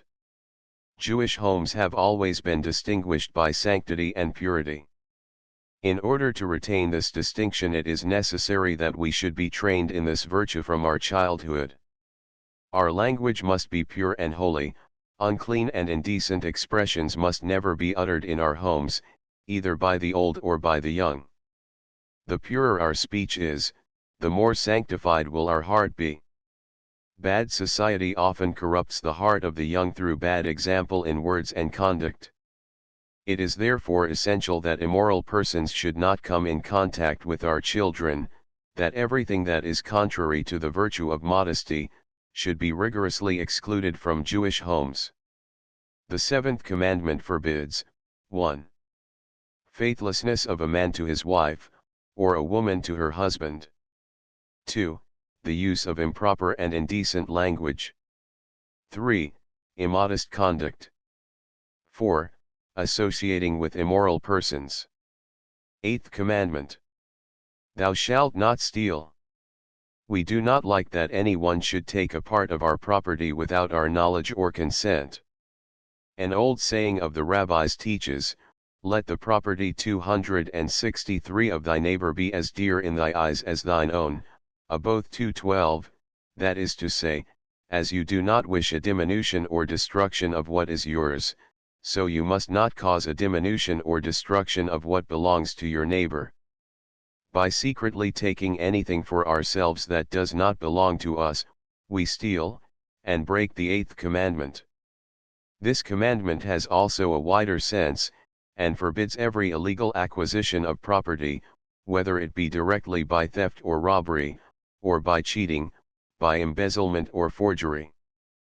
Property acquired by any of these or similar means may be considered as stolen property, and is by no means a blessing to him who possesses it. Even if human justice does not reach the evildoer, he is watched by an all-seeing eye, and will in due time receive his full punishment. This commandment prohibits, 1. Theft and robbery. 2. All kinds of fraud and dishonesty. Ninth commandment. Thou shalt not bear false witness against thy neighbor. It gives us pain to hear that others speak ill of us. Let the honor of thy neighbor be as dear to thee as thine own, Aboth 2:10. We must therefore not speak ill of our neighbor. But it is not only the speaking ill of others that this commandment forbids, we must not say of our fellow man anything that is not true. If we are called as a witness in a 264 court of justice, we must be most careful that every word we utter be perfectly true. We must weigh our words well and guard ourselves against stating as facts things about which we are not quite certain. If we are careless, we may become false witnesses, and may even be guilty of perjury. The consequences of false evidence are of a very grave nature. It misleads the judge, perverts justice, ruins innocent people, and the false witness himself, whether he sinned with intention or by carelessness, will not escape punishment. God declared through the mouth of the prophet Zechariah, v4 I will bring forth the curse, saith the Lord of hosts, and it shall enter into the house of the thief and into the house of him that sweareth falsely by my name, and it shall remain in the midst of his house, and shall consume it, with the timber thereof and the stones thereof. In order to guard ourselves against the possibility of such a crime, we must train ourselves in speaking the exact truth in everything, however trifling it may appear to us. Even in their play, children must be careful in what they utter. Idle talk, gossip, frequently leads us to speak of our neighbors what is not in harmony with facts. Though we may believe it to be harmless and to have no evil consequence, it has in reality very pernicious results, for we get into the habit of being careless about our words, and of ignoring the line that parts truth from falsehood, and when we have then to speak on more important things, or even in a court of justice, we may prove ourselves equally careless. There is a proverb, Prov 19:5 265, a faithful witness is he who doth not lie, but he who uttereth lies will be a false witness, i.e., the conduct of a witness with regard to truth in ordinary and less important utterances is a test of his trustworthiness in more important matters. The ninth commandment, 1. Forbids us to give false evidence, and 2. To utter an untruth of any kind whatever. 3. It commands us to be careful in our utterances. 10th commandment. Thou shalt not covet thy neighbor's house, thou shalt not covet thy neighbor's wife, nor his manservant, nor his maidservant, nor his ox, nor his ass, nor anything that is thy neighbor's. The coveting which the 10th commandment forbids is the root from which the crimes forbidden in the 4 preceding commandments spring. Coveting is a desire to possess what we cannot get in an honest and legal manner. An instance of such coveting is the desire of Ahab to possess the vineyard of Naboth. It must have been more than an ordinary desire, for it led him to most wicked acts, 1 Kings XXI. It is not every desire that is prohibited. If we see a thing that pleases us, we begin to feel a desire for its possession. Our reason must then step in and tell us whether we can obtain it in an honest way or not. In the latter case we must conquer our desire and suppress it, lest it obtain the mastery over us. We must work and try to make progress. We cannot be blamed if we are not quite content with our 266 present condition, and wish to improve it. Without such a desire all industry and progress would disappear. But we must consider that the improvement of our material condition, the increase of our property, is not the whole mission of man. We must not forget that we have a higher mission, to improve our heart and our moral conduct, and to make ourselves worthy of being called the children of God. The increase of our property must not impede the progress of the purity and goodness of our heart. The 10th commandment, 1. Forbids us to covet that which does not belong to us, and 2. Commands us to suppress any such desire when it rises in our heart. Note 1. There is another way of enumerating the 10 commandments, namely, to combine the first and the second into one, and to divide the 10th into 2. The Masortic text seems to point in this direction, for there is no pause between the first and the second commandments, while there is one in the middle of the 10th. The inference from the Masortic text, however, is not quite certain. It is possible that the first 2 commandments were joined closely together in order to separate more pointedly those commandments in which God speaks of himself in the first person from those in which he speaks of himself in the third person, or, to use the words of the Midrash, to separate the first 2, which the Israelites heard directly from God, from the rest, which they heard through Moses. The last commandment was, on account of its great importance, given in 2 different forms. In the first the general term house is employed, in the second the various elements constituting the house are enumerated instead. The 2 forms of the commandment are separated by the 267 sign of a pause, because each of them is complete in itself. Tradition supports our division of the Decalogue. I am, and thou shalt not have, are mentioned in Talmud and Midrash, also in Targum, as 2 distinct commandments. According to Philo, on the 10 comm, and Josephus, Antique 3v5, the verse, "Thou shalt have," before me belongs to the first commandment. The text of the Decalogue, as repeated by Moses in the plain of Moab, Deuteronomy v 6-8, differs from the original, Exodus xx 2-14.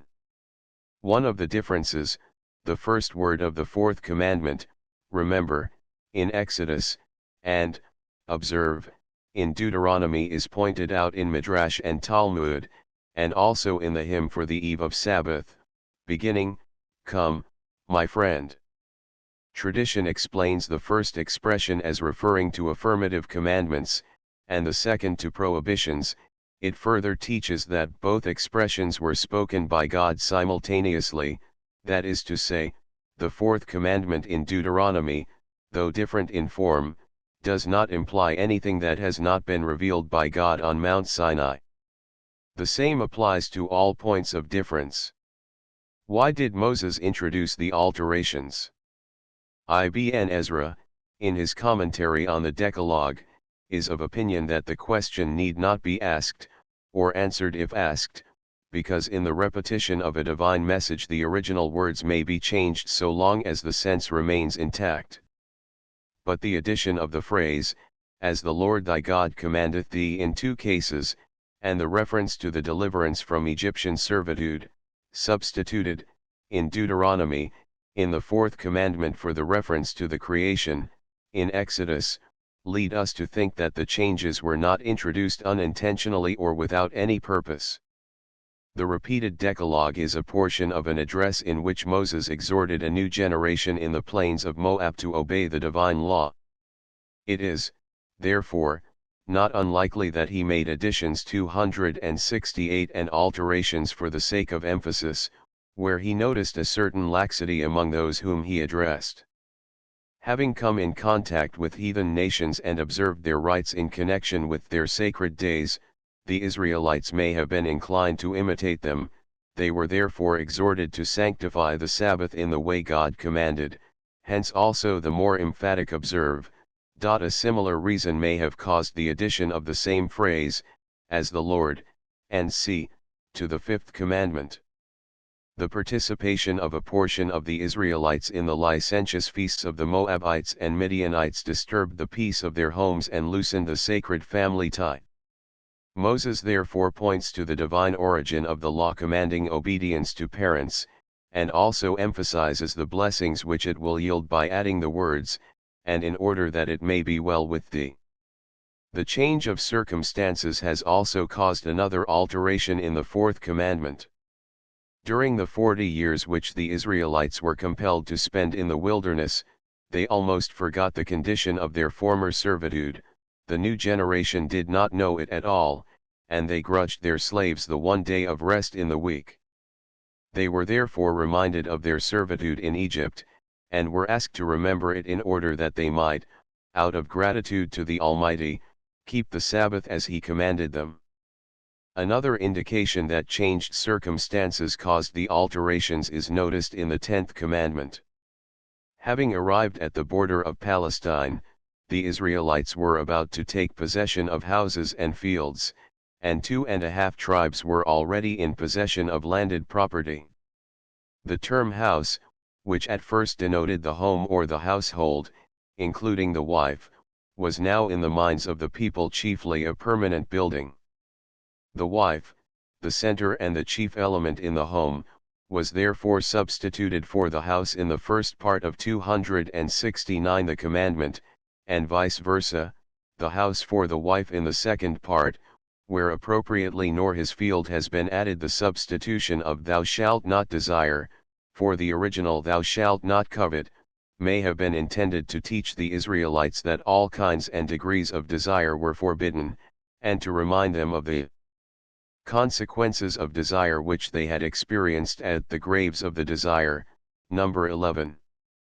One more important alteration is to be noticed, the conjunctive "and," before the seventh and the following commandments, which serve to create in the minds of the hearers the idea that the crimes forbidden in the second part of the Decalogue are to some extent connected, and that he who broke one of these commandments was likely to break the others also.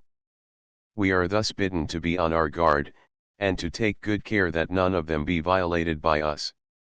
Note to Ibn Ezra, in his commentary on Exodus XX 9, says, Rabbi Jehuda Halevi asked me why it is said in the Decalogue, who brought thee out of the land of Egypt, out of the house of bondage, and not who created heaven and earth. My answer was as follows: know that those who believe in God have not all the same kind of faith. Some believe because they were told of his existence by others. Those who believe in God because the Holy Torah teaches this belief possess a higher degree of faith. If an unbeliever argues with either of these, they are not able to refute his argument. Those, however, who study sciences, astronomy, botany, zoology, and anthropology learn to understand the works and the ways of God, and from these the Creator himself. The words "I am the Lord thy God" can only be understood by the wise and intelligent of all nations. For they all see that God has made heaven and earth. But there is this difference: the Israelites believe that the creation has taken place 5,000 years ago. Non-Israelites assume that God has been continually creating 270 from eternity. Now, God wrought signs and wonders in Egypt by which he delivered the Israelites out of Egypt, and thus showed them his divine justice and goodness. In reference to these miracles it is said, "Thou hast been shown to know that the Lord is God." All Israelites, wise and simple, equally witnessed his miracles. The beginning of the Decalogue, therefore, "I am the Lord thy God," is well understood by the wise, but for the rest of the nation the words "who brought thee out," and "see," have been added, in order that all without exception should understand it. Note 3. Don Isaac Abarbanel, in his commentary on Exodus XX, says, "The Ten Commandments are distinguished from the other divine precepts in three things: they were directly communicated by God to the Israelites, not through a prophet; they were revealed to a whole nation at once, and they were written on the two tables of stone by the finger of God." Such distinction necessarily indicates a greater intrinsic value of the Ten Commandments.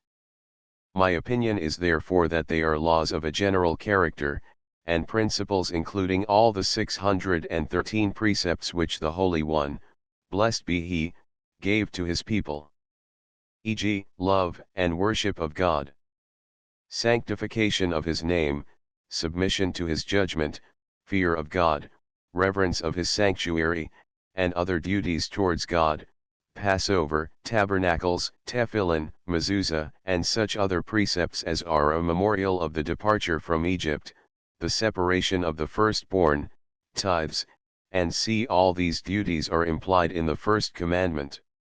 Also Rabbi Levi ben Gershon and the Jaon Saadia assume that all the 613 precepts are implicitly contained in the Decalogue.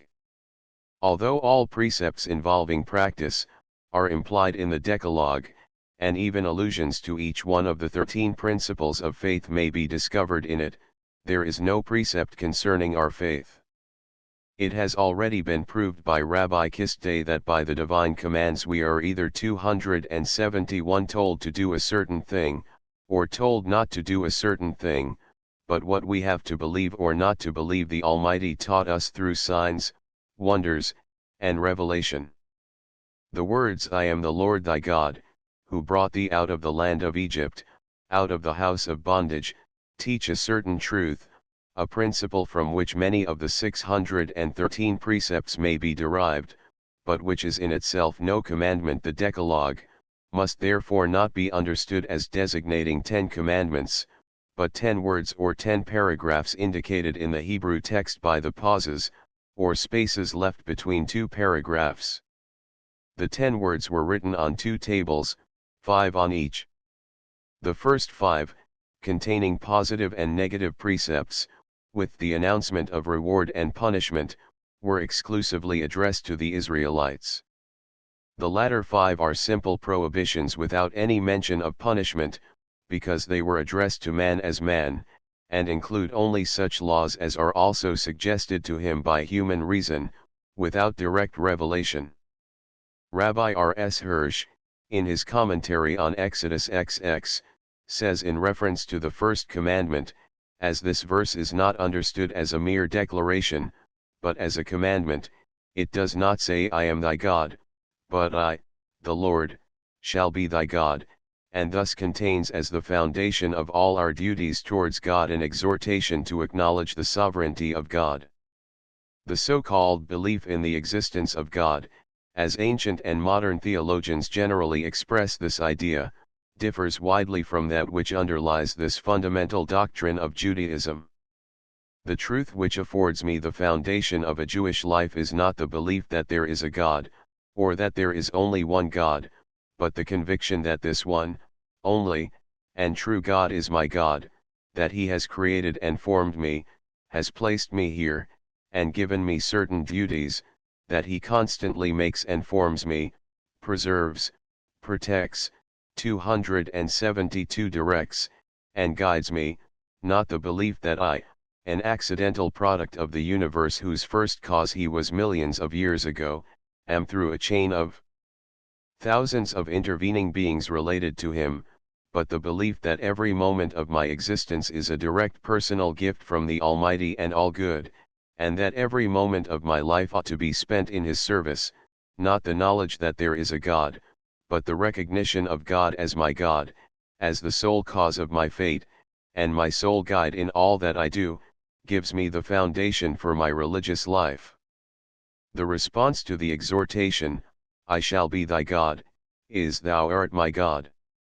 Note for the importance attached to the Decalogue may be gathered from the various attempts made, on the one hand, to classify the divine laws according to the Ten Commandments, showing that the latter contain all the 613 precepts, and, on the other hand, to find in such important passages as the Shema and Leviticus 19 a parallel for each of the Ten Commandments. Jerus. Talm. Ber, Chapter I, Rabbath, Vayikra ad locum. Contents 2. General moral principles. The Ten Commandments, flowing as it were from the one source, I am the Lord thy God, branch off in all directions, and penetrate all man's relations, guide him in his conduct towards God, towards his fellow men and towards himself, and teach him how to rule his thought, his speech, and his actions. When the Almighty proclaims to us, I am the Lord thy God, we willingly respond, Thou art my God. But this declaration involves also duties on our part, the fulfillment of which is the natural consequence and the verification of our response. If our words, Thou 273 art my God, come from our hearts, and are not empty sounds, uttered merely by the lips, we must be conscious of the duties they impose on us. These are A duties towards God, as our Master, Creator, and Father. B duties towards our fellow men, as children of one God. C duties towards ourselves, as the object of God's providence. A duties towards God. A. Duties of the heart. 1. Fear of God. The true knowledge of God, of His wisdom and greatness, as visible in His works, leads us to fear God, that is, to fear doing anything that might displease Him and make us unworthy of His love. It is not a fear that terrifies us and drives us away from His presence, on the contrary, it draws us nearer to Him, and causes us to try to become more and more worthy of His love. And now, O Israel, what doth the Lord thy God require of thee but to fear the Lord thy God? Deuteronomy x12. If thou wilt not observe to do all the words of this law that are written in this book, that thou mayest fear this name which is to be honored and revered, the Lord thy God, then the Lord will make thy plagues wonderful. Deuteronomy xxvii 58. The fear of the Lord is the beginning of knowledge. Provi 7. 274 The beginning of wisdom is the fear of the Lord. Psc 10. The fear of the Lord is to hate evil. Prov 8:13. The fear of the Lord prolongeth days. Provx 27. Fear God, and keep his commandments, for this is the whole duty of man, Ecclesiastes 12:13. He who possesses learning but is without fear of God, resembles a treasurer who has the key for the inner door, but not for the outer one, Babel. Talm. Sab. 31b, everything is in the hand of God except the fear of God, Babel. Talm. Bur. 33b, point 32. Love of God. The true fear of God is associated with the love of God. The latter means the constant longing for communion with Him, feeling happy and joyful when with Him, but unhappy and miserable when without Him. Love of God creates in us an anxiety to do everything in our power that might please the Almighty. He who is filled with love of God is pious. He does not rest content with doing what he is commanded, but anxiously seeks the opportunity of fulfilling a divine command. He is eager in the pursuit of mitzvoth. The fear of God is the beginning of knowledge, but love of God is the aim and end of all our religious thinking and striving. Thou shalt love the Lord thy God with all thine heart, and with all thy soul, and with all thy might, Deuteronomy 6:5. 275 The Lord preserveth all those who love him, PSCXLV 20. Thou wilt show me the path of life. In thy presence is fullness of joy, in thy right hand there are pleasures for evermore, PS 16:11.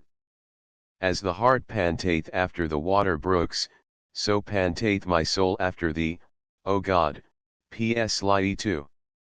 Blessed are they who dwell in thy house, they will be still praising thee, PS Lskiv 5.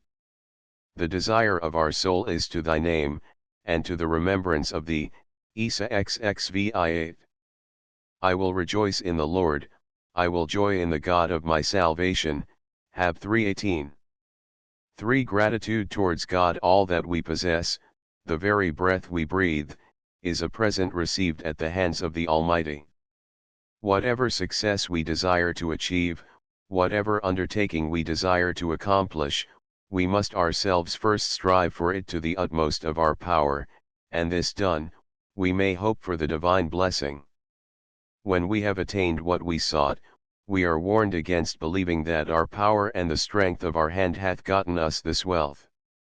We are to remember the Lord our God, for it is He that giveth us power to get wealth, Deuteronomy 8:17-18. For all things come of thee, and of thine own hand have we given thee, 1 Chronicles XXIX 14. Whoso offereth the sacrifice of thanksgiving glorifieth me, PSL 23. Though all sacrifices should cease, the sacrifice of thanksgiving will never cease, Vayikra Rabbah 9. For reverence for His name, the more we fear and love God, the deeper and the more intense is our feeling. 276 Of reverence for everything which is connected in our thoughts with the name of the Almighty. Whenever we enter a place dedicated to His worship, or open the book that bears His name, or celebrate the days set apart as seasons of the Lord, this feeling of reverence overcomes us, and finds expression in our conduct. The reverence for the name of God impels us also to respect ministers and teachers who spend their life in spreading the knowledge of God and His will. How awful is this place! This is none other but the house of God, General XXVII 17. I will come into thy house in the multitude of thy mercy, and in thy fear will I worship toward thy holy temple, PSV 8. When I will publish the name of the Lord, ascribe ye greatness unto our God, Deuteronomy XXXII 3.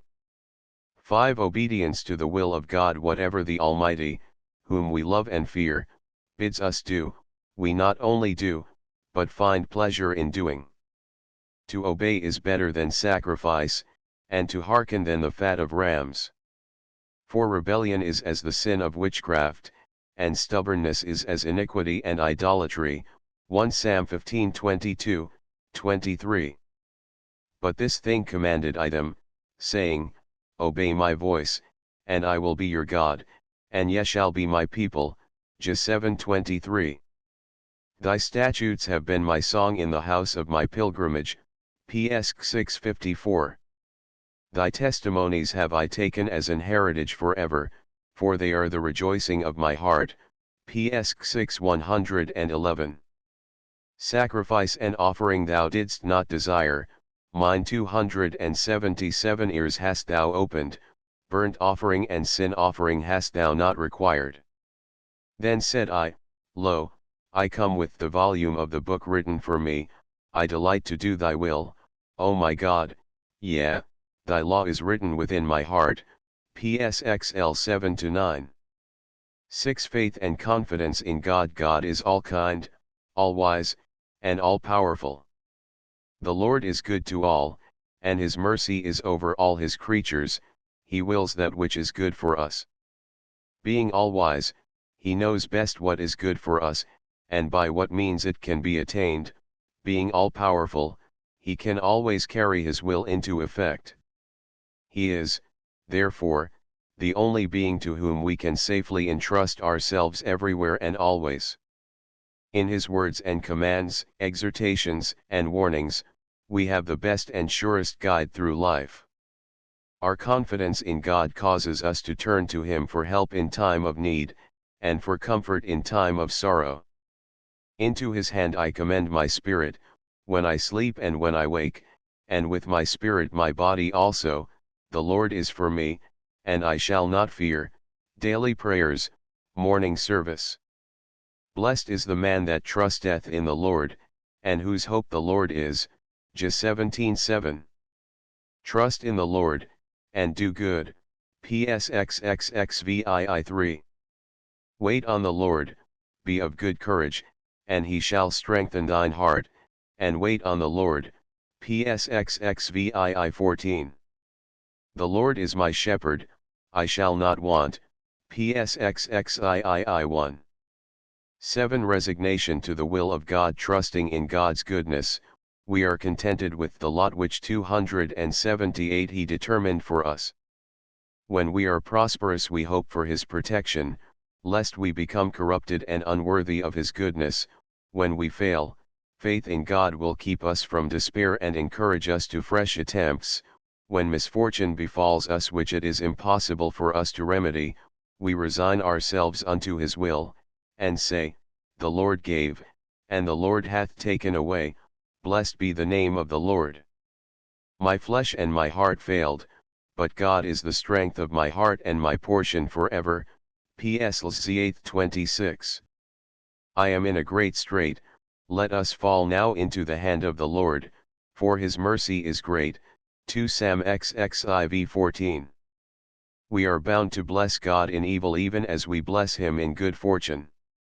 It is written, And thou shalt love the Lord, thy God, with all thine heart, and with all thy soul, and with all thy might, Deuteronomy 6:5, love him with all thy soul or life, i.e., even though for his sake thou risk thy life, and with all thy wealth, that is, whatever measure he metes out to thee, acknowledge with exceeding gratitude for, Mishnah Berakoth 9:5.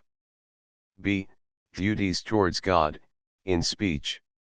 The feelings of fear and love of God, of reverence, obedience, faith, gratitude, and resignation, must also 279 find adequate expression in our speech.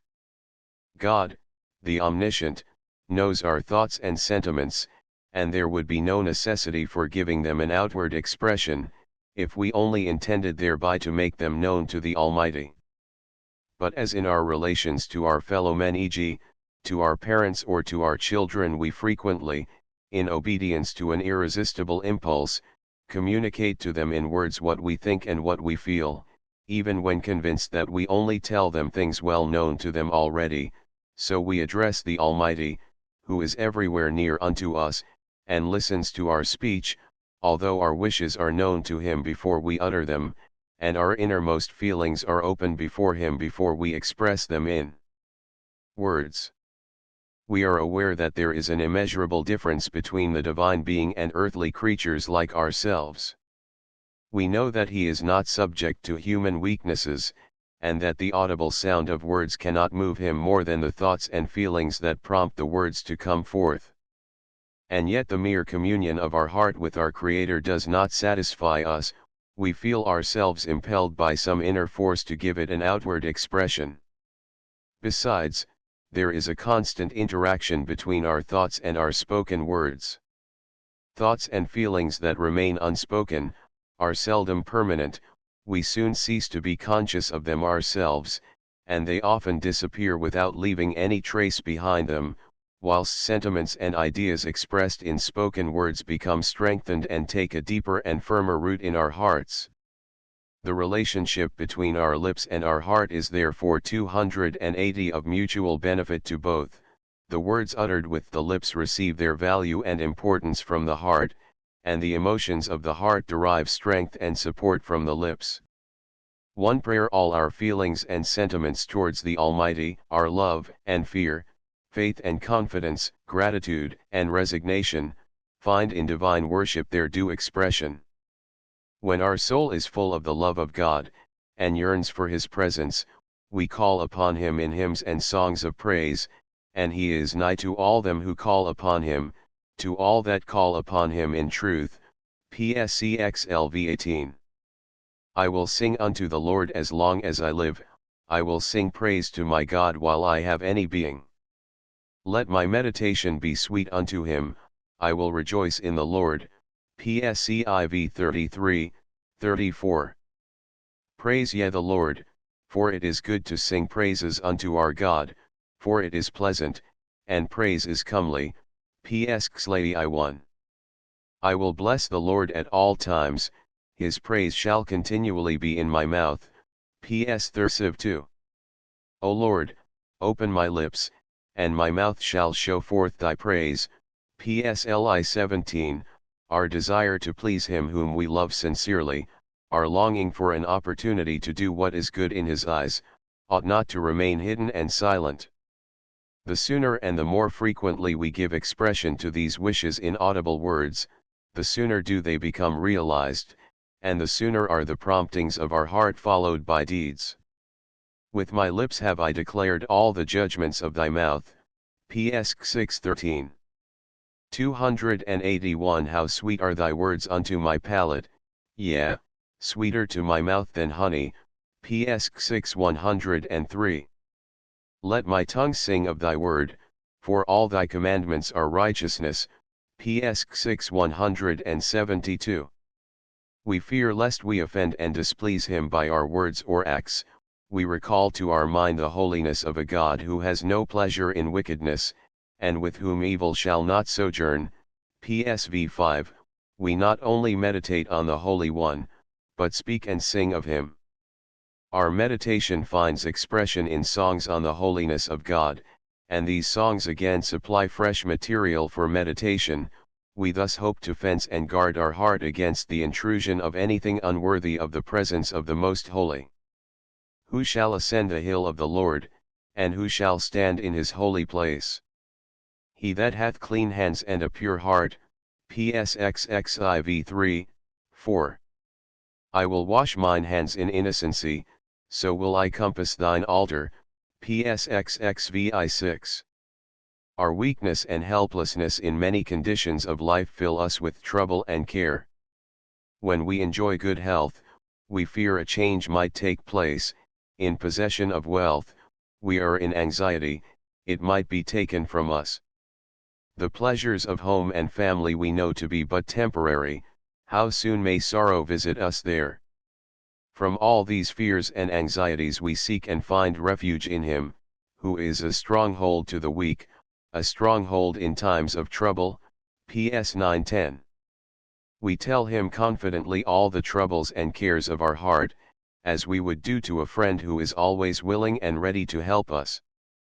We have faith in God, and therefore we approach Him 282 with our petitions, and when we have poured forth our heart before the All-Merciful we feel more at ease, and our faith and confidence have gained in strength. He shall call upon me, and I will answer him, I will be with him in trouble, I will deliver him and honor him. PSI 15. When they have cried unto the Lord in their trouble, he will save them out of their distresses. Pskii 6. Because he hath inclined his ear unto me, therefore will I call upon him as long as I live. When I find trouble and sorrow, then will I call upon the name of the Lord. When I take the cup of salvation, then will I call upon the name of the Lord. Pskd 2, 4, 13. What sufferings may be called chastisements of love? Such as do not prevent us from prayer, Babel. Talm. Bur. 5a. Even when the edge of the sword touches already a man's neck, even then he must not abandon his faith in praying to God, Babel. Talm. Bur. 10a. I was asleep, but my heart was awake. I have no sacrifices, but I have Shema and prayer. Shir HaShirim Rabbah on v2. Hope in the Lord, and pray again. Rabbath, Duder, chapter 2. Our rabbis teach, prayer is good for man both before his fate has been decreed and after it has been decreed, Babel. Talm. Rosh Hashanah, p16a. But at the same time we are warned against impatiently expecting and demanding an immediate effect from the words uttered by our lips, however devoutly they may have been spoken. Such expectation denounced in 283 the Talmud as 5 would indicate our confidence in the wisdom of our petition, whilst confidence in the wisdom and goodness of God would suggest that the Lord will do what is good in his eyes. We give expression to our feelings of gratitude towards our benefactor by acknowledging the fact, that whatever we enjoy, we are enabled to enjoy through his kindness. The various blessings formulated by our sages serve a double purpose. First, they facilitate the expression of our feelings. Secondly, they remind us of the presence of the Almighty, and of his goodness in providing for us and all his creatures. From the time we awake in the morning till the evening when we lie down to sleep, there is not a moment that does not bring to our knowledge some divine act of kindness towards us. In the morning we perceive the benefit of light, in the evening we have reason to welcome the blessing of repose it brings with it, while the interval between the two periods constantly reveals to him who does not wilfully shut his eyes the hand of him who is good, and whose loving kindness endureth forever. I will give thanks to thee, for thou hast answered me, and art become my salvation. Psk 21. I will sacrifice unto thee with the voice of thanksgiving. John 2:10. Though all prayers were to be discontinued, 284 prayers of thanksgiving will never be discontinued. Vayikra Rabbah, chapter 9. When things happen which are not pleasant to us, which give us pain and sorrow, we ought to consider that the plans of God are different from our plans, and his ways from our ways, and what he wills is better for us than our own wishes. With resignation, without murmuring, we ought to utter words of praise and thanks to the Almighty. The Lord gave, and the Lord hath taken away, blessed be the name of the Lord. Job I-21. Learn to say, whatever the Almighty does, is done for our good, Babel. Talm. Bur. 60b. Public service man has a natural desire to communicate his sentiments to his fellow men, and finds a certain pleasure or relief in knowing that others share in his joys and sorrows. The same is the case with regard to his sentiments towards the Most High. If, yearning for communion with God, we fervently appeal to him in solitude, where we are undisturbed by the intrusion of any other person, it will not be long before we shall feel ourselves in the very presence of him who is nigh to all those who call upon him in truth.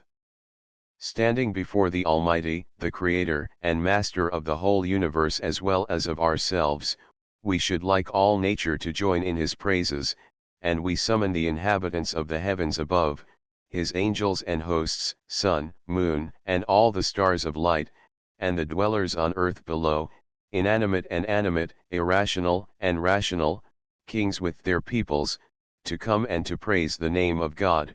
Psk. Such moments of solitary devotion are very precious, and 285 are by no means to be despised. But they are not frequent, and not always successful. Public worship has this advantage, that the object of our meeting, the holiness of the place, and the union in a worship with our fellow men combine to create, maintain, or intensify our devotion. Although each one has his individual wants, joys, and sorrows, there are many wants, joys, and sorrows which we have all in common, and concerning which we may in common give expression to our feelings in prayer, praise, and thanksgiving. Bless ye the Lord in congregations, P.S. Lxi 8:27. If 10 pray together, the presence of God is with them, Babel. Talm. Bur. 6a, But as for me, my prayer is unto thee, O Lord, in an acceptable time, P.S. L 6:14, which is the acceptable time? The time of public worship, Babel. Talm. Bur. 8a, 2. Study of the law. Another way of employing speech in the service of the Lord is the reading and the study of the Word of God, the Holy Scriptures and their commentaries. Our love and reverence of God ought to induce us frequently to consult the book which contains His commandments, and which He has given us as a guide and companion. Even if we derived no further benefit than the consciousness of having spent some time in reading His word revealed to us by the mouth of the prophets, the time thus spent would not be wasted. But we derive a further advantage. It is impossible to imagine that our devoting a certain time, however short it may be, to the reading of the words of the Most Holy should have no purifying influence upon us, provided 286 we approach the book before us with due reverence, and with the intention to be guided by its teachings. Joshua, when placed at the head of the nation, is exhorted by the Almighty as follows: This book of the law shall not depart out of thy mouth, but thou shalt meditate therein day and night, that thou mayest observe to do according to all that is written therein. Joshua 8. As for me, this is my covenant with them, saith the Lord, my spirit that is upon thee, and my words which I have put in thy mouth, shall not depart out of thy mouth, nor out of the mouth of thy seed, nor out of the mouth of thy seed's seed, saith the Lord, from henceforth and forever. Lx. 21, 3. Teaching the gift of speech is of service also in communicating our thoughts, feelings, and convictions to our fellow men. They who are able to read the Word of God and to understand it, ought to read and expound it to those who are less favored. They who feel the presence of God, and comprehend His holiness, goodness, and unity, ought to direct the hearts of their brethren to God, His words, and works. It is a special duty and privilege of the Jew to proclaim and teach the existence and the unity of God. And thou shalt teach them diligently unto thy children, and shalt talk of them when thou sittest in thine house, and when thou walkest by the way, and when thou liest down and when thou risest up. Deuteronomy 6:7. Happy are we, how goodly is our portion, and how pleasant is our lot, and how beautiful our heritage. Happy are we who early and late, morning, and 287 evening, twice every day, declare, Hear, O Israel, the Lord is our God, the Lord is one. Daily prayers, morning service. For reverence of the name of God, the mention of the name of God ought to make us most careful about that which we utter in connection with it. If a person makes a promise or statement on oath carelessly or with levity, he shows that he has no reverence of the name of God, no fear of God. It is only through such irreverence that a person is capable of breaking the third commandment. Blasphemy, a sin treated in the Bible as a capital crime, has likewise its source in want of due reverence of God's name. In order to preserve and strengthen that reverence, we must avoid pronouncing the divine name too frequently. Hence arose the custom of substituting such words as the name, the omnipresent, for the names of God, and employing in ordinary writing letters like or instead of any of the divine names. In writing single letters instead of the full names, we also intend to guard ourselves against causing irreverence towards the name of God, as our writing is frequently destroyed or liable to be thrown among the refuse. This precaution, dictated by a feeling of reverence for God and His name, serves at the same time to strengthen that feeling. 6 From the same reason, the word which is exclusively 288 used as a name of God, the Tetragrammaton 7, was rarely pronounced, and in reading the Bible the word Adonai, my Lord, is substituted wherever it occurs. It was only pronounced in the temple by the high priest on the Day of Atonement, in the confession of sins, and in the prayer for forgiveness, and by the ordinary priests when they blessed the people in accordance with the divine precepts, Numbers 6:24-26. Since the destruction of the temple, the Tetragrammaton has not been pronounced, and thus it has come about that the right pronunciation of the word is at present unknown. 5. The consciousness that we frequently address the Almighty with our lips, and read His holy word, ought to make us strive for the utmost purity and holiness in our speech. When the prophet Isaiah, in a divine vision, perceived the majesty of the Most High, and heard the sound of His ministering angels proclaiming His holiness, a sense of his own failings forced even from this chosen messenger of God the confession, "Woe is me, for I am undone, because I am a man, unclean in lips, and I dwell in the midst of a people unclean in lips, for mine eyes have seen the King, the Lord of hosts." Isa 6:5. Duties towards God, in our actions. Rabbi Jose teaches, "Let all thy deeds be in the service of heaven," Sayings of the Fathers, 2:12. The feeling of love and fear of God which fills our 289 heart and soul, and to which we frequently give expression in words, must also be visible in our actions. Our whole life must be devoted to His service, and ought to be one continuous worship of God. Every act of ours must aim at the sanctification of His name. He has revealed unto us His will, and shown us the way in which we should walk. Unconditional submission to His guidance and strict obedience to His command should distinguish the people of the Lord. True love of God and faith in His goodness make us bold as a leopard, light as an eagle, swift as a stag, and strong as a lion to carry out the will of our Father in heaven. Sayings of the Fathers, v. 20. For what could be the value of our professions of love for God, if we refuse to listen attentively to His voice, to walk in the way He has prepared for us, or to observe His statutes? From this point of view we may consider all our duties as duties towards God, since their fulfillment implies obedience to His will. But there are certain duties which chiefly or exclusively concern our relations to God. Such duties are, the observance of Sabbath and festivals, providing reminders of God's presence, establishing and supporting public worship, sanctifying God's name, and imitating His ways. Of these duties, the first three will be fully treated in special sections.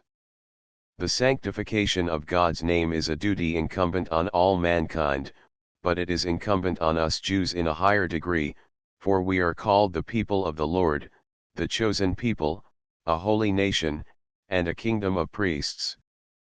We sanctify the name of God by remaining faithful to Him and to His word, resisting every kind 290 of force or temptation to turn us away from our faith, making sacrifices for our holy religion, and conducting ourselves in such a manner that our fellow men may become convinced that the tree of our law bears good and holy fruit.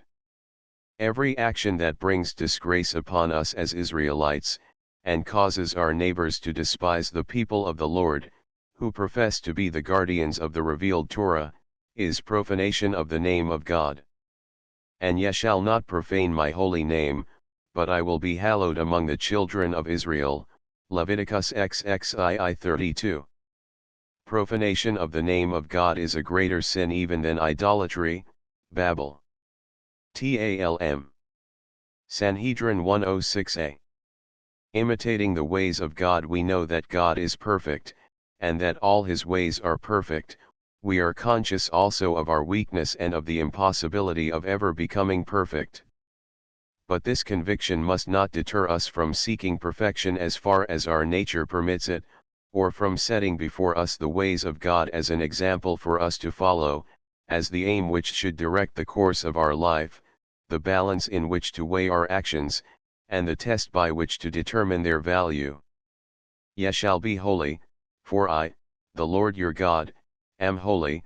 Leviticus 19:2. I set the Lord always before me. PS 16:8. Ye shall walk after the Lord your God. Deuteronomy 13:5. Is it possible for man to walk after the Lord?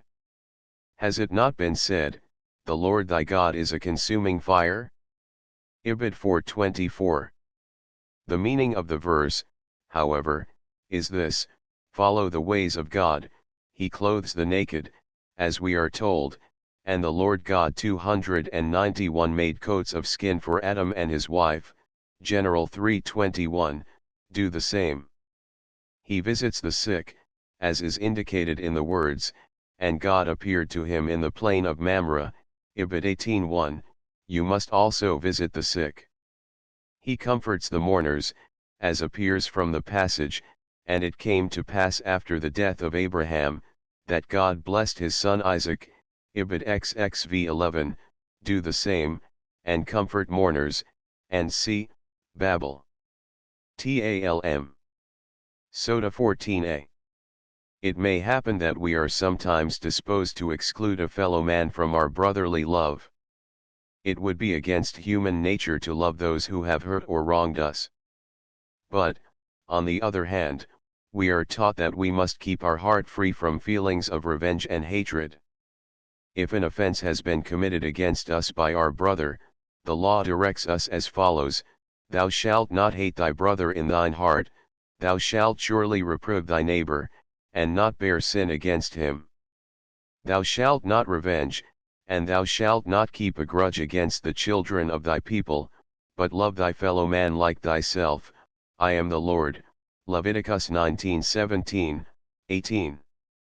The traditional interpretation illustrates revenge and grudge in the following way: if your neighbor, after having been unkind to you, is in need of your assistance, and you refuse it on the ground of his want of kindness towards you, you are guilty of revenge. If you grant him his request, but at the same time remind him of his unkind conduct, you are guilty of bearing a grudge against your neighbor. Sifra, ad locum. 292b. Duties towards our fellow creatures. A. Duties towards our fellow men in general. Have we not all one Father? Hath not one God created us? Mal 2:10. Thou shalt love thy fellow man as thyself. Leviticus 19:18. These are the sentiments which, according to the will of God, ought to guide us in our relation to our fellow men. When, therefore, a Gentile came to Hillel and asked him to explain to him in one moment the duties which Judaism enjoins on its adherents, he replied, what is displeasing to thee, that do thou not to others? This is the text of the law, all the rest is commentary. Go and learn, Babel. TALM. Shabbat 31a. In a different form this idea has been expressed by Rabbi Akiba and by Ben Azai, who respectively quoted as a fundamental principle of the law, love thy neighbor as thyself, and this is the book of the generations of man. In the day that God created man, he made him in the likeness of God. Yakut on General v1. From this principle we derive the following general maxims with regard to our neighbors: 1. Life and health, 2. Property, 3. Honor, and 4. Well-being. 1. Life and health of our fellow man. Life is a precious treasure which the Almighty has given us. If it is once taken from us, no man is able to restore it. Among the first lessons revealed to man in Scripture is the value of the life of a human being, created by God in his own likeness, and when the first murder had been committed, God said to the murderer, What hast thou done? The voice of thy brother's blood is heard that crieth unto me from the 293 ground, Gen. 4:10. The first commandment in the second section of the Decalogue is directed against this crime, thou shalt not murder. The significance of these words, the general lessons implied in this commandment, and the extent to which a person, though not an actual murderer, may become guilty of having broken this commandment, have already been explained in the chapter on the Ten Commandments, p. 261. It has been shown how the sixth commandment forbade, 1. The taking of the life of a fellow man by violent means. 2. The doing of anything by which the health, the peace, and the well-being of our fellow man is undermined. 3. The omission of any act in our power to save our fellow man from direct or indirect danger of life. 2. The property of our neighbor. The eighth commandment in its wider sense comprehends all our relations to our neighbor's property. It prohibits, as has been shown above, p. 263, the appropriation of anything that belongs to our neighbor, 1. By theft and robbery, or, 2. By any kind of fraud and dishonesty. Our sages teach, let the property of thy fellow man be as dear to thee as thine own, both 2:12, i.e., you do not like to see your own property damaged, diminished, or destroyed, so it would be wrong if you were to cause loss and ruin to your fellow man, whether you did it directly or indirectly. 8. Let every 294 one enjoy the labor of his hands, partake of the gifts of the earth and the divine blessings as much as his physical and mental powers enable him to do in a righteous manner. It is not only direct illegal appropriation of our neighbor's goods that is condemned as theft or robbery, it is equally wicked to buy things which one knows to have been stolen by others. 9. He who does it is worse than the thief, for, whilst the latter injures only the person whom he robs, the former encourages and corrupts the thief, hardens his heart, helps to silence the voice of his conscience, and thus obstructs the way to repentance and improvement. There are transactions which are legal and do not involve any breach of the law, and which are yet condemned by the principles of morality as base and disgraceful. Such are all transactions in which a person takes advantage of the ignorance or embarrassment of his neighbor for the purpose of increasing his own property. Usurers frequently belong to this low and heartless class of society. The worst thing, however, they do is, that they plan the ruin of others. In many cases they bring about disaster by inducing young and inexperienced persons to borrow money and to spend it in luxuries, or increase the embarrassment of the distressed by charging exorbitant interest and imposing cruel conditions, which make it impossible for those who have once fallen into the hands of usurers to free themselves from their bondage. 295. It makes no difference whatever whether the victim be a Jew or a non-Jew, the transaction is equally condemnable, and the usurer equally wicked. This statement would be superfluous, were it not for the misunderstanding that exists both among some of our co-religionists and among non-Jews with regard to the principle it involves. Great stress is laid in the Pentateuch on the prohibition of taking interest for advances of money or articles of food. And if thy brother be waxen poor and fallen in decay with thee, then thou shalt relieve him, yea, though he be a stranger or a sojourner, that he may live with thee. Take thou no interest of him, or increase, but fear thy God, that thy brother may live with thee. Thou shalt not give him thy money upon usury, nor lend him thy victuals for increase. I am the Lord your God, and see, Leviticus XXV 35-38, Comp Exodus XXII 24. It is one of the characteristics of the pious who is worthy to abide in the tabernacle of God, that he putteth not out his money to usury, PS 15:5.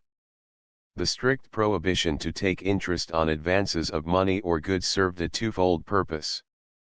In the first place, the surplus money of the wealthy was to be employed in disinterested charity. Secondly, labor and activity, both physical and mental, were to be the sources of income and wealth for the individual as well as for the whole nation, money without labor was not to bear any fruit or produce any increase. An exception from this law was made for the benefit of the stranger. The inhabitants of a town or a country who lived in the midst of their relatives, friends, and countrymen could, as a rule, be trusted to 296 return the loan in due time. If they were not known themselves, they could find persons who would recognize them or even offer themselves as security for them. It was different with the stranger, who came from a far land. Deuteronomy XXIX 21, he was not known, he was, as a rule, without friends, he had none to offer security for him. 10 When in need, therefore, he would be unlikely to obtain a loan, if the lender were not permitted in such cases to take interest as compensation for risking the capital itself. The same reason explains also a second exception made in the law with regard to a stranger when a debtor.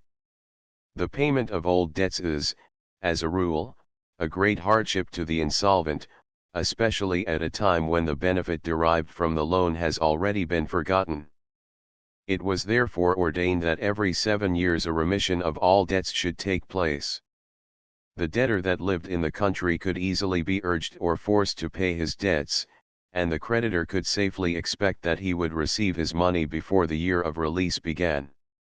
This was not the case with the stranger, who might with impunity keep out of sight for some time before the beginning of the 7th year, a circumstance that increased the uncertainty of the repayment, and would have rendered it almost impossible for a stranger to enjoy the benefit of a loan in times of temporary embarrassment, but for the exception made in his case from the law commanding the remission of all debts in the 7th year. 297 We see here a difference made in our duties towards our fellow men between an Israelite and a stranger, but solely for the benefit of the stranger. At present, when the original relation between the Israelite and the stranger has ceased, the spirit of charity and justice towards the stranger, or non-Jew, which is the basis of this law, must continue to regulate our intercourse with our neighbors, and if the non-Jew would recognize the prohibition of taking interest as equally binding upon him as upon the Jew, the latter would not be allowed to take any kind of interest from a non-Jew. At all events, if any of our co-religionists take this law as a pretext for imposing upon their non-Jewish fellow men, and injuring and ruining them by exorbitant usury, they pervert alike the letter and the spirit of the divine command, they do not act in a Jewish spirit, and instead of being members of a holy nation or the people of the Lord, they are guilty of the profanation of the name of God, and do not deserve to be honored by the name of Jews. Denunciations are sometimes leveled against the Jews, on account of the misdeeds of some individuals, as cruel usurers. Those non-Jews who would take the trouble of thoroughly studying Jews and Judaism would soon discover the error and the baselessness of such denunciations. Judaism has never sanctioned usury, but, on the contrary, always condemned it. 11 With regard to the property of our neighbor, our sages express the following maxim: there are 4 characters among men. He who 298 says, "What is mine and what is thine is thine," his is a neutral character. Some say this is a character like that of Sodom. He who says, "What is mine is thine and what is thine is mine," is a boor. He who says, "What is mine is thine and what is thine is a saint." He who says, "What is thine is mine and what is mine is a wicked man," a both v. 10. We are not only commanded to abstain from injuring our neighbor with regard to his property, but we are exhorted to protect it as far as lies in our power. If thou meetest the ox of thine enemy or his ass going astray, bring it back to him. Exodus XXII 4. Thou shalt not see thy brother's ox or his sheep go astray, and hide thyself from them, thou shalt surely bring them again unto thy brother. Deuteronomy XXII 1. Thou shalt not see thy brother's ass or his ox fallen down by the way, and hide thyself from them, thou shalt surely help him to lift them up again. Ibid ver 4. 3. The honor of our fellow man. Let the honor of thy fellow man be as dear to thee as thy own. Both 2:10. We are very sensitive about our own honor, and many of us, nay, all right-minded persons are more anxious for the good name acquired through integrity of character than for the safety of their property.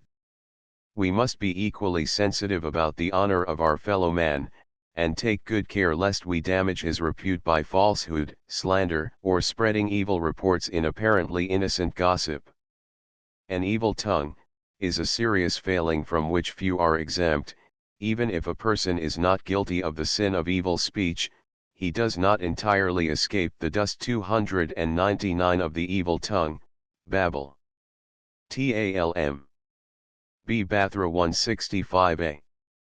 Calumny, it is said, kills 3. The slanderer himself, him who listens, and the person spoken of. We therefore add to the Amida the words, My God, guard my tongue from evil, and my lips from speaking guile, and in one of the Psalms we read, Who is the man that desireth life, and loveth days, that he may see good? Keep thy tongue from evil and thy lips from speaking guile. P.S. Thursiv 13:14. Our sages are very severe against those who attack the honor of their fellow men. In one passage it is said, Whoever causes by offensive words the face of his fellow man to turn pale is almost guilty of shedding blood. Babel. Talm. B. Mecha 58b. Another passage runs thus, Rather let a man throw himself into a furnace than publicly offend his fellow man. Ibid 59a. The law does not only forbid the utterance of evil reports, but also the encouragement given to the tale-bearer by listening to his stories. Thou shalt not take up a false report. Exodus XXII 1. In the book of Proverbs the evil consequences of listening to slander are thus depicted, If a ruler hearkeneth to falsehood, all his servants are wicked. Provxxix 12. He who giveth heed to wicked lips causeth evil-doing, he who giveth ear to a mischievous tongue feedeth lies. Ibid 17:4. When we hear evil reports about our neighbor, we should try to defend him. When we are convinced that he has done wrong, we must rebuke him, lead him back to the right way, and not utterly reject him. We may still find some redeeming feature in his character that makes it worth our while to save him. 300 Thus Joshua, the son of Parachah, teaches us, Judge every man favorably. Both I6, that is, if you are uncertain as to a man's faults, let him have the benefit of the doubt. When we criticize our neighbor's character, and idle gossip frequently leads to this practice, we are too often inclined to dwell upon his weak points, his vices, and to pass over his merits in silence, but we ought to consider how little we should like to see the same treatment applied to ourselves. Another fault of ours is to judge the doings of other people without fully understanding all the circumstances and the causes that led to such actions. Hillel said, Do not judge thy neighbor until thou hast come into his place, that is, do not pass judgment upon your neighbor before you are able to place yourself in his position, and to say with certainty what you would have done under the same circumstances. The law forbids us to use divers weights and divers measures in our business transactions, lest we damage the property of our neighbor. Equally unlawful is the use of one kind of weights and measures for weighing our own words and deeds, and another kind for weighing the words and the deeds of others, to the injury of our fellow man's name and repute. Contrary to the usage of courts of justice, our neighbor's words and deeds are generally reported by us, interpreted, tried and condemned in his absence, when he is unable to defend himself, to show his innocence, or to prove the falsehood of the report, the error of the interpretation, and the injustice of the trial and the condemnation. The perversity of such conduct is evident, especially 301 in the case of the departed. The prohibition, Thou shalt not curse the deaf, Leviticus 19:14, has been interpreted to apply to all kinds of slander about those absent or dead. Our respect for the memory of the dead is expressed in the Latin maxim, de mortuis nil nisi bonum, or in the Hebrew, 1-2 after their death say of them saints. Similar maxims are the following: we must not refute the lion after his death, death atones for all offenses. For the well-being of our fellow man, the duties expounded in the above are of a negative character. The commandment, love thy neighbor as thyself, implies also certain positive duties, which are comprehended in the terms, and charity. The literal meaning of the term tzedakah is righteousness, but it occurs also frequently in the sense of charity, and we may infer from this that charity was to the Hebrew a mere act of righteousness. In the book of Daniel and in post-biblical Hebrew, tzedakah is alms, and distinguished from gemilut chesed, charity. The former is given to the poor, the latter to poor and rich alike. Tzedakah, consisting of money or things that can be purchased for money, is a duty chiefly incumbent on the wealthier class. Gemilut chesed, consisting of personal acts of kindness, is a virtue that can be acquired and practiced by everyone, whether he be poor or rich, and whilst tzedakah can only be given to those that live, gemilut chesed can be shown even to the departed.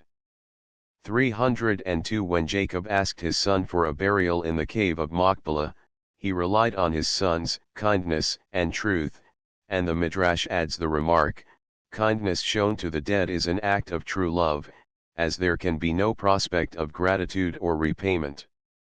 The principal kinds of are the following: 1.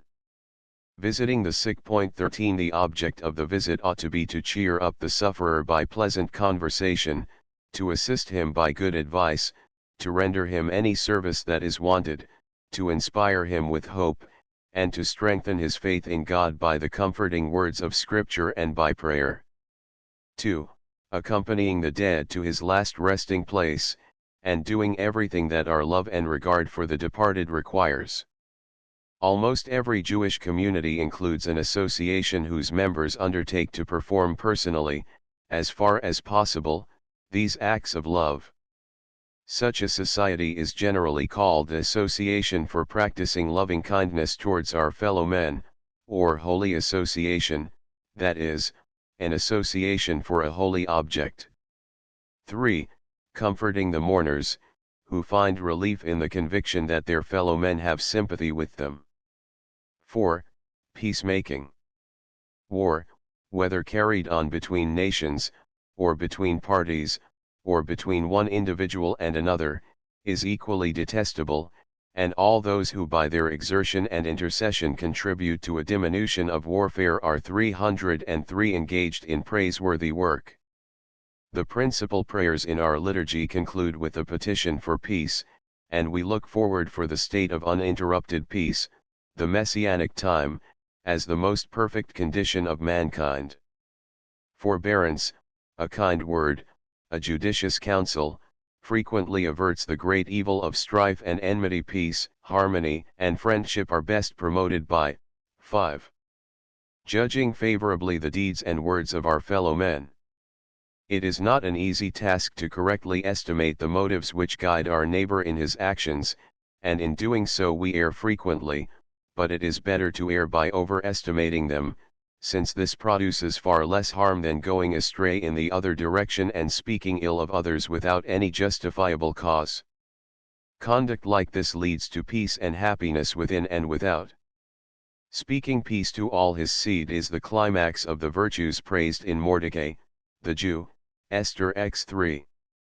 Charity, tzedakah, in its narrower sense, as a duty towards the poor, includes 1. Almsgiving to the poor for the purpose of alleviating temporary suffering. 2. Providing for the comfort of the aged and sick, widows and orphans. 3. Assisting the stranger. The law lays special stress on this branch of charity, and reminds us that we all have once been strangers in the land of Egypt. Even in the various countries of which we have become citizens, our forefathers, 3 or 4 generations back, were strangers, and, besides, we are told by the Almighty, "Ye are strangers and sojourners." 304 with me, Leviticus XXV 23. This kind of charity is known by the name, 4. Support given to the poor towards obtaining a livelihood, by procuring occupation for them, teaching them a trade and giving them a start in it. 5. Providing for the religious and secular education of the children of the poor. 6. Raising their intellectual, social, and moral condition by personal intercourse with them, and by kind words of advice, comfort, and encouragement. 7. Helping those who have gone astray and have fallen into vice or crime to return to the path of virtue, industry, and righteousness. There are generally associations formed for the various branches of Gemiluth Chesed, the number of which grows, especially in large towns, with the increase of misery. It is our duty to support such institutions, as combined action is in most cases more practical and productive of good result.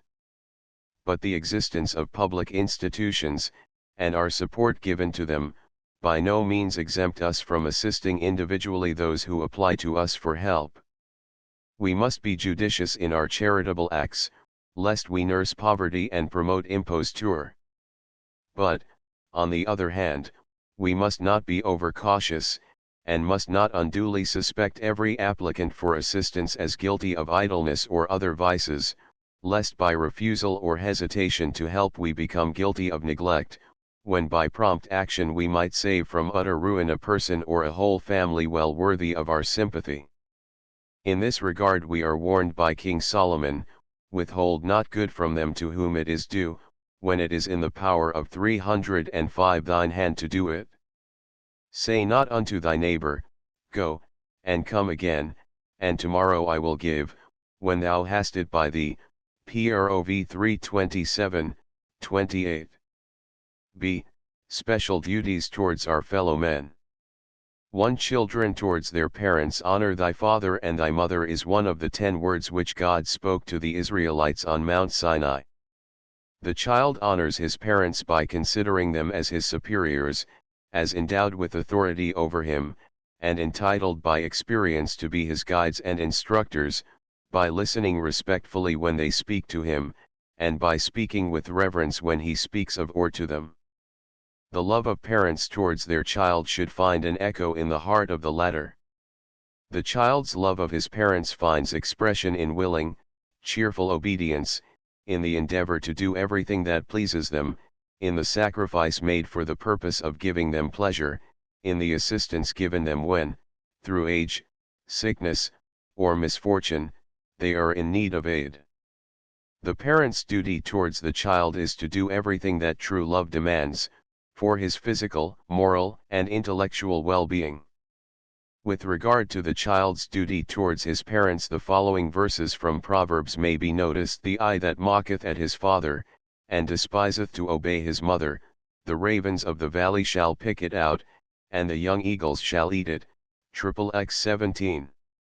306. Whoso robbeth his father or his mother, and saith, It is no transgression, the same is the companion of a destroyer. XXVII 24. Whoso curseth his father or his mother, his lamp shall be put out in obscure darkness. XX 20. He that wasteth his father and chaseth away his mother is a son that causeth shame, and bringeth reproach. 1926. The glory of children are their fathers. 17:6.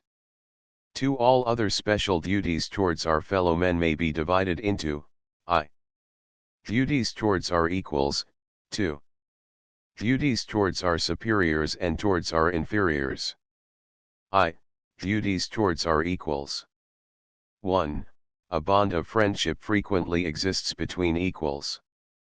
Friends have certain duties to fulfill towards each other. It is expected that friends should have faith in their mutual friendship. As in water face answereth to face, so in the heart man answereth to man. Provxxvii 19. As the water reflects the face of him who looks into it, so the heart of man reflects the friendship and faithfulness of him who has penetrated into it. Our estimation of our friend's feeling toward us is the measure of the genuineness and value of our own friendship towards him. Disinterestedness is an essential condition of genuine friendship. Every service we render to our friend must be prompted by the desire to be of use to him. 307 And not to advance our own interest. If any other motive enters our mind, if we speculate on his gratitude, and think that our kindness must eventually be returned with interest, we have no knowledge or feeling of friendship. Thus our sages declare, friendship dictated by a selfish motive comes to an end together with the speculation, but friendship which is not based on any selfish motive comes never to an end. An instance of the first kind is the friendship between Amnon and Tamar, 2 Sam 13, of the second kind, the friendship between David and Jonathan, 1 Sam 18. Both v 16. Friends bound to each other by genuine and sincere love find great pleasure in the fulfillment of the duties involved in friendship. They do not hesitate to bring sacrifices for each other's well-being, they evince heartfelt sympathy for each other in good and evil fortune. All the duties of charity gemiluth chesed which we owe to our fellow men in general, apply with increased force when our fellow man is also our friend. One of these duties demands our special attention, because it is frequently neglected through human weakness, truthfulness and openness. Flattery, objectionable as it is in every case, is most detestable between friends. We must encourage our friends by kind words, and acknowledge their merits, but we must not spoil them by undue flattery. If, on the other hand, we discover errors or vices in our friend, it is our duty to communicate to him openly our opinion, and to do all that is in our power to bring him back to the path of righteousness and truth. 308 Thou shalt surely rebuke thy friend, and not suffer sin upon him, Leviticus 19:17. Friendship is mostly formed without premeditation, and without any aim. We are friends, we do not know how and why. Some similarity in our character, in our talents, in our views, in our successes and failures, or in our fortunes and misfortunes, draws us together, and we become friends before we are aware of the fact. But as far as we have control over our feelings, we ought to be careful not to plunge into friendship without knowing something of the character and the tendencies of those with whom we are to associate ourselves in such close relationship. In Proverbs we are told, "Make no friendships with an angry man, and with a furious man thou shalt not go." XXII 24. Ben-Sira, 6:6, exhorts us, "If thou wouldst get a friend, prove him first, and be not hasty to credit him." Our sages say, it is easy to make an enemy, it is difficult to make a friend. Yakut on Deuteronomy 6:16. The acquisition of a true friend is by no means an easy task. But it is a task that cannot be dispensed with. Persons who enjoy a life spent in loneliness uncheered by friendship are exceptions to the rule. Such a life is miserable, and the climax of all the evils complained of by Heman the Ezrahite, P.S. Lxi 8:19, is, "Lover and friend hast thou put far from me, and darkness is mine acquaintance." Job in his great sufferings longs for the love which is shown to the unhappy by his friend, Job 6:14. Friendship being one of our most valuable possessions, it must be well guarded and cultivated, lest it be lost or weakened. Thine own friend and thy 309 father's friend, forsake not. Provxxvii 10. Let thy foot be seldom in thy friend's house, lest he be weary of thee, and so hate thee. Ibid xxv 17. True friendship can be extended only to a few, but those who are not our friends need not be our enemies. They are all our fellow men, and our conduct towards them is to be guided by the principle, love thy fellow man as thyself. We are distinctly commanded, thou shalt not hate thy brother in thine heart, Leviticus 19:18, brother having here the same meaning as fellow man. Enmity, like friendship, comes frequently unawares. We dislike or even hate a person without knowing why.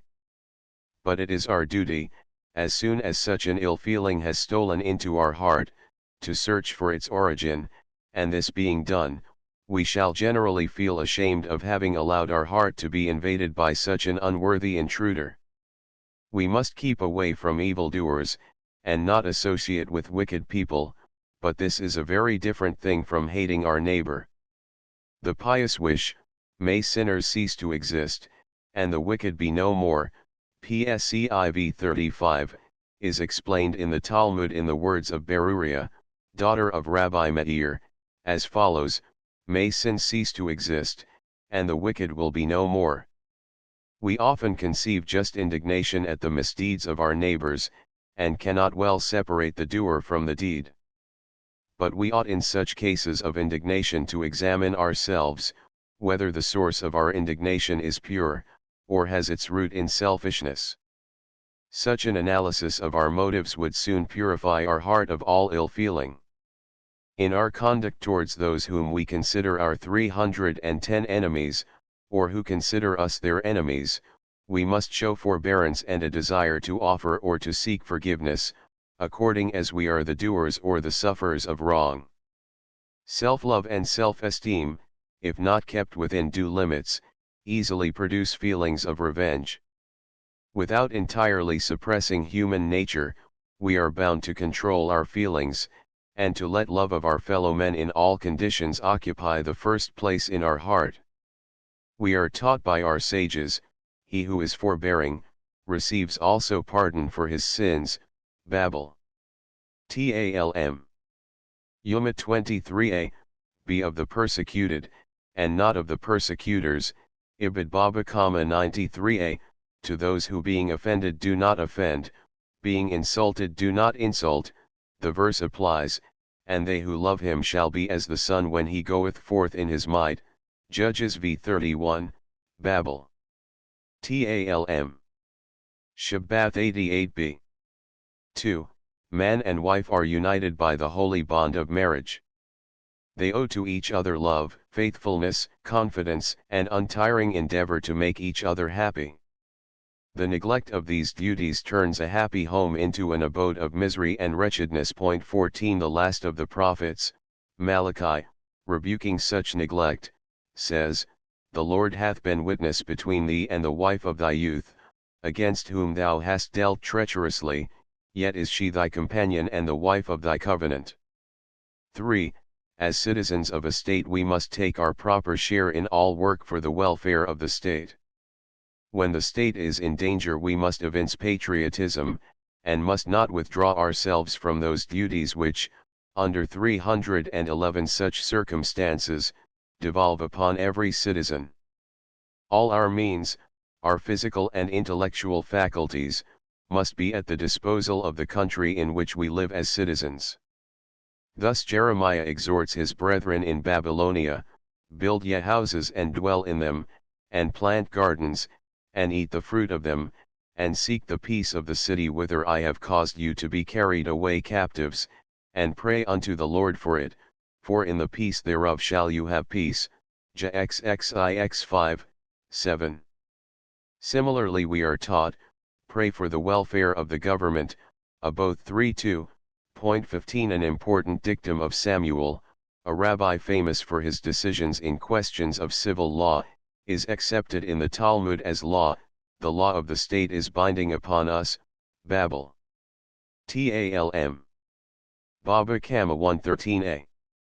It is, according to the teaching of the Talmud, incumbent upon us, as citizens of the state, to obey the laws of the country. There is no difference between Jews and their fellow citizens with regard to the duty of loyalty.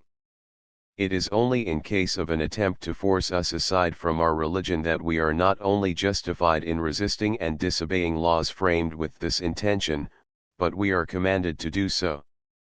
But in the absence of such intention, we must fulfill all those duties which devolve upon all citizens alike, such as military service in countries that have general conscription, although such obedience may carry with it a breach of some of the laws of our religion. On the contrary, evasion and desertion 312 of all national obligations is a serious offense against our holy law. 4.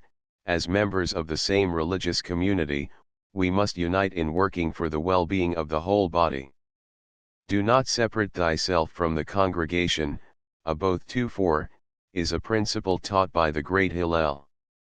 A Jew who violates this principle, and keeps aloof from his brethren, unwilling to take his share of the communal burdens, is guilty of a serious dereliction of duty, and is set forth in the Talmud as an example of most disgraceful conduct. When your brethren are in trouble, do not say, I have my home, my food and drink, I am safe. If you ever were to think so, the words of the prophet would apply to you, surely this iniquity shall not be purged from you till you die. He who does not join the community in times of danger and trouble will never enjoy the divine blessing. Babel. Talm. Tanith, p11a, he who separates from the ways of the community has no portion of the world to come. Mame, Mishnah Torah, Hilchoth Teshuvah 3:6. 5. As to members of another community, we have to show due regard for their religious convictions, and not to wound their feelings in respect of anything they hold sacred. Respect for the religious feelings of our fellow men will increase their regard for our own religion, and evoke in them the same consideration for our religious feelings. All our duties towards our fellow men are equally binding upon us, whether in relation to members of either faiths or of our own. 313, 6. Employers and employed, sellers and buyers, must act towards each other with the strictest honesty. In cases of dispute, a friendly explanation or discussion is more likely to promote the interest of both parties than mutual animosity. Each party must bear in mind that prosperity depends on the cooperation of the other party, and not on its ruin. Note, we meet in the Talmud and works based on the Talmud with dicta which seem at first sight to exclude Gentiles, or, from our duty of love towards our fellow men. This, however, was never intended. Sayings of this kind originated in days of warfare between the oppressor and the oppressed, and were an outburst of feelings of pain and anger, caused by an enemy who was not restrained from tyranny and cruelty by any sense of justice and humanity. But this state of affairs has ceased, and such sayings have since entirely lost their force and meaning, and are practically forgotten. Some of these passages have been removed from the Talmudical works by hostile censors, but having led, and being still likely to lead, to errors or misunderstanding, less on the part of Jews than of non-Jewish readers, they ought to be eliminated in future editions of any of these works by Jewish censors, especially as the notices on the first page of the books, that the terms, or do not apply to our non-Jewish neighbors at the present day, appear to have proved ineffectual against calumny and persecution. 2. Duties to our superiors and inferiors. Although we are all equally children of one God, and before the Most High all our petty differences disappear, His infinite wisdom willed it that there should be a certain degree of inequality among His creatures, that some men should be wise, others simple, some talented, others less skillful, some strong, others weak, some high, others low, some imperious, others 314 submissive, some rulers, others subjects, some fit to guide, and others only fit to be guided. This inequality is the source of certain special duties between man and man. Be submissive to your superior, agreeable to your inferior, and cheerful to every one. Both 3:12. 1. The teacher who patiently strives to benefit his pupils by his instruction and counsel has a just claim on their respect. It is in the interest of the pupils themselves to regard their teacher as a friend, to have confidence in him, and faith in his superiority. It is themselves they benefit most if they lighten the labors of their teacher by due attention and obedience, and themselves they injure most, if by want of proper respect they render his task difficult and disagreeable. On the other hand, it is the duty of the teacher to try to win the respect and the affection of the pupils by conscientiousness in his work, by patience and forbearance, by kindness and justice, by genuine interest in the progress and welfare of those entrusted to his care, and, above all, by a pure, good, and noble life. The pupils owe much to their teachers, but the latter also owe something to their disciples. Much have I learned from my teachers, more from my fellow students, most from my pupils, is a well-known Talmudical saying, Babel. Talm. Tanith 7a. Of the priest, who in ancient time used to be the principal teacher, the prophet Malachi says, the priest's lips shall keep knowledge, and they shall seek the law at his mouth, for he is the messenger of the Lord of hosts. Mal 2:7.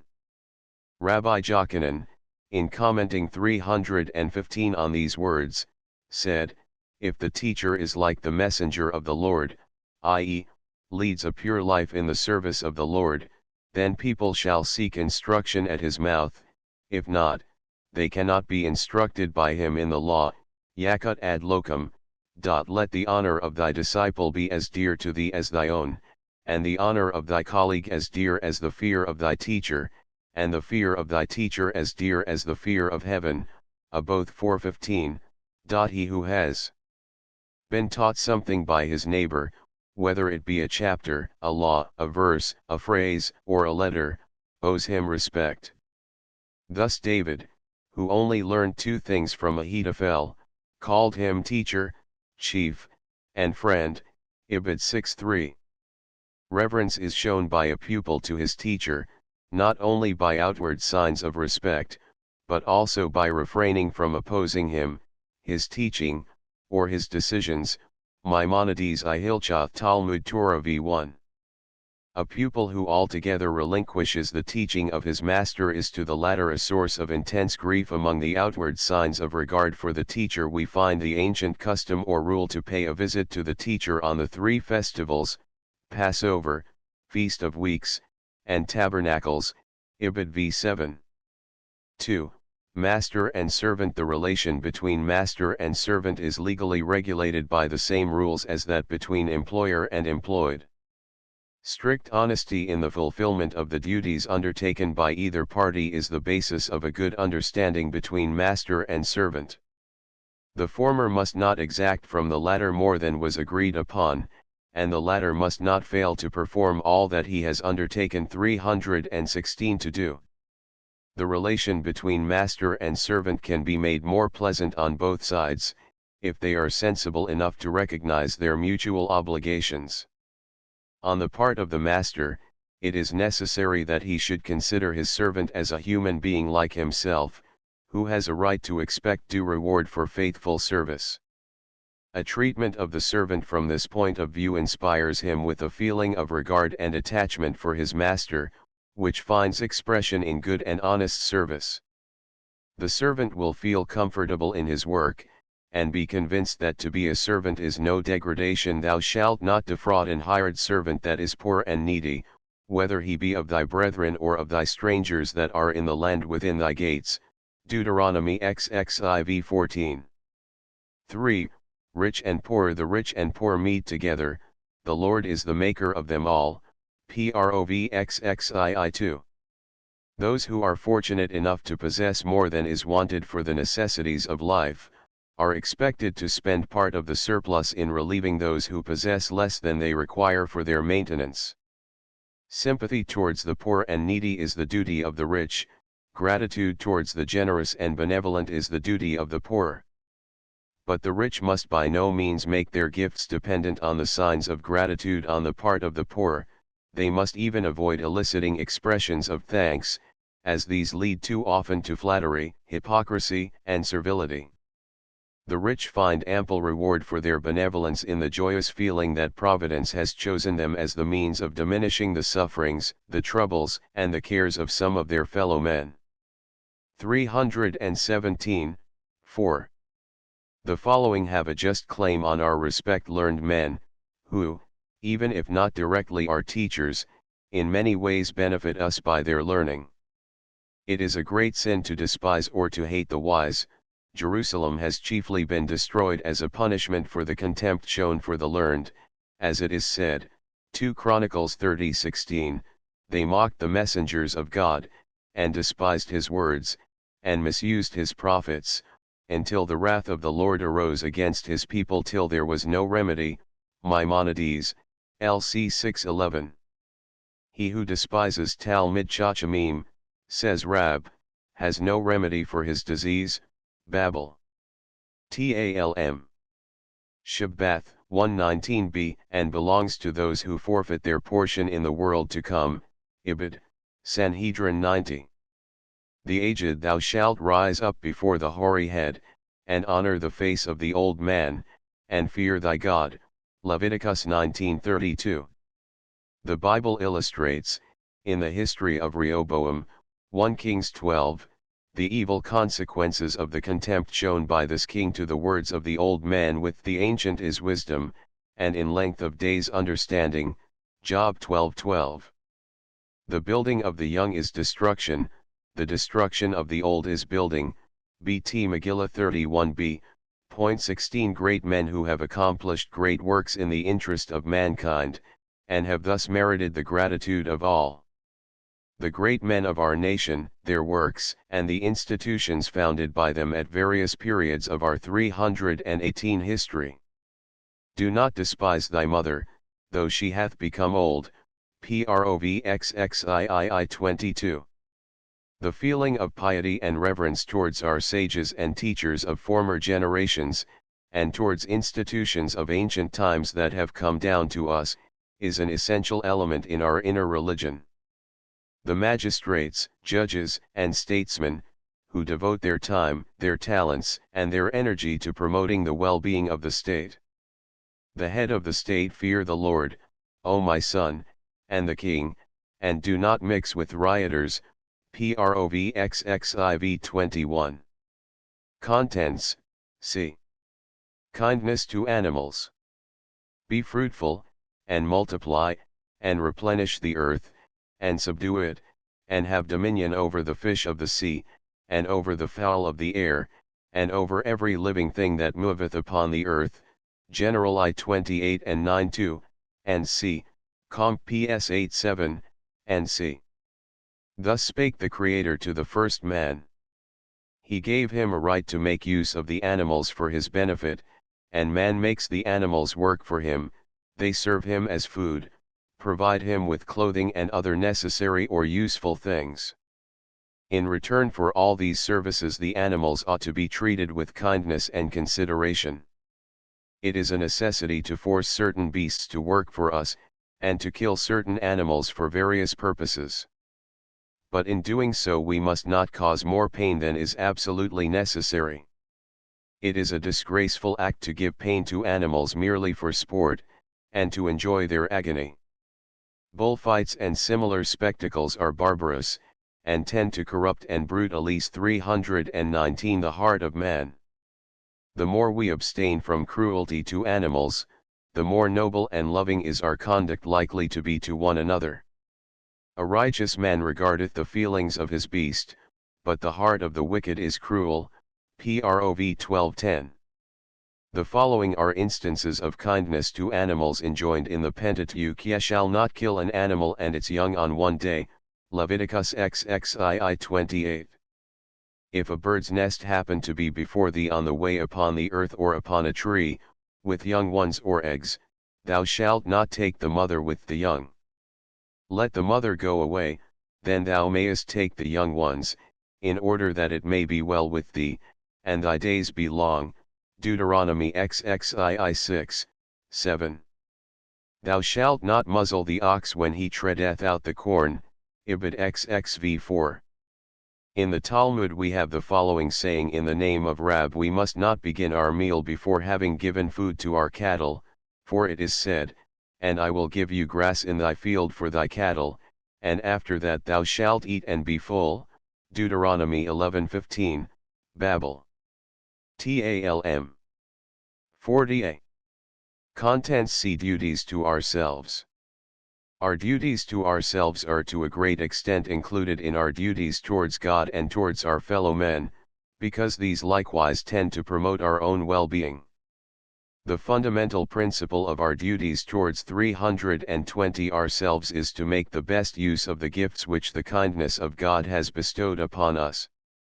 One life and health are precious gifts received by us at the hands of divine providence. We must therefore guard them as valuable treasures, and must not endanger them without absolute necessity. On the contrary, as much as lies in our power, we must improve our health and preserve our life.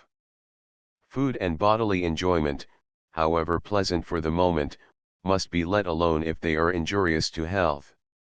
If we find ourselves inclined to exceed the right measure in the enjoyment of a thing, it is advisable to turn, for a while at least, to the other extreme and avoid that enjoyment altogether. Thus persons that are easily misled to excess in drink should become total abstainers from drink. But in ordinary cases the golden mean is preferable, especially for us Jews who are trained by the dietary laws, and by other precepts, to have control over our appetites. We are not commanded to be ascetics and to lead a gloomy, miserable life. On the contrary, we are frequently told in the Pentateuch, "And ye shall rejoice before the Lord your God."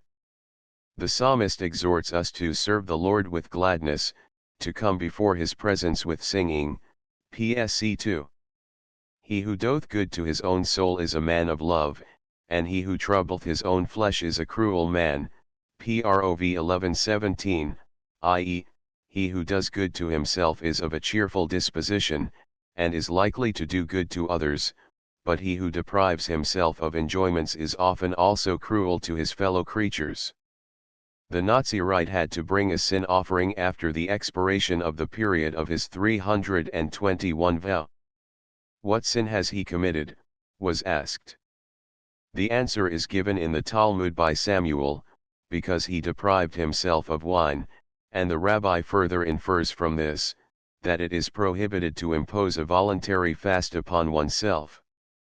Rabbi Eliezer, however, thinks that the vow of a Nazirite is a praiseworthy act, and his view found many followers, especially in the Middle Ages. Abraham ibn Ezra, example explains that the sin of the Nazirite consists in not prolonging the state of Naziritism. But, however different their opinions may be theoretically, all agree that no voluntary fast should be undertaken, if it endangers the health of the faster, changes cheerfulness into sadness, and disables him from doing necessary or useful work. 2. Wealth, if acquired in an honest manner, by hard work, is conducive to our well-being. But in our search for wealth we must bear in mind that it is not an end in itself, but serves only as a means of securing our well-being. Koheleth tells us, what experience endorses, that there are riches kept for the owners thereof to their hurt, Ecclesiastes v. 12. It is true we must struggle for the means of our existence. But in the struggle for wealth we must not entirely suppress the claims of our moral and intellectual wants, and if we were to suppress them, we should only work for our own ruin. 2 things have I required of thee, deny me them not before I die, remove far from me vanity and lies, give me neither poverty nor riches, feed me with food convenient for me, lest I be full, and deny thee, and say, Who is the Lord?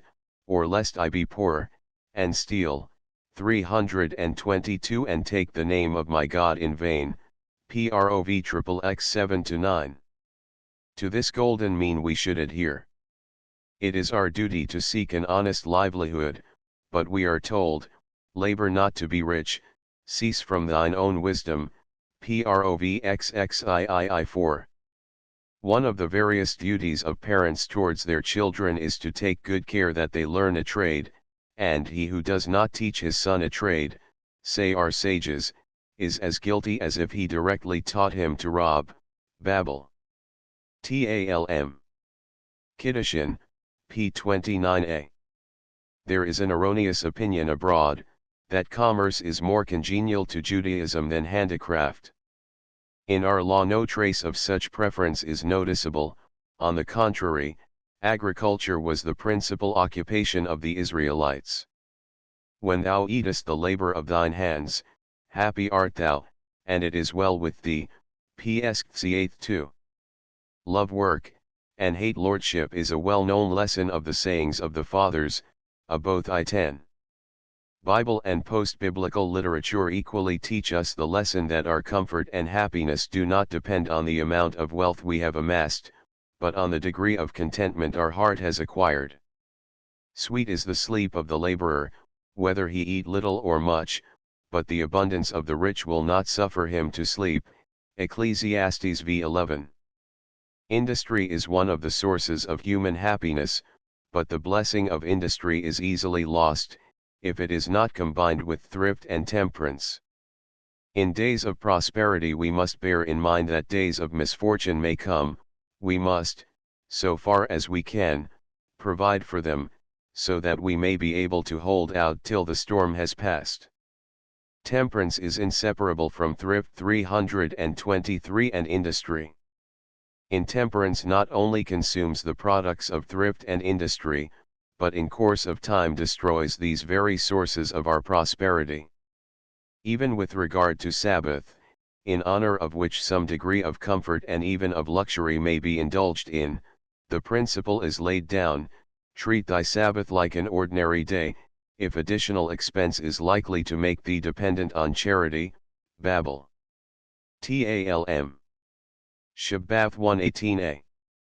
3. Knowledge. God has made man a little lower than the angels, and has crowned him with glory and honor. PS 8:6. He has endowed him with the faculty of acquiring knowledge. There is a spirit in man, and an inspiration of the Almighty, that gives him understanding. Job XXXII 8. It is our duty to cultivate this faculty, to nurse it with all possible care, that it may grow, produce beautiful blossoms, and bear goodly fruit. The training must begin very early, at an age in which we are entirely dependent on the assistance and guidance of others. Parents, to whom the Almighty has entrusted the care of their children, are therefore commanded to provide for their education, and as parents are not always capable of doing this, the duty devolves on the community or on the state.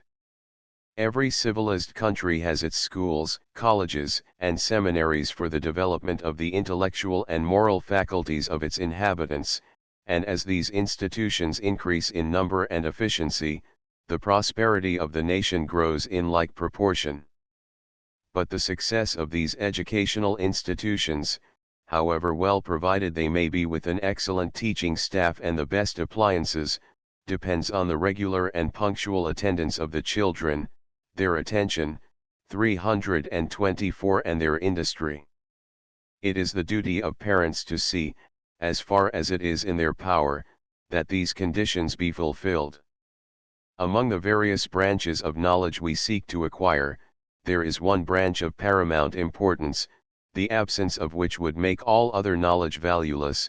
It is for moral and religious training. The fear of the Lord is the beginning of knowledge. Fools despise wisdom and correction. Provi 7. The author of the book of Proverbs teaches that knowledge must be combined with fear of God, and that it is a perverse idea to separate wisdom from moral training, and to seek knowledge without the fear of the Lord. Our sages teach us that our training should include both fear of God and wisdom. If there is no wisdom, there is no fear of God, and in the absence of the latter there is no wisdom. Both 3:17. Fear of the Lord, however, and fear of sin must have precedence. Rabbi Chanina, son of Dosa, says, if a man's wisdom is preceded by fear of sin, his wisdom is well established. If the fear of sin is preceded by wisdom, his wisdom is not well established. Ibid 9. The result of our training must be the acquisition of good manners and noble principles. Avoid extremes, and hold to the golden mean, is an excellent rule that leads us safely through the various conditions of life and wards off many troubles and dangers. The following examples may serve as an illustration of this rule. Do not ignore your own self, let self-love and self-respect influence your conduct, but these must not be allowed to develop into selfishness. 325 and arrogance. Look after your own interests, but do not consider them as the supreme rulers of your actions. Be self-reliant, and keep equally far from self-conceit and self-distrust. Haughtiness and self-contempt are extremes to be avoided. Be modest. When wronged or insulted by your neighbor, be neither callous nor oversensitive, ignore insult and wrong in most cases, forgive them readily in others, and resent them only when forced to do so. In disputes and discussions be neither weak nor obstinate, be firm. Be neither passionate nor indifferent, be calm. Do not trust everyone, lest your credulity mislead you. Do not suspect everyone, lest you become misanthropic, be discreet. Do not seek danger, nor fear it, but be prepared to meet it with courage. Be temperate in eating and drinking, and avoid both excess and needless privation.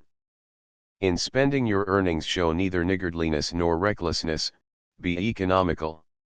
Work, but not in such a manner as to ruin your health. As to your future, be neither too sanguine in your hopes, nor despondent, do your duty, and trust in God. There are, however, exceptions from this rule, for in certain cases there is only the choice between two extremes. Such is truthfulness. It is our duty to approach nearer and nearer the extreme of this virtue, and to consider the least deviation from it as vice. From our earliest youth we should train ourselves in the practice of this virtue. Every word that we desire to utter should be well examined before it passes our lips. We must be on our guard that nothing should escape our lips that is not in harmony with what we 326 feel or think. In small matters as well as in important things, truthfulness must be the principle which guides us in our utterances. The lips of truth shall be established forever, but for a moment only the tongue of falsehood. Prov 12:19. Keep thee far from a word of falsehood. Exodus XXII 7. Falsehood, say our sages, has no legs to stand upon, whilst truth is declared to be the seal of the Holy One, blessed be He. Our moral and religious training is based on the Word of God, on the Torah, and the study of the Torah is an essential element in Jewish education. The term Torah is to be understood in no narrow sense, but as including the written and the oral law, all the books of the holy writings, and such works as have from time to time been composed for the purpose of facilitating and promoting the study of the Torah. The importance of this duty has been recognized from ancient times, and Jewish congregations, before building a synagogue, made provision for the religious education of the young and for the study of the law, by establishing schools and colleges, and Talmud Torah is one of those duties to which no measure was fixed. Mishnah Pi 1. Whenever we can find time and leisure, we ought to turn to the Word of God, every one according to his capacity and his opportunities. The readings from the Torah, both the written and the oral, which form part of our service, have been introduced for the purpose of facilitating for the general public the fulfillment of the duty of Talmud Torah. 327 The study of the law and the regular and punctual attendance at the Beth Hamidrash belong to those religious acts which bear fruit here on earth and procure bliss in the future life. Ibid. Our sages exhort us in various sayings to devote ourselves earnestly to the study of the Torah. The object of this study is, in the first instance, to enable us to live in accordance with His commandments, secondly, to purify our thoughts by turning them from common, ordinary things to higher and loftier subjects, for while we are reading the divine messages and reflecting on them, we move in a purer atmosphere and must be inspired with holy and noble thoughts. The book which is expected to produce these results must be approached with awe, with meekness, with cheerfulness, and with purity. Both 6:6. Our intention must be to be instructed and guided by what we read. We must not presume to criticize the divine decrees therein recorded. If we meet with passages that strike us as strange or objectionable, we may be sure that we have not yet comprehended the true sense of the divine words. Modesty must cause us rather to assume shortcomings on our part than to find fault with the holy writings. Turn it over, and read it again and again, for all is in it, and behold everything through it, and even when old and weak, cleave to it, and do not move away from it, for there is no better guide for thee than this one. Both v. 22. There is one great advantage in the study of the Torah: it constantly supplies us with one of the best means of promoting our moral training, viz., with good company. The society in which we move and the persons 328 with whom we associate are an important factor in the formation of our character. Bad companions corrupt us, and lead us to ruin. Good companions improve our moral conduct by their example and not rarely by their words. If one joins mockers, he will be a mocker; if he joins the lowly, he will show grace. Prov 3:34. Keep away from a bad neighbor, do not associate with the wicked, and do not believe thyself safe from evil. Both I7. In our daily prayers we ask God for His assistance in our endeavor to act according to this principle. The aim and end of all our moral training must be to keep our mind pure from evil thoughts, to make our heart the seat of noble and lofty desires, to accustom our tongue to the utterance of that which is good and true, and to lead a pure, honorable, and godly life. If we succeed, we establish our well-being during our life on earth, and secure divine blessing for our soul in the future world. Contents 3. Signs as outward reminders of God's presence. The voice that comes from within, from our own heart and conscience, is the best reminder of God's presence and will. But it does not always sound with sufficient force to make itself heard, and we, weak mortals, have the weakness of forgetting even most important duties, unless we are reminded of them from time to time. The divine law has therefore set up signs as outward reminders. Such are the commandments of fringe, ornaments, and doorpost symbol. 329 Fringe or tassel. Thou shalt make thee fringes upon the four corners of thy vesture, wherewith thou coverest thyself. Deuteronomy XXII 12.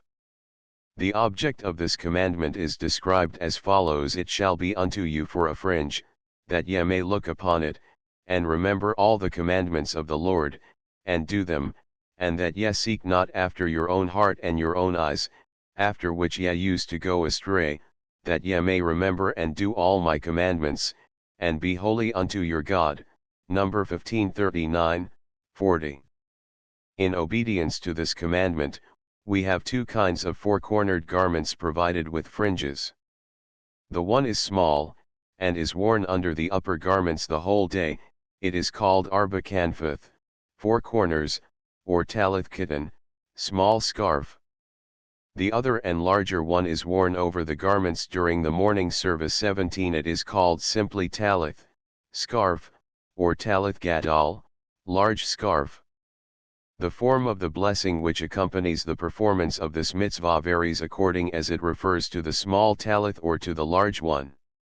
In the former case the blessing concludes with concerning the commandment of tzitzith, in the latter with, to wrap ourselves with a garment provided with tzitzith. 18:330. The tzitzith, which is appended to each of the four corners, consists of four long threads drawn through a small hole about an inch from the corner. The two parts of the threads are bound together by a double knot, the largest thread called shamash. The servant is then wound 7, 8, 11, and 13 times round the other 7 halves of the four threads, and after each set of windings a double knot is made if one of the four tzitzith is not in order. Example: 2 of the threads being torn off, the talith is called pasul, disqualified for the mitzvah, and must not be worn till that tzitzith is replaced by a new one. There is, however, an important element in this divine commandment, which is now altogether neglected, viz., and they shall put upon the fringe of the corner a thread of purple blue wool, number 1538. Tradition determined the exact shade of the purple blue indicated by the term, in the Talmud, Menikoth 42b, the various ways of its preparation are given. But the color seems to have been rare, and we are warned against using imitations of Techeleth. Regulations were also made providing 331 for the case when Techeleth could not be obtained. The natural white color was then substituted, and no other color was allowed. After the conclusion of the Talmud, doubts seem to have arisen as regards the exact shade of the purple blue demanded by the divine precept in the term, and thus the use of the thread of purple blue wool gradually ceased to form part of the tzitzith. The exact time when it ceased cannot be fixed. 19 Ornaments. 4 times the law repeats the commandment concerning the tefillin, and thou shalt bind them the words of God for a sign upon thy hand, and they shall be for a frontlet between thine eyes, Deuteronomy 6:8 and 11:18, and it shall be unto thee for a sign upon thy hand, and for a memorial between thine eyes, in order that the law of the Lord be in thy mouth, Exodus 13:9, and it shall be for a sign upon thy hand, and for a frontlet between thine eyes, Ibid 16. The object of this commandment is to direct our thoughts to God and His goodness, and to remind us of the important lessons taught in the following 4 paragraphs, in which the commandment of tefillin is mentioned. 1. The first paragraph, Exodus 13:1-10, teaches 332 that we must, in various ways, express our belief in God as the King and ruler of the universe. 2 laws are contained in this paragraph which are to serve this object: the sanctification of the firstborn to the service of the Lord, and the celebration of the Feast of Unleavened Cakes. 2. The second paragraph, Exodus 13:11-16, reminds us of the wonderful way in which God delivered our forefathers from Egyptian bondage. Remembering this deliverance, we are strengthened in our faith in God in days of trouble, for His ways are not ours, and when we do not see any prospect of relief, God may be preparing help for us. 3. The third paragraph, Deuteronomy 6:4-9, proclaims the unity of God, and teaches us to love God and obey Him out of love. 4. The fourth paragraph, Deuteronomy 11:13-20, teaches that providence deals with men according to their merits, according as each deserves reward or punishment. Tradition has handed down to us the way in which this precept is to be carried out. The 4 above-mentioned paragraphs are written twice on parchment, once on 1 piece, and once on 4 pieces, each piece containing 1 paragraph. The 2 sets are put into 2 leather cases, one of which is divided into 4 compartments, for the 4 separate slips of parchment, and marked outside by the letter Shin. 20 through 333. A loop attached to each bayith, the leather strap, is passed, the 2 parts of which are tied together 21 in such a manner as to hold the bayith on the arm or on the head. On the arm the case is placed that contains the 4 paragraphs written on 1 piece, on the head that which contains them written on 4 pieces. The former is called tefillah shel yad, tefillin of the hand, the latter tefillah shel rosh, the tefillin of the head.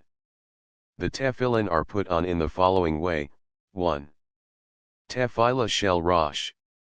The case is placed in front, just over the forehead in the middle, and the knot of the straps, on the back of the head over the middle of the neck. The remainder of the 2 straps hang down in front, 1 on each side. 2.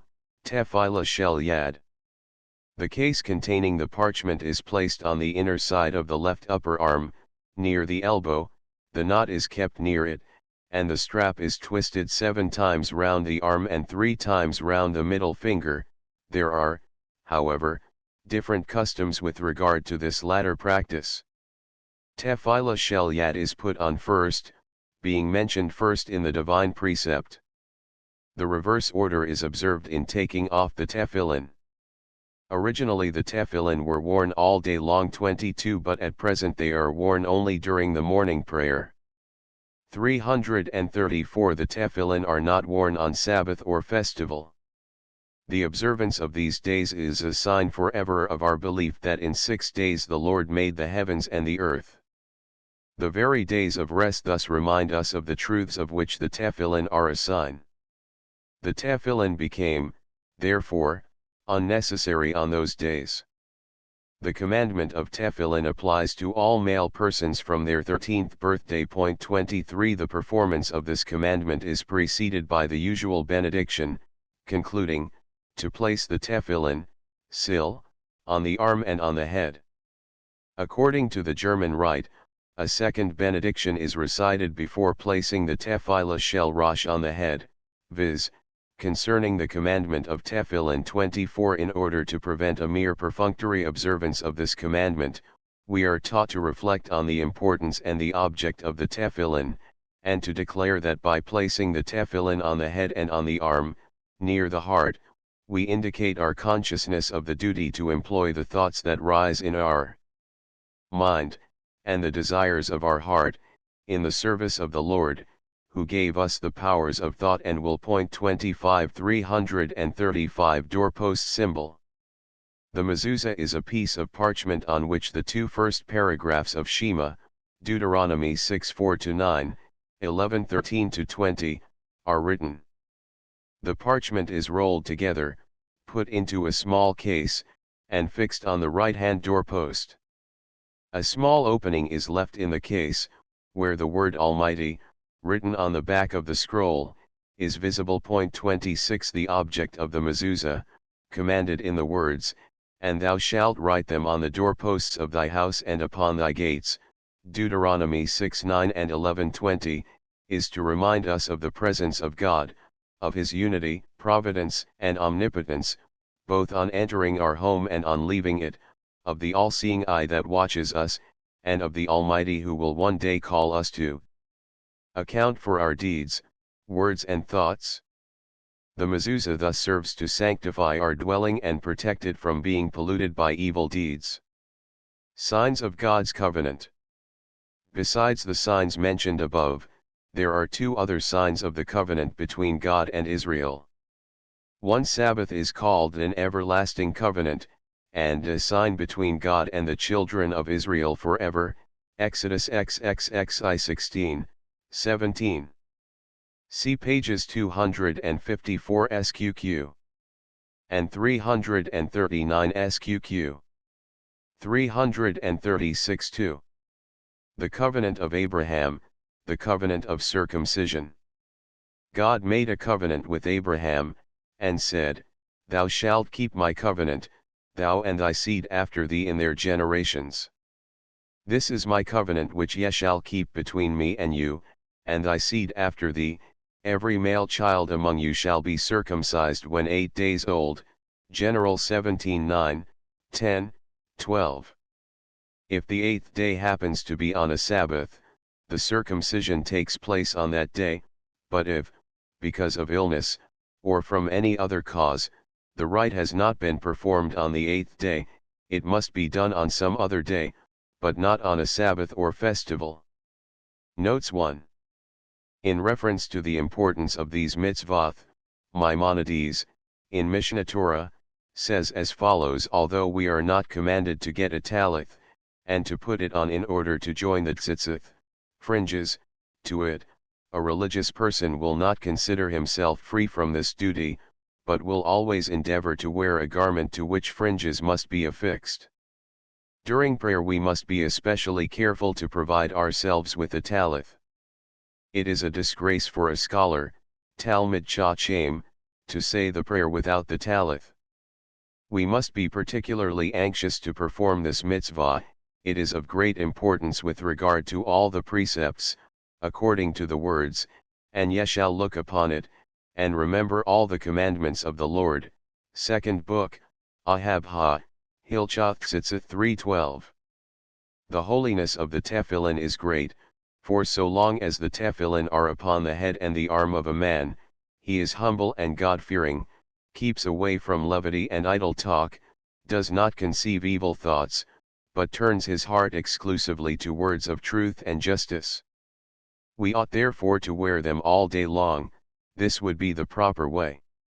It is said of Rab, the pupil of Rabbi Jehuda, the holy, that he was never seen otherwise than with Torah or tzitzith or tefillin. Although we ought to wear tefillin all day long, it is our special duty to wear them during prayer. Our sages said, he who 337 reads Shema without tefillin rejects, as it were, his evidence concerning the Almighty as false. Ibid, Hilchoth Tefillin 4:26. We should be particular with regard to the mezuzah, which is a duty incumbent uninterruptedly on everyone. Whenever we enter or leave the house our eye meets with the name of God, we remember His love, and rousing ourselves from our torpitude, we are led to regret our foolish devotion to the vanities of the time, and recognize that nothing remains forever except the knowledge of the Rock of the universe. We shall then at once devote ourselves to know Him, and walk in the way of uprightness.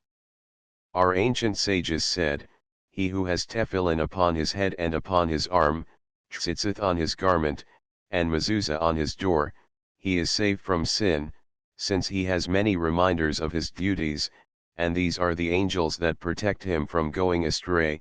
And to him the following verse applies, an angel of the Lord encampeth round those who fear him. Ibid, Hilchoth Mezuzah 6:13. 2. The great importance of the tefillin, as described by Maimonides, was not understood or recognized by all Jews. Various sayings occurring in the Talmud indicate the existence of laxity or even opposition with regard to the carrying out of this precept in its literal sense.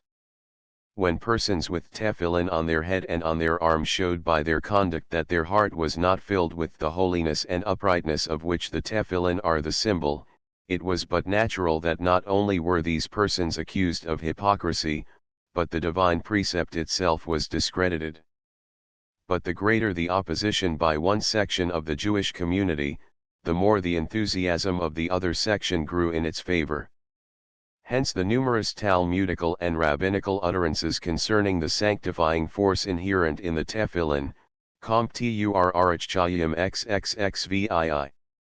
Thus, when a rabbi was cautioned not to be overjoyous, as excess of joy led to sin, he replied, I lay tefillin, i.e., the thoughts which the observance of this precept awakens protects me from sin. This idea of protection from sin may be the origin of the Greek name phylacterion, protection. In times of persecution, when the Jews were forbidden by their oppressors to perform any of their religious rites on penalty of death, the precept of tefillin was not included among those which they performed even at the risk of their life. To this circumstance Rabbi Simeon B. Elazar ascribes the laxity with regard to the tefillin, Babel. Talm. Shabbath 130a. 338-3. There occurs in the Midrash, Sifra on Deuteronomy 11:18, in reference to tzitzith and tefillin, the following passage, also when in exile deck yourselves with mitzvoth, in order that on your return to your own land the divine precepts should not seem to you new and unknown. This passage has been misinterpreted as if the author of that passage were of opinion that precepts like tzitzith and tefillin did originally not apply to those who are outside the Holy Land. The meaning is rather this: although a large portion of the laws is not in force outside Palestine, yet continue to wear these reminders in exile, in order that by this act your attention may constantly be turned to the whole Torah, to those precepts which are in force at present as well as to those which are not. Thus all the precepts will be familiar to you, and when the time comes in which the observance of all the laws will again be possible, none of the laws will appear to you new and strange. For there is, on the whole, no difference between men and women with regard to the obedience due to the divine commandments.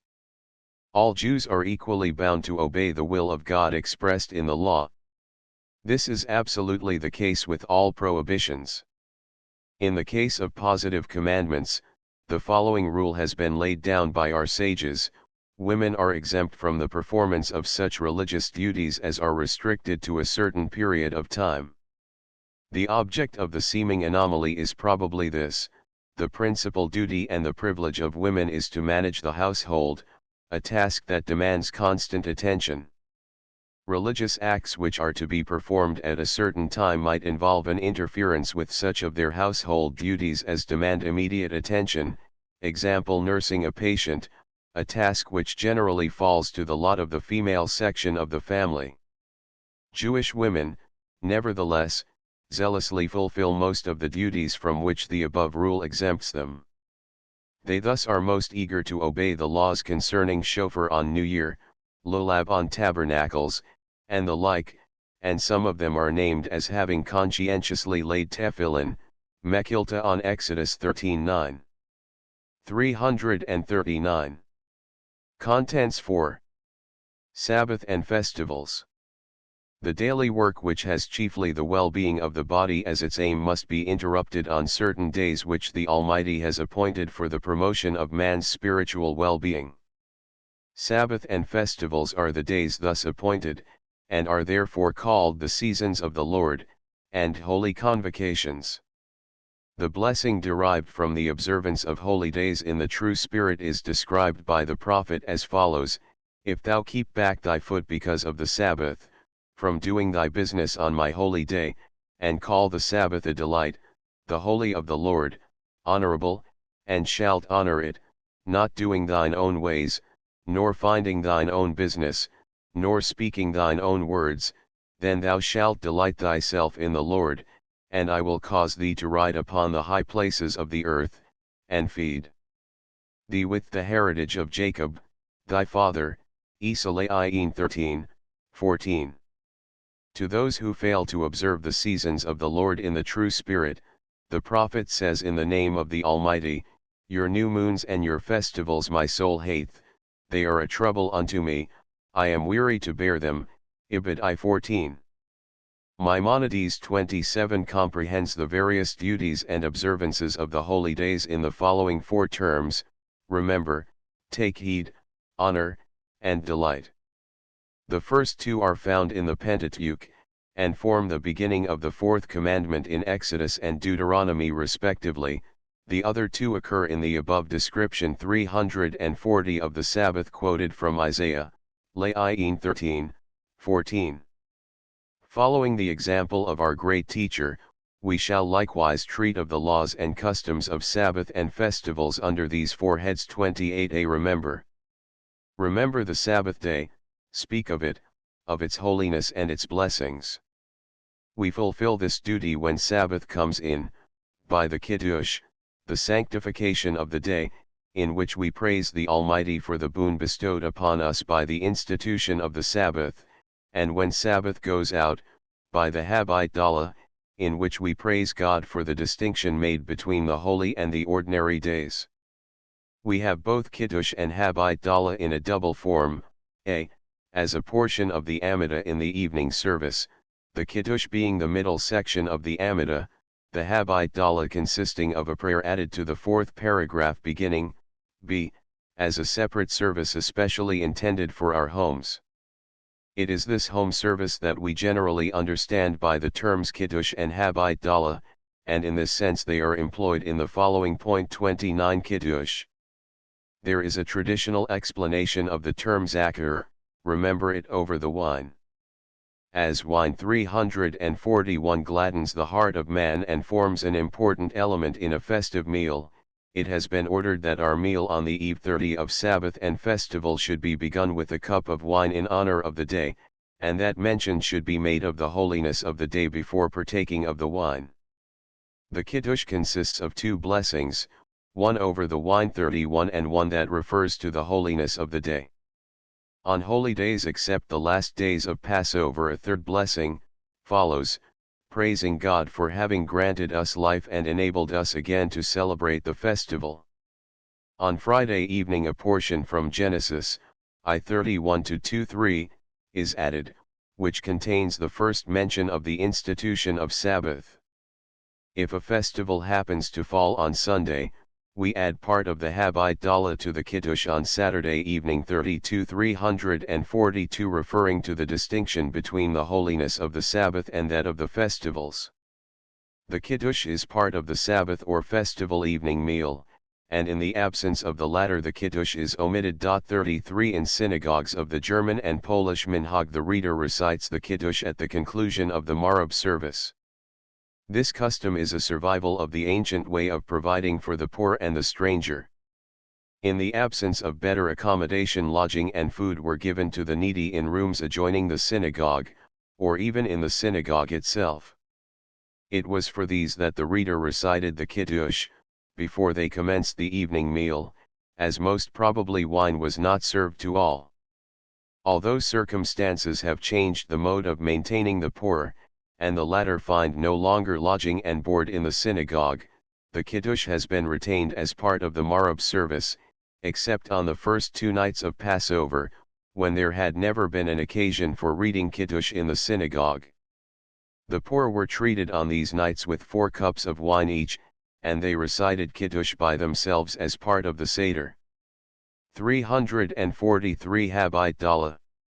Habit Dala is recited in the evening following Sabbath or Holy Day, after the evening service. A cup of wine is raised, and the over wine is followed by another, in which God is praised for the distinction made between the holy and the ordinary day, or between 2 kinds of holiness. In case Sabbath is followed by a holy day, on Sabbath night we take a candle and a spice box, and add 2 blessings after that over wine. In the one we thank God for the enjoyment of the fragrance, in the other for the benefit he bestowed on us by the creation of light. A few verses from the Bible, especially the prophets, precede the Habit Dala. The origin of the introduction of the blessings for light and for spices in the Habit Dala may be the following. The principal meal of the day used to be taken about sunset. Light and burning incense were essential elements of a festive meal. On Sabbath these could not be had, and were therefore enjoyed immediately after the going out of Sabbath. Although the custom of having incense after the meal has long ceased, it has survived in the Habit Dala, and has, in course of time, received another, a more poetical interpretation. The Sabbath inspires us with cheerfulness, gives us, as it were, an additional soul, traces of which are left on the departure of Sabbath, and are symbolized by the fragrance of the spices. For the use of the special light there has likewise been suggested a second reason, namely, that it is intended at the commencement 344 of the week to remind us of the first product of creation, which was light. There are a few customs connected with the Habit Dala that may be noticed here. 1. The wine, when poured into the cup, is allowed to flow over, as a symbol of the overflowing divine blessing which we wish and hope to enjoy in the coming week. 2. Some dip their finger in wine and pass it over their eyes, in allusion to the words of the 19th Psalm, verse 9, "The commandment of the Lord is pure, enlightening the eyes." The act expresses the love of the divine commandments. 3. Only male persons partake of the wine. They have more interest in the Habit Dala as the signal for the resumption of ordinary work and business. The exclusion of women from the wine of Habit Dala may also have its origin in the fact that Jewish women generally abstained from taking wine, considering strong drink suitable only for the male portion of mankind. They only partake of the wine of Kiddush on account of its importance. To Habit Dala less importance was ascribed. 4. On reaching the words, "between light and darkness," some hold their hands against the light, the fingers bent inside, in illustration of the words which they utter, showing darkness and shadow inside and light outside. With the practice of these and similar customs we must take good care that we should not combine any superstitious motive, or join actions which are really superstitious, and did not originate in Jewish thought and Jewish traditions. 345 We further remember the Sabbath day to sanctify it by increased devotion, by reading special lessons from the Pentateuch and the prophets, and by attending religious instruction given by teachers and preachers. Besides various additions in the service, and the substitution of one paragraph concerning Sabbath or festival for the 13 middle paragraphs of the Amidah, there is another service inserted between the morning and the afternoon services. It is called Musav, the additional service, and corresponds to the additional offering ordained for Sabbath and festival, number XXVIII 9, SQQ. An essential element in the morning service is the reading from the Torah and the prophets. A periodical public reading from the law was enjoined in the following words: at the end of every 7 years, in the solemnity of the year of release, in the Feast of Tabernacles, when all Israel is come to appear before the Lord thy God in the place which he shall choose, thou shalt read this law before all Israel in their hearing. Gather the people together, men and women and children, and the stranger that is within thy gates, that they may hear, and that they may learn, and fear the Lord your God, and observe to do all the words of this law, and that their children, which have not known anything, may hear and learn to fear the Lord your God. Deuteronomy XXXI 10-13. A 7 years interval would surely have destroyed the impression produced by the reading. The reading was probably repeated throughout the country at shorter intervals. Tradition ascribes to Moses the institution of reading the law every Sabbath, Monday, and Thursday morning, in order that 3 days might never pass 346 without Torah. Ezra is said to have added the reading on Sabbath afternoon, and to have made various other regulations with regard to the reading of the law.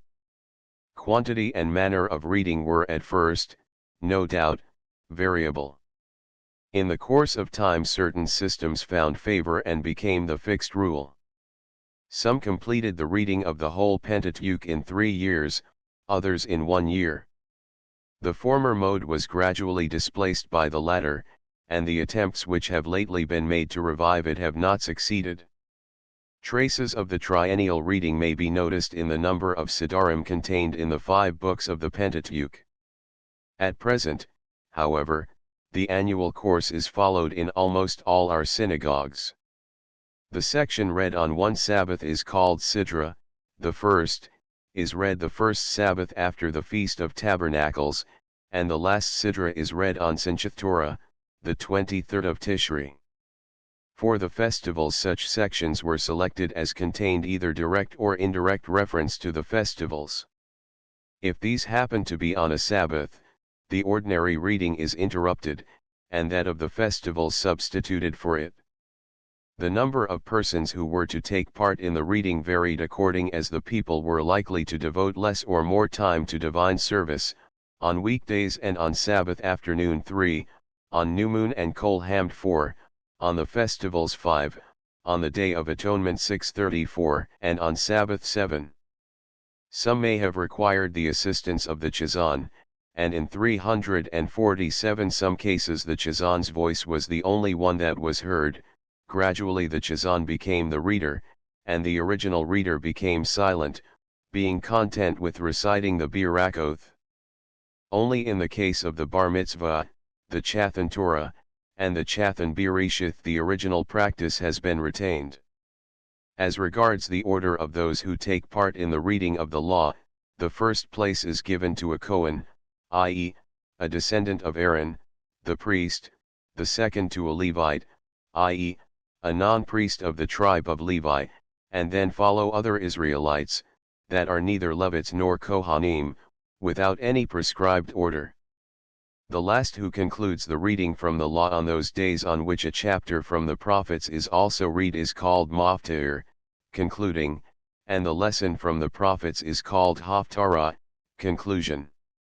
In the selection of the Haftarah care was taken that it should contain some reference to the contents of the lesson from the Pentateuch, and as there was not much choice, the Haftarah, once chosen, was as a rule read again on the recurrence of the same Sidra.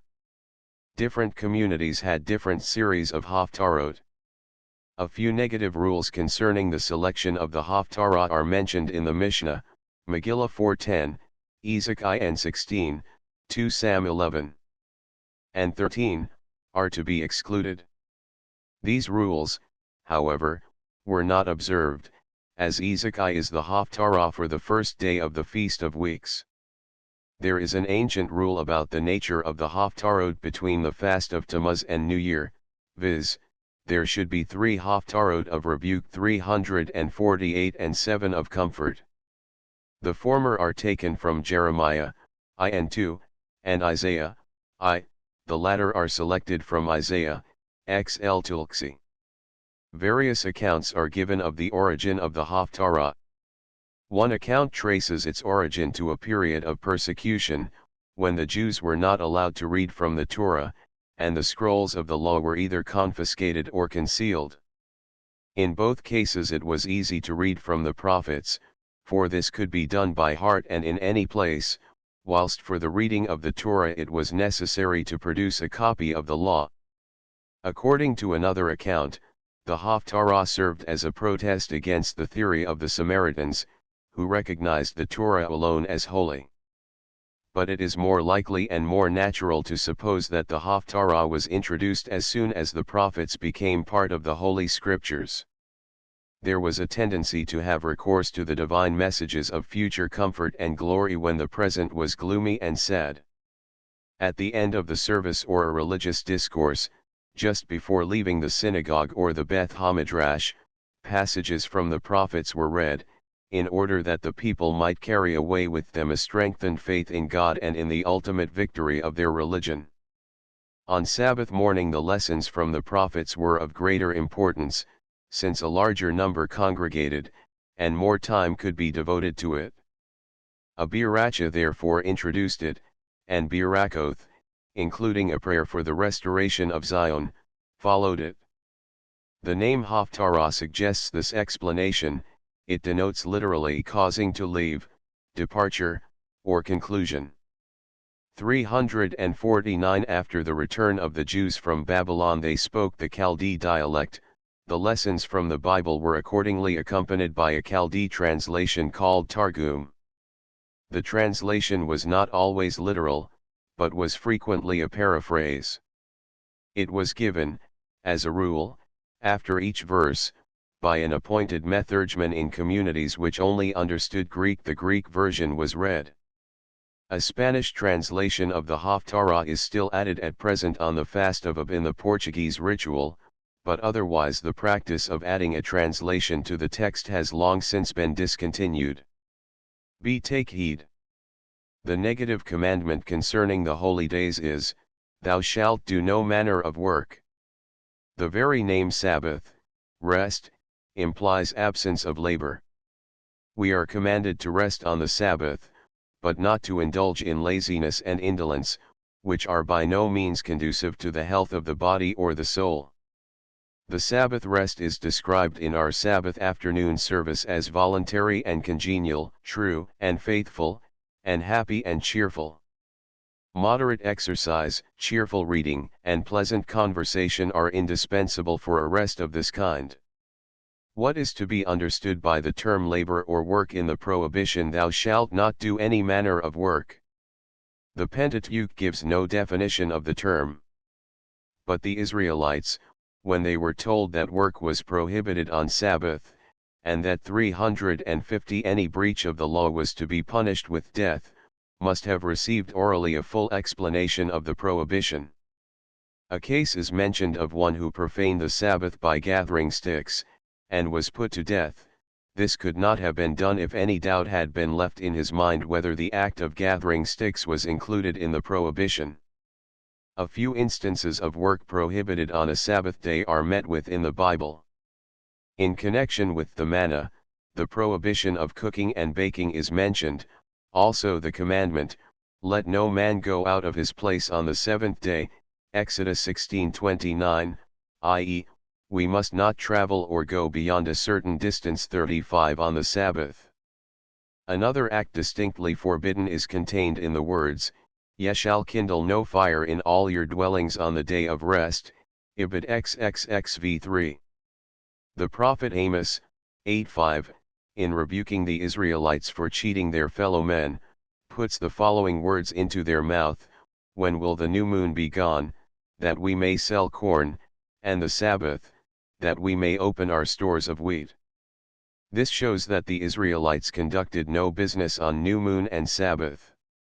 Jeremiah, 17:21 sqq, says as follows, Thus saith the Lord, Take heed to yourselves, and bear no burden on the Sabbath day, nor bring it in 351 by the gates of Jerusalem, neither carry forth a burden out of your houses on the Sabbath day, neither do ye any work, but hallow ye the Sabbath day. Nehemiah relates, 13:15 In those days saw I in Judah some treading wine presses on the Sabbath, and bringing in sheaves, and lading asses, as also wine, grapes, and figs, and all manner of burdens, which they brought into Jerusalem on the Sabbath day, and I testified against them in the day wherein they sold victuals. Then I said unto them, What evil thing is this that ye do and profane the Sabbath day?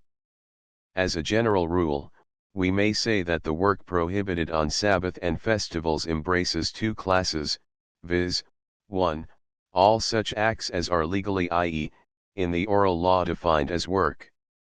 It makes no difference whether we consider any of them as labor or not. Under 39 different heads 36 they are enumerated in the Mishnah, Shabbat 7:2. The following are a few of them: plowing, sowing, reaping, threshing, 352 grinding, baking, hunting, killing an animal, tanning, sewing, writing, kindling light or fire, and carrying things abroad. 2. Everything which our conscience tells us to be inappropriate for the Sabbath, acts which come neither under the head of nor under that of, but which would tend to change the Sabbath into an ordinary day, example preparing for our daily business transactions, although such preparation does not involve an actual breach of any of the Sabbath laws. Whatever we are not allowed to do ourselves, we must not have done for us by a co-religionist, who deliberately disregards the fourth commandment. Neither must we employ non-Israelites to do our work on Sabbath, except in case of need, example in case of illness or fear of illness. As regards holy days, there is the general rule that work, prohibited on Sabbath must not be done on holy days, save that which every man must eat, that only may be done of you, Exodus 12:16, that is to say, it is allowed on festivals to cook, to bake, or to prepare food in any other way. 37 Of course, for the festival that happens to fall on a Sabbath, the 353 laws of Sabbath remain in force. The Day of Atonement is in this respect equal to Sabbath. See delight. The principal and noblest delight yielded by holy days is the pleasure we feel in more frequent communion with the Divine Being, in the purer and holier thoughts with which we are inspired when at rest from ordinary work, and able to devote ourselves more fully 354 to the contemplation of the works and words of God. In this sense the day of rest is described in one of the hymns, after supper, as a foretaste of the world to come. But Oneg Shabbat includes also delight of a less spiritual character. We are not commanded on the days of rest to forget altogether the wants of the body. On the contrary, Nehemiah, when on the first day of the 7th month, that is, on New Year, he perceived that his brethren were sad, addressed them thus: Go your way, eat the fat and drink the sweet, and send portions unto him for whom nothing is prepared, for this day is holy unto the Lord, neither be ye grieved, for the joy of the Lord is your strength. Neh 8:10. The same conception of the Sabbath unto the Lord is met with in Talmud, Midrash, and throughout the whole of the rabbinical literature. In one of our Sabbath hymns, we say, This day is for Israel, light and joy, a Sabbath of rest, and in our prayers for Sabbath we glory in being Shamri Shabbath ve Kori Oneg, observers of the Sabbath, and such as call it a delight. With regard to the festivals, the duty of rejoicing is repeatedly enjoined, Deuteronomy 16:11, 14. In our regulations, customs, and prayers for Sabbath and festivals, this duty is clearly indicated. All fasting and mourning is prohibited. Care was taken that divine service should be free from such prayers as would be likely to create feelings of grief and sadness. 38 A special formula has also been introduced for the 355 expression of our sympathy with the sick and the mourner on Sabbath and festivals. 39 When any of the obligatory fasts except the Day of Atonement happens to fall on a Sabbath, the fasting is put off, till the next day, or kept, as in the case of the fast of Esther, on the preceding Thursday. Tradition has raised the taking of the 3 regular meals on Sabbath, viz., supper, breakfast, and dinner, to a religious act, a mitzvah, and the religious character of the meals is shown by the special prayers and hymns Zemiroth which accompany them. A 4th meal is, according to some authority, likewise obligatory, whilst, according to another authority, it may be replaced by spiritual food, by reading and studying the Torah. Honor. We honor the day inwardly by considering it a holy, distinguished season, which ought to be devoted to higher objects than the wants of our body. Our mind should be entirely turned aside from our daily business, in order to be free for loftier and holier thoughts. For the purpose of effecting this inward distinction of the Sabbath, we honor it also outwardly by various things, which are partly a symbol, partly a reminder of the distinction claimed by the day. We honor the Sabbath, therefore, by giving a festive appearance to our meals, our dress, and our dwelling. The 356 principal thing required is neatness and cheerfulness, not luxury. On the contrary, we are guided in this respect by the principle, make rather thy Sabbath an ordinary day, i.e., omit the distinction in food and dress, then render thyself dependent on the support of thy fellow men. 40 It is customary to have 2 loaves on the table, over which the blessing Hamosi is said. They are to remind us of the double portion of bread or manna, Exodus 16:22, given to the Israelites in the wilderness on the 6th day because of the succeeding Sabbath day.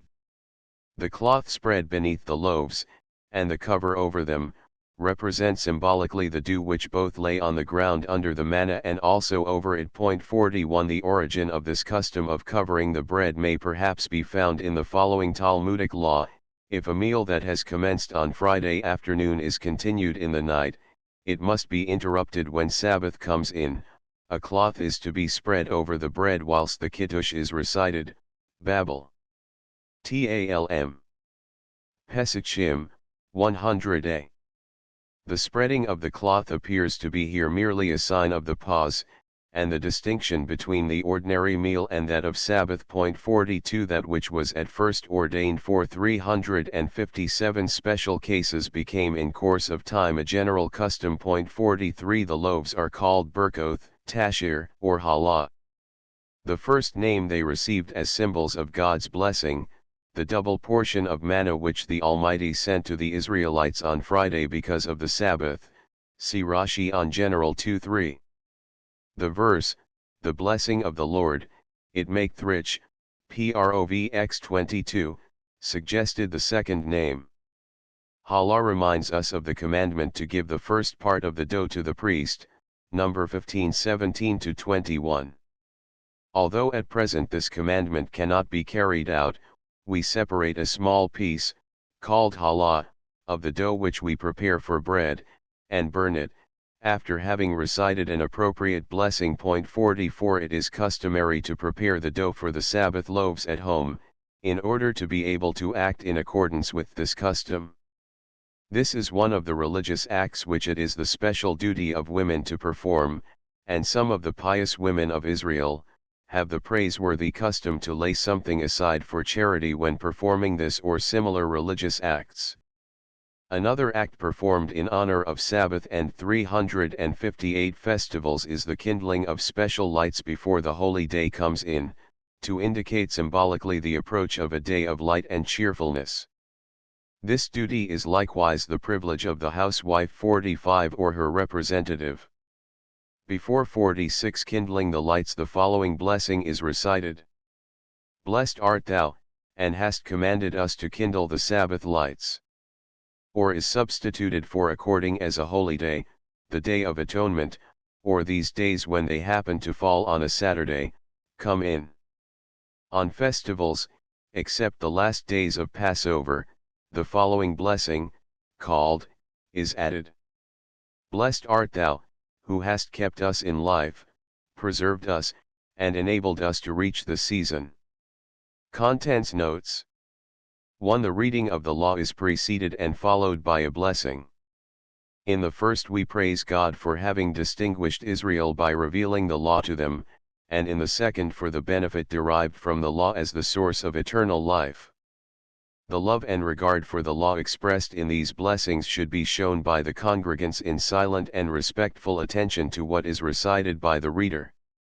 Those who are called up to the law consider this as an important event, and make it an occasion of special prayers for relatives and friends, Mishebrach, accompanied 359 by promises of contributions to communal and charitable institutions. On days of family rejoicing, as well as on days of mourning, the religious privilege of being called to the reading of the law is especially valued. In the former case offerings are vowed in honor of our living friends, in the other case in memoriam of those near and dear to us, who have departed from our midst. These additional prayers thus serve a double purpose: they help to preserve the bond of relationship and friendship, and secure a material support for the benevolent and other institutions of the community. Objections have been raised to this in itself praiseworthy custom for two reasons. First, the Mishebrach only concerns a few, and appears to the rest of the congregation a useless interruption in the reading of the law.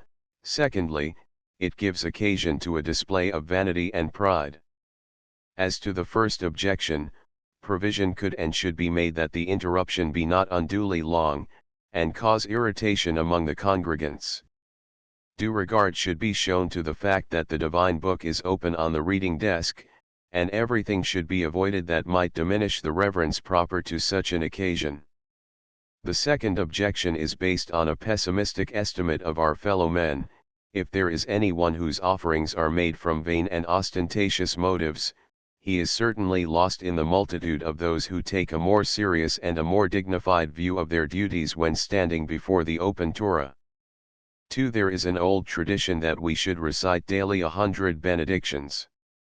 On Sabbath and holy days, when the Amidah contains only 7 Birakoth instead of 18, the deficiency is made up by seeking an occasion for Birkoth Hanianin.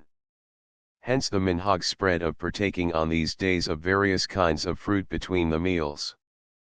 3. Tradition teaches us that on the holy days of rest we must not only abstain from actual work, but also from ordering anything to be done by those who refuse to recognize the Sabbath laws as binding on them. Circumstances force us to deviate at times from this rule. There were Jews who would not allow any work to be undertaken on Friday which would continue of its own accord after the Sabbath had set in. Thus they would not have light in their homes on Friday evening or warm food 360 on the Sabbath day, although all necessary precautions had been taken before Sabbath came in to keep the light burning and the food warm for 24 hours. But the more these Jews insisted on excluding light and fire from their homes, the more did our sages demand light and warm food as essential comforts of the Sabbath, and to them the Sabbath candles and the warm food were a mitzvah of great importance.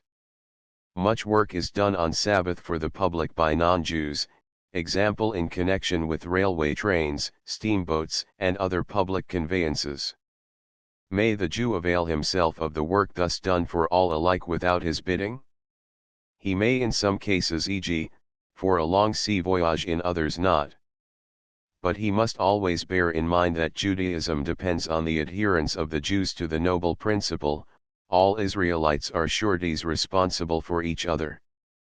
The meaning of this principle is this: if a certain act appears to one of us allowable, but at the same time our action might mislead others and cause them to break the law, we must not do it. Thus if Jews were to avail themselves of the public conveyances, the whole aspect of the Sabbath would change, and the day would ultimately be forgotten. For when dire necessity compels a Jew to break the Sabbath, let him not think that the Sabbath is lost to him, or he to Judaism. So long as Jewish conscientiousness is alive within him, let him endeavor to keep as much of the Sabbath as he is able. He must not say, I have broken the Sabbath. How can I join my brethren in the Sabbath service? Whatever he does conscientiously will be acceptable before God, and he will thus find himself exhorted to watch carefully, and to seize the first opportunity of returning to the full observance of Sabbath. The same principle applies to all the divine precepts. Contents: the Jewish calendar. The Jewish calendar 47 reckons the day from evening to evening, in accordance with the order observed in 361 the verse, and it was evening and it was morning, one day, general I5. The evening begins after sunset, at the moment when stars become visible under normal conditions of the atmosphere, at the coming forth of the stars, of at least 3 stars of middle size. The day is divided into evening, morning, and afternoon. With each of these periods is connected an appropriate prayer or service, viz., Marab or evening prayer, Shachereth or morning prayer, and Mincha or afternoon prayer. 7 days form a week. The days of the week are described in the Bible and the Talmud simply as the first day, the second day, and c. Only the seventh day has a second name, Yom HaShabbath, or Shabbath, the day of rest, or the rest. In post-biblical literature the sixth day is called Erbeit Shabbath or Ma'el Shabbatha, the eve of Sabbath, or the coming in of Sabbath. The evening following Sabbath is named Mosi Shabbath, the departure of Sabbath. Similarly, the day preceding a festival and the evening following it are called Erev Yom Tabait and Mosi Yom Tabait, the eve of the festival and the departure of the festival. 4 weeks and 1 or 2 days make 1 month, or the length of the month is determined by the duration of 1 revolution of the moon round the earth. Such revolution is completed in 29 days and a half. 48 as, however, the calendar month 362 does not commence in the middle of the day, but at the beginning of the evening, it was necessary to add half a day to 1 month, and to take off half a day from the next. The months have therefore alternately 29 and 30 days. The months are named according to their order, the first month, the second, and the first being the first month in the spring. Other names, implying agricultural and climatic relations, were likewise in use, and the following 4 of them have been preserved in the Bible.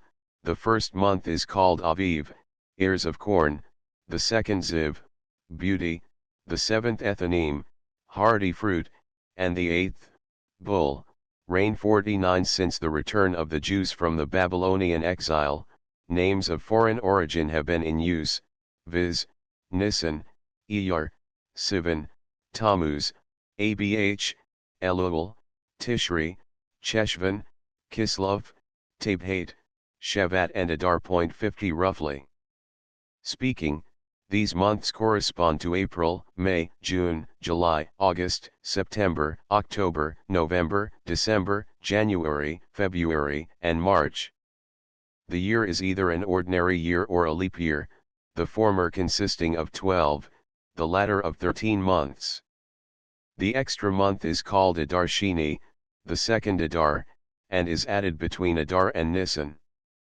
It serves to adjust from time to time the lunar to the 363 solar year, 51 for there is between the lunar year, that is, the time of 12 revolutions of the moon round the earth, and the solar year, or the time of 1 revolution of the earth round the sun, a difference of about 11 days, the one consisting of about 354 1/3, the other of about 365 1/4 days. In 19 years the difference amounts to about 7 months. We have therefore 7 leap years in every cycle, of 19 years, viz., the 3rd, 6th, 8th, 11th, 14th, 17th, and 19th. Neither the ordinary years nor the leap years have a uniform duration, the former fluctuate between 353, 354, and 355 days, the latter between 383, 384, and 385 days. The following is the cause of this variety: there are certain days in the week which are never made the beginning of the new year, the first of Tishri. Whenever the astronomical beginning of the year happens to be on one of these days, a day is added to one year, and taken from the next. The addition in the former case is made in the month of Cheshvan, and the curtailing in the latter case in the month of Kislev. The length of the months is therefore as follows: Nisan, 30, Iyar, 29, Sivan, 30, Tammuz, 29, Abh, 30, Elul, 29, Tishri, 30, Cheshvan, 29 or 30, Kislev, 30 or 29, Tabhat, 29, Shevat, 30, Adar, 29, in leap year 30, Adar Sheni, in leap year, 29 days. The first day of the month is called New Moon Day 364-52 or, beginning of the month. In those months which have 30 days, the 30th day is likewise kept as Rosh Chodesh. The beginning of the astronomical month is the moment of the conjunction of Sun and Moon 53, when the Moon is exactly between the Earth and the Sun. Nothing is then visible of the Moon. 6 hours at least later a very small portion of the Moon can, under favorable conditions, be seen, and the day on which this takes place is the first of the calendar month. At first, from the earliest days down to Hillel II. About 360 CE, Rosh Chodesh was determined by direct observation. The highest court, the Great Sanhedrin, examined the witnesses who had noticed the reappearance of the moon, and accordingly determined the first day of the month by the solemn declaration, Mikadosh, sanctified, that is, the day is to be kept as Rosh Chodesh. These proceedings took place on the 30th day of the month. If witnesses presented themselves who testified to the appearance of the new moon, and after due examination their statement was found to be correct, the same day was proclaimed as Rosh Chodesh, and the preceding month had 29 days.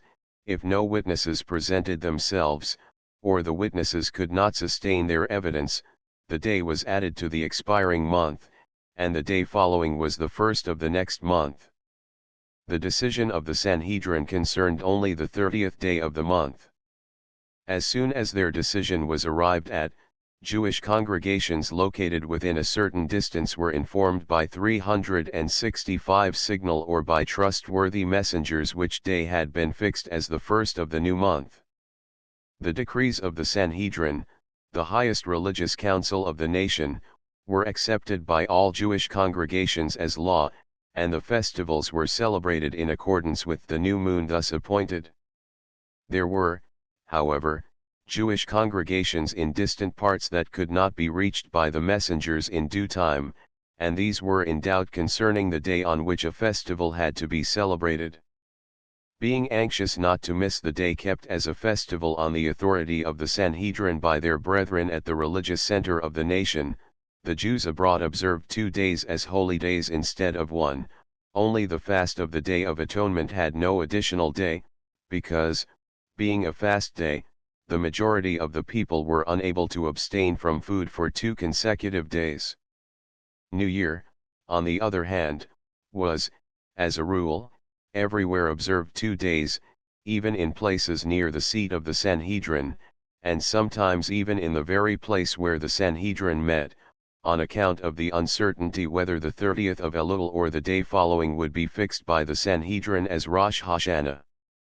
Though, with regard to the most holy festival, the uncertainty of the day admitted of no remedy, this circumstance did not prevent our pious ancestors from applying a remedy where it could be done. It was not ignorance that led Jews outside Palestine to observe 2 holy days instead of one. A rough calculation of the time in which the various phenomena of the moon are to be noticed is not difficult, and could be made by many rabbis and laymen long before Hillel II framed the permanent calendar. Nevertheless, 366 2 days were kept, because it was impossible to calculate or anticipate all the accidental circumstances that might cause the Sanhedrin to defer the fixing of Rosh Chodesh for the next day. Nor was it a decree of the Sanhedrin, or of a rabbinical assembly, that ordered the observance of a second day of the festival. This was done by the voluntary act of the nation, and their resolution was confirmed by continued usage. It was the outcome of genuine piety, of the earnest desire to be at one with the central authority of the nation.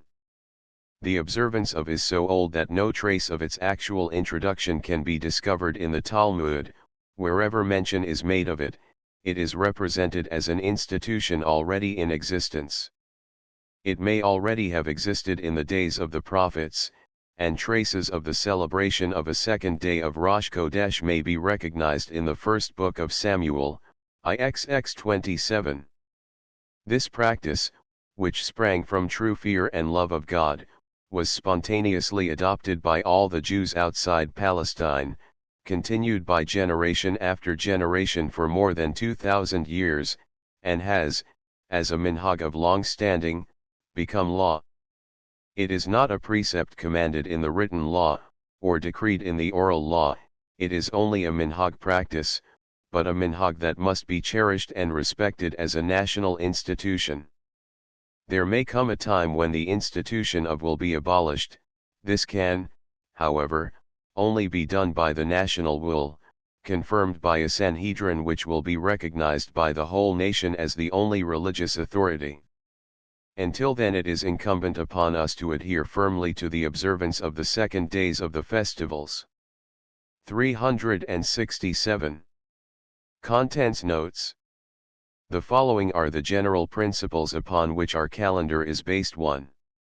29 days 127931080 hours elapse between one Milad and the next. 54 2. An ordinary year must not have less than 353 or more than 355 days, nor the leap year less than 383 or more than 385 days. 3. The first of Tishri is fixed on the day of the Milad of Tishri. There are 4 exceptions. A. If the Milad of Tishri falls on a Sunday, Wednesday, or Friday. B. If the Milad of Tishri is at noon or later. C. If the Milad of Tishri in an ordinary year is on Tuesday 3/20/4/1080 am or later. D. If the Milad of Tishri of a year succeeding a leap year is on Monday 9/5/8/9/1080 am or later.